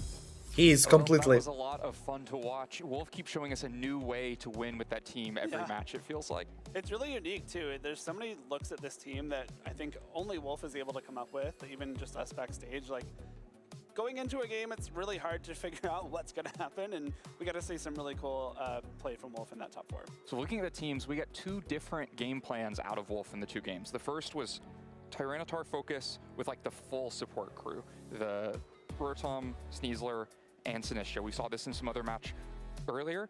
Just protect the president. Tyranitar will never go down. Yeah. Wolf plays that mode pretty aggressive, takes some risks with it, but manages to get them through. And Tyranitar has so much staying power, and the Rotom has so much staying power at times that it makes it really difficult for the opponent to break through. And then crucially, in the second game, we got the Steelix, and that mode lets you present first the same game plan of the Tyranitar start boosting with Dragon Dance. Yeah, the boost was incredible. Goals are very different. Yes. If you're trying the to boost was really important. important. The Tyranitar has to do everything. You have to reduce your risks. You can't do things like just knock off a Garchomp and go down to Earthquake. Right. But when you have Steelix in the back, you can just go for value, which is what we saw Wolf do in game 2. You just get a lot of damage into some really important Pokemon, and then suddenly, how do you beat Steelix in the back? It's especially powerful in a game 2 where you saw that exactly is how it started to play out in game 1, but then all of a sudden your game plans for, all right, I can take down Tyranitar and then I probably win, just go completely out the window as soon as you see the Steelix come in too.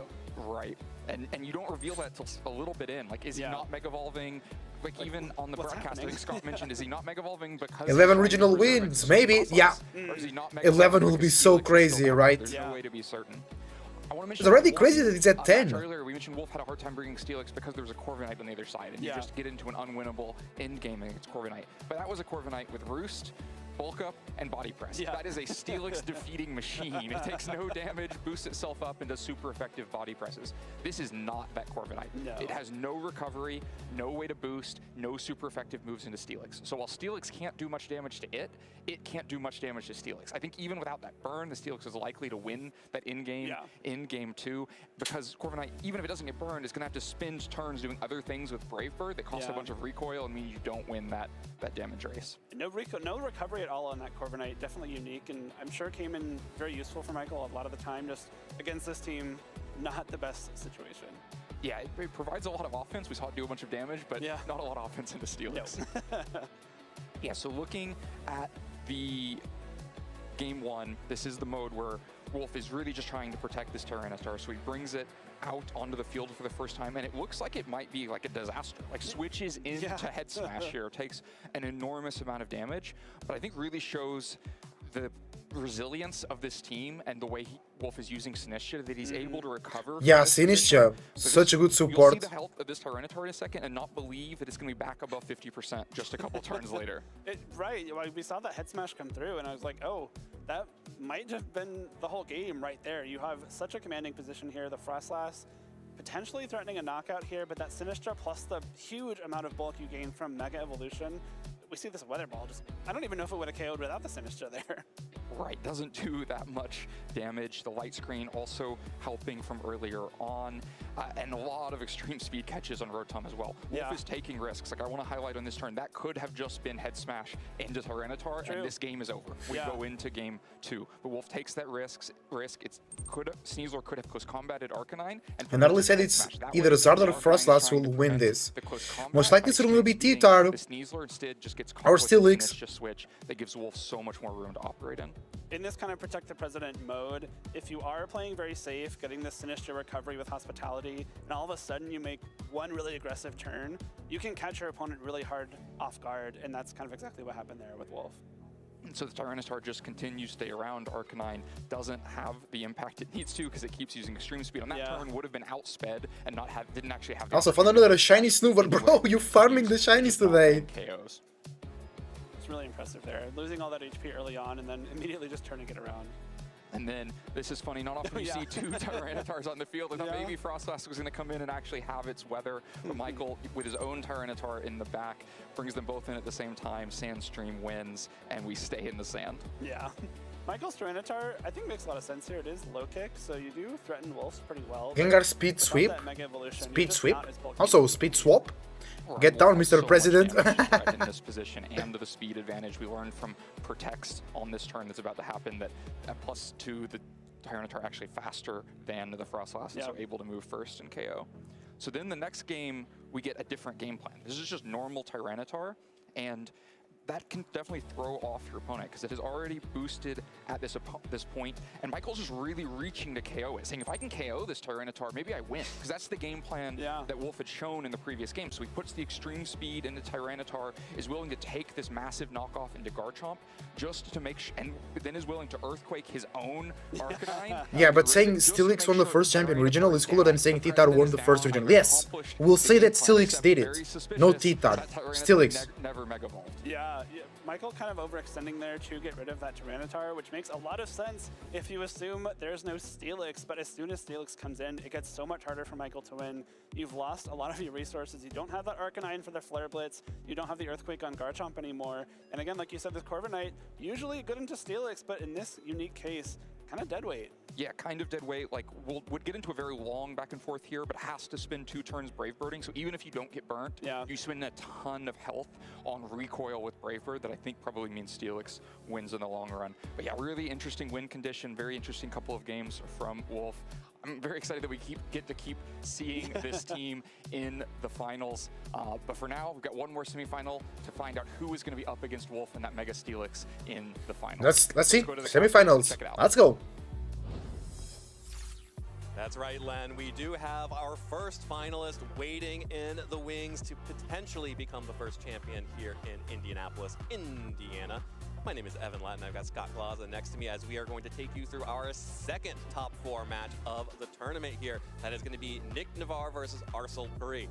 This is going to be a really fun matchup. Our Nick versus Arsel. That's cool. Tournament on Arsel's side. but Let's not go. using the standard Charizard format that we've been seeing with like the Whimsicott or the Aerodactyl, instead the more traditional Sun with the Venusaur. Yeah, Charizard Y here with Mega Floette. On the other side, only Mega Floette with the Palafin there. We want to see the Palafin. We want to see the Palafin. Players enjoying being back here in Indianapolis for this, and I'm really excited to see how these Pokemon are going to match up against each other, because I think this should be a pretty dynamic matchup. Yeah, I think there's some ways that each side probably have a better advantage here. The last two Floette in the field facing off, and last Charizard as well. Yeah. You know, it's probably going to have some difficulties in this matchup given some of the opponents, but I guess also some potential positive matchups as well. Should be a lot of fun to see how this one plays out. The Venusaur in particular looked very good the last time we saw Arsenal, but I think maybe not so excited to see the Talonflame across the field. So lots of like interesting interactions between these teams. Of course, Palafin probably excited to see two Fire-type Pokemon, less excited to see two Grass-type Pokemon, getting to see all of the first partner Pokemon triangle in action here. The one benefit for Palafin here is that the Venusaur on Arsenal's side does not actually have a Grass-type attack. Instead, it is running it's running Sludge Bomb and Earth Power and Sleep Powder, but that means that this No Grass-type attack on the Veno. That's crazy. With a one-hit KO by that Venusaur, but won't be able to deal a lot of damage back. However, Palafin, once it gets rolling, Jet Punch and Wave Crash are just as strong, if not stronger, than Aqua Jet and Wave Crash from Basque Legion. Yeah, absolutely, and we've kind of seen it throughout the course of the weekend. Of course, unlike the first time we saw Palafin, a team go really crazy. No coaching on this Sneasler, so Palafin's going to have to buff itself, but it could be an option this match, certainly. It's going to be challenging for it to find the opportunities to do this in this game, but you know, perhaps if the right Pokemon are selected on the other side of the field, it can snowball a little bit too. Yeah, it's going to be a very exciting game, and I also want to point out that this is the Swords Dance variant of the King Gambit, so another opportunity, 3 setup mons on Nick's side. So Floette, King Gambit, and Palafin, if any one of those 3 Pokemon gets a free turn, you're in danger. Yeah, here we go. Time for the finals. Typically, you use that sort of King Gambit for as well, with the Swords Dance boosted Sucker Punch after the held item there, going to one-hit KO at Charizard pretty much no matter how it's trained. So maybe we'll see it, maybe we won't, but a fun thing to be threatening here with that moveset. Also, seeing the Choice Scarf Garchomp makes you feel pretty happy about that, knowing that there is at least a Choice Scarf Pokemon that I am guaranteed to be able to Sucker Punch into if I want to. And should be a Venusaur, yeah. Earth Power instead of a Grass-type attack.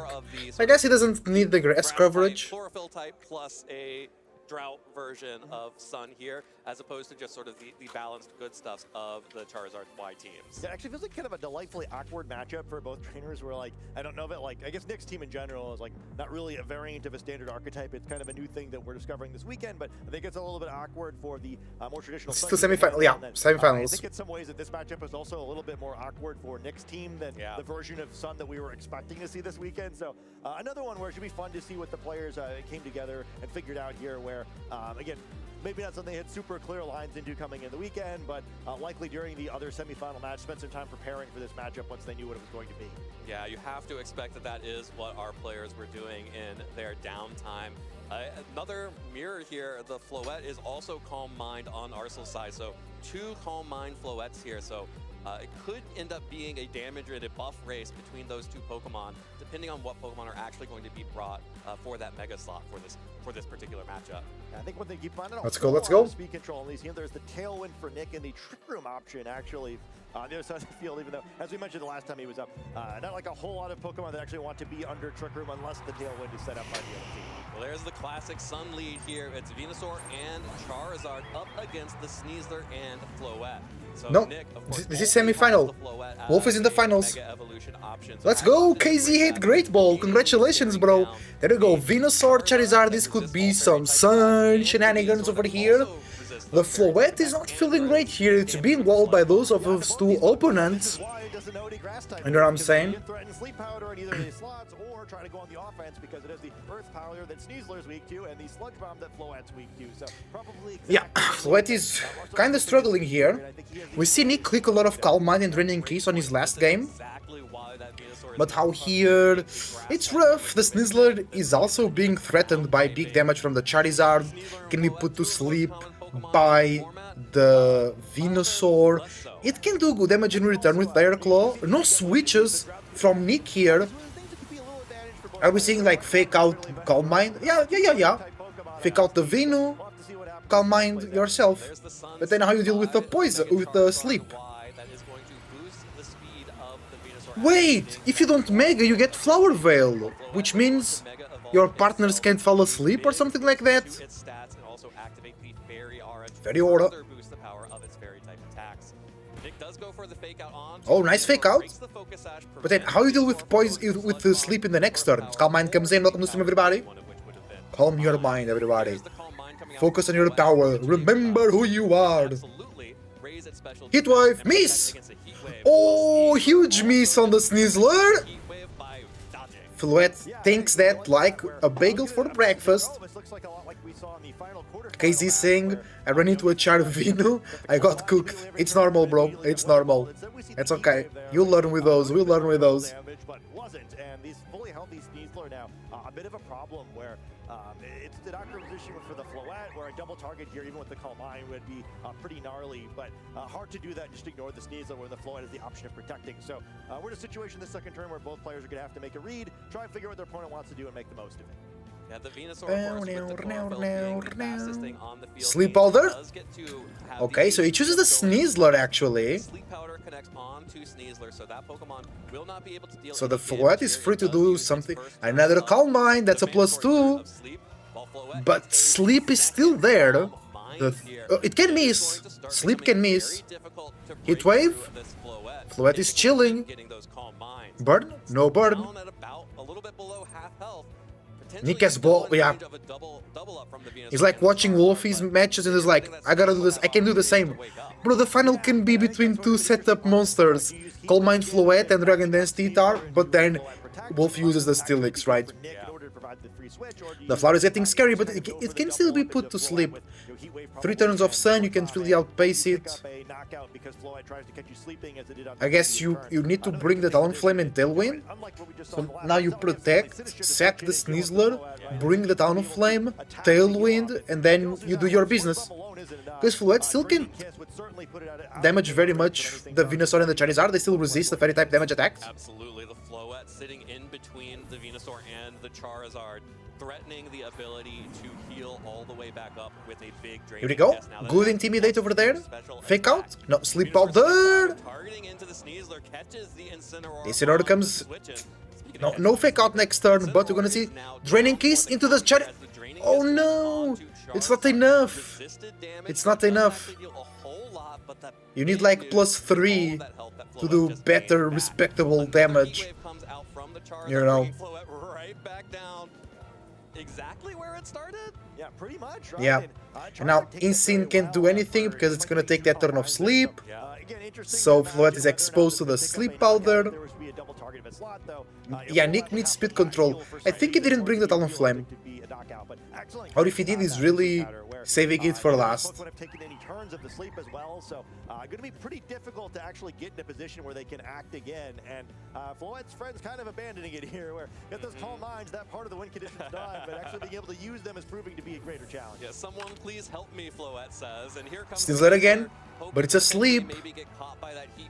So fake out. I think you can fake out. Sludge Bomb into the Protect. First mandatory turn, but has still a very low chance Heatwave. to wake up on each individual So it can wake up. But Sneasler goes down. So now you bring the Talonflame. It is now fainted, but that does mean that Nick is able to bring in whatever Pokemon he wants. Palafin will be bad. Probably not that Incineroar, so we're gonna learn. Talonflame it is! Okay, he's really saving it for the end. So he can duel and beat the Venusaur. Then Floette goes for a Draining Kiss. Or are we going to Tailwind here? To outspeed? No, you just threaten the damage with the knockout with Whirlwind Beat. I think you force a Protect from the Venusaur actually. Still a very advantageous position for Arsenal, but no longer quite as dominant as it looked before, where now finally there's real pressure coming the other direction. Charizard switch! Into what? Into Insane! But if the Floette Draining Kiss into that, it's gonna be really good. Dueling Beat connects? Oh, it's not enough for the knockout because of the Intimidate! Sleep might miss. Hold on. With just a little bit of health, but crucially, hangs on. Sleep Powder connects. Another Sleep Powder, 3 for 3 on Sleep Powder connects, and now that But Floette takes mandatory turn of sleep, so it can wake up next turn. Floette can wake up next turn. Yeah, this Venusaur looks like Vivian out there. You can't miss a Sleep Powder. Because Vivian has compound ability, yeah. He turns asleep, and Talonflame not exactly known for its ability to stay on the field for long periods of time. I think a really great job understanding exactly how much damage that dual wing beat was going to do. Surviving pretty comfortably there, though he would not have without the help of the Intimidate from this Incineroar. Yeah, Intimidate was really well played from Arsal. Protect the Venusaur if you wanted to, though. It's kind of done its job, so like maybe you're fine either way. Really great start for the game so far. Yeah, absolutely dominant positioning here from Arsal now. Still has the Charizard in the back to potentially boost Flare Blitzes from that Incineroar should Arsal need to do so. But yeah, this Venusaur switches? There was a lot because there was no Sun to boost its speed. Special attack plus 2 special defense, and now it is special defenseless. Okay, good damage into the Char. There was no fake out from the Insane. Charizard deals good damage there, but you know, would have loved to have gotten the KO onto the Floette doesn't wake up. Flare Blitz will pick the knockout. Nick made the 07. It's GG. Talonflame can't win. Because of Intimidate. Okay. The Sleep Powder was too powerful there. I think Nick needs the speed control to avoid those things. To avoid the sleep shenanigans. Getting the chlorophyll active, being the fastest thing on the field, and just saying, okay, I'm going to either threaten damage, like chip damage on your Pokemon, or I'm just going to take them out of the game for a little bit. Yeah, I think it's an interesting one to think about running back too, where now that it's 1-0, how do you approach this for your Nick, right? I think kind of if you're looking at the matchup, like, well, even if he leads Charizard Venusaur, what are the odds he hits 3 Sleep Powders in a row? Not very high. However, it's already happened once. So, you know, if you just play this out twice more, the odds of it happening again, probably higher than you're comfortable with, right? So, is there some way you can disrupt this? Do you bring out Talonflame sooner? We've learned that there is that option of just Sleep Powder was the problem. Very hard to counter there from Nick's side. But I think it came out a little bit too late in that one, where unless Nick just thinks he's going to win via like kind of having better probability in the next one. Yeah, either better probability or, you know, maybe just trying to get a little bit different positioning on there. But yeah, like you mentioned, it was really difficult. The Talonflame coming out so late meant that Venusaur was just never really threatened during that set. Yeah, and it feels like a tough matchup for Nick, right? Where it's tough to bring Palafin against Charizard, where you're going to be doing reduced damage the entire game. It's tough to bring King Gambit, where nearly every Pokemon on the other side is effective against it. You know, it doesn't have any ability to hit a non-resisted attack onto the Floette. It's weak against Charizard. It's weak against Garchomp. It's weak against Incineroar. It's actually weak against Venusaur also, where both Sleep Powder is pretty annoying, but it has the option of a super effective Earth Power, although it's a little risky because you could activate Defiant. Well, it's going to have to be a big decision for Nick, because he needs to win this game or else he will be eliminated from the tournament as a semi-finalist. Arsal, on the other hand, is only 1 win away from making it to the finals here in Indianapolis, and that would be such a huge accomplishment for this player who has had some decent success in the past, but you know, a finals appearance, that's different. Charizard comes in. Yeah, there you go, speed control, but no Venusaur this time around. So Talonflame might lose their priority because of the fake out. But the Sneasler can just fake out the Incineroar. Yeah, Talonflame is a good choice here, but now the Venu is not much of a problem. Obvious adjustment here and saying, okay, you can bring Talonflame, I'm just going to bring in Incineroar. Yeah, it continues to be a step ahead on this turn 0 play, and that makes turn 1 to his advantage again. Not awful or anything, but you probably need to get this Talonflame out of the field, right? We saw how powerful Venusaur was last time. There's still such a high chance that it's in the back. Like, do you really want to risk giving up your Talonflame this early? An awkward start, but on the other hand, Sneasler is in a decent spot. It could try to go after the Incineroar if it wants to. I could try to go for a Protect, perhaps. We saw Heat Wave is nearly a one-hit KO in the last game, and you know, you really don't want to get Sneasler burned down either, I think. Again, you know, with the potential of sleep in the back, losing Pokemon early makes that sleep that much more powerful when you kind of run into Insane? Yeah, there's the safest possible switch. Dropping the attack of the Insane and going for the fake out for next turn. Charizard is going to Mega, of course. Let it do it. Let it come. Fire-type damage coming out from this Charizard. However, that is a big momentum sink, having to retreat the Talonflame turn 1. Now, Charizard has Mega Protect on the Evolved, does Sneasler. have the drought set up now, so it Okay. boosted the power of all of the fire Heat types wave. on There was no the fake out. Maybe a Another parting heat wave shot. that Arsenal has opted for, dealing no damage to the Sneasler because of the protect and dealing good Big damage. to the Incineroar on the switch in. Crit. Okay. That's what I thought. Parting shot. Yeah. Great start on that regard, and then also get the parting shot. Right? So I get to make the switch after seeing the protect and after seeing the switch in. So excellent position again. Once again, just kind of staying a step ahead.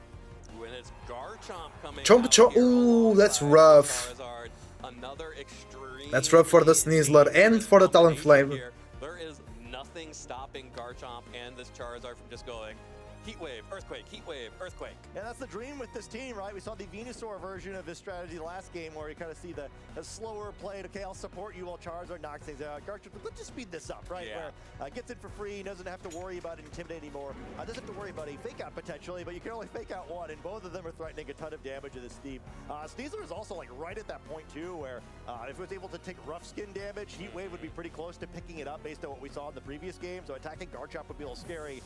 It's gonna get out of dodge instead. But Talonflame comes in. Talonflame's gonna be super excited about Heat Wave either, so probably gonna see a Rock slide. Oh no, fake out. Okay, so no rock slide. Oh no, it can be rock slide. What a read. What a read. Great move. Great move. Rock slide knockouts the Talonflame, giving very little chance from Nick. Why not just go for Rock Slide here? It's going to deal good damage to the Incineroar, and at least it'll break the Focus Sash on Sneasler. Arsenal just feels so oppressive when he really gets to play the Sun move. We saw the same thing the last time he was up here, where he just like perfect switches every time. He knows exactly what his opponent wants to do. He's making great reads when Pokemon switch in. You know, if you're kind of wondering how did he get here? With Oh man, yeah, Charizard wise because he's hitting sleep powders the way he was the is doing well. Making reads like that. Yeah, he's making reads like that, and he is He's playing really well with the Zard White team, bro. himself the opportunities where even if he got the read wrong, he was still in a fine position. There's so much time and so much space for him to come back from getting, you know, a Rock Slide wrong, Rock Sliding into the Sneasler instead of the Talonflame. But when you get it right, boy, is he in a big advantage right now. It is interesting that he's leaving the Garchomp in here, where potentially, you know, a big pile of HP for Floette to absorb some health from. I do think Garchomp potentially still important here because Sneasler is a difficult Pokemon to remove, especially if he's able to. Rock slide that can flinch. There's the Rock Slide connects onto Incineroar. The Flowy only deals a little bit of damage to that Floette here. Does activate the Incineroar's Citrus Berry, so we'll heal up all the damage. It just Calm Mind, no flinch. That's awesome. Flinch from the Rock Slide, instead gets to start setting up those Calm Minds. So there's the first Calm Mind. So now we can see some healing from the Floette. Weather Ball. Is it in range of Rock Slide? No. Looks like he was right there. Is it in range of Earthquake? Parting shot into the Zard. Okay. But now Nick is able to start positioning and pivoting here. And then you can bring the instinct for Intimidate on the Garchomp. Okay. Nick has some momentum here. Nick has a chance here to keep this going. Let's go. I guess he had the damage trade, yeah. I mean, I think what actually happens in this turn is really interesting, though, where Caesar now threatening a fake out likely into that Charizard slot, and now the Garchomp can't protect. I think because of that, you kind of can't leave the Garchomp in. If you do and you get a Rock Slide flinch, you almost definitely win the game right there. However, if you don't, Floette knocks you out in one shot and takes all of your HP, and then you start winding with a huge snowball the other direction, where Nick probably wins the game almost on the spot. So likely going to need to cycle this Garchomp. Unfortunately, I think whatever is in the back, also going to be donating a lot of HP to the Floette fund. So pretty critical turn. We'll have to see what's in the back. If it's not Venusaur, that Floette is still going to be recovering quite a bit of health. And even if it is, I mean, giving a free switch to a Venusaur who's now threatening a super effective damage on both these Pokemon, just like it was at the beginning of last game, which could instead enable some sleep powders. So I think kind of regardless. Oh, here we go. Is it the Venus switch? It is. You have to bring it versus a Floette team, right? Double switch. Interesting. Putting down the Intimidate on to the Sneasler and allowing Arsenal to bring that Charizard back in to reset the Sun. There's the Draining Kiss coming out from Floette, connects on. Good damage. That's alright. That's alright. It's a 3-hit KO, maybe a 4-hit KO, and not recovering quite. I think it's a 3-hit KO. On that. Depending on the rolls, of course. Deal as Arsenal is really trying to break through the defenses there. Yeah, I love the pace that he's playing at, though. Now, again, another great switch, right? Okay, well, I know Charizard's going to get flinched anyway, so, like, why leave it in, especially after the parting shot? I should just get my own Incineroar in here. Is now going to instead reduce the damage of my opponent and, again, make it difficult for this Floette, right? Threatening a fake out into either of these slots. You know, if you go after the Floette and you hit a Protect, you're probably giving up Incineroar for free, which may not even be the end of the world because you get a free switch, but you don't need to do that probably, right? You can just go into the Sneasler slot potentially instead if you want. Some pretty good options here. That's sort of the running theme of this set so far for Arsenal. Protezione. Good options available. There's the Protect coming out from Floette. Sleep Powder. Does opt to target down the Sneasler. Well played. Sleep Powder. So Sneasler now is going to fall asleep. Will take its mandatory turn. Sleep here. Flare Blitz, nice coverage. Fire off a Flare Blitz. The last turn of Sun here would have dealt big damage. But Charizard comes back and can get the Sun up again. At the same time, it just protected itself, and now it is again extremely vulnerable to a Sleep Powder. Yeah, Sleep Powder plus Sun. Sleep Powder has to miss. Sleep Powder will miss now. Sleep Powder has not missed any time in this set. It will miss now. Playing this quickly, this well, and hitting all the Sleep Powders are real tough to beat. Yeah, this is one of those. The way he's playing is just you can tell that he's in that flow state. Like he knows exactly what he wants to do. He is feeling himself here in this game. Yeah, I mean, look at the difference in the your time, right? Where Nick's about halfway done, and it seems like Arsenal's barely spent. Oh. Well, there's the draining kiss into No switch from the Lizards. Arsenal does not need to full healing. Charizard just yet. No switch to bring the Sun. Sludge Bomb. Okay. Sneasler was asleep, right? Yeah. No Sun. Not survives on 5. Bird. Bird. No burn. Okay, Sneasler will wake up now. So now you bring the Charizard. Yeah, now you bring the Charizard for sure. But now Floette can protect. It's looking really bleak. Sneasler probably not going to pick a one-hit KO unless we see another crazy Dire Claw, perhaps. Venusaur really checking this team well. They're also like really close to the point where I think even with the draining kiss, it might not heal enough to get out of Sludge Bomb range. I think it was like 60-something damage in the last time. So looking at Incineroar's HP, I'm not sure that math checks out. Yeah, that's definitely Floette is in danger right now from all sides on Arsenal's team. And this has just been so well played. I love this Venusaur. The Sleep Powder, Sludge Bomb, and Earth Power is really putting. What are you wishing for burn, bro? No, I was like, there is burn? I was like, is it there? I wasn't asking for it. You're putting wrongfully words in my mouth, brother. Protect. I think it's very obvious to protect. I think Earth Power into Sneasler here. No! Okay, Sneasler will wake up, I think. Yeah. Dire Claw into the Zard. To the Venu. Sleep. Oh no. That's tough. So now the Floette is still totally pinned, either going to be knocked out here or have to switch out with 5 HP. Certainly no chance of setting up again after that. Because you have Instant in the back, it's not great. Whatever other Pokemon that slot is, because you could just Bro, the Venusaur was totally the MVP of this game here, of this match. Defensively, offensively, and with Sleep Powder, just so hard to beat. Yeah, the Sneasler so hard to beat. Does have the Focus Sash, so as long as it's still at full health, Yeah, I don't think Focus Sash really matters here. Especially Instinct can come in and drop its attack. But I just don't know how you get in position to do that and also turn things around for the Floette to do enough damage. Yeah, that's the big problem there. The Floette sitting at 5 hit points needs to be able to get a draining kiss off, but there are very few opportunities. Double protect hasn't come through. He tried his best. Venusaur targets down the Floette with that Earth Power, just hoping to catch, potentially catching the Incineroar should it switch in here. But now Floette is down. Sneasler with the Dire Claw connects onto Venusaur, is able to pick up the KO with that second Dire Claw. Should Floette have hit that double protect, it may have been a little bit different here, but like you mentioned, single target Heat Wave, Sneasler down to Focus Sash. It's Sneasler and Incineroar and Arsenal Puri. Yeah, GG. Close to becoming the finalist. That'll do it. The burn will knock out the Sneasler, and now it is just Incineroar. No options remaining for Nick Navarre. Arsenal Puri is going to make it to your finals here in Indianapolis. And what an incredible set. GG. Charizard Y goes to the final.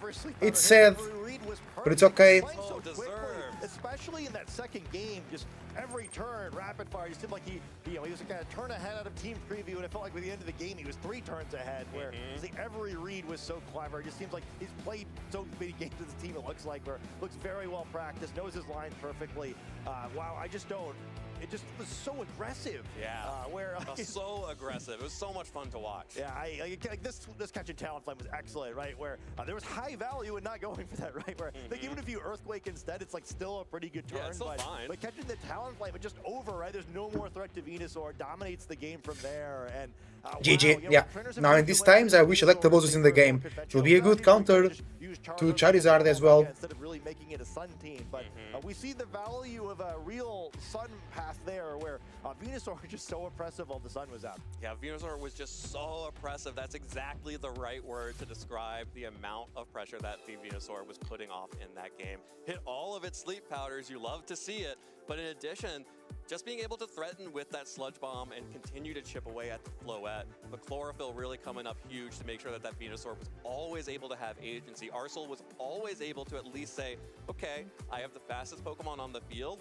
I at least have an opportunity here. I get to choose what you're afraid of right now. And the Venusaur really proved, well, it doesn't matter, because you just got to be afraid of too many things at once. Yeah, I mean, it just seemed like the Venusaur was doing the right thing every time. I don't know what Nick was supposed to do once he lost Team Preview, where Arcel just playing so quickly, making such great switches, just like really excellent knowledge of that matchup. Again, I think like the matchup too, like Nick felt really pinned, right, where the other two Pokemon just weren't that. Well, mainly cause Follow Me plus Insomnia, yeah. Sleep Powder here was really the reason why they won. Fun final match here too, where we get like one of our few real weather wars, where it's a sand team that really does actually want the sand versus a sun team that really does actually want the sun. So should be a lot of fun to actually get to see that versus just like teams that happen to incidentally have weather effects. Absolutely. Well, before we end up in the sand and the sun, let's just go ahead and have some fun in the sun in this match. Toss it over to Lynn. Lynn, how'd that match go for you?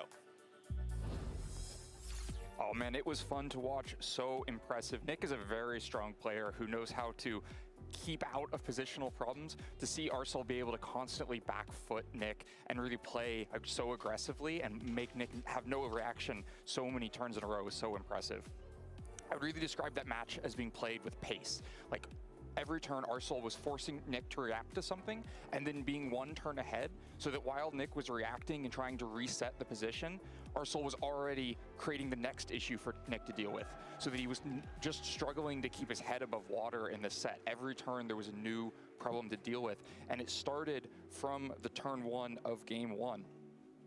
A lot of that is this Venusaur, which was causing big problems. Yeah, Venusaur was the problem. We saw Nick beat Charizard teams with the Floette before because there were juicy targets for Draining Kiss and nothing else much threatening the Floette. But the Venusaur does a great job of both resisting Fairy so that it's not such a vulnerable target, and then threatening either the Sleep Powder or the Sludge Bomb to make Floette much less comfortable just sitting on the field.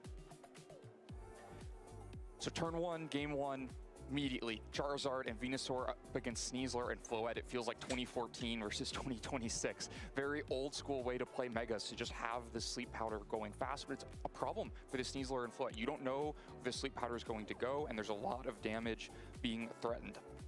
Sleep Powder is targeted into the Sneasler, ends up snoozing through the turn, and then switches, and this feels like the kind of play that would normally get Nick out of a situation like this. You protect the Floette, you can switch Incineroar in so that you now have a fake out back available again, and then you can fake out to stop Sleep Powder, and you're making fast progress through the game. But Nick doesn't protect here because he's also worried about the target of Sleep Powder into the Incineroar. No safety goggles available, of course, and so that's exactly the play. Arcel's one step ahead. Preemptively suppresses the fake out, gets the Sleep Powder into the Incineroar, and really doesn't lose that much in the process. Both of these Pokemon resist Fairy, so you allow some recovery onto the Floette, but no positional huge problem here. You get all that recovery back away with the next Heat Wave, and this is the kind of pace play that Arcel is making throughout this match that makes it so difficult for Nick to keep up. And so as you go through these turns, just position after position, it feels like Nick should have the position here, has gotten the protect out of Venusaur already while landing Talonflame on the board, should have the dual Wing Beat threat, but Incineroar available in the back to come in and intimidate and create just enough mitigation of the offense that Venusaur withstands this dual wing beat and is able to put Floette to sleep, just being one turn ahead again and having, you know, just the right training on Venusaur to be fast when it needs to be damaged when it needs to be, and to hit these sleep powders when it needs to. And that sleep powder really ended that game. There wasn't much way to come back afterwards with Floette sleeping and a lot of damage threat up against it. And so you have to imagine in Nick's shoes, you just had 3 of your Pokemon fall asleep in just a matter of turns. That's sleep powder. Guys, we'll go for a quick break before the finals. See you in a minute. But Arsenal continues that pace from game 1 to game 2, staying 1 turn ahead by already having Incineroar on the field and creating immediate problems by intimidating Talonflame and giving it no real things to accomplish on this turn. It wants to be tailwinding at the right moment or dual wing beating the Venusaur. This is not the moments for that, and so it's not available to accomplish nearly as much. And so then the Sneasler is going to, later on in this match, switch into Talonflame, but again, Arsenal 1 turn ahead, knows that the Talonflame wants to find a space back onto the field, wants to be in against this Scarf Garchomp with Earthquake, and so makes the read, gets the damage on a Talonflame. You know, the bigger threat, you know, most important target for that damage was also Incineroar, which would have still taken significant Rock Slide damage, so maybe not so bad if the Sneasler stays in, but gets so much more out of it with Talonflame coming in instead. And these kinds of pace plays just keep happening. Here is able to get Nick gets a little bit back here by Rock Slide not being enough to KO Incineroar being able to hang on through the turn, getting a parting shot out, and it starts to look like Nick can come back. But then this is really the crucial turn, getting not only the switch to get Venusaur in, which felt like it was telegraphed, everyone knew that switch was happening, but also having this switch at the same time, so that instead of Charizard just staying in and taking a fake out, you have Incineroar in to offer your own fake out pressure on the next turn. Turns this from somewhat bad for Nick if Venusaur just comes in and takes this Draining Kiss to kind of devastating. Now you're dealing with Venusaur in Sun, the ability to reset Sun again, the ability to threaten fake out on this turn, just always 1 turn ahead throughout that match for Arsenal. And now he's got his work cut out for him. It's one thing to be 1 turn ahead of Nick, an incredibly strong player, but he's gonna have to do it again against Wolfclick, one of the strongest players in the game. I'm also really looking forward to seeing how Wolf handles Charizard with his team. Steelix has some of the tools, but it's gonna be really fun to see how that plays out. We haven't got to see it on broadcast yet. So I think we are ready to go back over to the broadcast, the casters, and start getting this ready. We very much appreciate the last looks from everybody. We are back. Ready to go for the grand finals. Time for the of finals. The Indianapolis Regional Championships. My name is Rosemary Kelly, and I'm joined by Jake Muller. And what a time! Here we go, everybody. The first grand final. I hope you're ready. Pokémon Champions. It's so exciting. First regional final of the regionals in Pokémon Champions. We've had so many good matches. Here we go. Teams, and it all culminates here. Cookie Cutter team versus Super Creative team. Who will take it? Wolfglick can ground his 11th regional title. Arsal, I think, is going for his first regional title. And who wins gets their ticket to the World. But I think, to the World Cup, I think Wolfie already had World's invite guaranteed. Arsal, I don't know about that. But can guarantee it. Playing so well, looking for his first regional win and a spot at the World Championship. Let's go. Welcome, chat. I'm hoping Wolf, me too. I want Creativity to win. Best result in his career. Arsal defeated William Brown, Nick Navarre, and now he's facing Wolf. Wolf defeated Michael Zhang and first Alexander Hill, then Michael Zhang, and now he's on the final. In the final. Let's Creativity! Wolfie! Wolfie, welcome Emiliano della Barrera Ochoa. Bienvenido alla stream. ¿Cómo estás, amigo? Want to see the Creativity coming up? Let's go. One of them was expected, one of them certainly not on anyone's radar coming into this tournament. We get a clash of 2 very different. Just tuned in. Welcome. Time for the final. Here we go. This would be a historic 11th regional championship win for 11th regional wins. That's crazy. To claim this title. I did not expect this. Nobody expected Wolf to bring Steelix and to go to the final. But he already did it with some weird teams, and he's back at it again. I think this is the best format. Regulation MA, the power level is kind of low. It's the best format to pick underrated Pokemon and make them work with the right support, and if you counter their counters. Because in formats with a lot of power, like Calyrex, you don't need to just counter the counters to the Pokemon you're using, you need to counter the big threats. And those big threats have like insane damage, it doesn't matter. So it's very hard to justify certain Pokemons. Wolf again proving his GOAT status completely. He's playing very well, but his team building was also pretty good. I used Mega Steelix before Wolfie. I think he took it from me. I think he watched my stream like in the second week of April after Champions came out. I tried Mega Steelix and I think Wolfie watched my stream, you know what I'm saying? I don't know about that. I didn't expect Perish Trap. I didn't. I don't think Wolfie has the tools that he likes to have for Perish Trap. Only one Pokemon with Shadow Tech, Wolf likes to have two. Once Gothitelle is in the game, maybe Wolfie will go Perish Trap. Why Steelix? I guess for Archaludon, but outside of that, no. Steelix will do heavy slam damage, 120 base power into almost everything. It has super high defense stat.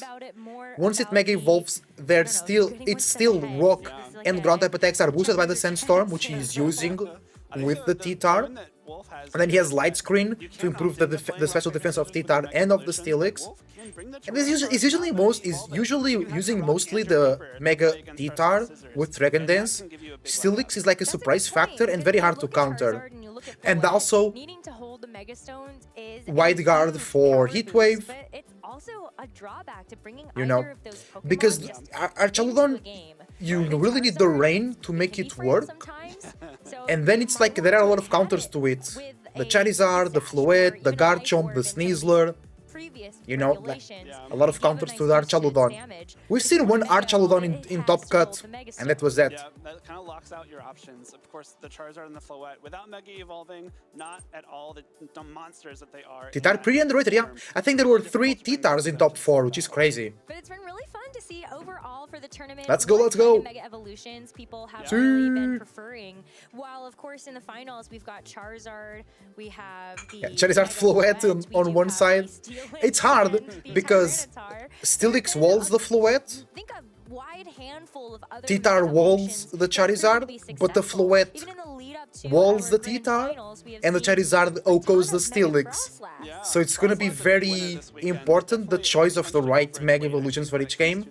The players really need to reel well into their adversary. But to have as much success as it did was really cool to see, and I wouldn't be surprised to see more of it pop up come in. Cool, chill bro, why are you being so toxic? Against Zard, why is it a good matchup? Because of Wide Guard. Wide Guard will stop Heat Wave. But this is open team shit, so people know they have Wide Guard, so Charizards can just go for Weather Ball. But that's already an advantage to reduce the spread damage. And then the North America International Championships to close out the 2026 season. And what a cool next couple of weeks we have. Bro, cool, you really need to chill, bro. Emilio was asking about the Steelix, not about the T-Tar. We have a big international tournament for the first time. We're still here. North American Internationals, yeah. We'll be in Pokémon Champions as well. In Pokémon Champions. I think we have Turin in Italy next week. But this is the only time you can try to be the first Champions champion. Nothing you can The ever first Champions champion, let's go. Champion squared, exactly. Champion squared, lol. We're coming up with all sorts of names out here. I don't even want to start with the acronyms for some of like the more popular Pokemon. And the silent letters. Yeah, so many silent letters if you really want to make a good word. But it really has been kind of surprising to see where the meta has actually shaped up. You need to relax, where our Cole. players have landed, and we actually have quite a nice crowd here as well for who is going to be watching the grand finals. Hello. How can you not be excited? I wonder if they can see me waving. Probably. I mean, yeah. We can see us waving. Hey, everyone. A lot of people watching, let's go. I like to see that. Whether or not you have been competing, or you have been watching, thank you so much for participating in the Pokemon VGC tournaments that we have had. Brings a small tear to my eye to know that we're almost here, finishing our 2026 season before we wrap things That's up true. and move towards San Francisco. Speaking of which, that San Francisco is the Worlds. final stop in the entire 2026 circuit is thinking about the World Championships. Yeah. Not only do you have a historic It's in 11th August. regional championship win for Wolf on the line, a first for Arsenal. That would also be a direct invite to the World Championships for Yeah, but either on yesterday's competitor match if from they win Wolf, the Steelix was the star. Today, it was basically just the T-Tar. He brought Steelix to one game in one match, but other than that, it was T-Tar with Dragon Dance and the Rotom with Will-O-Wisp and Light I Screen. think with this finish, we'll most likely be locked up for Worlds without having to be in that. We'll have to worry. He's probably going to have enough championship points to be in the top 80, but Let's go. Time for the final. Welcome to stream, everybody. It's a pleasure to have you here. If you're watching on YouTube, leave a like and subscribe. On Twitch and Kick, follow the stream and subscribe to the channel as well. And on YouTube, I have a YouTube channel dedicated to Pokemon Champions called Ezosu Pokemon Trainer. If only it worked that way and it was that simple. But leading up to San Francisco, I think that's really been what's exciting is like we get to enter into this new game with Pokemon Champions. We have a couple of events for our competitors to test the waters, and then it all culminates in who will be crowned the first world champion in Pokemon Champions. And we've had a couple of other events happening. Yeah, over in it's Steelix is good into the Archaludon, but it needs the Sand Boost. Without the Sand Boost, it does not pick one-hit knockout, because its attack is kind of mid. What is really good, it's the defense that is insane. And Heavy Slam as well. Are going to end up doing. We do get a chance to finish it out here. Wolfie loves to be on this side, on that side. Wolfie loves to be on that side, on this side over here. He loves to be on that chair. That's where he gets all his wins. Sun or Sand, which will come out on top. Here we go. It's not just about Sun or Sand, it's all about the mega matchups here. Because Floette beats T-Tar, but Steelix beats the Floette, and Arsal's Charizard beats the T-Tar, but loses to Wolfie's, but beats the Steelix, but loses to Wolfie's T-Tar. Huge for Arsenal in that top 4 match against Nick Navarre. Those sleep powders were devastating for Nick's game plan. Yeah, and Wolfie's team is a bit better into the sleep strategy because Wolfie has weather control. And the Venusaur is able to get those sleep powders because of being fast in the sun, because of chlorophyll doubling its speed. But if you take that away, then it's way easier to go around the Venusaur. And he didn't miss any sleep powder. Maybe it will miss this in this game. Look at all the notes from Wolfie, bro. Every single game. Wolfie is ready for the 11th regional. Arsal representing the cookie cutter community. Wolfie representing the weirdo community. So far, Wolfie has been doing 2-0s, but he said that yesterday on Sweets, only 2 of his games went 2-0. The rest was 2-1. Wolf being able to fill out those accomplishments. Here we go. Champions of 4 different types of events. 10 times regional champion. Oh, he won the world championship in San Francisco. 10 years later, will we have a repeat In the exact same way Wolf did, in Champions? putting here in this very last match. But who has the edge? When we think about the ways that teams match up to each other in Pokemon, you gotta think about the type matchups, the types that the Pokemon have. What kind of damage can you actually do? And so when I take a look at there are a couple of things at play. One, speed interactions. Here you go. Is it going to be the solar-powered Trick Room on Sinistcha can help around with the speed. to give Arsenal a bit But in more top 8 of the and semifinals, natural yeah. speed with these Pokemon? Or are we going to see Trick Room set by Wolf's End so you can play at the slower end of the speed spectrum with something like that Steelix? Arsenal also True. has the option for Trick Room on that Sinistcha can reverse a Trick Room because Wolfie can also go for Trick Room. We've seen him use so many times. Sinistcha could be a way to flip that speed on its head, use the speed that Wolf builds up with that Tyranitar against him, and have a chance to fight back. And then that brings up another interesting question. If it isn't about the speed, it also has to be about the weather. Yeah. So that's another side of the equation that needs to get solved. On the one hand, you do have this Sun team from Arsenal, but for Wolf, Charizard's #1 enemy are these Tyrannitars. Yeah, the They T-Tar. set the sand. The Tar is the problem for the Charizard, but the Flat is good into T-Tar. However, knock instantly kills, knockoff kills Sinistry because it's Cassine. Yeah, totally. Here we go, here we go. We haven't seen the Swords Dance from the Talonflame just yet. That could be interesting. Let's go, everybody. Tell me your prediction. Who's going to win? Let's bet on Wolf here. The prediction is not yet here. We want Wolfie to win, but it's a very complicated matchup for both, you know. Let's go. It's very complicated for both. I think it's all about the right megas. Wolf has another way to go a bit more general approach, which is with Light Screen from Rotom, because that will help the T-Tar in the sand. So maybe Floette in the mind or Arsal is like, maybe I can't really go Floette, because Wolf can really reduce my damage with sand plus Light Screen if he goes T-Tar, so I'm never really safe with the Floette. Yeah, it's my first time seeing Talonflame with Swords Dance as well, for sure, for sure. Here we go, finals of the first ever tournament official for Pokémon Champions. T-Tar Steelix! Oh, he's like, who do I mega? Who do I mega? That's the Steelix, I guess. Garchomp Venu, no Sun, but Venu is faster than the Steelix, so Sleep Powder can come into it. There is the Garchomp threatening a very powerful Earthquake. There is no Lewis from Rotom in this situation. Steelix will totally tank an Earthquake, I'm sure, but Earth Power from Venu would be different, because Steelix has no special defense, but that's not Mega Venu, so it's not stab boosted, not same type attack bonus, so not a lot of damage here. I think Steelix, especially if it Megas, can do something, but like what? It can do good damage with high horsepower into both Pokemon, but the T-Tar is still very exposed. Yeah, it could be the 11th regional for Wolfie, yeah.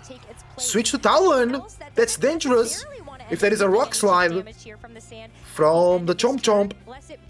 Dragon Claw! Ooh! Talonflame is faster than Garchomp, right? To go for Tailwind. Yeah, it's original, yeah. It's a regional tournament. Yeah. But Talon is still faster than the Garchomp, because I think Wolfie wants Tailwind here. Or Dual Wind Beat into Venu. Talon comes out into Cini. Okay. I think it's a very easy Sleep Powder into the Steelix here, no? Let's go, Mega Steelix in the final, bro. Love to see it. Dragon Claw into the Cini. Good damage. Sleep, I knew it. It's very easy Sleep Up, but now Steelix takes the turn, then can wake up next turn. Yeah, but the Dragon Claw from the Garchomp is doing so much damage. Is it Max Attack Chomp? Adamant Chomp? Garchomp not threatening at all with that Dragon Claw, but Venusaur is also packing Earth Power. Garchomp comes back into the Insane, dropping the attack of the Steelix. You never want that. You never want that. Earth Power, let's see the damage. Oh, it's more than half. Oh my god, this is so bad for the Steelix. Wake up, Steelix. Steelix wakes up. Heavy Slam. Big. Ooh. Trick Room! Let's go! The wake up was so important. The wake up was so important. Well done, well done. Now Wolfie can double protect, and the Sinistcha will go into Citrus Berry's range, and then on the next turn it can tank a Flare Blitz. Because I think Life Do could be really important here.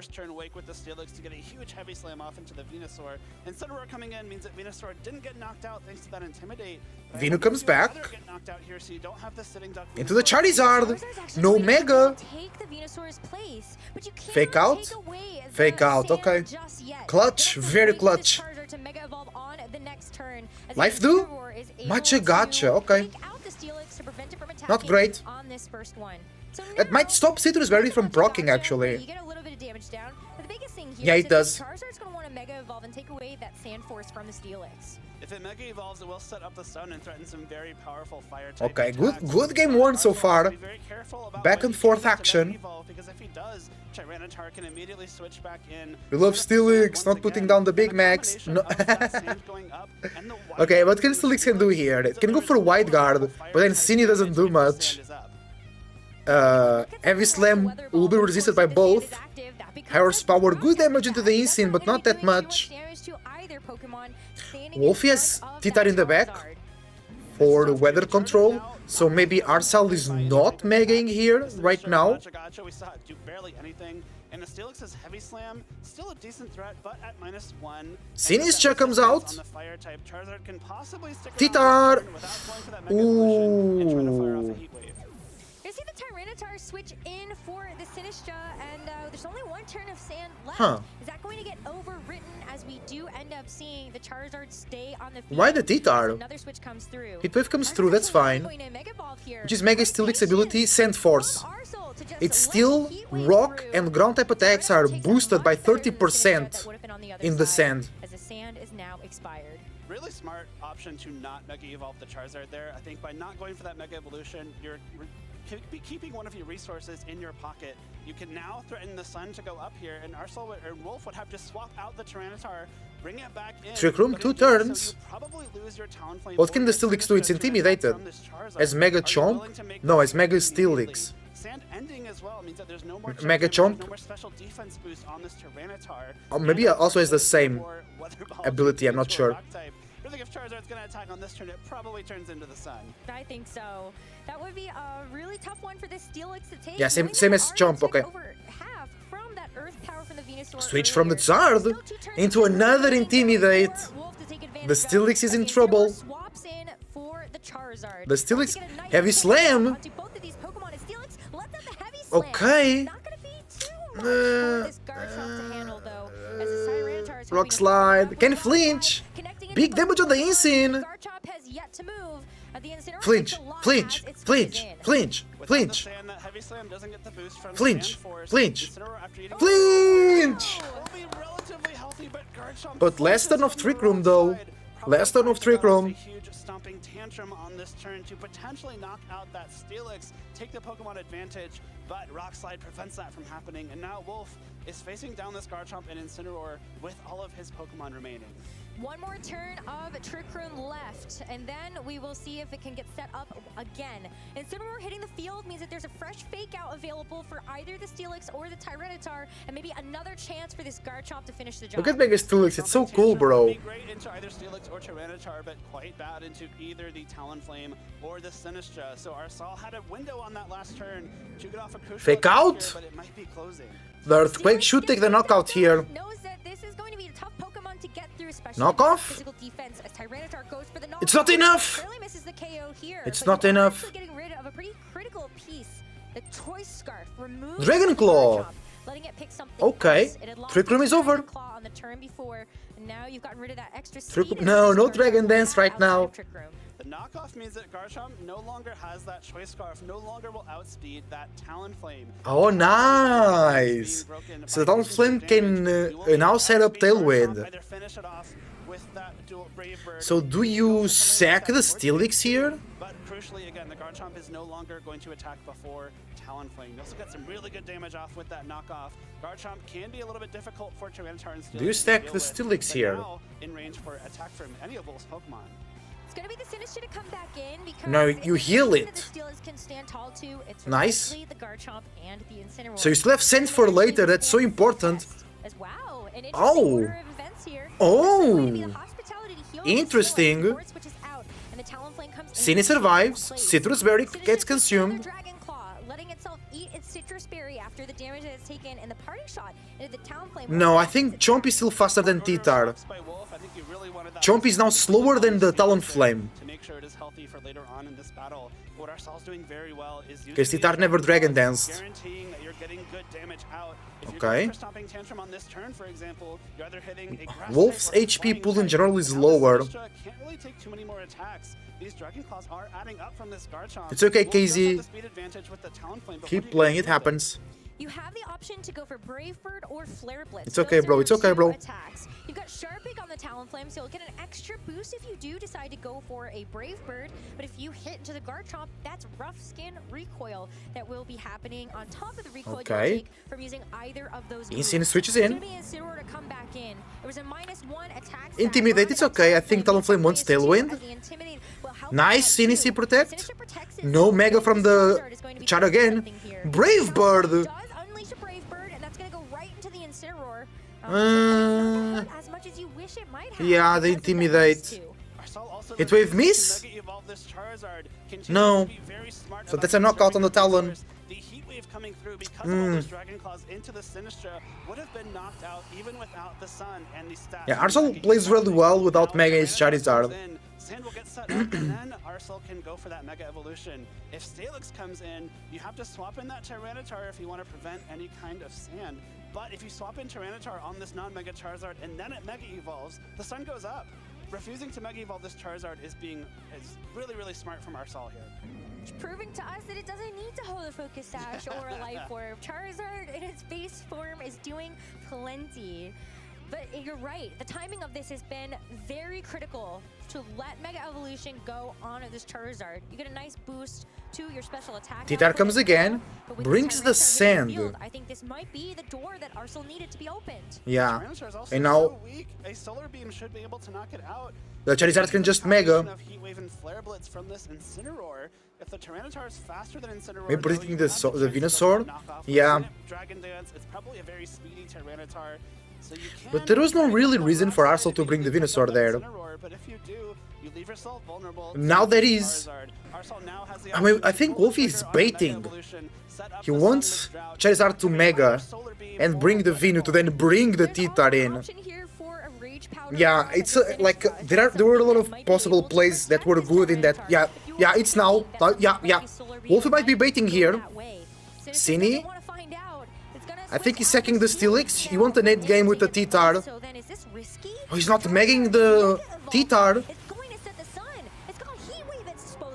If Heat Wave comes through and knocks out the Steelix, Yeah. the sun will be up for the remainder of the game. True. Let's find out what happens with this Charizard. It's got a couple Titar protects. here, but we know one What do we see? Solar Beam or Heat Wave? It's Weather Ball into Steelix. Okay. No sand.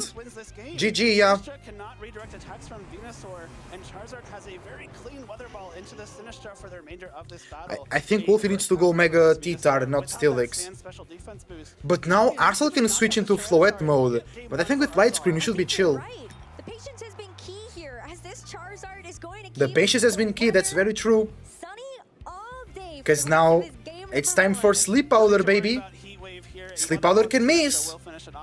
Sleep Powder can miss. Does Earth Power KO Tyranitar without the special defense boost from the sand, without the Mega Evolution special defense? Yeah, Sunderland should pick the knockout for sure. For sure. I was going to say, I don't know if it's a cleaner way through the game, but did you just try to rip a Sleep Powder into the Tyranitar if you expect that you're not going to be Protect able on the Cine. or Rage Powder it away? Sinistra is going to protect itself. Earth Power, no Sleep Powder. Oh! That's enough. Game 1 for Arsenal. It's fine. Still 2 games to play here. Really powerful at helping its teammates out, but when it comes down to winning games on its own, Yeah, the Talonflame Brave Bird turn was a bit weird. The Steelix took too many Intimidates, I think. Wolfie never went for Dragon Dance angle. Wolfie didn't knock out a single Pokemon from Arsenal. But it's okay. It's the plan, it's the plan. Sinisha is really tanking those sludge bombs. But is nice enough to let its partner Charizard finish it up. Game 1 in the Masters Finals goes to Arsenal Puri. That was so well played by Arsenal that entire time. Wolf was able to get Trick Room up with that Sinistra, but it really never felt like Arsenal was on the back foot. Even with that flinch. Does Arsenal now switch to Floette mode? Or he keeps Charizard mode? You got that damage off with Dragon Claw when you needed to. Because Charizard is still okay into the Titar if you can do like you did this game. Be really patient with the Mega. The heavy slams were doing a lot of damage in the sand, but without the sand, not really. Trick Room was really good for Wolfie, for an example. Did soften it up quite a bit, but the sand chip didn't take it out at the end of that turn.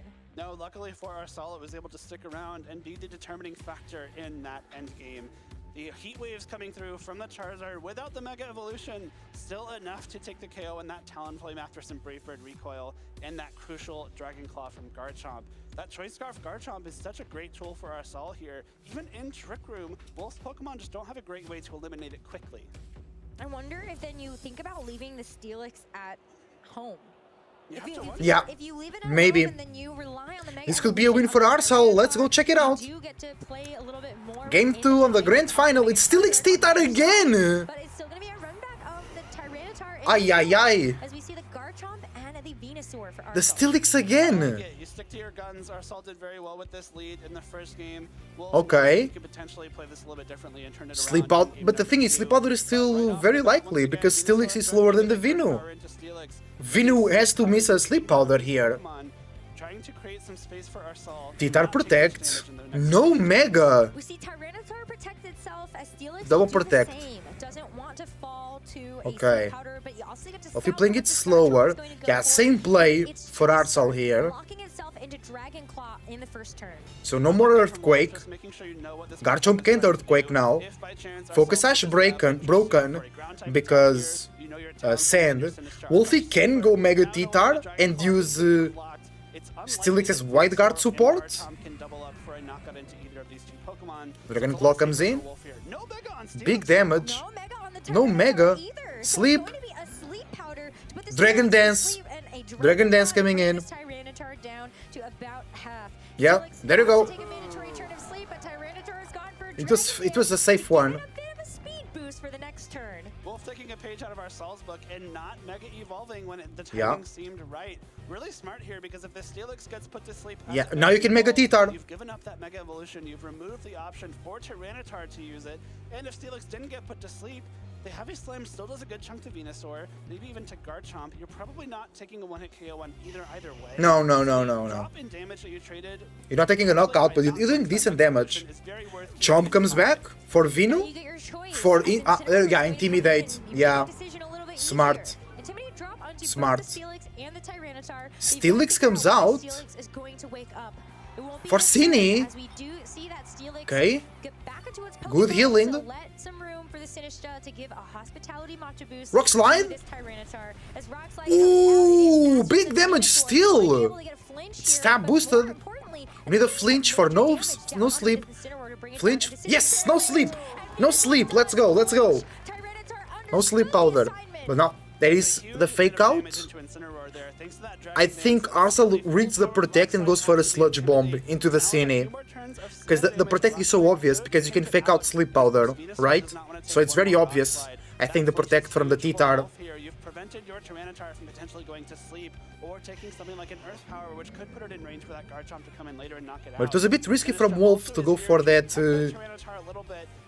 Rock Slide flinch. It was still big damage. Titar protects. Yeah. So he might sludge bomb the Cine. Nice double protect, no problem. Good job from Wolf. Sludge bomb into the protect. Yeah, it was sludge bomb. Yeah, I told you. It was no fake out. It was a double up. That's insane. Good play from Arsal, but Wolfie playing it slow, playing it safe. Those big plays are not coming to work if you play it a bit more safe like that. You might lose it and lose access to Hospitality. If you swap it out and bring it back in, you get another bit of health recovery on this Tyranitar. One turn of Sandstorm left, so will we see this Chomp comes in. give up this Dragon Dance boost? We won't. Incineroar dodges it. Ay. But it should be okay. It should be a parting shot. Yeah. So at least it's -1 though. The miss was unfortunate, but it's fine. I don't know if it would have knocked it out if it did connect, but you do No, I don't think it was a knockout. Zard. So now yeah, Wolfie can Mega. That's good damage into the Garchomp, but which could make it even more difficult for Arsal here. No. So you can Mega to counter the Mega of Charizard and go for a Dragon Dance.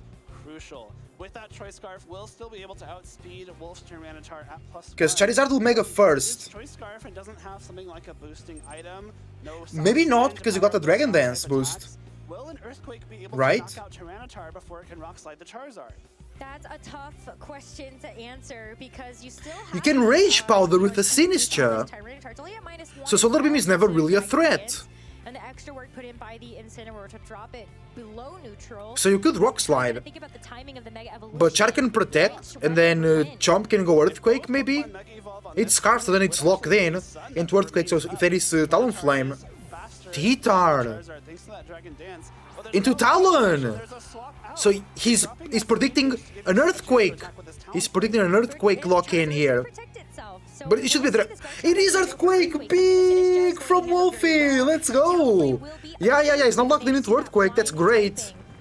Sinisha doesn't care about that. I mean, it's gonna get another chance to go for like a Matcha Gacha here. Matcha Gacha? Try to get a burn onto Can we see a burn on the Chomp? Burn and maybe more importantly some more damage to put it in guaranteed KO range for Brave. Big damage. Garchomp takes a lot from Back to full. Now this Talonflame Almost. swapping in on a ground type attack with No. Sand active has that Gale No burn on the Chomp, but it's locked into Earthquake, so Garchomp not being very useful here. and intimidate. This is what you need to threaten this Garchomp with your speed advantage on the Talonflame because that Tyranitar again would still have been slower. Garchomp's going to switch out, knows that it's going to need to Insane comes in. Intimidate, awesome. Talonflame still has priority. Protect. No Mega on the Charizard again. Swords Dance! Oh, he's seen it! It's +1! He got the read! He got the read, bro! +1 Talonflame now. Okay. Can be faked out, can be parting shots. So it's not over yet. Arsal's Pokemon have to worry about taking this +1 Sharpbeak boosted Brave Bird. Or if you set the sun, then I would be a little worried about those flare blitzes too. Thankfully, this Incineroar coming in, you do get the Intimidate, so Talonflame now is only at -1. You missed Swords Dance Talonflame. Garchomp was locked in into Earthquake. And Wolfie read that. He read the switch of Incineroar and went for Swords Dance on the Talon. Okay, finally, good Mega. But Mega T-Tar can also Mega. Oh no, T-Tar can also Mega, and then brings the Sand. Swords Dance! Fake out makes a lot of sense. We see a Weather Ball. We see a Solar Beam! Solar Beam! Good read! Good read, bro! No more weather control.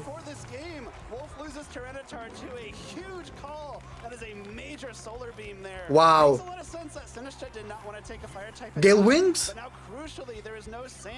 No. It looks bad for Wolfie. That read was really good for Arsal. But what a huge turn for Arsal there. You've guaranteed that you have won the weather war. GG. That poor Steelix. No, Wolfie can still do it. It's not over yet. Stand a chance in this match. Steelix still asleep. If you can get yourself through these next 4 turns, because there's the other way that you can win the weather is just try to outlast it. Yeah. But do you have enough HP? 4 turns of Sun. It's gonna be hard to stall it. And this Incineroar can just switch out. Based on how they're trained. Let's see, +1 Talonflame. Oh no! No way!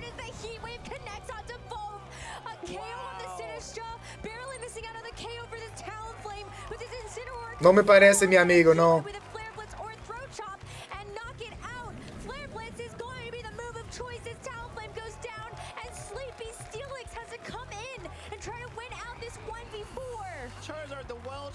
Taking that Brave Bird in style. 1 HP is the most exciting way you can survive there, and crucially connecting that Heat Wave on both targets, putting Talonflame into range for that GG. blitz. Wolf was on the precipice of winning an 11th regional championship, but Arcel Puri had a different agenda. One Pokemon away from being able to capture That read. I think Wolfie made it too predictable, the Sinister switch. The T-Tar switch. He was doing it so much. The recycle. That is sturdy. Sturdy.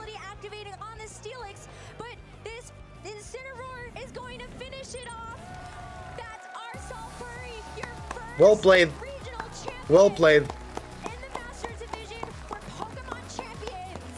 Doing it in style, taking out one of the best trainers of all time in Wolf. Charizard Y is so bullshit, I agree. Plays we had seen on stream all weekend. That Solar Beam was a huge call out of what Wolf was trying to do on that. But turn. Arsal played really well. Taking out Tyranitar, it was going to be so Arsal played really well. There are only 2 Charizard Ys in top cut. And he went and won. And it's the grass coverage makes Charizard so good.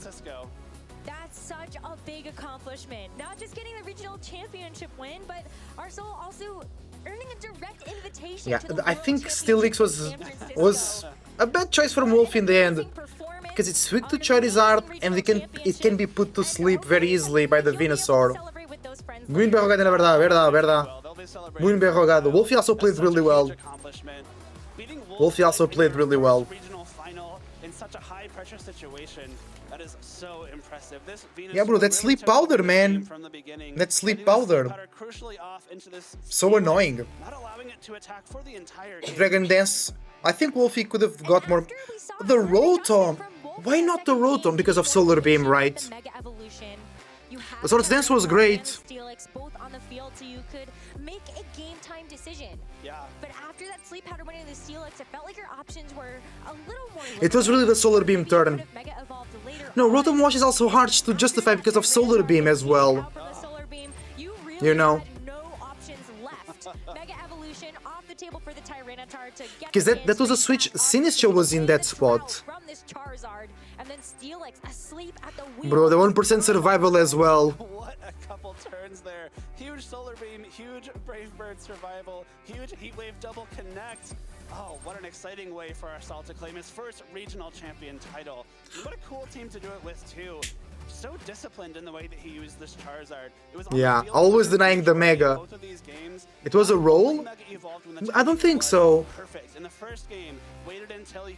Because I think there was no Mega Evolution. Yeah, Wolfie didn't Mega in this game. There was no Sand, no Mega Evolution, no boost. Just 1 HP. Ah, the roll of the 1 HP, yeah. Mega Charizard, Mega Floette. Yeah, these are both great Mega Evolution Pokemon. But this, I feel like, with the Venusaur, really does put a new flavor onto the team composition. Because it kills, I see. Very well played from Wolfie. Very impressive that he made to the final with Mega Steelix. He was the best player at Swiss. And in the end, Mega Charizard showing why it's so strong, but I think it was more Arsal being a good player than Charizard being overpowered. I think he played it really, really well. He got great reads. I just think Wolfie was a bit too stubborn with the Steelix. I think he should have tried something else for game 2. His game plan was okay. I just think Wolfie is not so familiar with the whole Mega weather circumstance. And I think Arsal was very comfortable with it, because he always Mega'd or didn't Mega at the right time, and that's super, super important. We have to congratulate Wolf. He made an insane run with a very creative team. Arsal was using the cookie cutter team, but he still played really well. At top level, your team only matters so much. Your skill is the most important factor always. Arsal played well, he played super well. He beat the best player ever. He really managed the Weather War tempo really, really well. Wolfie made great plays like switching in the Talonflame into the Earthquake, the Swords Dance. He just needed some more, he needed something else. A better tool that the Steelix never was. But I guess he wanted to win with Steelix, you know, that also counts. Great run. Guys, I'll do a video talking about this tournament tomorrow or Thursday. I'll finish the stream here. Beautiful, beautiful tournament. We've seen so many different Pokemons, so many cool teams. We've seen Palafin, the Mega Frostlass, Mega Steelix, Mega T-Tar, Mega Charizard, Mega Garchomp, Mega Floette. We've seen a little bit of Archaludon and Aerodactyl. We've seen Mega D-Knight. We've seen Mega Delphox. And I think this is real promising for the future of competitive Pokémon Champions. Diversity is the key. Because yes, Mega Charizard won, but only 2 Charizards were in top cut. There were more T-Tars than Charizards, you know? So yeah, it won, but also because the sleep played a big role there. the Garchomp played a big role. I think Garchomp is more obnoxious than Charizard if you think about it. But shoutouts to Arcel, he's a deserving champion.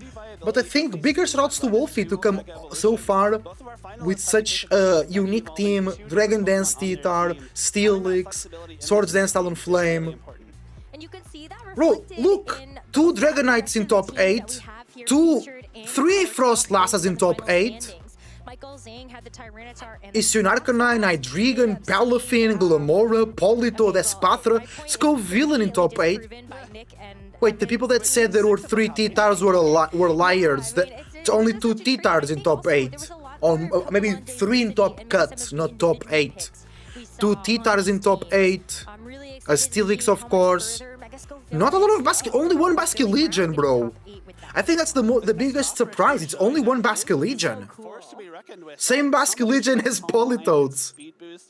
At the end of the day, what the meta Pokemons were champions, which is good. Now people are going to find something else. Giovanni made top 16? No. Giovanni Siska didn't make top 16. No. I really like Michael Zhang's team. Because I really like the Arcanine and the Hydreigon. My favorite team was Wolfie's. I really like Alexander Hill team as well with the Mega Dragonite and the Frostlass. Evan Scott with a single mega single mega Frostlass, Nick single meta Floette. A lot of dual megas. MJ with a mega Garchomp as well. That team seems cool as well.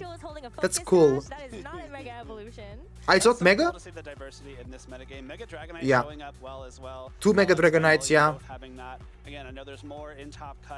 Great team. I think it's a good top 8. I think it's a good top 8. Guys, I'll take the end of the stream here. Thank you very much for watching. Your support is greatly appreciated. I wish you the best thoughts, ideas, feelings and emotions.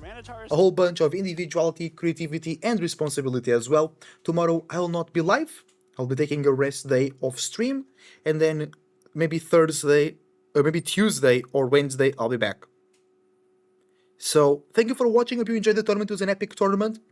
Check my YouTube channel as Osu Pokemon Trainer. Join my Discord as Osu Gaming. And leave a like and subscribe here on YouTube. And join me on Twitch and Kick as well. New subscriber here, thank you very much. Subscribe to the channel. Congrats, thank you. Subscribe to Osu Pokemon Trainer, my dedicated channel to Pokémon Champions. Join the Discord. We do community events there. We do calls to team build and whatnot. Until the next one, keep it cool, keep it healthy. Thank you very much for watching. You guys are awesome.